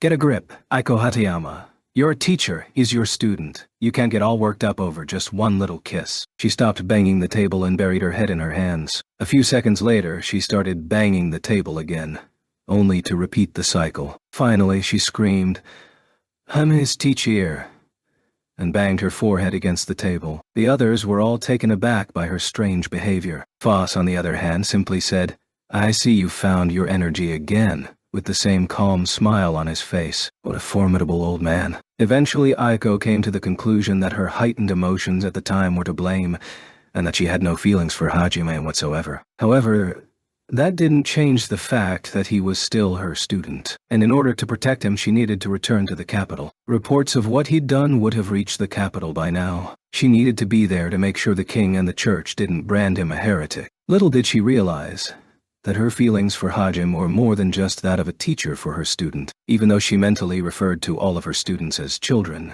In her mind, she'd started thinking of Hajime as a man. Feelings of love had slowly but surely begun to bloom. She wouldn't realize that until much later, of course, during a pitched aerial battle 8,000 meters in the sky. Elogue. Shadows in a dimly lit corridor suddenly began to writhe and squirm. A humanoid figure emerged from the wriggling mass, as if oozing out of the darkness. Like a developing film, her features slowly came into focus. Young, red hair, dark skin, and pointed ears. The wriggling mass of darkness didn't dissipate. Upon closer inspection, it was revealed that said mass was actually a living creature. It was like a chimera from hell. A mishmash of ferocious beasts all fused together into one black thing. The woman looked down the dim passageway. Kuki's party lay in that direction, though they were too far to see with the naked eye. She deftly hid her presence and waited. The party passed by her hiding spot, never realizing she was there. So that's the fabled hero. Looks like nothing but a spoiled brat to me. Do we really need someone like him? A shame my orders are absolute. Well, I've assessed his abilities. I should hurry up and finish this job so I can move on to conquering the labyrinth. She touched the creature at her side. The wriggling darkness absorbed her, and she slowly faded from sight. A second later, it was as if there had never been anyone there. Kuki and the others were still unaware that countless enemies lay in wait mere feet from where they were. Epilogue the second. Mama. A young girl huddled in the corner of a cell. Iron bars and cold flagstones surrounded her. She couldn't have been more than 4 or 5 years old. Weakly, she cried out for her mother over and over, but there was no reply. After a few minutes, she heard the sound of footsteps. She started trembling. She hugged her knees and shrunk back. A boorish-looking man passed by her. Following behind him was the young boy who had been in the cell next to hers. This was all information she inferred from what she heard. She didn't dare raise her head up to look. She was too afraid. That boy was the fifth one she'd heard let out of here. The other 4 had never come back. This boy, too, would probably never come back. Young as she was, the girl still understood that they hadn't been released. Now and again, men would come into the room and examine the kids locked up here. Even if she didn't fully understand their haggling over prices, The girl knew that being taken from here wasn't a good thing. "Mama?" Her faint voice trailed off, heard by no one, swallowed up by the dark underbelly of the city. For now, the monster of the abyss drew closer. With him was a seductive vampire princess, an airheaded worthless rabbit, and the newest addition to their party, a hopeless pervert of a dragon. They drew closer to the intersection of fate, where a new meeting and a miraculous reunion awaited them. Extra chapter. A very dramatic before and after. The whole world was dyed red. The fading sunset illuminated a grisly sight. Flames burned throughout the city. Blood splattered the walls and clogged the gutters. A massive magic circle hung in the sky, eclipsing the tragedy below. This can't. A young girl's voice echoed through the silence. She had beautiful black hair and piercing golden eyes, and she couldn't have been more than 10. Reflected in her eyes was her hometown, embroiled in a swathe of flames. She stood atop a small observation platform, her long hair and kimono swaying in the warm breeze. She gripped the wooden guardrail so hard her knuckles went white. They creaked ominously under the force of her grip. That wasn't the strength a little girl should possess. But then, she wasn't any ordinary girl. She was a member of the Dragonman clan, and through her veins flowed royal blood. She had watched as the world's most beautiful capital, her hometown, was invaded and razed to the ground. The city of verdant trees and crystal waters had been unable to withstand such an overwhelming onslaught. Why did this have to happen? Until recently, the different races had lived together in peace. There had been no discrimination, no persecution. She gazed, dumbfounded, as the flames raged through the city. "Princess, it's not safe here. You must escape." The girl's attendant urged her to flee. However, the young girl shook her head without taking her eyes off the city. "Princess Vanri, I am the Princess of Claris. My father and my countrymen are still fighting down there. Yet, you would have me flee?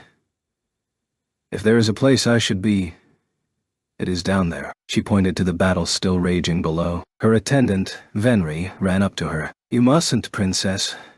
I know, even if I were to go, I would only be a hindrance. Never have I cursed my youth and inexperience so." A thin trail of blood ran down her mouth. She'd bit her lip so hard it bled. It took every ounce of her willpower not to rush down and aid the army below. Her country had been razed, and her people slaughtered. Now, her family was on the verge of being killed, and she was powerless to stop it. She hated her own weakness more than she despised her enemies. It was then that the person whose safety she feared for the most appeared. "Tio, I told you to head inside the barrier." "Father!"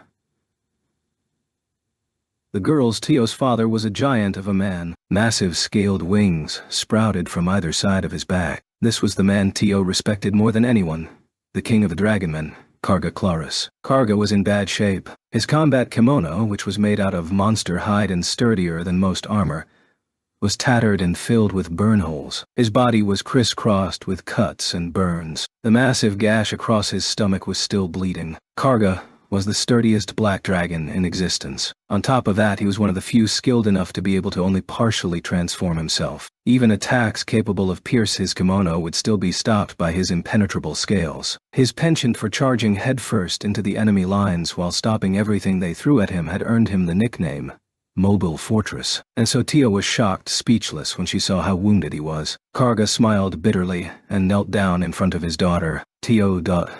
Dyke, as you can see, we have lost. Though we tried everything we could, we were unable to fight against the changing times. I'm sorry I could not at least leave you behind a home to live in." That cannot be." "How could you say that, father? For the Dragonmen to perish at the hands of something so insignificant. It cannot be. Tell me it can't. We have become the enemies of the entire world. Tio, do you remember what I told you? The one thing you can never do is avert your eyes from reality." "Father." That one word was filled with unimaginable pain and sorrow. Tio hugged her father, heedless of the grime and blood that smeared onto her kimono. It just couldn't be. Dragonmen were supposed to be the guardians of this world. They had built a place where people of any nationality, any race were accepted. A place where people helped each other and worked together. A place of peace. Every country, every species had been indebted to the Dragonmen in some way. And yet, in just a few years, it had all fallen apart. In the span of a few seasons, everything changed. Dragonmen were monsters. Dragonmen were oppressing the different races. Dragonmen were prone to going berserk. Dragonmen had turned against the gods. Dragonmen were heretics. How did it come to this? Tio thought. Dragonmen's ability to transform certainly was fearsome. It was magic. No other creature, sentient or monster, possessed. But that was precisely why dragonmen had strove to be nobler than anyone else, to turn that fear into awe, and then into respect. They had disciplined themselves rigorously. At all times they were ready to help others, a paragon of bravery, and both the sword and the shield of all people. As a result, they had managed to create a mortal paradise. Though it had taken centuries, they had created a kingdom where all races were accepted. Not only that, but they had created a global alliance, so that all people, everywhere, would help each other in times of need. Guardians of the world.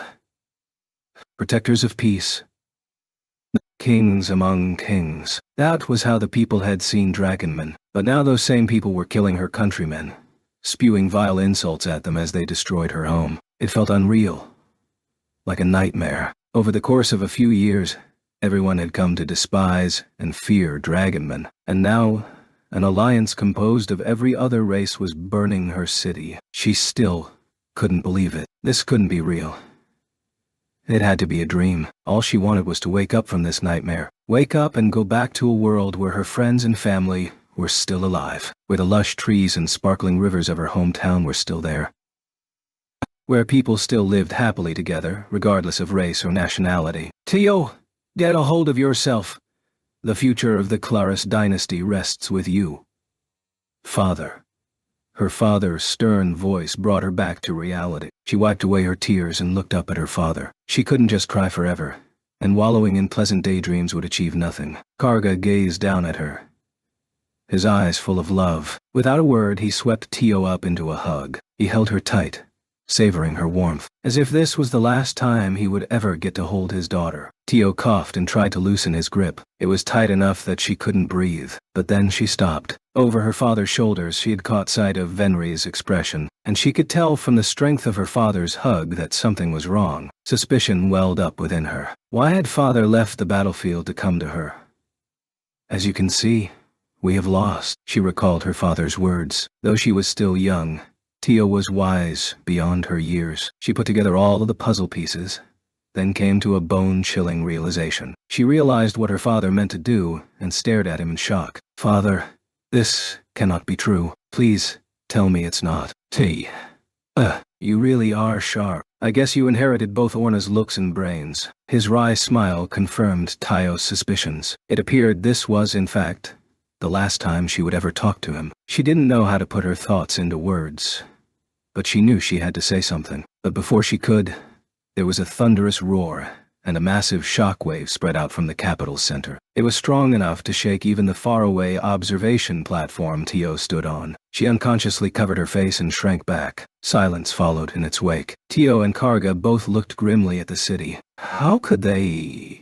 Tio sounded almost hysterical. There was nothing left at the site of the explosion. It was just an empty crater, but that was not what Tio was referring to. One after another, pillars of wood started rising up from the ashes. On each of them was a crucified dragon man. One in particular caught her attention. No matter how far away she was, she'd never be able to mistake that figure. It was Orna, her mother. Her pale green hair and golden eyes made her recognizable from even a mile away. Normally she was a gentle person, full of smiles, but when she went into battle she turned into a gale. She tore through enemy ranks, faster than the wind, leaving trails of destruction in her wake. Tio loved her more than anyone, and now she was staring at her crucified corpse. With how badly wounded her body was, it was clear that she'd struggled until the very end, but now she was strung up as an example of what happened to those who resist. A cold, dark fire burned in Tio's eyes. Her jet-black mana usually looked more majestic than fearsome, but right now the ripples of black that emanated from her body resembled the very depths of hell. Anger and hatred welled up within her, and she began transforming. Tio.io. Fa. There. Her body was covered in a raging whirlpool of mana, and she could barely speak through her anger. Before she could give in to her rage, her father knelt down and hugged her again. Tio's golden eyes glowed with fury. Why aren't you trying to avenge her? Why aren't you trying to kill these bastards who slaughtered her people? Why are you so calm even though Mother was just killed? Her accusatory glare bore into Karga, still hugging his daughter. Karga spoke in a quiet but firm voice. We know not our purpose for being. Karga silently urged his daughter to continue the mantra, her anger still burning. Tio repeated the words she was taught since birth. Is this body beast or human? If there is meaning to everything in this world, then where does our meaning lie? Karga hugged Tio tighter and joined in the chant. For no matter how long we search, we can find no answer. And so whether we are beast or human, we bear our souls and thus swear. This was the vow with the world the Dragonman clan had made ages ago. Our eyes exist to pierce through falsehoods and see the truth. Both father and daughter's voices melded together, forming a single whole. The strength drained from Tio's body as she gradually calmed down. Our claws exist to tear down walls and destroy the malice within. Karga let go of his daughter and gazed into her eyes. This was important. It was the last lesson he would ever teach his daughter. The power of their words calmed Tios' anger, and she slowly regained the solemnity Dragonmen prided themselves on. Our fangs exist to bite through our weakness, our anger, and our hate. More blood dripped from Tio's mouth. She bit through her lip again to remind her of who she was. For when we forget our compassion, we are no more than beasts. But so long as we wield the sword of reason. Karga lightly touched the blood on Tio's lips. The blood she'd shed were the tears of her heart. Gently, Karga wiped them away. Tears welled up in Tio's eyes, but she didn't let them spill. Hatred and anger eroded one's heart. To give in to such impulses was to be weak. She turned her negative emotions into tears, but she didn't let them fall. To do so would be betraying her pride as a Dragonman. Dragonmen were strong, kind, and above all, noble. Now of all times she couldn't forget those words. Not when her father was in front of her. Not when her people, when her mother had fought to the death to defend their pride as Dragonmen. Tio sucked in a deep breath and nodded to her father. These were the words her mother, her father, and all of her people had lived by. The words they'd taught her. We are Dragonmen! She shouted that at the top of her lungs. Karga hugged his daughter again. This time, he knew it truly was the last time. However, he had nothing to worry about anymore. Tio had grown into a splendid woman. Tio, listen well. What is it, father? She knew their time together was coming to an end. She desperately held back her tears and looked up at her father resolutely. Our true enemy, this world's true enemy, aren't the people attacking us right now. Our true enemies are the gods of the church, aren't they? They are the ones who made this world so twisted. That's right. I did everything I could to destroy them, but I wasn't fast enough. Because of that, we Dragonmen will perish here. We have no choice. You know why, don't you? I do. Because if we do not, the people of this world will remain twisted. The only way to end this war is for our race to vanish. Her heart sank as she spoke those words. Karga nodded solemnly. The gods are not only powerful, but cunning as well. But they are not all powerful, and evil will never reign forever. One day, eventually, someone will appear who can strike them down. Of that, I am certain. Tio. Yes, father. Karga gave Tio his last order, both as a king and as a father. Live. But, father, you said we... Her father had just impressed upon her how important it was that the Dragonmen race perish. Karga smiled triumphantly. It was an expression Tio had rarely seen. I'm no fool. I knew with how powerful my enemy was that I would need a backup plan. Dragonmen will indeed perish tonight. In the eyes of the world, at least. Far from the continent, I've created a hidden village, along with a secret path the gods will never discover. My father, along with a few chosen people area living there already, until the time finally comes that we can overthrow the gods. They will stay hidden there. Grandfather's over there. But father, you said grandfather had died. Ah, I understand now. Adul Clarus, the previous king, and Karga had been aware of the enemy ever since the world had begun to change. They had made sure to take various precautions in case the worst happened, but most of them had been undone. At first glance, it seemed simple coincidence, but they soon realized that the gods' meddling was behind everything. Soon after, Tio's grandfather, the strongest red dragonman alive, supposedly died in battle against an unknown threat without even leaving a corpse behind. However, in reality he had feigned his death and headed to this hidden village. That had been Karga and Adol's final ploy. The last card they could play to make sure Dragonman never truly vanished from the world. And by feigning his death, he made sure no one would be looking for him. Tio was glad her beloved grandfather was still alive, but at the same time sad because she knew what this meant for her father. "Father, you're not coming, are you?" "I can't. I'm the current king. Without my death, this war will never end. And besides, I could never leave Orna all alone on the battlefield." Tio smiled weakly at that. Karga tenderly stroked her hair and spoke his parting words. "Tio, you are the pride and joy of Claris' line. You inherited my black scales, your mother's wings, and your grandfather's fire breath. Live strong, my daughter. You have your own black flames, and the fierce flames of the Claris family to protect you. I will. I promise, father." Having passed on his wife's dying message, Karga handed Tio over to Venri and flew off toward his final battlefield. Venri had been briefed on the plan ahead of time and led Tio down the secret path. Just before she vanished inside, Tio looked back for one last time. She saw a majestic black dragon tearing through the battlefield, his flaming breath so powerful it sundered the earth below. Throughout the battle, the dragonmen had taken great pains to avoid killing the invaders. Though most of the world had turned against them, a few members of each race had believed in the dragonmen and stayed behind. Karga and the few remaining dragons fought only to give those people enough time to escape. They refused to give the gods the satisfaction of watching people of the same race kill each other. Even on the verge of annihilation, they protected their citizens. No matter how painful their despair, they refused to give in to anger and hate. Karga's breath parted his enemies and his defiant roar rang out through the heavens. It was a challenge to the gods sneering down from up high,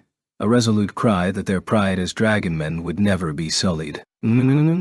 Gee. A faint groan could be heard from inside one of the rooms of an Eastern-style wooden house. A beautiful young woman, the person who had emitted the previous groan, rolled over in her sleep. Had anyone seen her in that moment, they would have been instantly smitten. Her disheveled black hair and exposed cleavage made her look bewitchingly seductive. On top of that, her exposed legs and plump butt were sexy enough to blow away any man's self-control. She must have been seeing a nightmare, as her body was covered in sweat. However, that only made her more alluring. A sheen of it covered her breasts and thighs, enticing the viewer.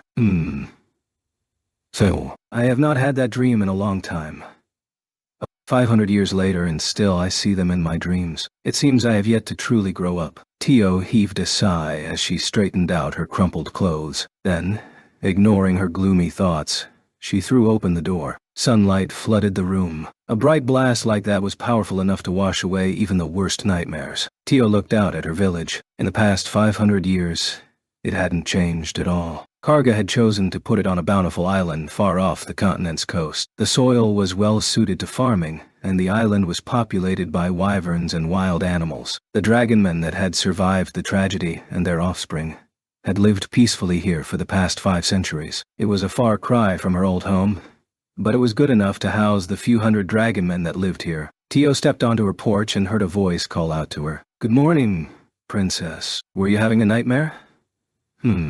Good morning. It was a dream about the past. I have not had a dream like that in 10 years. Perhaps it was a message from my mother and father from the other world, a reminder not to forget them. Henry, who looked to be rather old now, gave Tio a concerned look. However, Tio just winked playfully at her. Enough time had passed that she could joke about their deaths now. Henry smiled awkwardly. She had intended to comfort Tio, but it looked as though that was unnecessary. At first, she had followed Tio around as her bodyguard, but now it was Tio who usually looked after her. On top of that, Tio's strength had far surpassed her own. In both physical and mental strength, she was unparalleled. Only Adol, the village chief, could hold a candle to her anymore. Had the Dragonmen Kingdom not been destroyed, Tio probably would have gone down in history as one of their greatest queens. That she never became one was one of Venri's greatest regrets. She put such gloomy thoughts aside and changed the subject. "Would you like to have breakfast? I could get you something if you wish." Breakfast does sound good. Where's grandfather? I do not sense his presence in the house. Ah, Kartos-sama called for him earlier this morning. He has yet to return. What? Old Man Carr called for him? This early in the morning? Old Man Carr, as Tio called him, was one of the village elders and as old as Adel. He had the rare job observer and was skilled at detecting the flow of mana. Of course, even for someone like him, it wasn't easy to track mana somewhere as far as the mainland, unless the usage of mana was so massive that its repercussions could be felt even on the island. It drained months of mana to scry mana usage across the continent. The scheduled scrying was only a month ago, which means whatever Old Man Carr sensed was massive enough that it could be felt even here. Tio felt, not exactly ominous premonition. It was more as if she could sense a change was coming. She said goodbye to Venri and ran off to Cardo's house. When she arrived, she saw a few of the other elders were also there. There was a tension in the air, and Tio's heart began to race. You came too, Tio?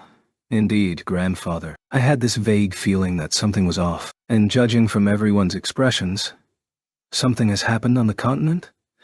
Adul smiled wryly and nodded at his granddaughter's astute deduction. He had a thick mane of red hair and looked far too young to be called grandfather by anyone. It would seem the Holy Church, or rather the gods, have summoned forth some truly odd guests. Quite a few of them too. One of them possesses a great strength.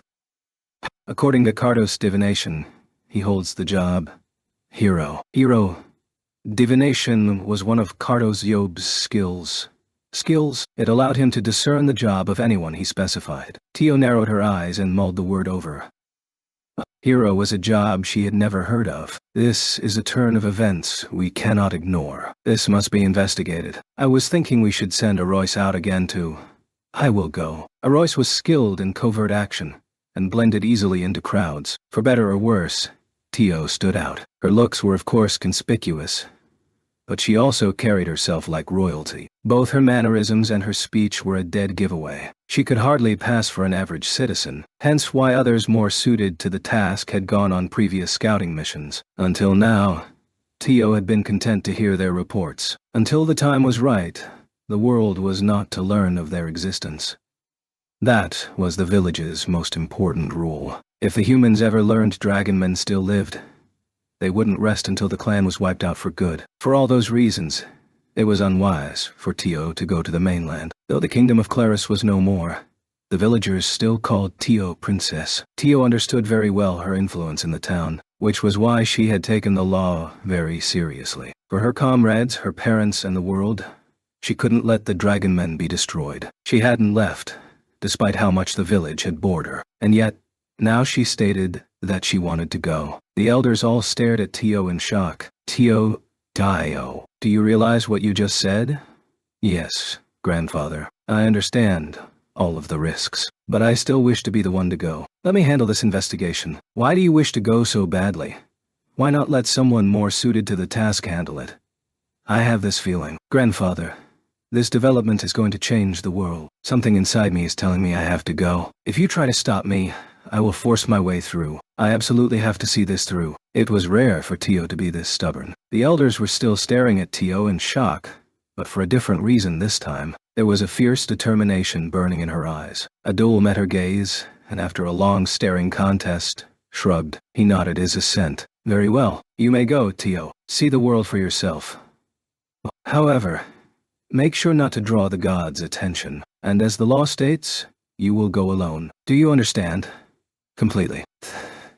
Thank you, grandfather. The other elders voiced their opposition, but Adul talked them down. In the end, they agreed to let Tio go. The next morning, the sun had yet to rise. Tio was standing atop a cliff in the corner of the island. The news that she would be going on the investigation this time had spread like wildfire. Starting with Venri, a procession of people had come to voice their protests, but in the end they were unable to change her mind, and she started packing for the trip. The island was a fair distance from the mainland. Most dragonmen had to exhaust their entire mana supply to reach the continent. Even Tio, who had more mana than most, would have a hard time making the trip. The flight took nearly a whole day, which was why Tio had decided to leave early in the morning. The entire village had come to see her off. Princess. Are you sure you won't change your mind? If anything happened to you, Shay is right. At least take some guards with you. Yeah, take me. I'll protect you even if it costs me my life. Even now, Henry hoped against hope that she might be able to convince Tio. Aroyce, the village's veteran scout, offered to join Tio despite knowing the rules. Some of the other young men also offered to come along, blushing at their own boldness. Many of the other villagers tried to convince her not to go as well. All of them cared deeply for her well-being. She was loved by the entire village. I understand your feelings, and I apologize for causing you such worry. But just this one, I am afraid I must have my way. Her determined voice quieted the protests. Tio cast her gaze over the villagers. She looked them in the eye, challenging them to test her resolve. Henry, I know just how much you care about me. You have been by my side even longer than grandfather has. You are like another mother to me. I beg of you, please let me have your blessing before I depart. Princess. Tears leaked from Venry's eyes. No words could have made her happier. Aroyce, look after my grandfather while I'm gone. Fufu. Of all of my suitors, you were the strongest. I can count on you to handle things while I am gone, right? How can you call me strong when I haven't even been able to scratch your scales even once? However, I could never refuse the woman I love. You never did play fair. Aroyce couldn't bring himself to refuse after Tio smiled at him, especially since she was trusting him to look after things. Despite being over 500 years old, Tio had never slept with a man. Most dragonmen were married long before they reached her age. However, no one had been able to clear Tio's requirements. In order to become her husband, a prospective suitor had to, I'll beat you one day, princess, and then you have to stay safe for me. Prove they were stronger than her by beating her in a fight. It was a simple enough requirement, but one that was nearly impossible to fulfill, for Tio's strength had surpassed even Adul's. Ever since the day she'd watched her parents die, Tio had devoted herself to training. At some point she'd grown so strong, no one else could match her. All of the young men who wished to wed Tio, including Riston, who was barely more than a boy, tearfully tried to stop her from going. Tio was strong, kind, and noble. On top of that, she was beautiful and wise. Over the centuries, every young dragonman had tried to win her hand in marriage, but none of them had managed to so much as scratch her scales. Tio was so tough that she had long since forgotten how pain felt. Seriously, what a bunch of hopeless men. I appreciate your concern, but words can no longer stop me. Feelings alone are not enough. Strength alone can achieve nothing. You need both, or you can never hope to change my mind. I am going, and if you wish to stop me, then prove you have the strength to drag me back. Maybe someday, one of you will be able to manage that. Fufu thought. Tio chuckled and brushed off the men who were trying to stop her. After being told all that, there was nothing they could say back. My comrades, my beloved people, watch me. Everyone's gaze focused on Tio. She addressed the village with all the solemnity and majesty of a real queen. I do not know what awaits me on the continent, nor do I know what the future holds. However, the winds of change are blowing. Something big is happening, and I know that I must confront this change directly. But fear not.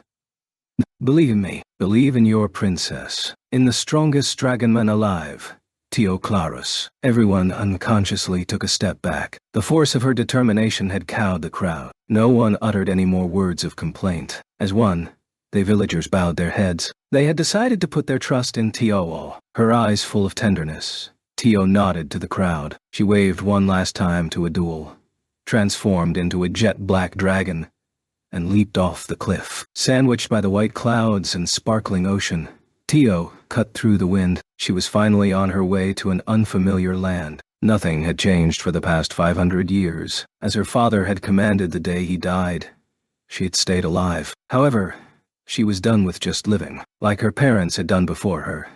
Tio was ready to stake her life for a cause. That was the kind of life Tio Clarus wanted to live. She could feel that something was changing. The dream she'd had the other day must have been a sign. Her gaze pointed forward.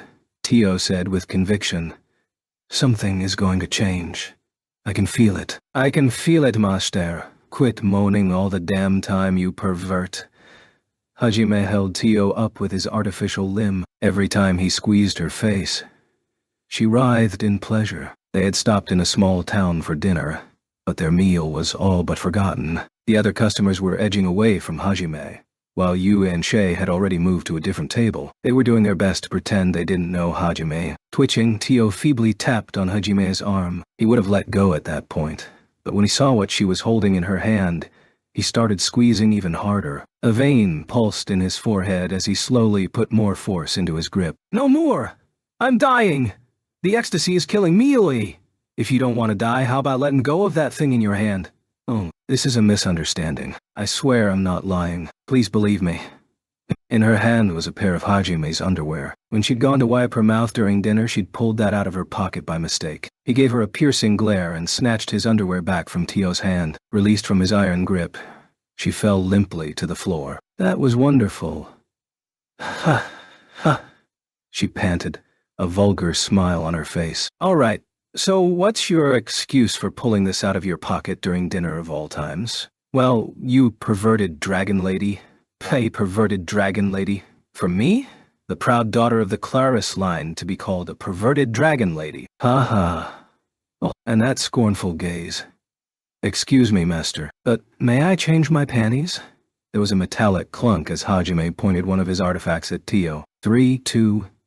He started counting down. Tio hurriedly starting explaining herself. "This is a misunderstanding. I happened to find your underwear lying on the floor of your room and thought to return it to you. However, what?" Hajime lowered his weapon. So far, Tio had a surprisingly valid reason for carrying his underwear around. "I realized, depending on how I used it, I could get you to punish me," Hajime snapped. Tio was unaware of the sudden change and was cupping her flushed cheeks and preparing her next words. "Oh, master, what kind of embarrassing things are you making me say?" What is it, master?" Your expression suddenly turned kind. His expression certainly did look gentle. Then, without warning, Hajime pulled Tio forward so she was on all fours. Confused, Tio looked up at him as he circled around to her back. "So in the end you're just a pervert." He pulled out Donner and fired a full round into her ass. My arse. Oh, my arse. Thank you so much, master." Sadly, all that earned Hajime was Tio's gratitude. She really was tough. There was no lasting damage on her butt. Thanks to their antics, the group was kicked out of the restaurant. For some reason, Yue and Shay both gave him exasperated stares as they left. Depressed, Hajime dragged Tio behind him as they looked for somewhere else to eat. For most of the journey she was just panting heavily, scaring off nearby passerby. However, for a few seconds, she looked up at Hajime with a serious expression on her face and muttered, "Grandfather, everyone, I do not think I can return anymore." Ha. Whether she meant to her village, or to being the princess everyone knew, only she knew. It's possible she may have meant something else entirely. Afterward, hello readers. Ryo Shirakome, Chuni-loving author of Arifureta here. We've finally gotten to Hajime's reunion with his classmates. Unfortunately, the introduction of our ultra-masochist dragon pervert kind of overshadowed the emotional impact of that. To be honest, as I was writing this extra story, even I felt like this was a bit too dramatic a change from before to after. But if it managed to get some laughs out of you guys, then it was all worth it. This is a bit of a digression, but the AI-chan Defense Force got a lot more screen time here than in the web novel version. It still feels like the female students are kind of the mascot for the whole party, though. I actually based their design off some of the side characters in K-On! Yuka's Haimiko. Can you guess who the other two girls are? I'll let you try and figure it out. As always, many thanks to Takayaki-sensei for his wonderful illustrations. I'm grateful as well to all of my proofreaders, editors, and everyone else involved in the publishing process. Thank you all very much. Last but not least, thank you, dear reader, for picking this book up. I pray we meet again in the next volume.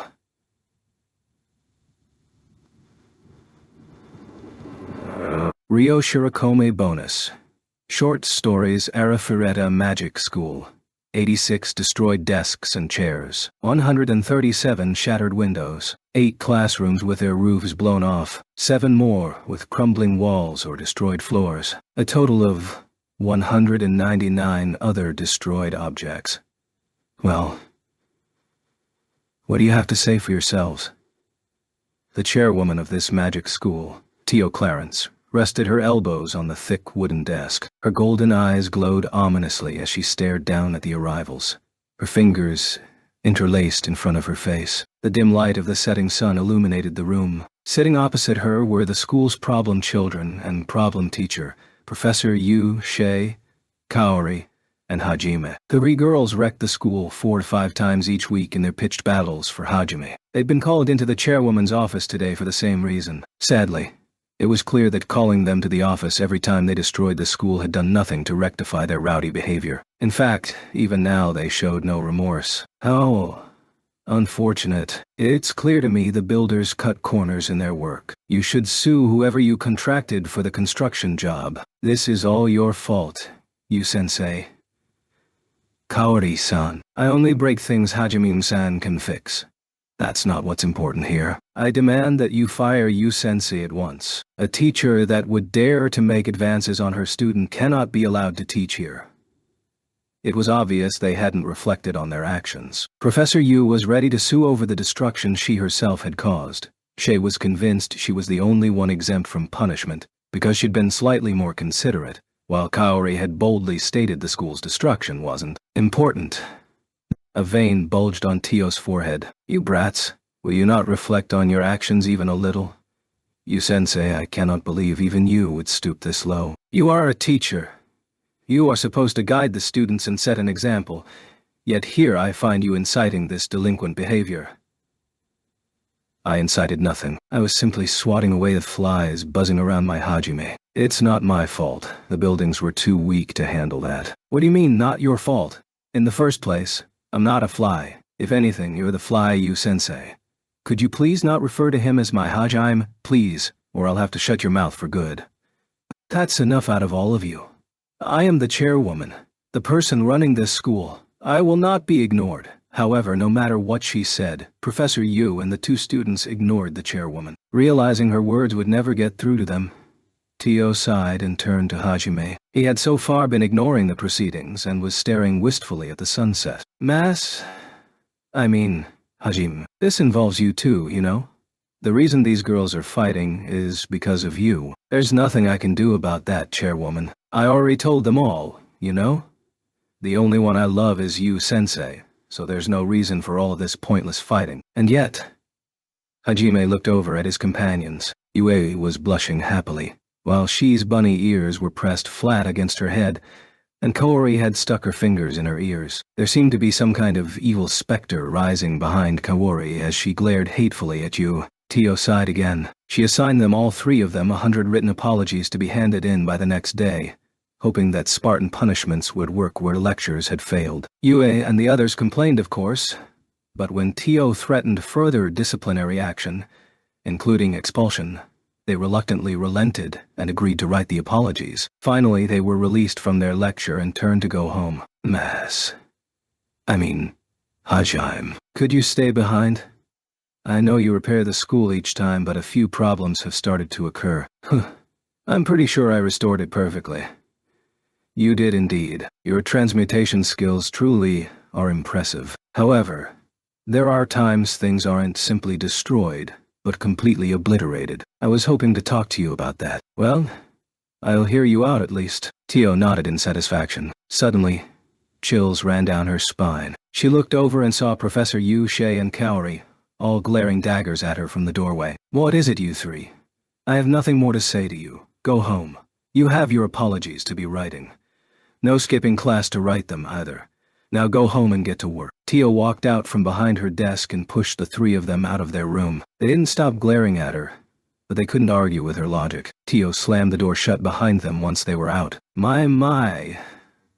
Those 3 really are a handful. Now then, Hajime, take a seat on that sofa over there. Hajime eased himself into the nearby leather sofa. Tio casually sat down next to him, almost as if it was the natural thing to do. She purposely pulled back her kimono and crossed her legs, revealing her plump thighs. At the same time, she loosened her collar, giving an obviously transparent excuse. I worked up a sweat with all that yelling. So, what do you want to talk about, chairwoman?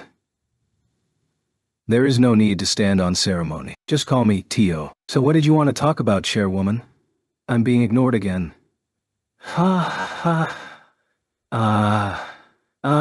Earlier,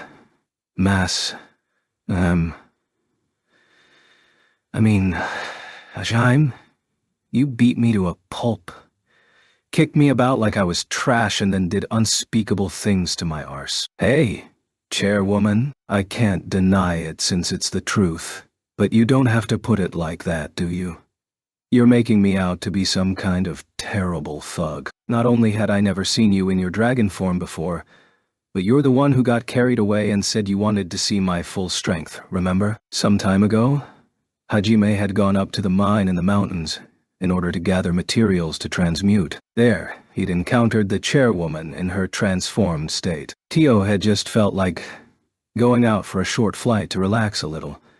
But when she saw Hajime, she decided to test his skills. She'd been hearing lots of rumors about him and wanted to see how powerful the student really was. As a result, Hajime had, without hesitation, mercilessly set about destroying Tio as efficiently as possible. By the time she'd reverted to her original form, she'd already suffered an attack that had changed her forever. I do. For that, I am sorry. Still, that does not excuse sticking such a big thick thing up my arse. What you expect? Your scales were too tough to pierce, so striking your weak point was the obvious solution. However, you did not stop even after I revealed who I was to you. You continued drilling that thing inside me. Thanks to that, my precious backside was damaged beyond repair. Tio sidled closer to Hajime with tears in her eyes. One hand was tenderly rubbing her butt, though he'd done it only to get answers out of her. Hajime had to admit he may have gone too far. Seeing him at a loss for words, Tio saw her chance and scooted even closer to him. Ever since then, my arse has felt strange. You have to take responsibility for this. Responsibility? Yes, take responsibility. And violate my arse once more.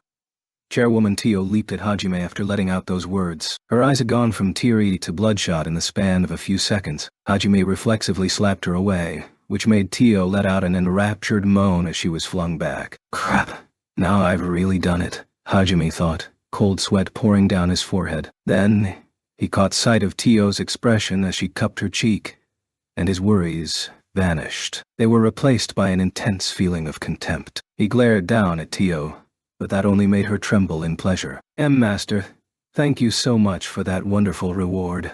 Ha ha ha ha ha ha. I'm not spending another second with you, you pervert. I'm going home. Hajime bolted for the door. However, Tio crawled after him in a rather disturbing manner with surprising speed. She caught Hajime's leg and clung to it for dear life. Master, more, please. I'm not your master, you damn pervert. I can't believe you lectured you sensei when you're like this. You're worse than all of them.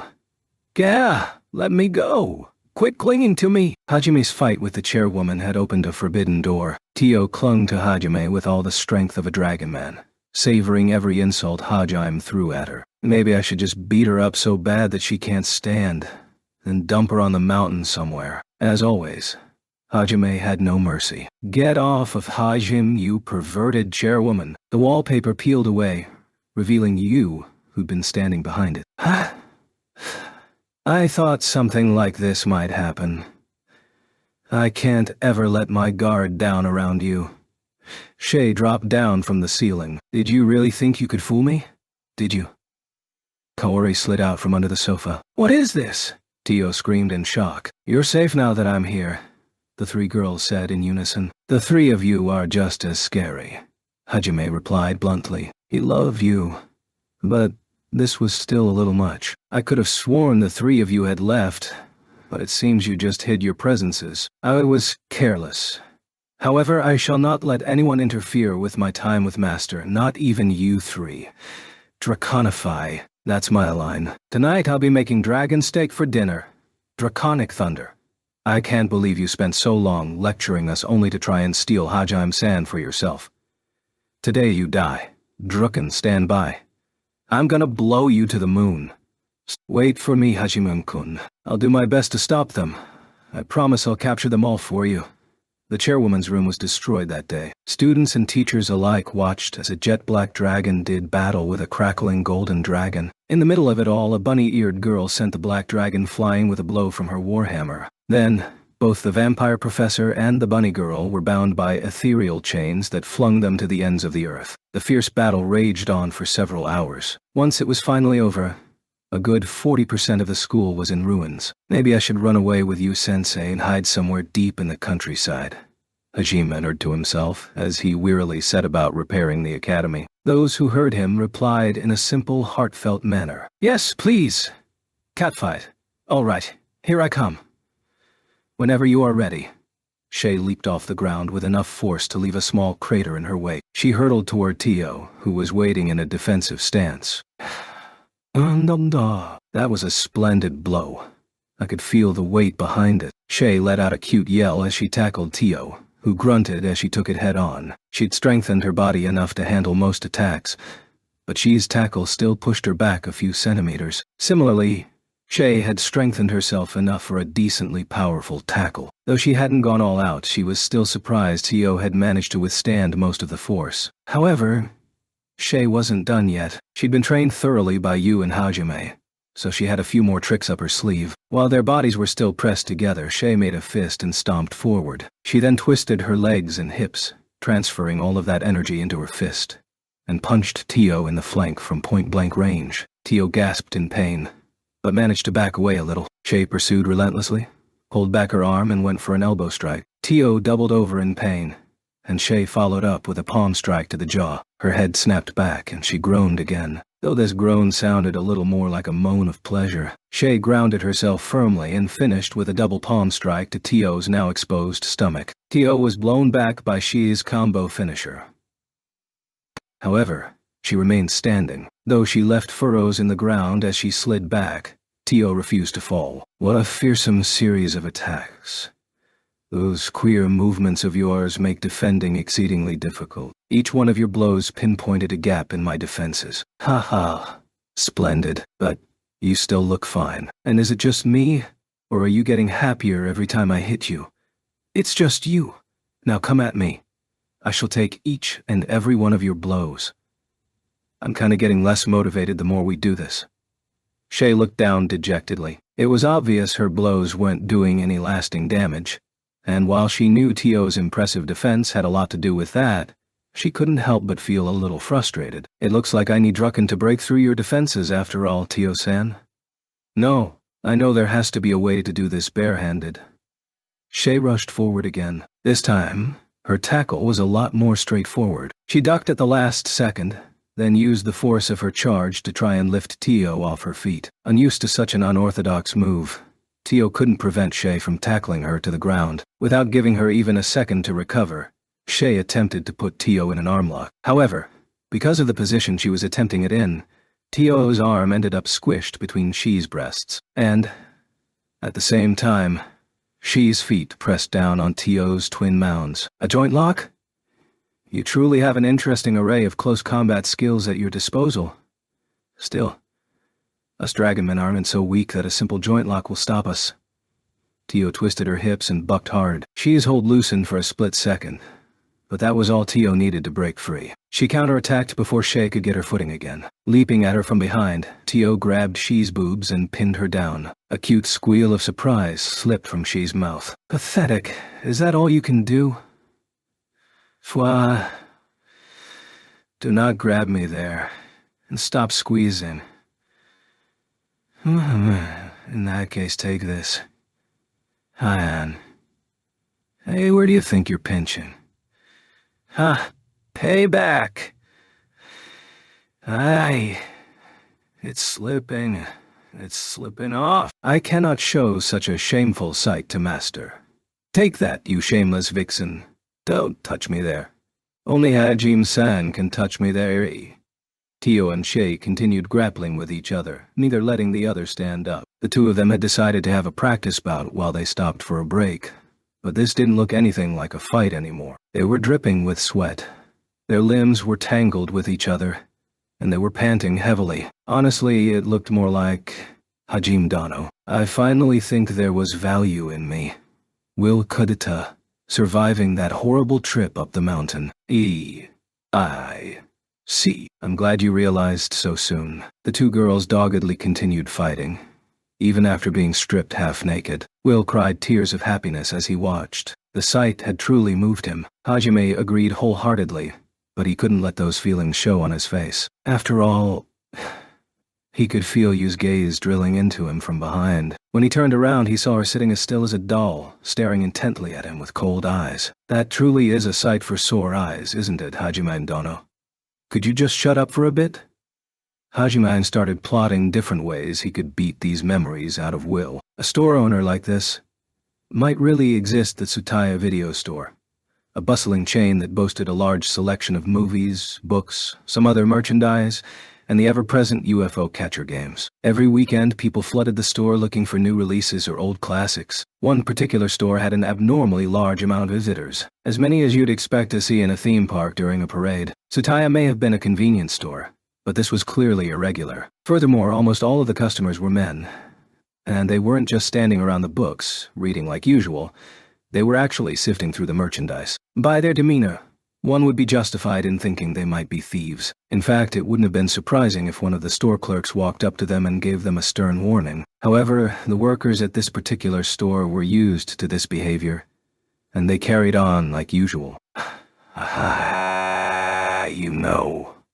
One of the partimers, Hajime Nagumo, looked down at his wristwatch with a sigh. He wasn't counting down the minutes until he was off the clock, but rather waiting for a specific event to occur. Just then, the door to the staff room began creaking open. Everyone in the store started talking noisily. Their attention was focused entirely on that door. Some of the guys were even panting heavily with perverted expressions on their faces. When the door was finally fully freed, the customers... The manager's here? She's so hot. Apparently she's over 20. Can you believe it? It's like some kind of miracle. The crowd was going wild, as if they'd just met their favorite idol. The person who'd came out of the staff room wearing Tsutaya's trademark uniform and apron was none other than Yu, the manager of this store. She looked like a perfectly crafted doll brought to life. With her small frame, tottering steps, and lustrous golden hair, the word cute didn't do her justice. Despite her lack of expression and breasts, there was an undeniable sexiness to her. She was the intimidating, aloof queen of Tsutaya. Hajime, Shay, have you finished stocking the shelves? Yeah. We finished this morning, manager. Aye, Mom. We are ready for battle.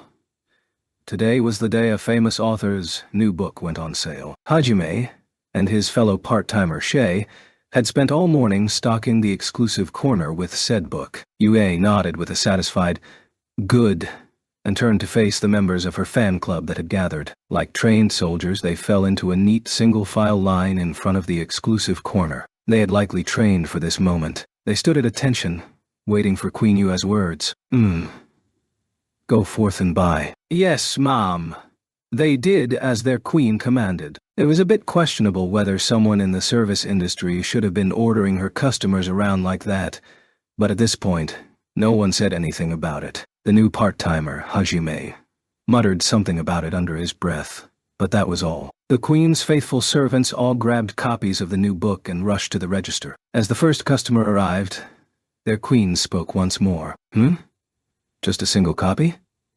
Yu tilted her head. You're only buying one thing, her gaze clearly said. What a cunning move. Nothing was off limits for her, as long as it improved sales. Oh, of course not. Let me buy one. No 2 more copies. One to give away, one to keep in my collection, and one to read.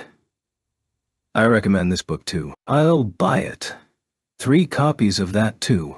She really was merciless when it came to business. Yue smiled faintly as the first customer ended up buying 6 books. Everyone else waiting in line gulped and she tilted their heads at them too. Won't you buy that many too? Her gaze seemed to implore. The results were instantaneous. Manager, I'll buy 5. Please just give me your phone. Bastard, you think that's enough? Manager, sell me the most expensive thing you have. Fools. It's not about the price. You're all buying the newest stuff. But it's obvious the manager will appreciate you even more for getting stuff that doesn't sell well. Manager, do you still have that box set of Chupacabra? By the way, would you like to go out for dinner? Manager, can I take a picture of you? In a desperate effort to win her smile, the customers bought more and more items. Hajime stood in front of Yu, protecting her from the mob of jostling customers. Please don't push. Line up in an orderly fashion, please. My apologies, but please refrain from asking the manager for her personal information. Both the box set and the revised edition of Chupacabra are unfortunately sold out. No pictures, please. This store has a no-picture policy. Please stop trying to touch the manager, dear customer. If you do that again, I'll beat the shit out of you. Give it a rest, you bastards. Quit trying to get close to the manager. Hajime grew less polite as the requests continued. By the end, he was a grinning demon, disposing of rowdy customers. Shay, who was almost as popular as you, handled the ones he couldn't with her toy hammer. Many of the customers bopped by it came away grinning. The remaining clerks worked furiously to handle the waves of customers. Finally, the daily event that started with Yue's appearance drew to a close. Mixed among the dwindling sea of male customers was a black-haired beauty who muttered some words. I wonder if Hajime-kun's working here today too. As Hajime was still busy handling customers, he didn't even notice her. However, Yue swooped down in a char mask and intimidated her. Our store is now closed. We are looking forward to never having your patronage again. Kindly get out. And thus, Kaori was evicted from Tsutaya. Huh. It's finally over. I feel like I say this every time, but the manager's ability to attract people is ridiculous. Our sales are on a completely different level from the other Tsutayas. Probably for the wrong reasons, though. Hajime was taking a break in the staff room after the storm had passed. Everyone took their breaks in turns, so he was the only one free at the moment. However, a few minutes later, Yue came in with some drinks. It seemed they were for him. She passed him a can and Hajime gave her his thanks. It was the little things like this that made her loved and respected not just among the customers, but by the staff as well. Which was why Hajime didn't complain even when he looked down and noticed the label on the can read, Ambrosia. Thanks for the drink, manager. Thank you for protecting me back there. You were cool. That was nothing. Anyway, it's dangerous to keep going out like that, so I prefer if you stop. It's to increase sales. I won't stop until we're the best-selling Tsutaya in the country. Yue puffed her chest out proudly. Hajime smiled wryly. This was why he could never quit. Despite the crazy rush hours and all the extra work he had to put in, the manager was just too lovable. As Hajime sipped on his ambrosia, Yue pulled out a light novel and proffered it to him. It looked like she'd pulled it out of her bra, but Hajime was a gentleman, so he made no comment. Her body heat still lingered on the cover, but he pretended not to notice that too. Manager, what is this? Our next big hit. You should read it. You want me to read it? Am I going to be writing a review on it or something? He looked quizzically down at the cover, then noticed something strange. Hey, manager, the girl on the cover, the one who looks like the main heroine, look a lot like you, doesn't she? By the way, the protagonist looks like you, Hajime. Why are you licking your lips like that? Shivers ran down Hajime's spine. He found himself unable to meet Yue's gaze, and stared down at the book instead. According to the summary, it was about how a kind, normal boy got summoned to another world. Thanks to the harsh experiences he faced there, he changed into a completely different person, and went on adventures with a vampire princess that he met along the way. As he flipped through the pages, he noticed the main heroine got naked an awful lot. She was naked when the protagonist first met her, again after their first big battle together, and then again when she visited him in the bath and pushed him down. What kind of surreal situation is this? Hajime was staring at naked pictures of a girl who looked just like you, as the real you watched him rifle through the pages. Read it. In fact, make it your Bible. It's got the greatest heroine you'll ever see. Yes, Mom. Hajime started stuttering as Yu leaned in close. The title of the light novel she had given him was Arifureta. From Commonplace to World's Strongest. She's cooking lesson. A slender finger traced its way down a ripe red fruit. The egg-shaped fruit suddenly split into round slices. It was then assailed by a sharp wind and minced into fine pieces. Unlike most fruit, its center was hollow. The relentless wind pounded the pieces of fruit until they were nothing more than fine powder. A beautiful girl, Yue, nodded in satisfaction as she looked at the powdered fruit. She scooped up the powder and stealthily walked over to a simmering pot. With a faint smile, she made to dump the powder into the pot, but before she could... What do you think you're doing, Yusan? Huh.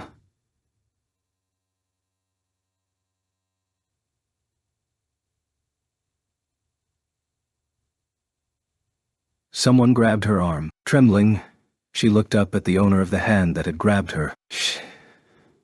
Shay. That's right, it's Shay. And I'm getting very tired of you trying to add the poison you call originality to our food, Yusan. Normally she was the helpless, worthless rabbit, but at present Shi's face was a mask of anger. Yu whimpered softly, looking anywhere but at Shay, and started explaining herself. See, calling it poison is a bit much. I'm sure this will make the dish taste even better. How many times have you said that now? And how many times have your ideas ruined my food? There's nothing more dangerous than a beginner experimenting with recipes. As she'd been royalty, Yue had no idea how to cook. Because of that, she'd started taking lessons from Shay, who was skilled in all sorts of housework. However, her attempts at adding a twist to Shay's dishes had all ended in failure. At first, Shay had put up with Yue's antics. She'd guessed Yue just wanted to impress Hajime with something she'd made and let it slide. However, Yue's constant attempts to make something new and her complete disregard for the basics had turned Shay from a worthless rabbit into a wrathful rabbit. That was why Shi's ears twitched angrily as she looked at Yu. But I'm sure it'll work this time. I'm pretty sure Hajime will love this taste. Pretty sure it doesn't cut it. Besides, it's obvious that won't do anything to improve the dish's taste. That's devil claw fruit. One pinch of it is enough to ruin the taste of most dishes. Do you understand now? But Hajime's the one who's going to eat it, and he likes spicy food. He's even had demon meat before, so he'll probably like something more stimulating. I just said probablys and pretty sure's don't cut it when it comes to cooking. Shay forcibly wrenched Yu's hand open and tried to throw Yu's powdered devilclaw fruit into one of her spice bags. However, Yue resisted with all her might. Shay started pinching Yu's cheeks with her free hand, trying to get Yu to let go, and yet the overpowered rabbit's cheat-level strength was too much to fight against, and eventually, she let go. However, Shay had put too much force into her hand. Nuwa! The spice really lives up to its name.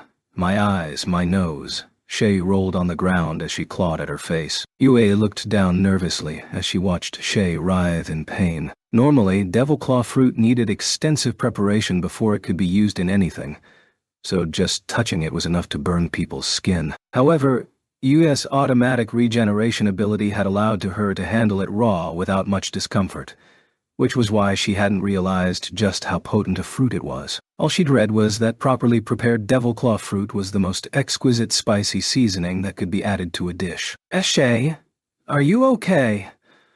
Of course I'm not okay. Water. Wash away the residue with water, pleasey. Okay. Okay. Yue cast a spell, and a massive torrent of water appeared out of nowhere. Any normal person would have been crushed to death by the force of what was a veritable waterfall. But Shay knelt above the oncoming deluge, arms spread wide. She looked like a devout pilgrim seeking salvation. The water hit her with the force of a cannonball. 10 seconds passed, then 20. Finally, the water stopped. A crater had formed where it had slammed into the ground, and its center was Shay, still kneeling in the same pose as before. She wasn't moving. Shay? Hello? Earth to Shay-san. Yu timidly called out to her. Shi's drenched rabbit ears twitched a little, then flopped straight up, shaking all the water off. Shay slowly got to her feet. Then, still dripping, she briskly walked up to Yu and firmly grabbed her by the shoulders. Yue shrank back from the intensity of her gaze. After all, Shay's face was so close to Yu that their noses were practically touching. Iuesan-S Shay, calm down. Your face is SHUTUP.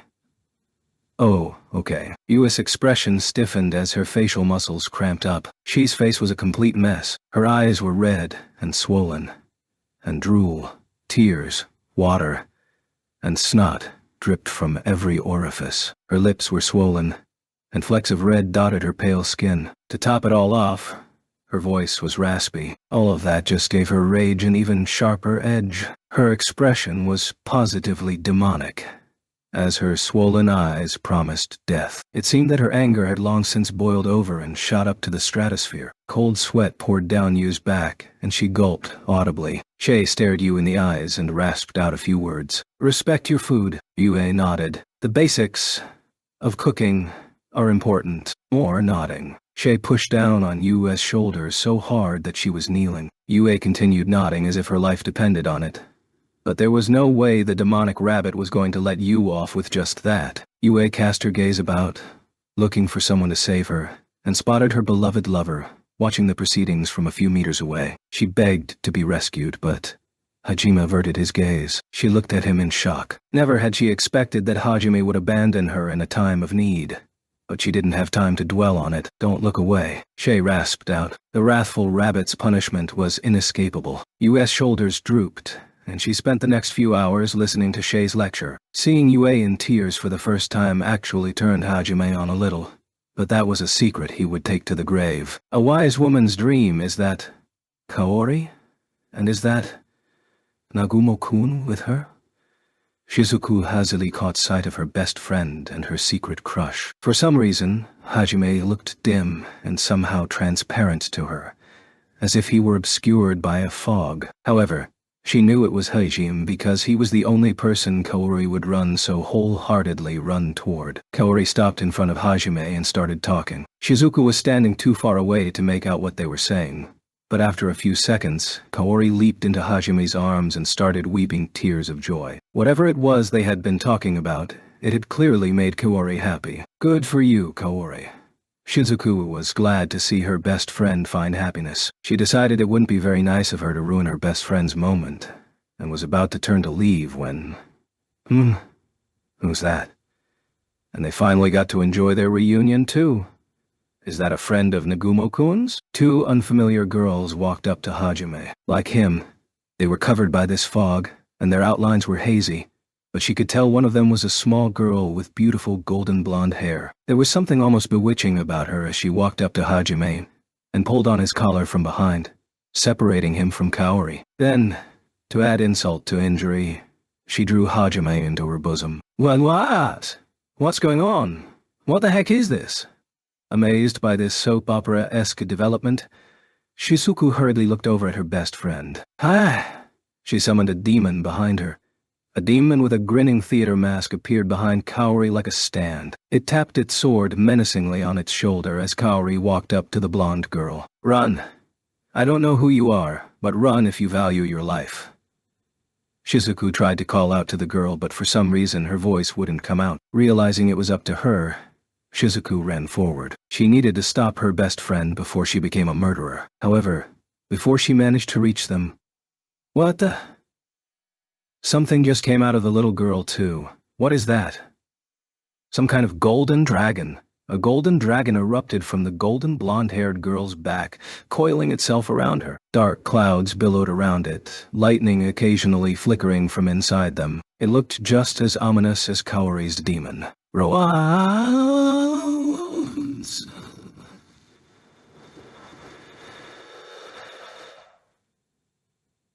Hiss.